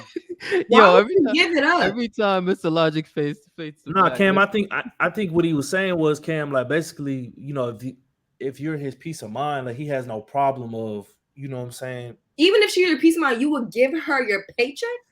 What's that? I don't think he literally means give her the That's paycheck. what he said. He said she could pay all the bills. I'll give her all the money. If I was with her and we got married, Right. I don't have no need for money. So you I'm just be honest with you. Yeah, I'll give it all. That's what he said. Because like this is what I say. And I think I was telling that's that an shit. interesting perspective. That's interesting to me too. No, listen, watch this. I was telling Anton, right? Because he was like and I'm just being honest. Look, men get shit, Gucci shades and shit, all that shit I got, right? I get it to impress women. Okay. So, you know what I'm saying? And then I think, man, Anton, that's why, I get it because I like to be fly. No, nigga, you get it because who you want to be fly to? A bunch of niggas? You know what I'm saying? Men, and he didn't, man, he was butting heads over this. Yeah. Men look good and get haircuts to impress the opposite sex, just like women do. Women impress other women, mostly. I've seen women. Well, yeah, y'all still kind of fucked up. Y'all eat a lot of pussy. Yeah, women want to compete with the next woman. I'm not talking about you, but I say I'm JB Logic. What I wanted to JB Logic. Hold on, man. Let me get you right quick. Come here. Oh, let me see that beard. Oh, let me take them beards up. Be still. Don't move. Put your head. Yo, he's stupid, bro. Put your head to the screen. Let me take you up right quick. JB, what I wanted to say to add to what you said earlier, man, when I have conversations, man, and one of the most common things that I be trying to tell a lot of my girls that I have conversations, these type of conversations with, is we're in 2021. You're gonna have to start shooting your shot. And they all say the same thing. I'm gonna sit back and God is gonna send me my man, and the man for me, he's gonna come scoop me up and find me. And I be looking at them, they're like, well, while you waiting, these white women, Hispanic women, Asian women, whoever. See, but the thing is, Smitty, I'm not even saying they have to shoot their shot. What I'm saying is that the other groups of women just know how to put themselves in a position for the man to approach, for the man to make his move. No, so it's not. I don't even need her to shoot her shot. I'm just saying. I just noticed that. I personally because I'm a very observant person. I like observe. I like people watching. I don't know if y'all the same. I like people watching. I like observing things. And it's like when I started noticing. Wait a minute, like. You can have a black woman in the same position. You know what I'm saying? I'm talking about title and everything. Possibly, I don't know their salaries, but I'm going to assume they're making the same type of money, right, and whatnot. And, these women living in Buckhead, you know what I'm saying? They living good, right? And then you're seeing in the same position and you see the other, their counterparts. And I'm just like, why is it that your counterparts are able to get that ring? And then I start watching the behaviors of their counterparts. Yeah. And I start noticing, like, who's the woman that's trying to get me out of the workplace, or trying to get the other men in the work environment out of the workplace, right? Like trying to say, hey, I'm going to a concert this weekend. What you doing? Or just trying to find a way, because they do understand that obviously, like they don't want to do whatever they don't want to be in a position where they jeopardize like their job off rip. Yeah, right. But it's like they're at least saying, okay, let me try to get him out of the workplace environment, and then just by him seeing that I'm doing that, any dude with some sense could tell, okay. Yeah, I mean, yeah, there's a but reason what why. There's a reason why she's trying. There's a reason why she's coming to me and saying, "What you doing this weekend?" Or "Let's go grab coffee." When there's a espresso machine right in the kitchen. You know what I'm saying? Like there's an espresso machine in the kitchen, but you want to go grab coffee. Like any sane dude can see, okay, she's just trying to create a situation where we're outside of the workplace.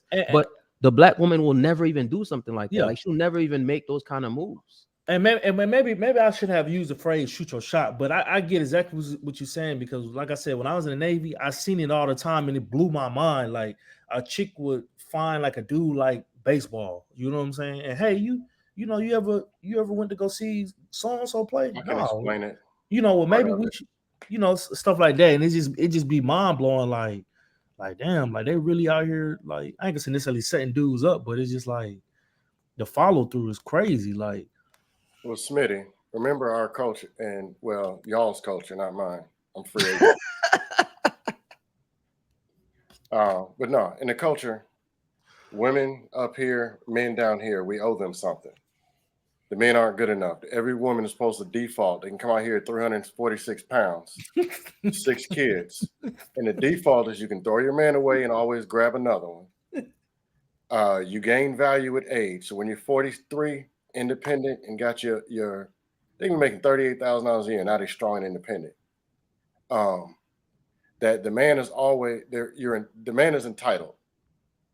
They can reach out the window and just grab a black man at any time, and he's supposed to marry, and he's supposed to submit to you. That's what the culture is. And the music, the media, and all of them keep feeding them this garbage, and it ain't working. Hey, I got a question for Cam. Okay. Would you call yourself an independent woman? Absolutely not. Absolutely not. All right, good answer.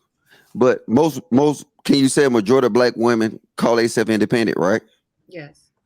And then I asked them this one question, they never able to answer it. See, by definition of independence, who you declaring yourself independent from?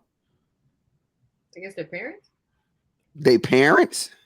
They don't be saying. They don't be saying that. A lot of times when they say independent, all they saying is they're paying their phone bills. But that's not independent. That's just adulting. I'm just an adult. That's all. That's all independent means to have these women, bro.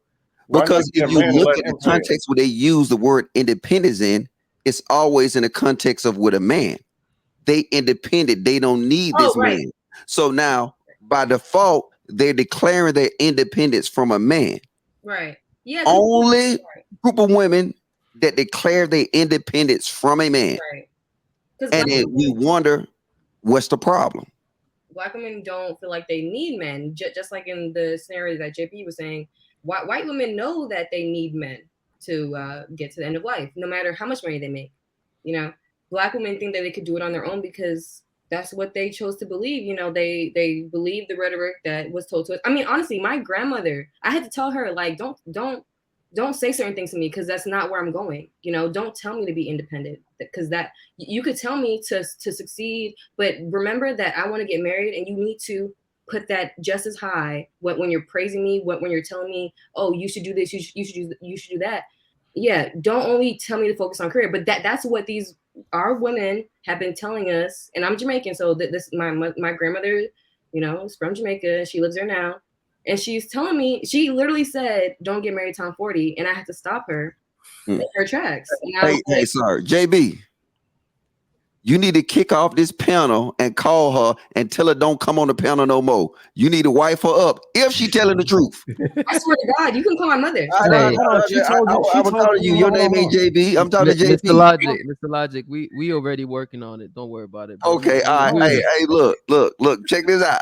Y'all get engaged. I swear to God, I get the most expensive thing on y'all. What you call that shit? No, you talking about the registry? Yeah, that shit. Hey, I'm cheering for y'all. I hope she ain't disingenuous. I hope you don't have to leave her at the vegan spot. You know what I'm saying? I'm rooting for you, JB. I ain't root for her. Oh, honestly, don't root for me. I'm rooting for JB too. Honestly, I want JB to have the best opportunities, whether it's me or cut it out. The Haitian woman. Shut up this fellow, man. Call that girl. No, genuinely. Right now. Genuinely. Hey, look, JB, if you don't snatch her up, that little thirsty nigga in the chat gonna be trying to hit her DM, whatever his name is. He a Hey, full it's gonna simp. happen. Listen, it's gonna happen regardless, bro. No, he'll tell her whatever she want to hear. What's that little lame nigga name? Hold up, let me find this nigga name so I can give a shout out. You know what I'm saying? He want my phone number. Sean Gates. Yeah, he want my phone number. But I'm rooting for you, bro. Oh, Yeah, man. listen, it's gonna happen regardless, so I'm not worried about that. Hey, JB. Cam be knowing what she's saying. She be knowing. Well, actually, she knows what she's doing. You know, she knows what she like. You gotta watch her. You gotta watch her closely. You know, and you know how Rilla be saying 10 toes down. Like you gotta stay 10 toes down when dealing with Cam. But you know what you gotta watch out for? If she been around, she know the right things to say. That's So, true. yeah. I'm not. Look, don't judge me off of what I say. Oh no, I ain't talking to you though. See, now there you go. You showing that you know what I'm saying? You get watch. I wasn't even talking to you. I'm talking to my man JB. Look, she in these areas, so you gotta watch out because she might, you know what I'm saying? She didn't peep you out, she know the right thing to say. You know what I'm saying? You gotta up your vetting skills or whatever. Oh, listen. Like I said, we working on it. Cam, would you date outside I don't the leave race? y'all alone, man. Cam, would you date outside the race? Yes. Would you sign a prenup? It depends, honestly. I She was gonna- trying to she gonna figure out sign it. with She the gonna man. sign it. I'm just being honest. If I'm helping a man when he's building, no, absolutely not. But if he is already, established, then yes. She gonna sign it. But see, I agree though. I I agree. agree. I agree with her too. No, I agree with her too. hey, dude, that's the only thing I agree with. Yeah, I agree. If you putting in the And I work think with her, and I think it should be kind of like the military do it. You know what I'm saying? Because I done seen a whole lot of sad faces when I went and signed my DD 214 when I retired, and I saw one dude that had 2 wives, ex-wives. You know they got half. Oh Lord. They both savage, bro. But no, the military. That's how in the military it's like that though. Yeah. Like, You married to him, and he was in for like 23 years. He was married to one chick for 10 and the other one for 10. Both of them split that junk. Well, military wives go and study all this stuff. Like, dude, I'm from Virginia. So in Norfolk, the biggest Navy base, I was stationed at Fort Lewis in Washington State when I was in the Army. Right outside the base, the closer to the base the women are, stay away. They know everything. They know more about military than the dudes that's in it. Man, I was at one of the gas stations when I was in Norfolk, right? I wasn't too far from the base, stopped to get some gas, walked in to get something from, it was a Wawa or whatever. The girl was cute. I'm sitting there flirting with her or whatever. She said, "Oh, this your rank. You make this much a year, this much a month." Oh, gosh. I just stopped talking to her. I said, "Thank you, man. You have a nice day," and I went on about my business. Yeah, they know everything. You definitely gotta watch out for the women because they will study. but hey, Cam, what you think about the comment on the screen though? I mean, if that's what they want to call it, then. But I don't use game though because I just am who I am. Like I don't have to try to be somebody I'm not. Like. No. You know what they say you using white girl game? See, that's niggerology right there. See, I'm gonna tell you why they say that, right? Look, I'm gonna put you on game. Just listen to me. See, that's a nigga that put that comment because the way you talk, the way you present yourself. See, if you was up in here, all that shit right there, they want to say that. So anything good, they consider it white. So that was a nigga comment. To your point, bro. To your point, one of the things that was the most entertaining for me, I think this was like last week, was or maybe it was even just not yesterday. Yeah, it was last week, right? One of the things that was so entertaining to me was just watching Cam interact with some of the people in the chat. Right, that was entertaining, bro, because you start realizing that like on both sides, right? You start realizing like women, a lot of black women in particular, they hate to see a black woman like Cam. They hate to see it, and so they want to find something wrong with her so badly. Like I'm talking about, like you see all the comments they make about her. It's like they want to find something wrong with her. They want to say like, she's this or she's that. And for me, it's entertaining to watch that because it just proves a lot more of what we say like around these parts, because it's like, why can't y'all just accept, hey, this is how she is, or this is her perspective? They can't. You know what they accept expect that. her to be like? Well, I ain't gonna even say it. Fuck it. Should I say it? Should I say it? It's 5 o'clock in the morning. Hey, they expect you to be like that other girl on Thursdays. Oh. See, now if you're not like that, it's all to the respect to her though. Like but it's like she gotta be fake, or she is just because she's young, or it's like you just see all the stuff they saying and you realize, damn, like y'all looking for every reason. Why can't y'all just and then it shows you too how black men be acting like they for each other until somebody, you know what I'm saying? Like because you should be look, she's a black woman. She hasn't done anything wrong to y'all. Why y'all trying to find something wrong with her so bad? Because they want her to act the stereotypical black. And see, that's another thing I hate. You know, people saying, "Oh, you Look, I don't give a fuck what you say. Stereotypes is true. Stereotypes is based off of facts. That's why they exist. So even though it might not always be true, but guess what? Let me see you go downtown Atlanta to the Varsity late at night, that BP gas station, and don't lock your doors because you said, I don't want to stereotype these black men. Well, you're a dummy. But guess what? We do it. We know it. But we say it's racist and out. No, it's stereotypes. And they stereotyping her right now because of the way she act, the way she speak, the way she present herself. But guess what? She probably do act like a white person. But that's a good thing to me. Yeah, What is acting like a white person? Hey, JB, remember? You got a tattoo on your fingers? No. Hey, JB. Figure they've been attacking at men for the last 40, 50 years, 70 years. I don't know how long. And now a lot of the men are standing up and standing on their square. Like me, you, some of the rest of the people on the panel. They can say what they say and they're not going to knock us off our square. So why not go and attack a woman and try it at her? So like me, they can say what they want. I know. You know that remind me of though. You know how like back in the day you had your Coretta Scotts, the grandmothers who their granddaddy died, and it's people in the back chats be like, well, he had a family on the other side of town, or he was doing this, but trying to knock him off the square. You know what I'm saying? My thing might is when he passed away, he died or whatever happened, grandma or whoever got, you know what I'm saying? Her name was on everything. Like she was straight for the rest of her life. I'm gonna give you an example, right? And I gotta bring this up. Thank you, chat, for making this point, right? So can remind me of somebody like a Candace Owens, right? Speak up, say her piece, do whatever, right? I done seen black men call her all kind of dirty bitches and skanks, right? Nobody ever stood up to protect her. But a true skank or rat, like Asian doll, oh man, they'll fall on the sword for a rat. Talk, bro. Talk that talk, bro. For a rat, they'll fall on the sword. But now, any woman that's doing something positive, speak, educated, that I can sit here and say, hey, Janaya, that's my daughter. Janaya, I want you to be like her.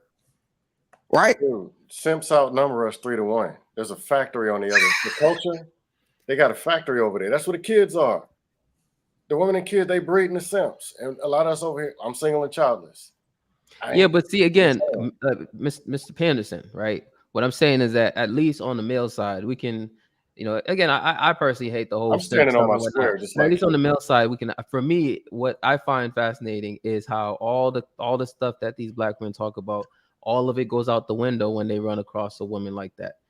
Just seeing, for example, that even if we take Cam out the picture, even Chantel that we had earlier, like I've seen some of the comments that she gets from black women, right? From women like trying to find everything wrong with Chantel, right? Calling her all types of names, mammies, pick-me's, and you realize like black women have an issue with a black woman who, is on the positive stuff, is, a black woman who doesn't think so negatively about men, who's for family, who's for traditional values. And you start seeing how they try to find everything wrong. I'm not saying you can't critique somebody, right? Like if Cam got some issues, call it out. But it's interesting to see all the things that they were saying, and it's like to the point where I was seeing her interact with people in the chat saying, You know, I was seeing people in the chat. I was seeing her in the chat telling people like straight up asking, "Hey, can y'all just leave me alone?"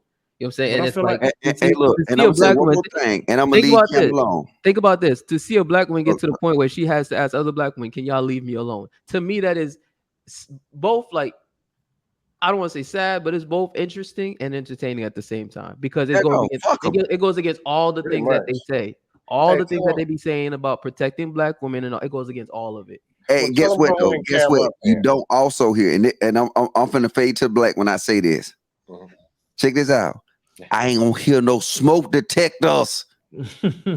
No smoke detectors. Now, how many women on YouTube are black women that you don't hear smoke detectors? Okay. Hey, Cam, just tell them to cam up, bring the W-2s, wave the hand like this, show the rings, put a scale. I mean, if they saying there's something wrong with you do, something But wrong with what you're doing, you know show their us what's response. right. You know what their Show us response the is. scale. Let's see the diet. Let's see what's really going on that they got going on. That's why making I'm not you a lose hater your because I can't. I mean, I'm just, I'm too, I like myself, so I can't really get mad at the comments. But you know what would be funny to No, me? I'm an Like, instigator anyway. I'm just saying. I ain't gonna lie.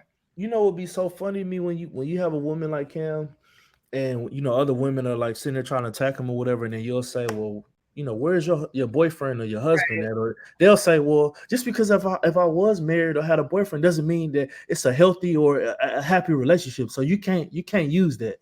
And I just be sitting here looking like, so you're just gonna just discredit everything. Like it don't make sense. Like no logic, no nothing. I just don't be understanding some of these people sometimes. Like, Well, I mean, remember their currency is chaos is currency and attention is currency. And Cam is showing she got the backing of decent black men. Something that they don't have because they don't want to cooperate. I'm just saying. Honestly, I don't know why y'all back me up. Maybe because I agree with respect. it's the way how you carry yourself, Cam. I took the first time I got on. I'm new to Lapeef. I'm new to all this stuff. Hold up real quick. You said go maybe ahead, it's JB. because of maybe it's because what, Cam? I was gonna. I was gonna say maybe because we align with our views and things like that, and like maybe because we have similar views, maybe that's why. I mean, yes, we do My have answer similar was views in respect. terms of like traditional values, but didn't you just come off a panel with a bunch of people where you were disagreeing? Pretty sure, like, didn't y'all hear her disagreeing like multiple times throughout the Absolutely. night? I do disagree. Mm-hmm. So again, it's not about, people love to make it about disagreements, and I want to make it clear, it's not about disagreements, right? It's not. It's not. It's not about disagreements. So what is it then? It's the way you carry yourself. It's the way you. I'm gonna say this. Just come from my experiences and what I've seen and the different people I interacted and just women like yourself. My whole thing is you could disagree with us, right? Mm-hmm. But you're not gonna be yelling and screaming and calling people out of name and doing this name calling, whatever. You'll respectfully, I disagree, I decline, or and here's why. And it is what it is. Either we can agree to agree or agree to disagree. And my thing about it is I feel like just because you're a woman and we're a man, like with man, right? If me and JB were to get into a heated argument, right? Depending on what we're arguing about or how it goes or what's said or whatever, there's an imaginary line drawn in the sand or in front of us.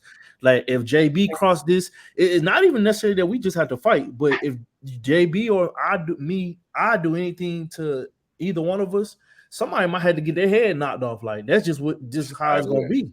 You will tell you the difference, right? And I said this on the last panel that last Thursday. If you don't believe me, go watch it, right?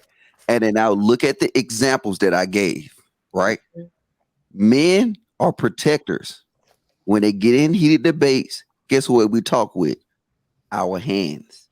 I haven't saw that young lady put her hands up one time, but when she was fucking Ned. And then now, watch this. Watch tomorrow. Cam, femininity ignites masculinity. It's a man's weakness. And that's it. And then telltale signs. And I'm saying this though.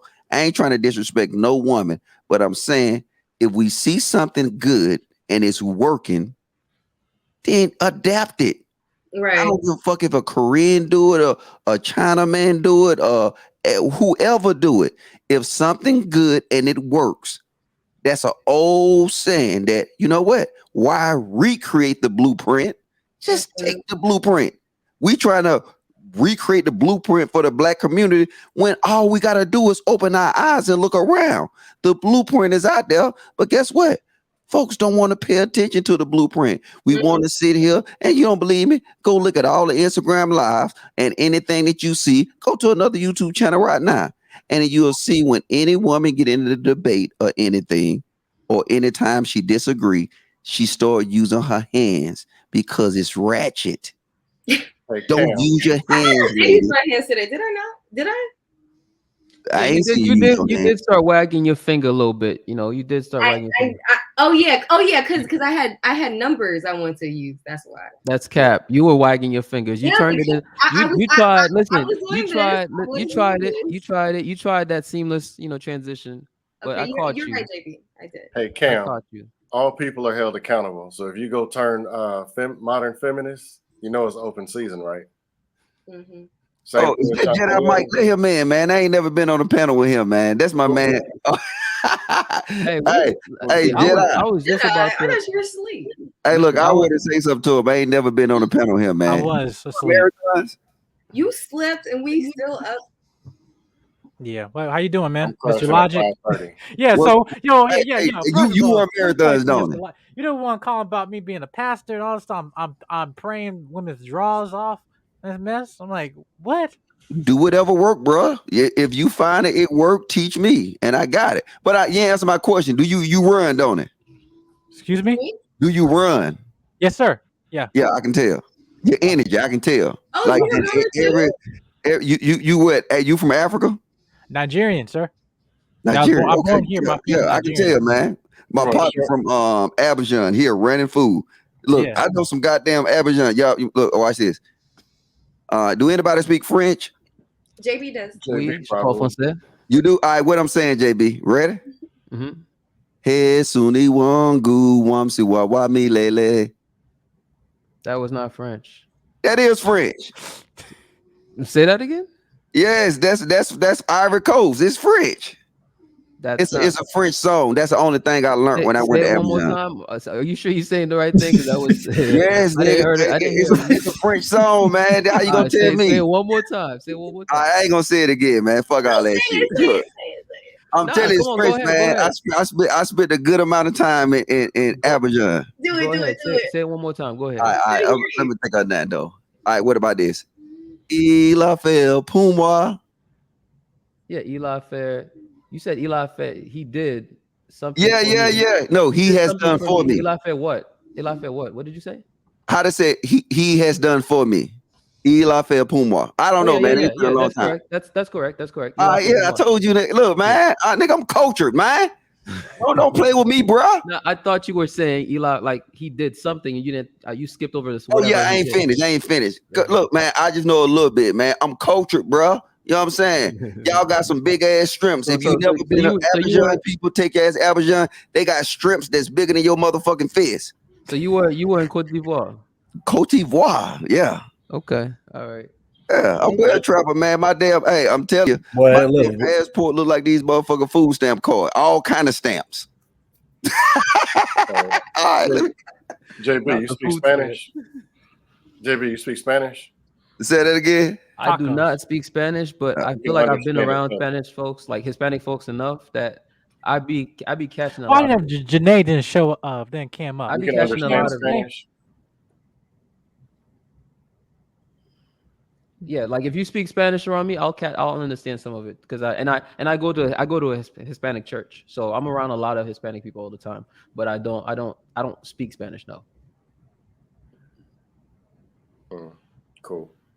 Yeah. You ever been to Abidjan? JB? You talking to who? You the culture motherfucker. You been to the Coast, the West Coast? No, I haven't. Oh, okay. Yeah. Hey, Smitty, what's it? You in Atlanta, right? Okay. No, I'm from Atlanta. I live in LA. Jedi, you in where you at? I'm in DMV. Hold up, you in DMV? Yes, sir. Well, he's in Virginia. I'm in DMV. I'm in McLean. I'm in Fairfax.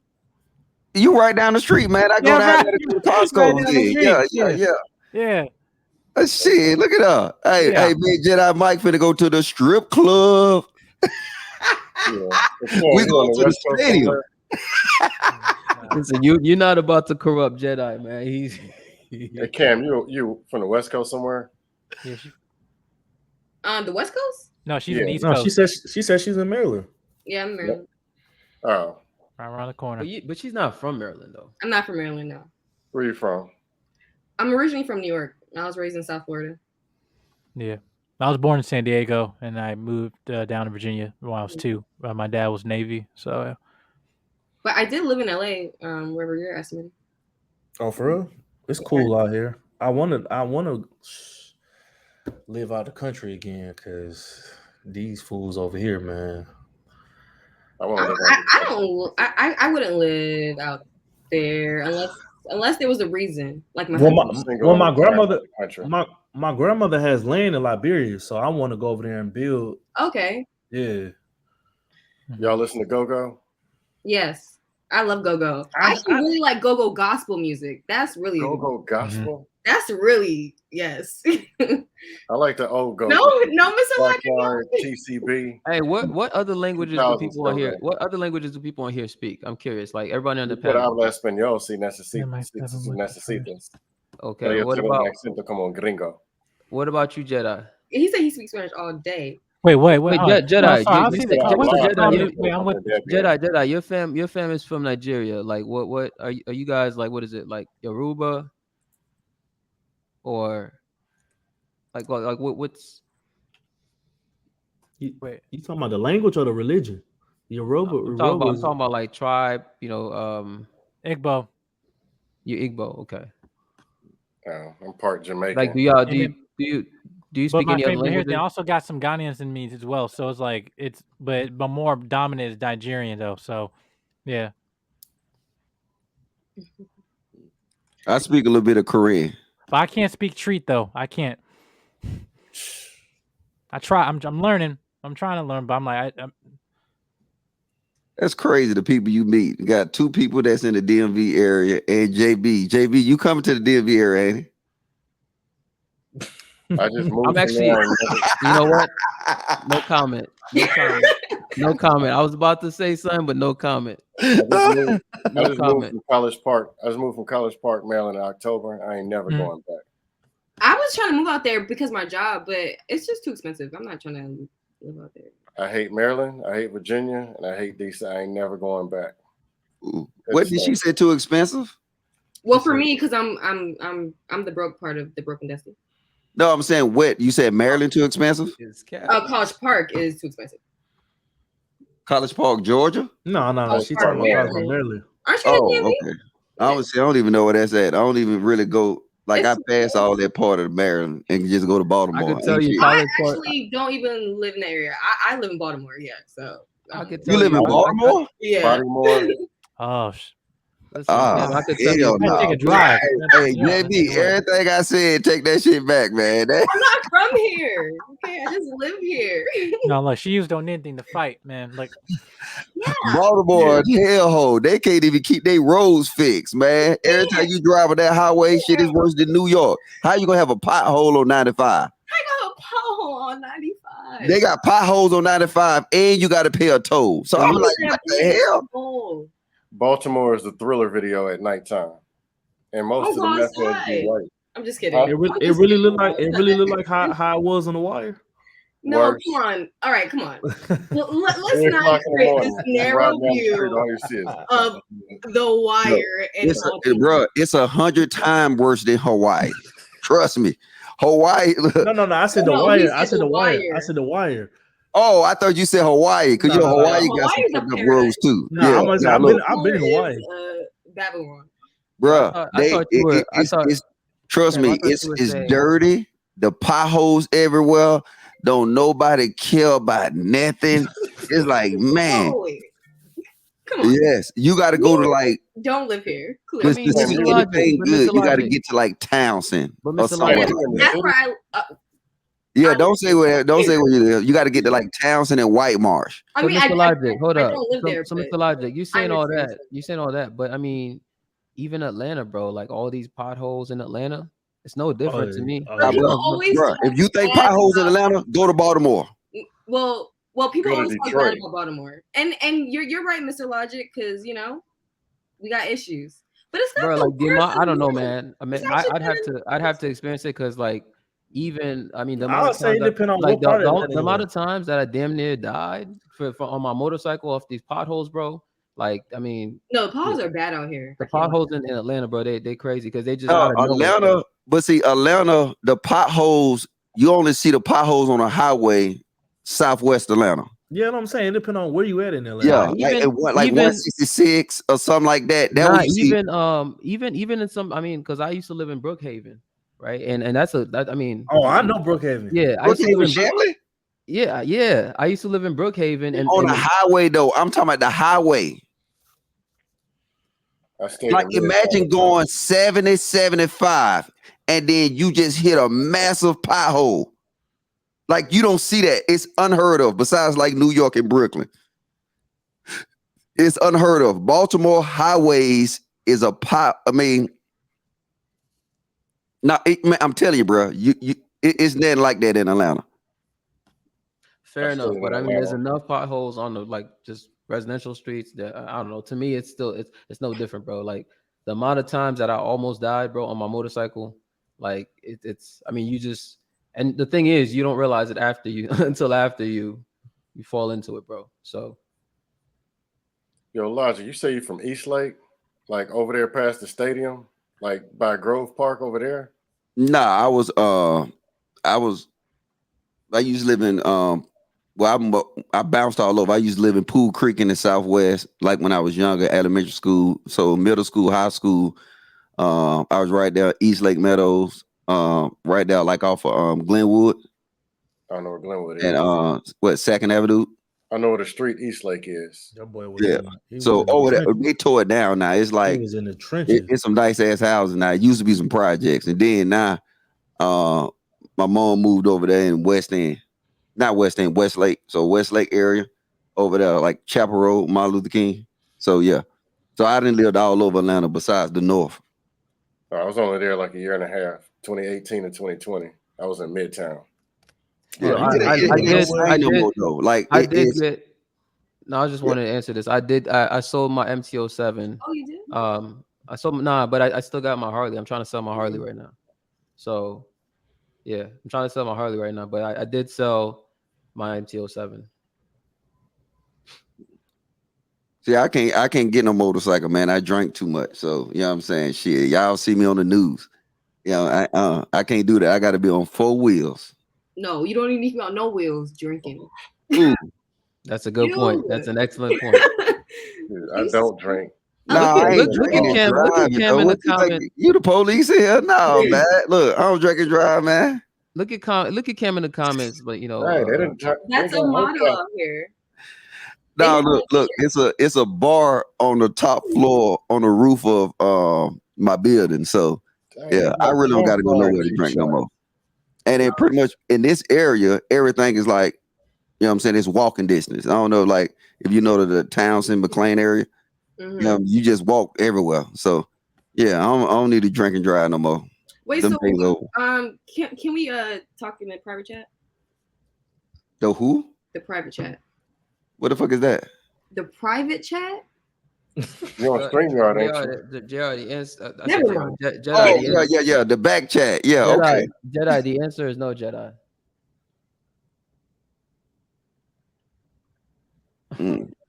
Boy, that dude Sean a troll, man. That boy, look, Sean, I'm finna put my phone number in the chat, man. If you want somebody to talk to, just call me. Hey, don't do that, Mr. Logic. Don't do that. Man, I ain't getting that fool my phone number. I might say he might be waiting for you on outside the building or something, man. Yeah, these people are crazy. These people out here, they will try to find you. Wow. I'm not surprised. They got Cam snapping at him in the chat. I'm not snapping. Hey, I'm gonna have to like. We've been on for like 8 hours and 22 minutes. Cam talking like a Bama. I'm gonna listen. I'm gonna close it down like just we got like less than 8 minutes. So we got less than 8 minutes. We're gonna make it at 8 hours and 30 minutes. All right. Nah, but Mr. Logic came in cooking tonight, man. I'm glad you called in, bro. You gonna be on the show tomorrow, Mr. Logic? Yeah, I ain't going to work tomorrow. You know what I'm saying? Y'all got me fucked up. You know what I'm saying? Shit. I don't fit it. You know what I'm saying? Hey, I think I'm gonna need Mr. Logic as a guest on my show. Like Yes. next time, bro. No, man, fuck that. Nah, he need to come on. Come on to McLean, man. He We need gonna to come do a on the live weekend show, show. man. You Fuck need to all come. that shit. He need Ooh, to it's come a on the live weekend show. show. I like it. Yeah, we do a live in studio show. Where? Huh? Where? At his business. In McLean. You can come up there. I mean, shit, come up here. All right, when? Just let me. You know what? Yeah, Hold up. shit, you got bread. I shit, you just got a Harley. Broke niggas don't buy Harley. I'm broke, man. I'm broke. I'm broke and dusty. Nah, you ain't fooling nobody. You ain't gonna see me up there. You know, a nigga motorcycle is what ZX 1400, the Ninja and shit. You say a Harley, nah, you ain't broke at all. So. Yeah, man. If you see the back chat, Mr. Logic, we can definitely make that happen. Yeah. Hey, we still got like 260 people listening, man. So shout out to everybody who's still here with us. Like the video. But yeah, I'm down to make that happen for sure. Hey, Yeah, JV, how long y'all been doing? Like, I just came over to start on Lapeef like a couple weeks ago. How long this been going? What? 4 minutes. The Broken Dusty show? Yeah, like first time I called in to Lapeef, I remember it was some other show and it was chaotic. Are you saying Lapeef Network or just are you saying my show? Both. I'm about to say, the but network been around for a minute. You be on the Anton like show on the weekends, right? Who, me? Yeah, I'll be like, yeah. I'm brand new. I'm talking about Simp. You ain't never came on the lives we be had. I've seen you on Anton's lives. Yeah, I just like maybe the first time I called in to Lapeef, any Lapeef, was you can't tell me it's 2 weeks Sam ago. had her full name up, huh? You can't tell me it's 2 weeks ago. It's more than that because I've been seeing you around this. Maybe 2 weeks. I'm about to say the last at least 3 weeks. Maybe 3. But the time you and Cam was up there, and I remember Cam just waiting patiently to talk. And the first thing I was saying, because I didn't even know who she was, like, thank you for being patient and actually not interrupting all these men. That was my first time ever calling in. Oh, okay. Because I didn't know who none of y'all were. I just know of Anton and Rilla and some of the other ones. But I've called into Amira's show or Chantel and River a couple times. But no, I'm new to this. Well, our show's been going on now for, I think this is like, what is this, like because we do it every once a week, and I think we started on like the first week of December or second week of December, I think. December 2021? Yeah. It's my show, my show, but the network been around for a minute. Cool. Yeah. Well, thank you for joining us. We love having you. I thought you were a veteran out in these YouTube streets. No. He need to start a channel with a name like that. I rate Sip Anderson is good. Scam Likely is really taking the cake for me. I don't know why. It's just funny. I would say this. That's the person that JD that's the person that be and calling me. Mike, and we finna go out on the town, and then we we gonna start a podcast called we're gonna start looking at the back of these chick cars to see what's in the back of their cars. See, is my theory. The whole show gonna be we gonna break stereotypes or prove them right. So we're gonna go 5 black chicks' car and see if they got McDonald's bags and car seats. So now, you know what I'm saying? We're gonna play the odds. McDonald's bags. Stereotype, they don't believe it. We're gonna go see. Tell them y'all don't like that. Mr. Lodge, you ain't gonna see that on the 703 side. You got to go over to cross over to Maryland for that. No, I'm going right to DC. Oh, DC, yeah. I know they got McDonald's bags and they back to see their cars. Oh, Baltimore too? Oh, hell yeah. Baltimore, of course.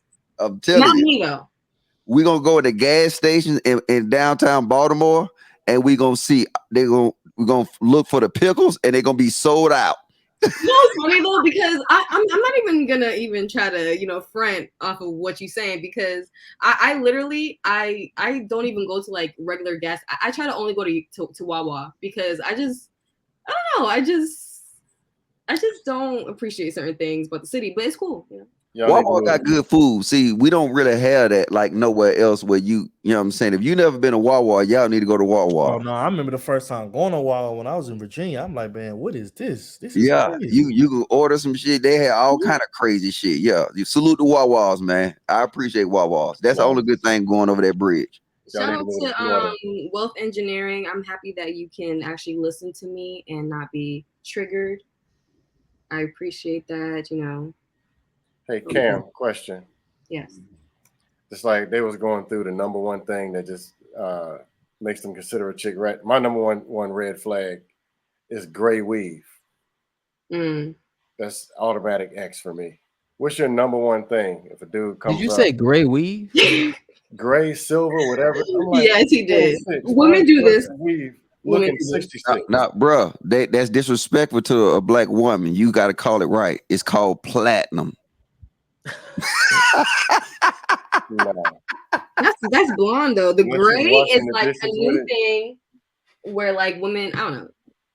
But my okay, are you talking about off of appearance? A dude comes up and starts trying to spit this game. What's the number one thing that you just like, no, Well, number one red flag? Number one red flag is how he comes up to me. And then, but like we're talking about appearance, I'm looking at like, I don't know. Well, we have masks on nowadays, but if he doesn't have his mask on, we're normal. Like his mouth, like how he smells. What if he had a grill in his mouth? I don't date guys like that. I'm in Florida. We don't wear no masks. We don't do that. Yeah. So for sure, their mouth.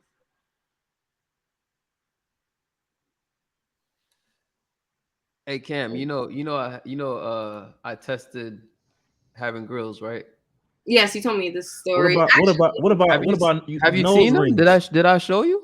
No, I want to see. Oh, I'm not gonna show it on the stream, but I'm gonna send it to you. What about nose rings? You do nose rings? Only for JB. JB's the exception. I think nose rings is cute on a girl. Actually, I used to have one, but I took it out. I got a weakness for braces. Oh man, just love them. Braces? Oh man. They're scary. I'm squares. I like nerdy women. So I'm square as they come. So. Now, the number one turn on for a man. What? Nipple rings. Can't go without them shits. You know what I'm saying? Them shits is the number one. No, let me see. You ain't got them? You can't fuck with you. That's a specific preference. Oh, that's a letter preference. You know what I'm saying? You know what you like, Mr. Logic. What's that? I said we know what you like. Yeah, nipple rings and cooperation. That's it. Yeah. That's it. Everything else can go. You can even have the paycheck. This dude a troll, bro. Why did I never saw a grown man want another grown man attention, bro? This is like borderline, man. Like I feel like I'm in Atlanta, man, in Midtown, man. This dude in here, god damn. You gotta stop. Don't give him the attention, Mr. Logic. No, you know what I'm start doing? Only time I reply to him if they say something in the super chat. You know what I'm saying? I ain't talking to your broke ass no more, dog. You know what I'm saying? Say something to me in the super chat. Somebody just super chatted me. Yes, they did. I can't post. I ain't got no rights if y'all posting it or not. Oh, JB got to post it. Super chat. Peace to the village, y'all. Peace. Peace out. Bye. With an inspiration for Yes. you. Jedi might sound like that. Bye, Jedi. Listen, I just want to let you know. Oh, he changed his name Christ to may the Bolo. Lord. Peace This to the guy. village. He changed his name to Bolo. You ever I heard didn't Bolo? even see that. No. Yeah. Y'all ever hear Bolo talking? Yes. Listen, you have to understand. When Eve ate the fruit, that's not when sin got brought to the world. When Adam ate the fruit, that's when sin brought to the world. When Adam ate the fruit, because Christ made it so. Right? I'm not a Christian. I don't like that word. He's not a Christian? He don't like the word Christian. I'm spiritual. Peace. Hey, I'm out of here, man. I ain't realized it's 5:39, man. What the fuck? I'm like, I'm not even gonna go to sleep. I'm just gonna go to the gym. You know, why not? But Look at her. See, she be doing that. You see how you see that, Mr. Logic? You see the low key flex. What? Go to the gym? No, I'm gonna go to Silver She Dollar. thinks she's That's what I'm smart, but finna I go. They catch give it me all. some French toast. JB, I'm not trying to trick you. But no, like, I gotta let you know this. Do you want a revolution? Do you? Hey, good night, y'all, man. I'm gone. Yeah. Bye, Mr. Logic. Good night. Mr. Logic, please call Peace back, to the bro. village. Yeah, Hey, I'm gonna hit you, bro. I'm gonna I hit was you, gonna bro. respond to wealth engineering. Okay. Sent Panderson, just something I came up with, being silly. Like I always make up generic names for something. Thug Jenkins, whatever. You know, just make up some generic name. And I put Sent Panderson up there, went on camera, and they liked it, so I stuck with it. But yes, but I gotta tell you this. Cam, she's a feminine woman, a godly woman. I only got one question. Mhm. JB, what are you waiting for? We haven't even met yet. People are so funny. I'll initiate the wedding. Wow. And listen, I'll anoint your head with oil. I bless the oil. Listen, don't 'Cause y'all Christ let made it listen. so. Listen, don't y'all let Cam front for YouTube, okay? How am I fronting? How am I It fronting? doesn't matter. To all the haters, you gotta say, so what? You know why? And I Why? listen, and if disobey, listen, you could choke people out in 7 seconds, I think, right? Yes. You know why? Because the Bible said, let the redeemed of the Lord say so. So if someone done you wrong and you've been redeemed by the Lord, you can choke them out and say, so. It's okay. You're silly. Hold up. So I'm about to send Cam. I'm about to send you proof of me with my grills on. Hold on. Okay. When I had, yeah. Oh gosh. I'm excited. Yeah, I tested out grills. So can't nobody see this private chat. Just us on the stream. No. It can't Pretty be seen much, by the yes. naked eye, but only in the spirit. You silly. You have work, Jedi? Well, actually, I work remote. But yeah. Oh, okay. Yeah, I'm working remote today too. Well, actually, I'm going to an office later. I work remote and I love it. As soon as I got remote, moved to Florida. Oh, did you? Are you in North Florida or Central or South? Central, Tampa. Okay. Yeah, looking to buy a house and it's hell. You want to live in Tampa? I feel like Central and North Florida. It just seems I'll boring. pass on North Florida, like Jacksonville. I'll pass. Mm-hmm. I would do South, but everybody moving from New York running up the prices. Like you try to buy a house, they paying $30,000 and $50,000. Oh, you know what? You're right. You're right. Yeah, they're price gouging. I understand what you're saying. Yeah. Because you might as well be in Central Florida. If you're gonna go past Palm Beach, you might as well just go to Tampa. You're right. So yeah, struggling in Tampa to find a spot too. Like they running up the prices. Yeah. Because Mm-hmm. Yeah, all them New York people are yours. So, Cam, what are you cooking tomorrow? Can't cook. Whoa. She can cook. No, She can cook. Cam, you'll burn Kool-Aid, wouldn't you? No. She turned that Kool-Aid into wine. That's how good. See, listen, let me tell you something what she do. Listen, I mean, she throw it down in the kitchen. I've seen the plates. Y'all. I've seen them. Did you look at my highlights or no? Yeah. Listen. Yeah, okay. I saw the one today. Yeah. Yo, Jedi, you about to make her big ass head much bigger, bro. Relax. I think JB stopped complimenting me because he doesn't want me to have a big head. Is that true, JB? What are you talking about? What? Are you gonna turn modern feminist on us? Are you holding off on the compliments because you don't want me to get a big head? You already have one. I just want it to be bigger. You do have a big head?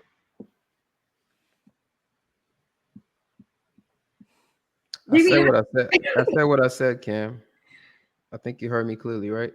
She's gonna turn modern feminine. But I appreciate you backing me up. You know, a lot of Well, people you don't mean know. when during the incident? No, I'm talking about with the food, with my plates, because that's my pride and joy. You know? Oh yeah, no. Yeah, and then she does these little videos and stuff, like she does flick her hair. She knows she's a shit. She just Don't tell JB yet. He hasn't. You know, and yeah. You say you 5'4"? I'm 5'3". Oh, I'm like, shit. I thought you was talking to me. I'm like 5'4". Where? What you talking about? Man, What, you a 7-footer or something? 5'11". 6 feet. Yeah, I'm 6 feet even. Yeah. Listen, Nah. I told you already. If any man who's any man who's under 5'11" is a midget. What? But like JB, are you gonna put the ring? Are you afraid of marriage though?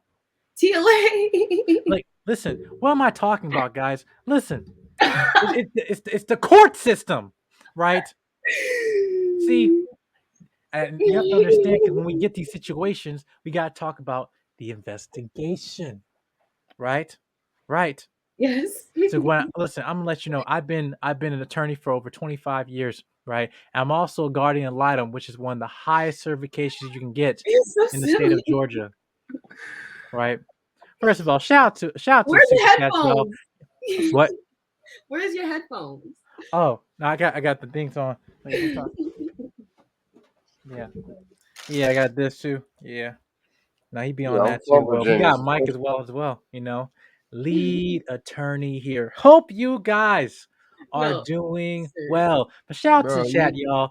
Shout out to Wealth Engineer in the building, man. Y'all been helping your boy since day one. Shout out to y'all. Sorry. Right.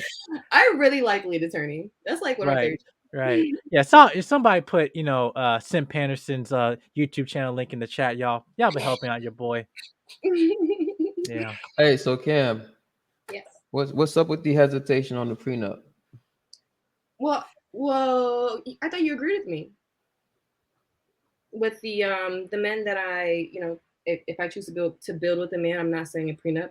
But if he already has if he already has his, stuff together or whatever, then I'll sign a prenup. But if he doesn't, if I'm helping him build, then I'm not signing it.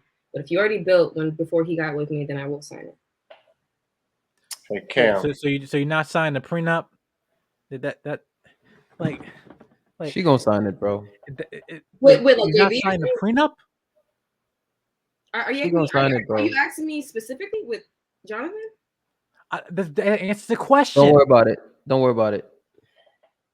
See, because you're not gonna sign if you're not gonna sign the prenup, like what? Jedi. Why are you sleeping with these men then? Hey Cam. It's would you date a man making $42,000 a year? Huh? Would you date a man making $42,000 a year? Yes. Would you submit? Yeah. This is bullshit. You can't ask me that because I'm gonna say what I'm gonna say. And so people. So you gonna get. Want me to say something else? So you gonna get. The truth. So hold up. I say all kind of disagreeable stuff. Hold up. They probably fire me up in the chat. Hey, hold up. So you gonna get on these internet streets and cap like this, Cam? I'm not capping. If he made 42,000 in his whole life, if we send you to court, if I send you to court right now, listen, you can't go in this. I may have the highest certification in the state of Georgia. If I send you to court here and I bring you up to my client, guess what? I send you to the verdict. You know what they're gonna say? Guilty. No, I think I would. Janae Nicole says it's okay to not want the bare minimum black woman. Yeah. That's not the bare minimum. Just something she's saying. $42,000 is the average. That's an average man. Nothing wrong with that. Hey, y'all want to see JB back?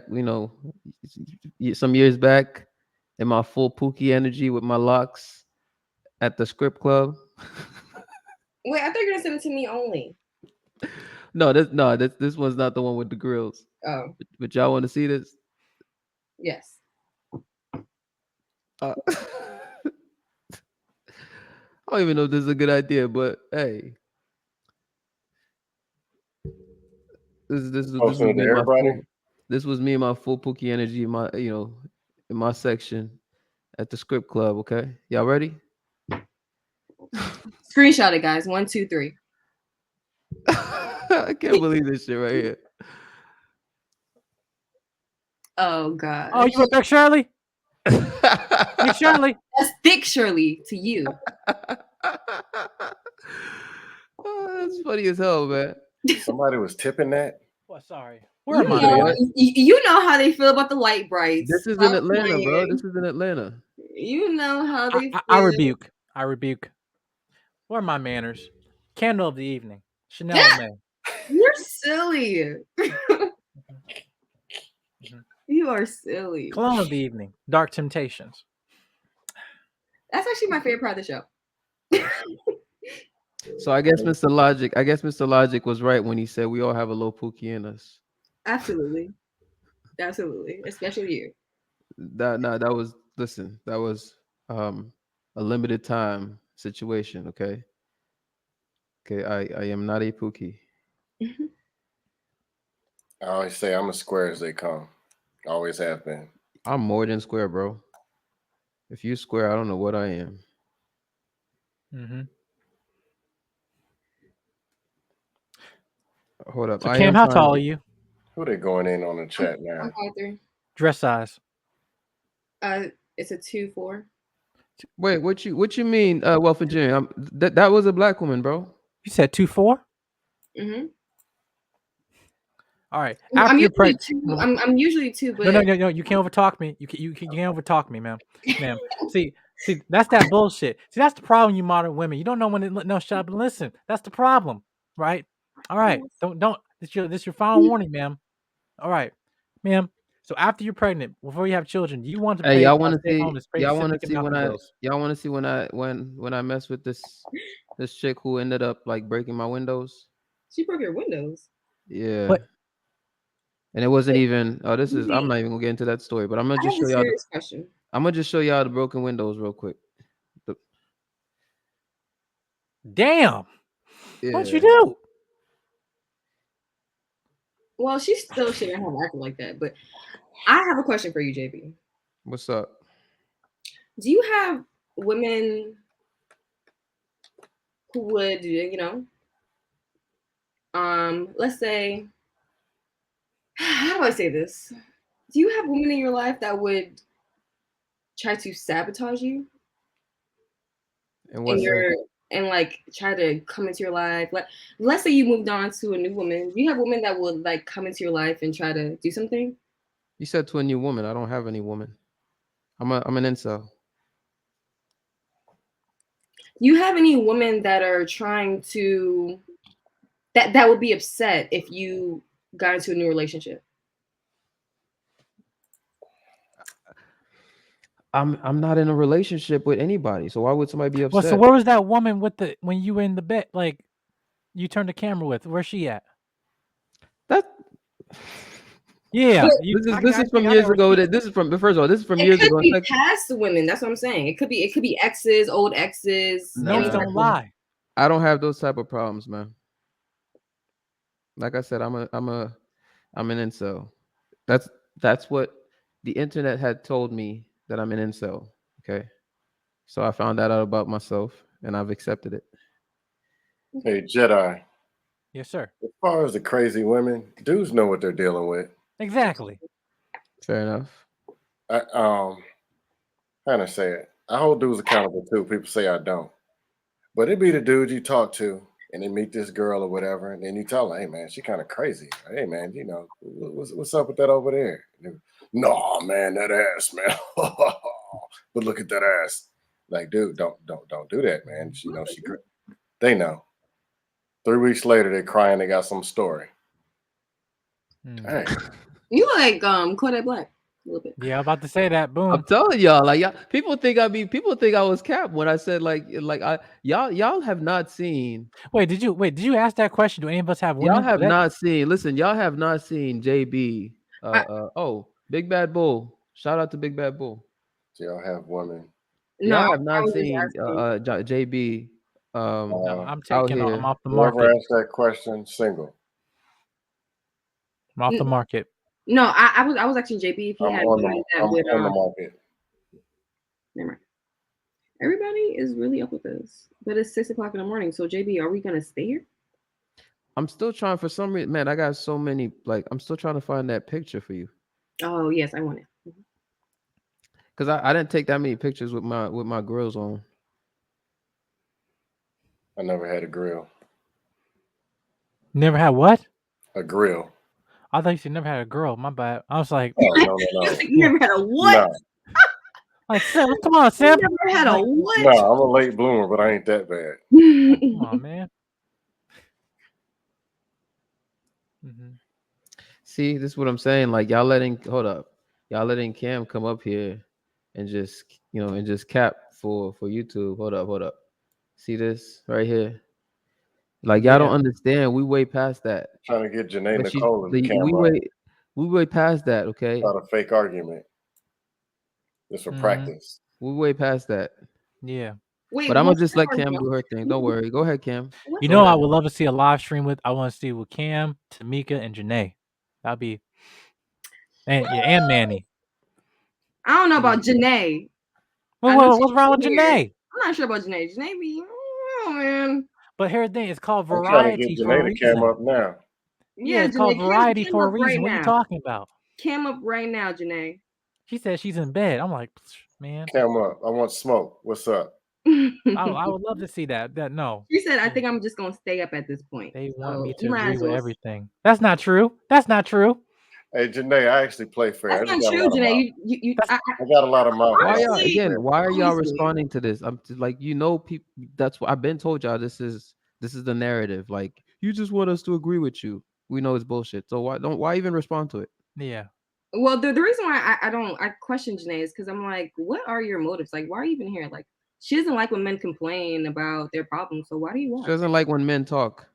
But then it's not about complaint. She doesn't like when I men am so have a platform. confused. But then she I still want to know, like, what's her deal? No, she gonna tell you again. She gonna tell you it's because I hate her. That's what she said. I hate her.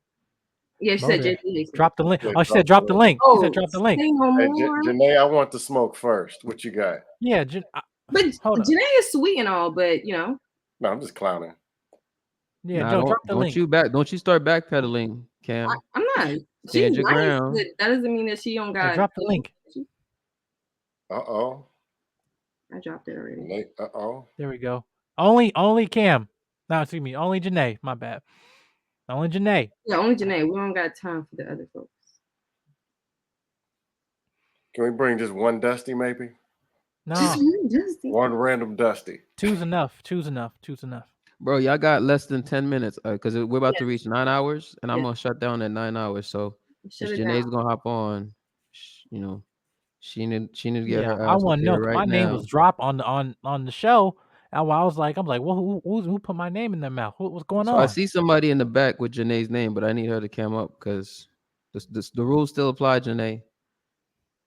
Yeah, it just came up for real quick so we can see you in the back. It's not nothing. Yeah, I was on that Lapeef when Yeah, that I don't crazy, care about the on the bonnets. mirrors I when don't that care about the crazy lace thing front. happened. It's okay. Don't No, don't come out here in no bonnet. That's what you're not gonna do. But just No, I don't know what's in it. You guys are going to sleep. You gotta protect it. You gotta protect your crown. Listen, okay? Listen. Give me a second, Archie. Oh yeah. Something. Just wait. Yeah. She says seriously. Aw. Okay, we believe you, Janae. Yeah, I'm still waiting. Just listen to her voice. You can tell it's her. How do I listen to her voice without bringing her up first Just and then? bring her. No, seriously, I actually can't. I like Jr. explicitly told me you got to see her to be. I gotta see her, bro, because people be impersonating folks. Profiles. Yeah, it's true. I literally just came out of a stream. Like, no, that's what happened. Like, it's the same situation. Yeah. Like somebody actually Yeah. impersonated somebody I know on another stream. Oh Like, they yeah, no. impersonated- when I was on Chantel's page, everybody was fake. Like it was ridiculous. That's what I'm They had saying. So I a actually fake lead can't. attorney up there. I have to see her. Yeah. Like even because Janae, I could see you, but nobody else could see you. So if you just came up real quick, and I could see that it is indeed you, then I'll bring you up. But I have to see some. Jada said my hair look. Jada, stop hating. Yeah, Jada I Colbert. saw that comment, Jada Jada. Come Colbert, you on, a hater. Jada. Come on. You a hater, Jada. Play the cam up Jada the and hater. bring I a mean, these scale with folks. I you. mean, having some. If they just adjust their attitudes alone, their lace front, they'll probably have a great day. She not gonna listen. All the people saying things, you got to remember, they're not gonna pull up. Yeah. That's what it comes down to. They not gonna pull up. They just comfortable in the chat, saying whatever. I can't lie, I'll be chat capping too. Oh, you chat capping? No, I'll be instigating, gaslighting sometimes, Mm, but just for entertainment. so that's fun. Gaslighting Unfortunately, people for fun. sometimes yeah, it is fun. Why? I What's don't up with you, scam? You just gonna you just gonna do that just for fun? Like in high school, we used to crack on each other like all day, nonstop. This is what we did. So, But cracking on each other and gaslighting is different. I don't know. And they're gonna fire off on me anyway, so why not just go ahead and swing first? There we go. I see our lovely hater back there. Just Hold like up. no matter what we do, I'm somebody about to bring her up. I'm about to bring her up. She just cammed up. Hey, Janae. What's up, hater? Hey guys. All right. Sim got some smoke for you. I guess I've been summoned. So I mean, Janae, what's going on? What's going on, Janae? I heard you had some beef. hi Senpai Jedi. Hi. I don't have heard- any smoke. I was literally just answering your question in. I heard that you didn't say it, that you wouldn't submit to an average man. So I'm here representing for the average man. Yeah. So Janae, if Why you we give me can't get some, no submission out here? hold on, Panderson. Okay. So, Anton stream, whatever. I want to jump in. I heard my name, whatever, and you were kind of like the center. People, I get, people question you a bunch of things. So, you explain to me what's going on? When your name was brought up. Yes. Okay, so this was at the end of the stream when we were all kind of joking. Like Aaron was like, "Oh, Janae's taken," and someone jokingly said your name. I don't know why. It was really random. Okay. Yeah, I don't know why they said that, but yeah. To Scam's question, first of all, I feel like these questions kind of paint me in like a really bad corner, because at the end of the day, it's like, first of all, like even like the people that I work with, it's not my waitressing job. I also do like consulting on the side. So I like know a few people, and it's like I'm not in a 42K like kind of like mindset. Like even if someone like makes that, to ask a woman, would you settle for that? It's like, how can I settle for that if I ultimately like want to not be I'm fine working up until I'm pregnant. That's the one thing. Like it's my biggest fear is working when I'm pregnant. I see pregnant women working and it literally stresses me out. I refuse to do it. So that's not going to work in California. An income of 42K is not going to work in California, and I'm pregnant working and staying at home. Like it's just not. And so I hate when people ask that question and then get mad when they're like, what, you wouldn't want to be with someone making 42K? No, I don't want to be with myself making 42K because I live in Southern California. So that's not a comfortable life.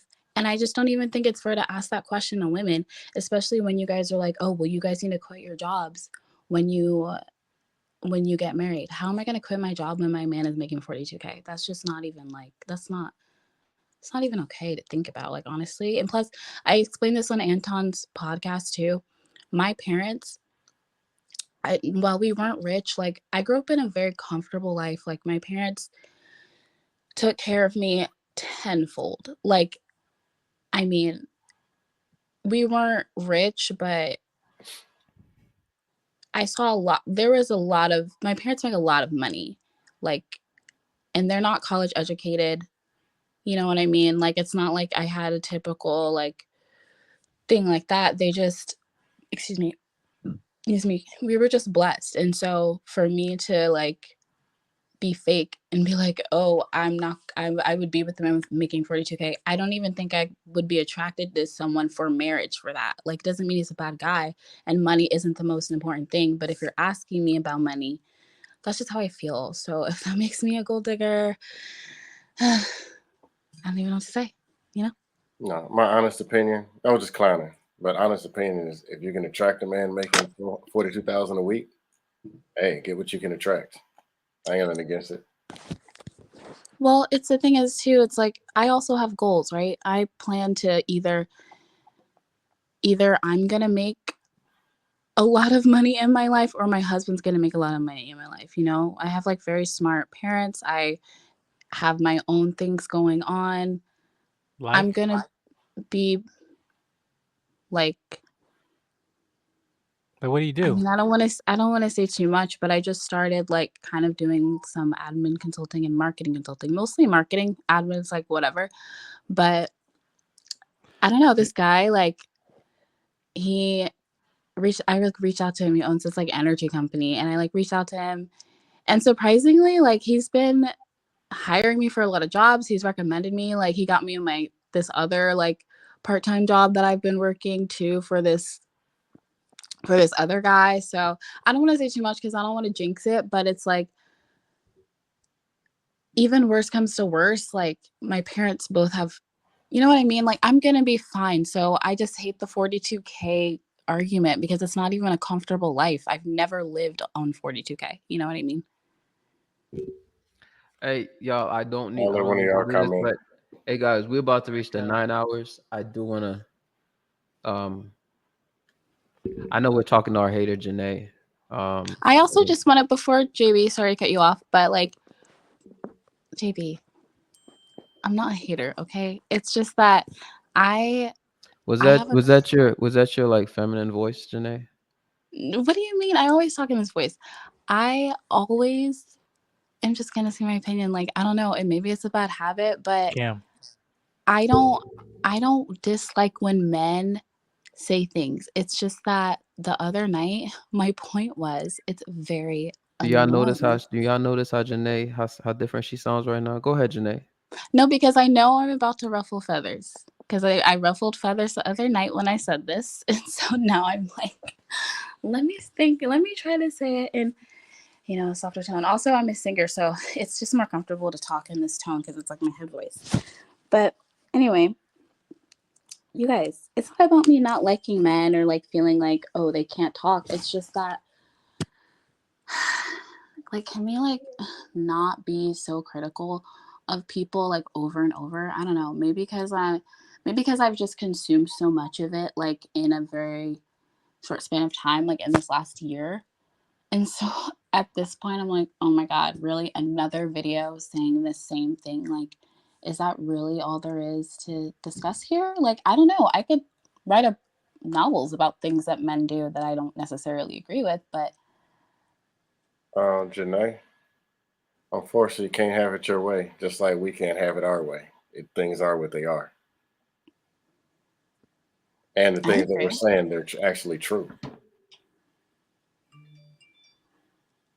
I agree. I don't know. It was just kind of like I was just pointing out how annoying it can be. And sometimes unfair. And I think it creates like a lot of toxicity. Like some people take these things and then that's how they treat women in real life. Why are you People worried about the women when the men are being mistreated? Guys, we gotta We can't go. It's Yeah, 901. guys, we gotta 901, go. 901. All We right. gotta go, man. Anyway, Hey, Janae, I'm gonna need you to pull up the next show, and I'm gonna need you to actually cam up, okay? Because you be saying a lot in the comments, all right? And I I know need I you have to Twitter pull up. fingers. I need you to pull up next show. Okay. I will, especially if you guys are gonna talk about me. I have to defend myself. I Here defended we you. We go. talking about? Yeah, Janae, Jedi, you did. You did. I'll talk a bunch of garbage, but I do play fair. so Janae, are you gonna pull up? I will try if I'm not working. If No, I'm try. not mopping Listen, floors next week. no. We don't listen. We don't do try over here. Are you gonna pull up? Pull up on me. Yes, I'll pull up next week. You said what? I'll pull up next week.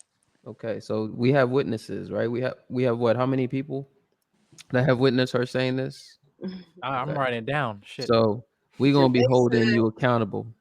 Okay, we're gonna need you to actually pull up next week. Okay, but I might be late. Of course, you're gonna be late. That's fine. We're up till 6 a.m. True. But yeah, thanks for calling in, Janae. We just teasing you, you know. I No, know. we I not. really like you guys. No, I do. I talk trash, but like I really enjoy watching. Listen, you y'all guys. teasing her. I'm pressing Janae for real. I do like Janae's little feminine voice though. I know she's full of shit, but I do like her little feminine voice though. Yeah, if you talk trash, you gotta sit in the hot seat. Well, at least I'm gonna need you to speak like this. You know, like if you're gonna say some of that stuff you be saying in the chat, at least say it like this. You know, with that kind of voice. Then we might just let it slide a little bit. Well, y'all will, because I hear it in Janae's voice, and I'd be like, no. I don't even know what I say in the chat. I type so fast that I think Cam is saying she can see past the bullshit. Janae, what you got to say to that? I can. Janae. What you got to say to that, Janae? Janae got some BS in her. That's okay. I just think she's spoiled. Janae's just a regular, modern woman. Simp, you're gonna have to let the women handle this. Go ahead. I am a modern hybrid. You're a regular modern woman. I was never raised as a traditional. The only thing I was raised as is conservative and Christian. So there's that aspect. But I was never. I'm pretty modern, but I listen and I. You listen a little bit. You don't listen as much as you should. I've always gotten praised for my obedience, like since a very young age. So I definitely listen, but again, I still have my opinions about some of the discussion topics and the. Janae, the thing is, we're misogynists over here, so we don't really. I just think you're spoiled. I'm learning that you're misogynist, Who, me? and I agree with Simp Panderson that I'm a little spoiled. She's dead serious, right? But I'm humble, So it's like I'm ready to be wrong. But yeah, pull up next time. You said you were gonna pull up. I'm waiting next week. I listen. Listen, you guys, I love this show. I will pull up. Matter of fact, if you don't pull up next week, I'm gonna ban you. Oh, I'm scared. You said what? I said I'm scared. Yeah. Don't ban her. We need, the we need detractors. variety. We need diversity. We need the detractors and the people who, be saying that men complain. Yeah. Listen, Wolf, listen, she thinks she thinks she got the juice and she could just come up here and be full of it, and she thinks, but listen, we know what you're up to, Janae. We know what you're up to. Okay. I'm thinking with Chick-fil-A breakfast. Yeah, I'm gonna get Chick-fil-A. But you said you're going. I will give her credit. She pulled up. I'll give her credit. She pulled up and she said she's gonna come back. Okay. So yeah, we good, JP, can we invite one Dusty per week? Just one. One super Dusty out the chat per week. Are you calling Janae a Dusty? I know, right? Dude. I don't think. Am I the Janae. Dusty of the week? I'm not next talking week? about Janae, but I'm talking I don't about think the Janae super qualifies as a Dusty. No, I'm talking about the super Dusties in the chat that be popping off. We invite just one per week. But they don't like to cam up, and we need that. Right, that's true. No, because when they cam up, it's totally different. It's like Harvey Dent, Two-Face up in there. Yeah. Hey guys, I really gotta shut this down. No cap. So I have to shut this down. Good night, people. Hey Simp, thank you for calling in, Mr. Panderson. Appreciate Janae, y'all having me. we're gonna hold you to your own words, Janae. JB, I gotta call you in a second after this is over. Okay, good night, guys. Thanks for having me. Jedi, just shoot me a text, Jedi. Yeah, I got you. I got you. All right. Yeah, we're about to shut this down. Appreciate y'all calling in. Pull up next time. Good night. And all right, peace, y'all. Peace. All right, y'all.